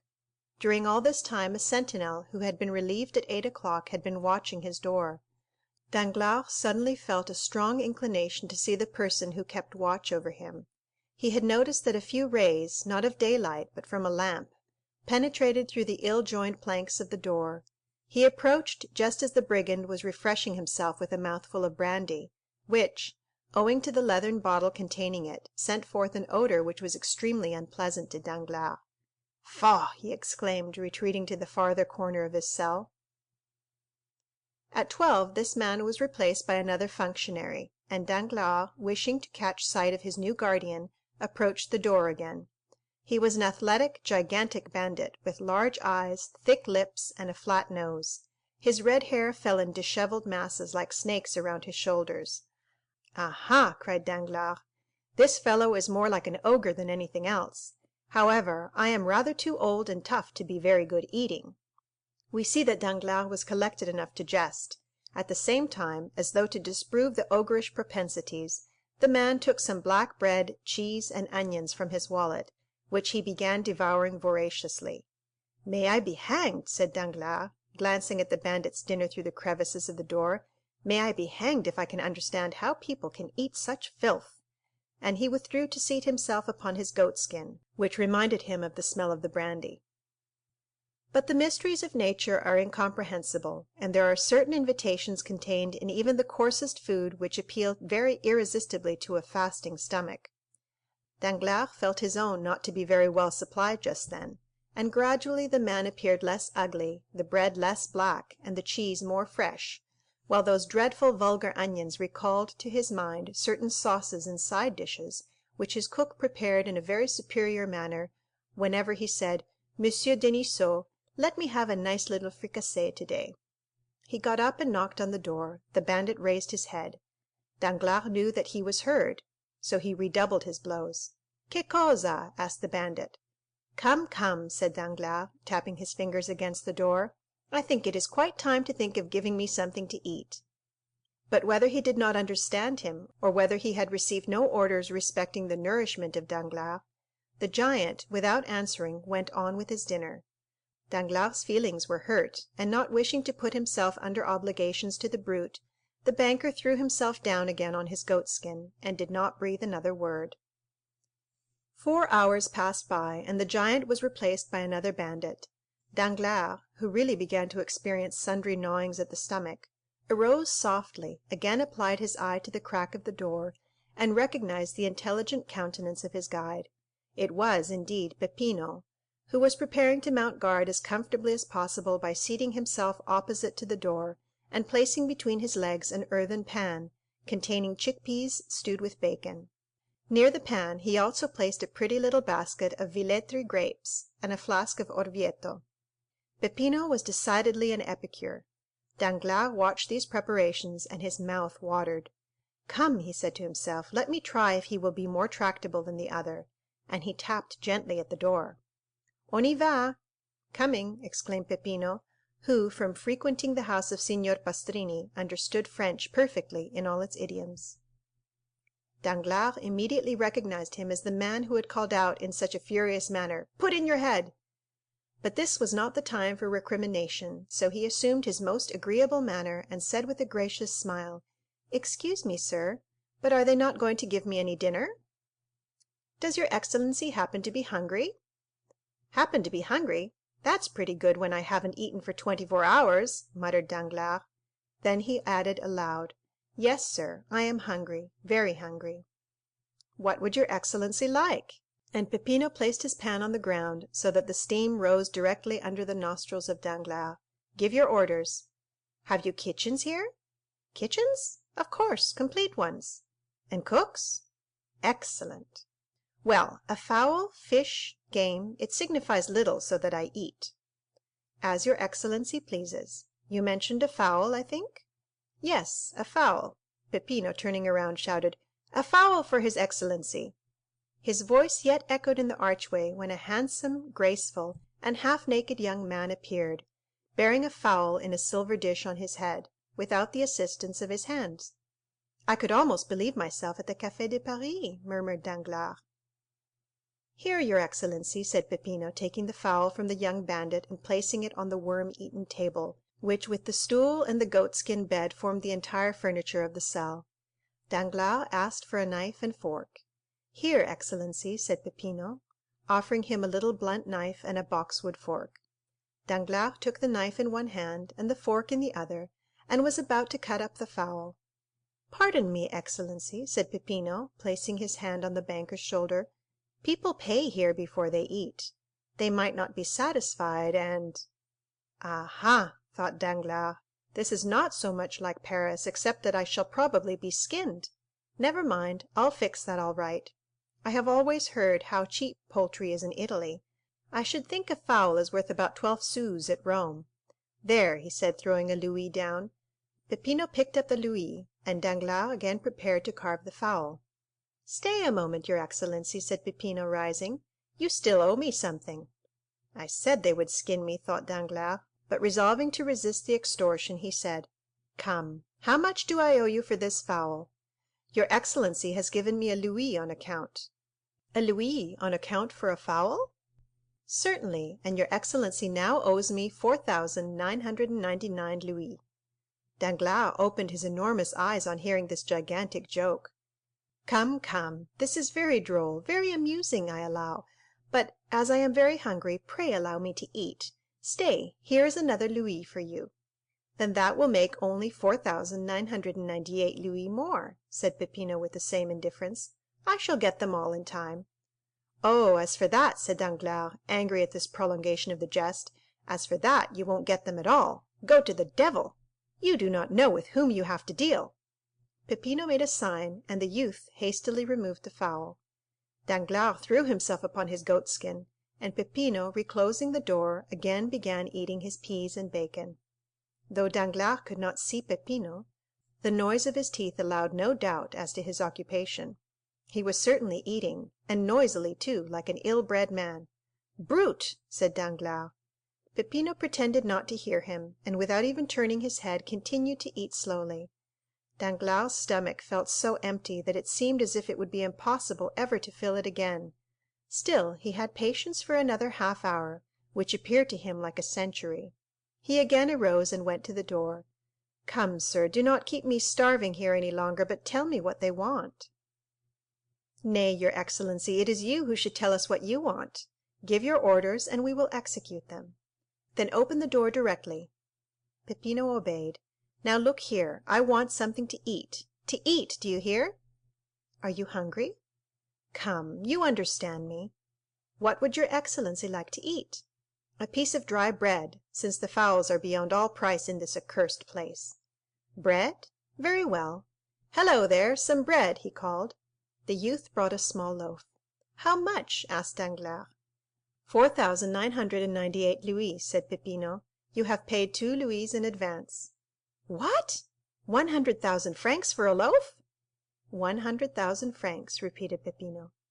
"But you only asked 100,000 francs for a fowl." "We have a fixed price for all our provisions. It signifies nothing whether you eat much or little, whether you have 10 dishes or 1, it is always the same price." "What? Still keeping up this silly jest? My dear fellow, it is perfectly ridiculous, stupid. You had better tell me at once that you intend starving me to death." "Oh, dear no, your Excellency, unless you intend to commit suicide. Pay and eat." "And what am I to pay with, brute?" said Danglars, enraged. "Do you suppose I carry 100,000 francs in my pocket?" "Your Excellency has 5,050,000 francs in your pocket. That will be 50 fowls at 100,000 francs apiece, and half a fowl for the 50,000. Danglars shuddered. The bandage fell from his eyes, and he understood the joke, which he did not think quite so stupid as he had done just before. "Come," he said, "if I pay you the 100,000 francs, will you be satisfied and allow me to eat at my ease?" "Certainly," said Peppino. "But how can I pay them?" "Oh, nothing easier. You have an account open with Messrs. Thomson and French, Via dei Banchi, Rome. Give me a draft for 4,998 louis on these gentlemen, and our banker shall take it." Danglars thought it as well to comply with the good grace, so he took the pen, ink, and paper Peppino offered him, wrote the draft, and signed it. "Here," he said, "here is a draft at sight." "And here is your fowl." Danglars sighed while he carved the fowl. It appeared very thin for the price it had cost. As for Peppino, he examined the paper attentively, put it into his pocket, and continued eating his peas. Chapter 116. The Count of Monte Cristo by Alexandre Dumas. Chapter 116. The Pardon. The next day Danglars was again hungry. Certainly the air of that dungeon was very provocative of appetite. The prisoner expected that he would be at no expense that day, for like an economical man he had concealed half of his fowl and a piece of the bread in the corner of his cell. But he had no sooner eaten than he felt thirsty. He had forgotten that. He struggled against his thirst till his tongue clave to the roof of his mouth. Then, no longer able to resist, he called out. The sentinel opened the door. It was a new face. He thought it would be better to transact business with his old acquaintance, so he sent for Peppino. "Here I am, your excellency," said Peppino, with an eagerness which Danglars thought favorable to him. "What do you want?" "Something to drink." "Your excellency knows that wine is beyond all price near Rome." "Then give me water," cried Danglars, endeavoring to parry the blow. "Oh, water is even more scarce than wine, your excellency. There has been such a drought." "Come," thought Danglars, "it is the same old story." And while he smiled as he attempted to regard the affair as a joke, he felt his temples get moist with perspiration. "Come, my friend," said Danglars, seeing that he made no impression on Peppino, "you will not refuse me a glass of wine?" "I have already told you that we do not sell at retail." "Well, then, let me have a bottle of the least expensive." "They are all the same price." "And what is that?" 25,000 francs a bottle.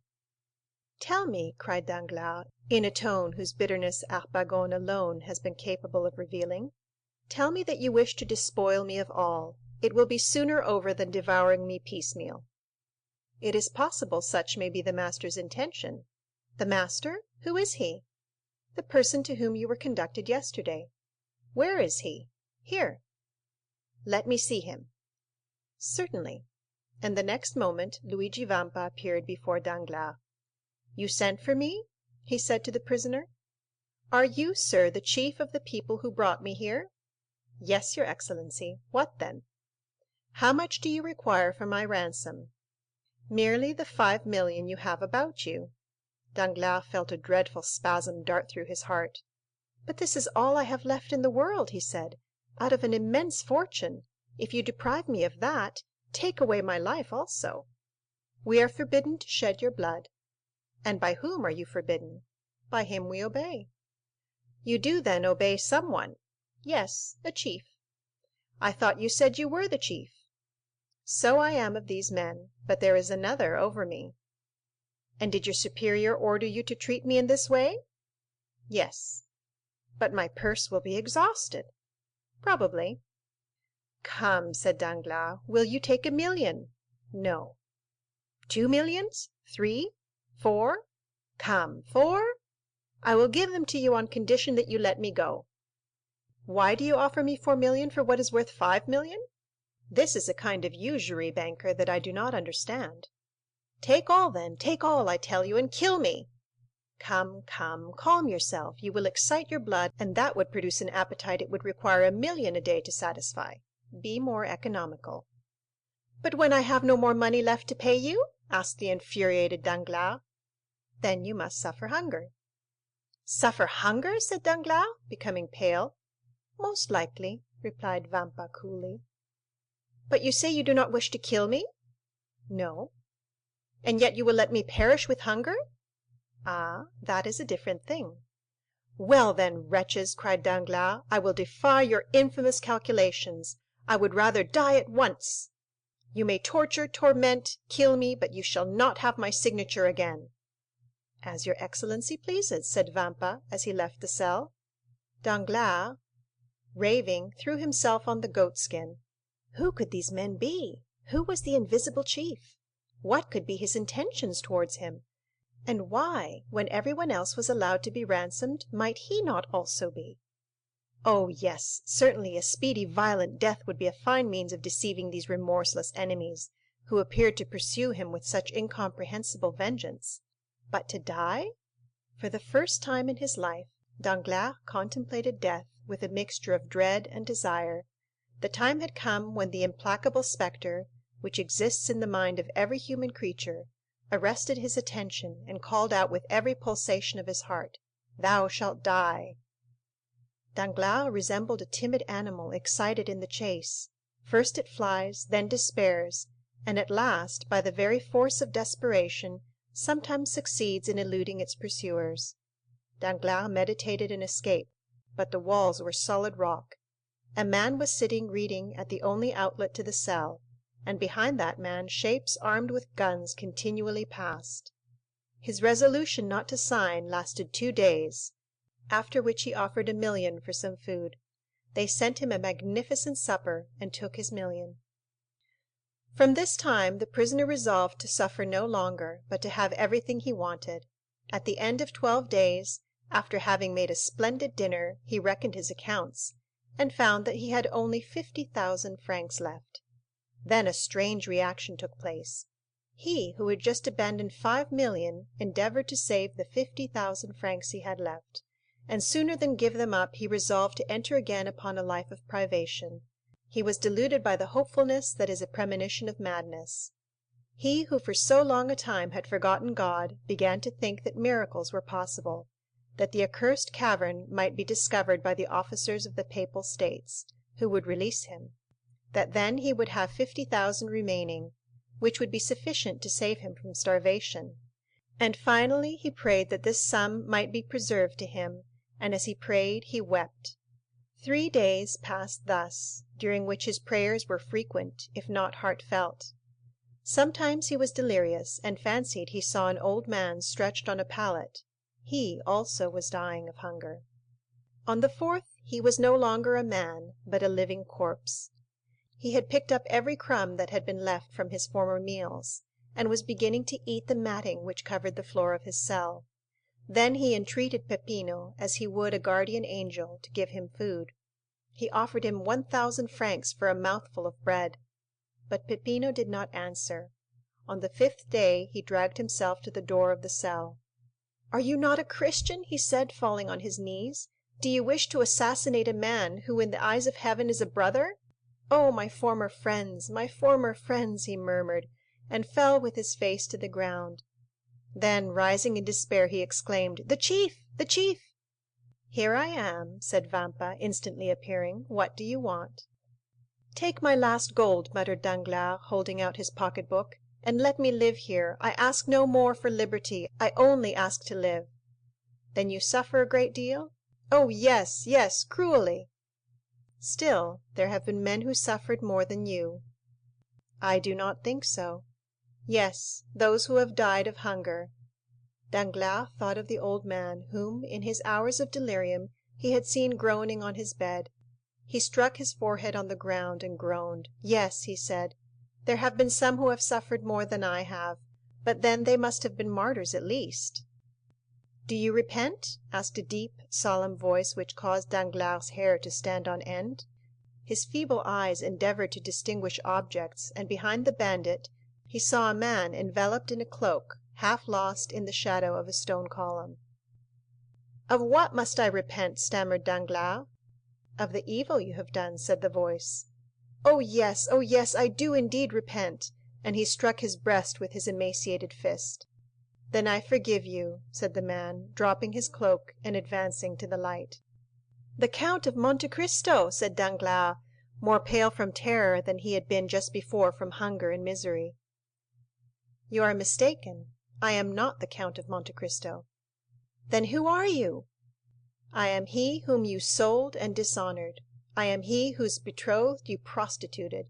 I am he upon whom you trampled that you might raise yourself to fortune. I am he whose father you condemned to die of hunger.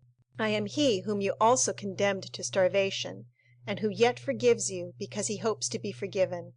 I am Edmond Dantès." Danglars uttered a cry, and fell prostrate. "Rise," said the count, "your life is safe. The same good fortune has not happened to your accomplices. One is mad, the other dead. Keep the 50,000 francs you have left. I give them to you. The 5,000,000 you stole from the hospitals has been restored to them by an unknown hand.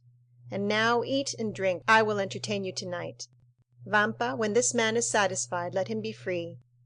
Danglars remained prostrate while the count withdrew. When he raised his head, he saw disappearing down the passage nothing but a shadow, before which the bandits bowed.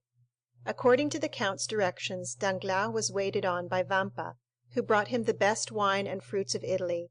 Then, having conducted him to the road, and pointed to the post-chaise, left him leaning against a tree.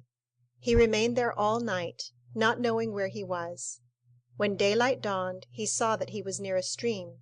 He was thirsty, and dragged himself towards it. As he stooped down to drink, he saw that his hair had become entirely white. End of chapter 116.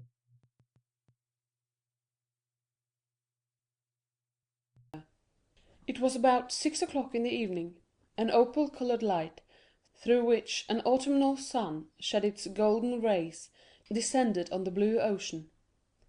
The heat of the day had gradually decreased, and a light breeze arose, seeming like the respiration of nature on awakening from the burning siesta of the south. A delicious zephyr played along the coast of the Mediterranean, and wafted from shore to shore the sweet perfume of plants, mingled with the fresh smell of the sea. A light yacht, chaste and elegant in its form, was gliding amidst the first dews of night over the immense lake, extending from Gibraltar to the Dardanelles, and from Tunis to Venice. The vessel resembled a swan with its wings opened towards the wind, gliding on the water. It advanced swiftly and gracefully, leaving behind it a glittering stretch of foam. By degrees the sun disappeared behind the western horizon, but as though to prove the truth of the fanciful ideas in heathen mythology, its indiscreet rays reappeared in the summit of every wave, as if the god of fire had just sunk upon the bosom of Amphitrite, who in vain endeavoured to hide her lover beneath her azure mantle. The yacht moved rapidly on, though there did not appear to be sufficient wind to ruffle the curls in the head of a young girl. Standing on the prow was a tall man, of a dark complexion, who saw with the dilating eyes that they were approaching a dark mass of land in the shape of a cone, which rose from the midst of the waves like the hat of a Catalan. "Is that Monte Cristo?" asked the traveller, to whose orders the yacht was for the time submitted, in a melancholy voice. "Yes, your excellency," said the captain, "we have reached it." "We have reached it," repeated the traveller in an accent of indescribable sadness. Then he added in a low tone, "Yes, that is the haven." And then again he plunged into a train of thought, the character of which was better revealed by a sad smile than it would have been by tears. A few minutes afterwards a flash of light, which was extinguished instantly, was seen on the land, and the sound of firearms reached the yacht. "Your excellency," said the captain, "that was the land signal. Will you answer yourself?" "What signal?" The captain pointed towards the island, up the side of which ascended a volume of smoke, increasing as it rose. "Ah, yes," he said, as if awaking from a dream. "Give it to me." The captain gave him a loaded carbine. The traveller slowly raised it and fired in the air. 10 minutes afterwards the sails were furled, and they cast anchor about 100 fathoms from the little harbour. The gig was already lowered, and in it were 4 oarsmen and a coxswain. The traveller descended, and instead of sitting down at the stern of the boat, which had been decorated with a blue carpet for his accommodation, stood up with his arms crossed. The rowers waited, their oars half lifted out of the water, like birds drying their wings. "Give way," said the traveller. The 8 oars fell into the sea simultaneously without splashing a drop of water, and the boat, yielding to the impulsion, glided forward. In an instant they found themselves in a little harbour, formed in a natural creek. The boat grounded on the fine sand. "Will your excellency be so good as to mount the shoulders of 2 of our men? They will carry you ashore." The young man answered this invitation with a gesture of indifference, and stepped out of the boat. The sea immediately rose to his waist. "Ah, your excellency," murmured the pilot, You should not have done so. Our master will scold us for it." The young man continued to advance, following the sailors, who chose a firm footing. 30 strides brought him to dry land. The young man stamped on the ground to shake off the wet, and looked around for someone to show him his road, for it was quite dark. Just as he turned, a hand rested on his shoulder, and a voice which made him shudder exclaimed, "Good evening, Maximilian. You are punctual, thank you." "Ah, is it you, count?" said the young man, in an almost joyful accent, pressing Monte Cristo's hand with both his own. "Yes, you see I am as exact as you are. But you are dripping, my dear fellow. You must change your clothes, as Calypso said to Telemachus. Come, I have a habitation prepared for you in which you will soon forget fatigue and cold." Monte Cristo perceived that the young man had turned around. Indeed, Morrel saw with surprise that the men who had brought him had left without being paid or uttering a word. Already the sound of their oars might be heard as they returned to the yacht. "Oh yes," said the count, "you are looking for the sailors." "Yes, I paid them nothing, and yet they are gone." "Never mind that, Maximilian," said Monte Cristo, smiling. "I have made an arrangement with the navy that the access to my island shall be free of all charge. I have made a bargain." Morrel looked at the count with surprise. "Count," he said, "you are not the same here as in Paris." "How so?" "Here you laugh." The count's brow became clouded. "You are right to recall me to myself, Maximilian," he said.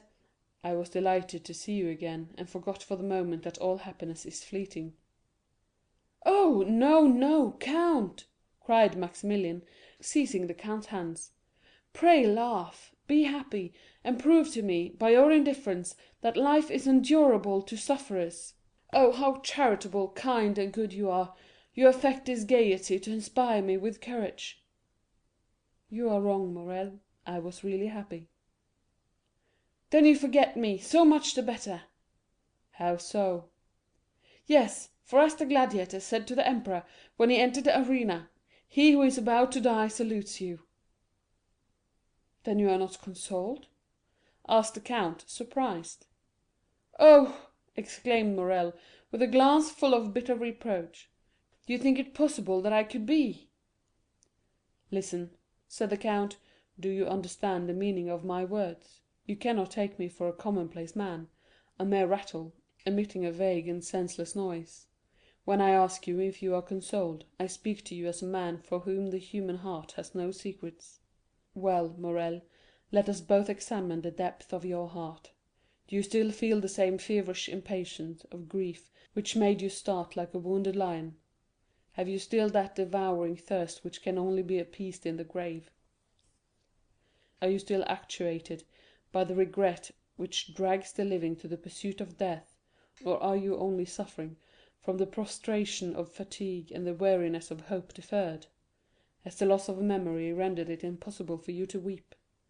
Oh, my dear friend, if this be the case, if you can no longer weep, if your frozen heart be dead, if you put all your trust in God, then, Maximilian, you are consoled. Do not complain." "Count," in a firm and at the same time soft voice, "listen to me, as to a man whose thoughts are raised to heaven, though he remains on earth. I come to die in the arms of a friend. Certainly there are people whom I love. I love my sister Julie, I love her husband Emmanuel, but I require a strong mind to smile on my last moments. My sister would be bathed in tears and fainting. I could not bear to see her suffer. Emmanuel would tear the weapon from my hand, and alarm the house with his cries. You, count, who are more than mortal, will, I am sure, lead me to death by a pleasant path, will you not?" "My friend," said the count, "I have still one doubt. Are you weak enough to pride yourself upon your sufferings?" "No, indeed, I am calm," said Morrel, giving his hand to the count. "My pulse does not beat slower or faster than usual. No, I feel that I have reached the goal, and I will go no farther. You told me to wait and hope. Do you know what you did, unfortunate adviser? I waited a month. or rather I suffered a month. I did hope. Man is a poor wretched creature. I did hope. What I cannot tell. Something wonderful, an absurdity, a miracle, over what nature he alone can tell who has mingled with our reason that folly we call hope. Yes, I did wait. Yes, I did hope, Count, and during this quarter of an hour we have been talking together, you have unconsciously wounded, tortured my heart, for every word you have uttered proved that there was no hope for me. Oh, Count, I shall sleep calmly, deliciously in the arms of death." Morrel uttered these words with an energy which made the count shudder. "My friend," continued Morrel, "you named the 5th of October as the end of the period of waiting. Today is the 5th of October." He took out his watch. "It is now 9 o'clock. I have yet 3 hours to live." "Be it so," said the count. "Come." Morrel mechanically followed the count, and they had entered the grotto before he perceived it. He felt a carpet under his feet, a door opened, perfumes surrounded him, and a brilliant light dazzled his eyes. Morrel hesitated to advance. He dreaded the enervating effect of all that he saw. Monte Cristo drew him in gently. "Why should we not spend the last 3 hours remaining to us of life, like those ancient Romans who, when condemned by Nero, their emperor and heir, sat down at a table covered with flowers, and gently glided into death amid the perfume of heliotropes and roses?" Morrel smiled. "As you please," he said. "Death is always death. That is forgetfulness, repose, exclusion from life, and therefore from grief." He sat down, and Monte Cristo placed himself opposite to him. They were in the marvellous dining room before described, where the statues had baskets on their heads always filled with fruits and flowers. Morrel had looked carelessly around, and had probably noticed nothing. "Let us talk like men," he said, looking at the count. "Go on." "Count," said Morrel, "you are the epitome of all human knowledge, and you seem like a being descended from a wiser and more advanced world than ours." "There is something true in what you say," said the count, with that smile which made him so handsome. "I have descended from a planet called grief." "I believe all you tell me without questioning its meaning. For instance, you told me to live, and I did live. You told me to hope, and I almost did so. I am almost inclined to ask you, as though you had experienced death, is it painful to die?" Monte Cristo looked upon Morrel with indescribable tenderness.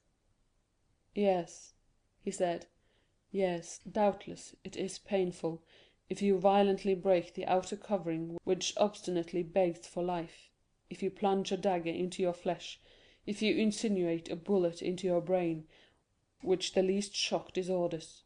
Then certainly you will suffer pain, and you will repent quitting a life for a repose you have bought at so dear a price. Yes, I know that there is a secret of luxury and pain in death as well as in life. The only thing is to understand it." "You have spoken truly, Maximilian. According to the care we bestow upon it, death is either a friend who rocks us gently as a nurse, or an enemy who violently drags the soul from the body.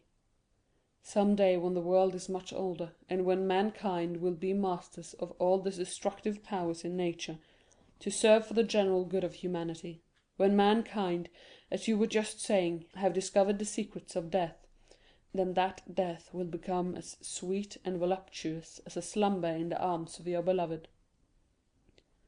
"And if you wish to die, you would choose this death, count?" "Yes." Morrel extended his hand. "Now I understand," he said, "why you had me brought here to this desolate spot in the midst of the ocean, to this subterranean palace. It was because you loved me, was it not, count? It was because you loved me well enough to give me one of those sweet means of death of which we were speaking, a death without agony, a death which allows me to fade away while pronouncing Valentine's name and pressing your hand."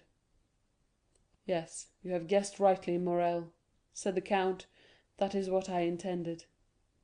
"Thanks, the idea that tomorrow I shall no longer suffer is sweet to my heart." "Do you then regret nothing?" "No," replied Morrel. "Not even me?" asked the count with deep emotion. Morrel's clear eye was for the moment clouded, then it shone with unusual lustre, and a large tear rolled down his cheek. "What," said the count, "do you still regret anything in the world, and yet die?" "Oh, I entreat you," exclaimed Morrel in a low voice, "do not speak another word, count; do not prolong my punishment." The count fancied that he was yielding, and this belief revived the horrible doubt that had overwhelmed him at the Château d'If. "I am endeavoring," he thought, "to make this man happy. I look upon this restitution as a weight thrown into the scale to balance the evil I have wrought. Now, supposing I am deceived, supposing this man has not been unhappy enough to merit happiness, alas, what would become of me, who can only atone for evil by doing good?" Then he said aloud, "Listen, Morrel, I see your grief is real, but still you do not like to risk your soul." Morrel smiled sadly. "Count," he said, "I swear to you my soul is no longer my own." "Maximilian, you know I have no relation in the world. I have accustomed myself to regard you as my son. Well, then, to save my son, I will sacrifice my life, nay, even my fortune." "What do you mean?"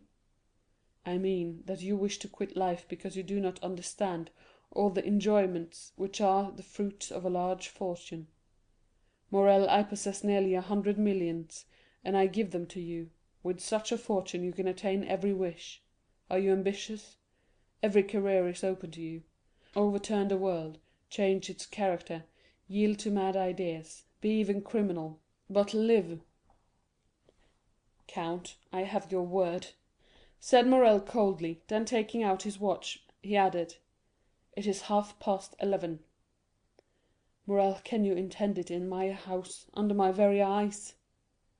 "Then let me go," said Maximilian, "or I shall think you did not love me for my own sake, but for yours," and he arose. "It is well," said Monte Cristo, whose countenance brightened at these words. "You wish, you are inflexible. Yes, as you said, you are indeed wretched, and a miracle alone can cure you. Sit down, Morrel, and wait." Morrel obeyed. The count arose, and unlocking a closet with a key suspended from his gold chain, took from it a little silver casket, beautifully carved and chased, the corners of which represented four bending figures, similar to the caryatides, the forms of women, symbols of the angels aspiring to heaven. He placed the casket on the table, then opening it, took out a little golden box, the top of which flew open when touched by a secret spring. This box contained an unctuous substance, partly solid, over which it was impossible to discover the color, owing to the reflection of the polished gold, sapphires, rubies, emeralds, which ornamented the box. It was a mixed mass of blue, red, and gold. The count took out a small quantity of this with a gilt spoon, and offered it to Morrel, fixing a long, steadfast glance upon him. It was then observable that the substance was greenish. "This is what you asked for," he said, "and what I promised to give you." "I thank you from the depths of my heart," said the young man, taking the spoon from the hands of Monte Cristo. The count took another spoon and again dipped it into the golden box. "What are you going to do, my friend?" asked Morrel, arresting his hand. "Well, the fact is, Morrel, I was thinking that I too am weary of life, and since an opportunity presents itself——" "Stay," said the young man, "you who love and are beloved, you who have faith and hope, oh, do not follow my example. In your case it would be a crime. Adieu, my noble and generous friend, adieu. I will go and tell Valentine what you have done for me." And slowly, though without any hesitation, only waiting to press the count's hand fervently, he swallowed the mysterious substance offered by Monte Cristo. Then they were both silent. Ali, mute and attentive, brought the pipes and coffee, and disappeared. By degrees the light of the lamps gradually faded in the hands of the marble statues which held them, and the perfumes appeared less powerful to Morrel. Seated opposite to him, Monte Cristo watched him in the shadow, and Morrel saw nothing but the bright eyes of the count. An overpowering sadness took possession of the young man. His hands relaxed their hold, the objects in the room gradually lost their form and color, and his disturbed vision seemed to perceive doors and curtains open in the walls. "Friend," he cried, "I feel that I am dying. Thanks!" He made a last effort to extend his hand, but it fell powerless beside him. Then it appeared to him that Monte Cristo smiled, not with the strange and fearful expression which had sometimes revealed to him the secrets of his heart, but with the benevolent kindness of a father for a child. At the same time the count appeared to increase in stature. His form, nearly double its usual height, stood out in relief against the red tapestry. His black hair was thrown back, and he stood in the attitude of an avenging angel. Morrel, overpowered, turned around in the armchair. A delicious torpor permeated every vein. A change of ideas presented themselves to his brain like a new design on the kaleidoscope.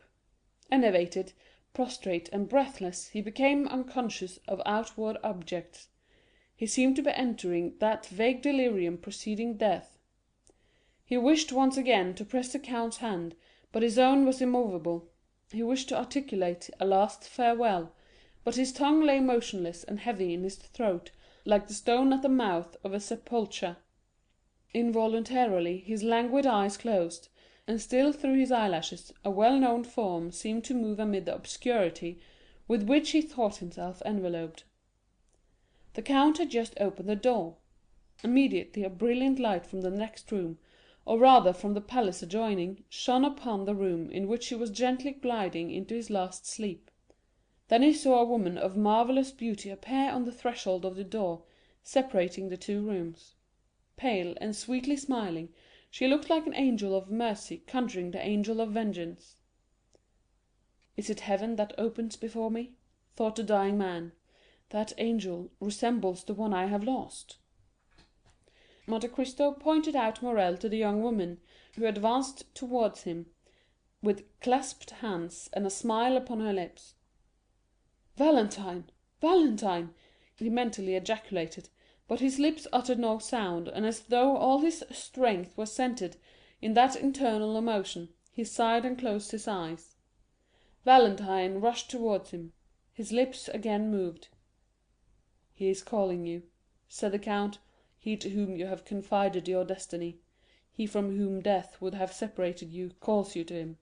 Happily I vanquished death. Henceforth, Valentine, you will never again be separated on earth, since he has rushed into death to find you. Without me you would have both died. May God accept my atonement in the preservation of these two existences." Valentine seized the count's hand, and in her irresistible impulse of joy carried it to her lips. "Oh, thank me again," said the count. "Tell me till you are weary that I have restored you to happiness. You do not know how much I require this assurance." "Oh, yes, yes, I thank you with all my heart," said Valentine; "and if you doubt the sincerity of my gratitude, oh, then, ask Haydée. Ask my beloved sister Haydée, who ever since our departure from France has caused me to wait patiently for this happy day, while talking to me of you." "You then love Haydée?" asked Monte Cristo, with an emotion he in vain endeavored to dissimulate. "Oh, yes, with all my soul." "Well, then, listen, Valentine," said the count, "I have a favor to ask of you."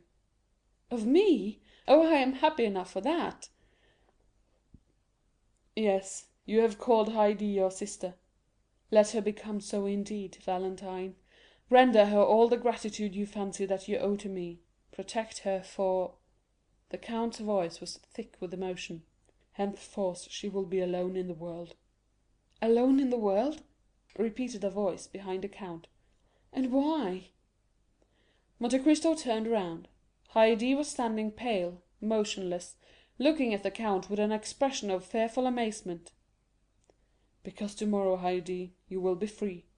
You will then assume your proper position in society, for I will not allow my destiny to overshadow yours. Daughter of a prince, I restore to you the riches and name of your father."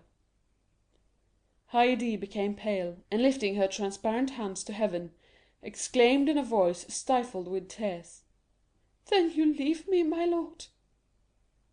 "Haydée, Haydée, you are young and beautiful. Forget even my name, and be happy." "It is well," said Haydée. "Your order shall be executed, my lord. I will forget even your name, and be happy." And she stepped back to retire. "Oh, heavens!" exclaimed Valentine, who was supporting the head of Morrel on her shoulder. "Do you not see how pale she is? Do you not see how she suffers?" Haydée answered with a heart-rending expression. "Why should he understand this, my sister? He is my master, and I am his slave. He has the right to notice nothing." The count shuddered at the tones of a voice which penetrated the inmost recesses of his heart. His eyes met those of the young girl, and he could not bear their brilliancy. "Oh, heavens!" exclaimed Monte Cristo, "can my suspicions be correct? Haydée, would it please you not to leave me?" "I am young," gently replied Haydée. "I love the life you have made so sweet to me, and I should be sorry to die." "You mean, then, that if I leave you, Haydée——" "I should die. Yes, my lord." "Do you then love me?" "Oh, Valentine, he asks if I love him. Valentine, tell him if you love Maximilian." The count felt his heart dilate and throb. He opened his arms, and Haydée, uttering a cry, sprang into them. "Oh, yes," she cried, "I do love you. I love you as one loves a father, brother, husband. I love you as my life, for you are the best, the noblest of created beings." "Let it be then as you wish, sweet angel.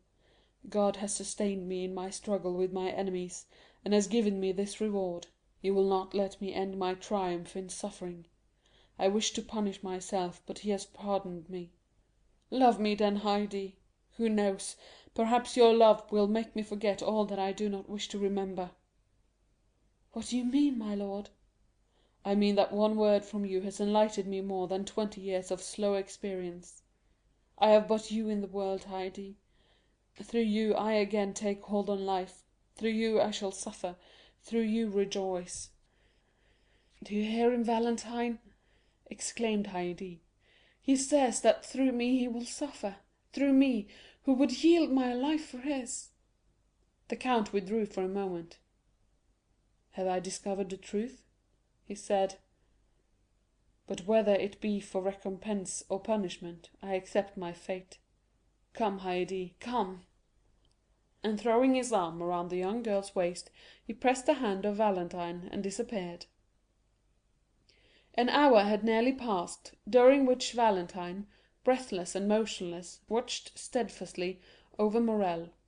At length she felt his heart beat, a faint breath played upon his lips, a slight shudder, announcing the return of life, passed through the young man's frame. At length his eyes opened, but they were at first fixed and expressionless. Then sight returned, and with it feeling and grief. "Oh," he cried in an accent of despair, "the count has deceived me, I am yet living!" And extending his hand towards the table, he seized a knife. "Dearest," exclaimed Valentine, with her adoring smile, "awake, and look at me." Morrel uttered a loud exclamation, and frantic, doubtful, dazzled, as though by a celestial vision, he fell upon his knees. The next morning at daybreak, Valentine and Morrel were walking arm in arm on the seashore. Valentine relating how Monte Cristo had appeared in her room, explained everything, revealed the crime, and, finally, how he had saved her life by enabling her to simulate death. They had found the door of the grotto opened, and gone forth. On the azure dome of heaven still glittered a few remaining stars. Morrel soon perceived a man standing among the rocks, apparently awaiting a sign from them to advance, and pointed him out to Valentine. "Ah, it is Jacopo," she said, "the captain of the yacht." And she beckoned him towards them. Do you wish to speak to us?" asked Morrel. "I have a letter to give you from the count." "From the count?"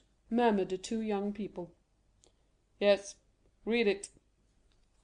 Morrel opened the letter and read: "My dear Maximilian, there is a felucca for you at anchor. Jacopo will carry you to Leghorn, where Monsieur Noirtier awaits his granddaughter, whom he wishes to bless before you lead her to the altar. All that is in this grotto, my friend, my house in the Champs Elysees, and my chateau at Tréport, are the marriage gift bestowed by Edmond Dantès upon the son of his old master, Morrel. Mademoiselle de Villefort will share them with you, for I entreat her to give to the poor the immense fortune reverting to her from her father, now a madman, and her brother who died last September with his mother. Tell the angel who will watch over your future destiny, Morrel, to pray sometimes for a man, who like Satan thought himself for an instant equal to God, but who now acknowledges with Christian humility that God alone possesses supreme power and infinite wisdom. Perhaps those prayers may soften the remorse he feels in his heart. As for you, Morrel, this is the secret of my conduct towards you. There is neither happiness nor misery in the world. There is only the comparison of one state with another, nothing more. He who has felt the deepest grief is best able to experience supreme happiness. We must have felt what it is to die, Morrel, that we may appreciate the enjoyments of living. Live then, and be happy, beloved children of my heart, and never forget that until the day when God shall deign to reveal the future to man, all human wisdom is summed up in these two words: wait and hope. Your friend, Edmond Dantès, Count of Monte Cristo. During the perusal of this letter, which informed Valentine for the first time of the madness of her father and the death of her brother, she became pale, a heavy sigh escaped from her bosom, and tears, not the less painful because they were silent, ran down her cheeks. Her happiness cost her very dear. Morrel looked around uneasily. "But," he said, "the count's generosity is too overwhelming. Valentine will be satisfied with my humble fortune. Where is the count, friend? Lead me to him." Jacopo pointed towards the horizon. "What do you mean?" asked Valentine. "Where is the count? Where is Haydée?" "Look," said Jacopo. The eyes of both were fixed upon the spot indicated by the sailor, and on the blue line separating the sky from the Mediterranean Sea they perceived a large white sail. "Gone," said Morrel, "gone! Adieu, my friend; adieu, my father." "Gone," murmured Valentine; "adieu, my sweet Haydée; adieu, my sister." "Who can say whether we shall ever see them again?" said Morrel with tearful eyes. "Darling," replied Valentine, "has not the count just told us that all human wisdom is summed up in two words, wait and hope?" End of chapter 117. End of The Count of Monte Cristo. Recording by Christine G. in Oslo, Norway. The 10th of March, 2012.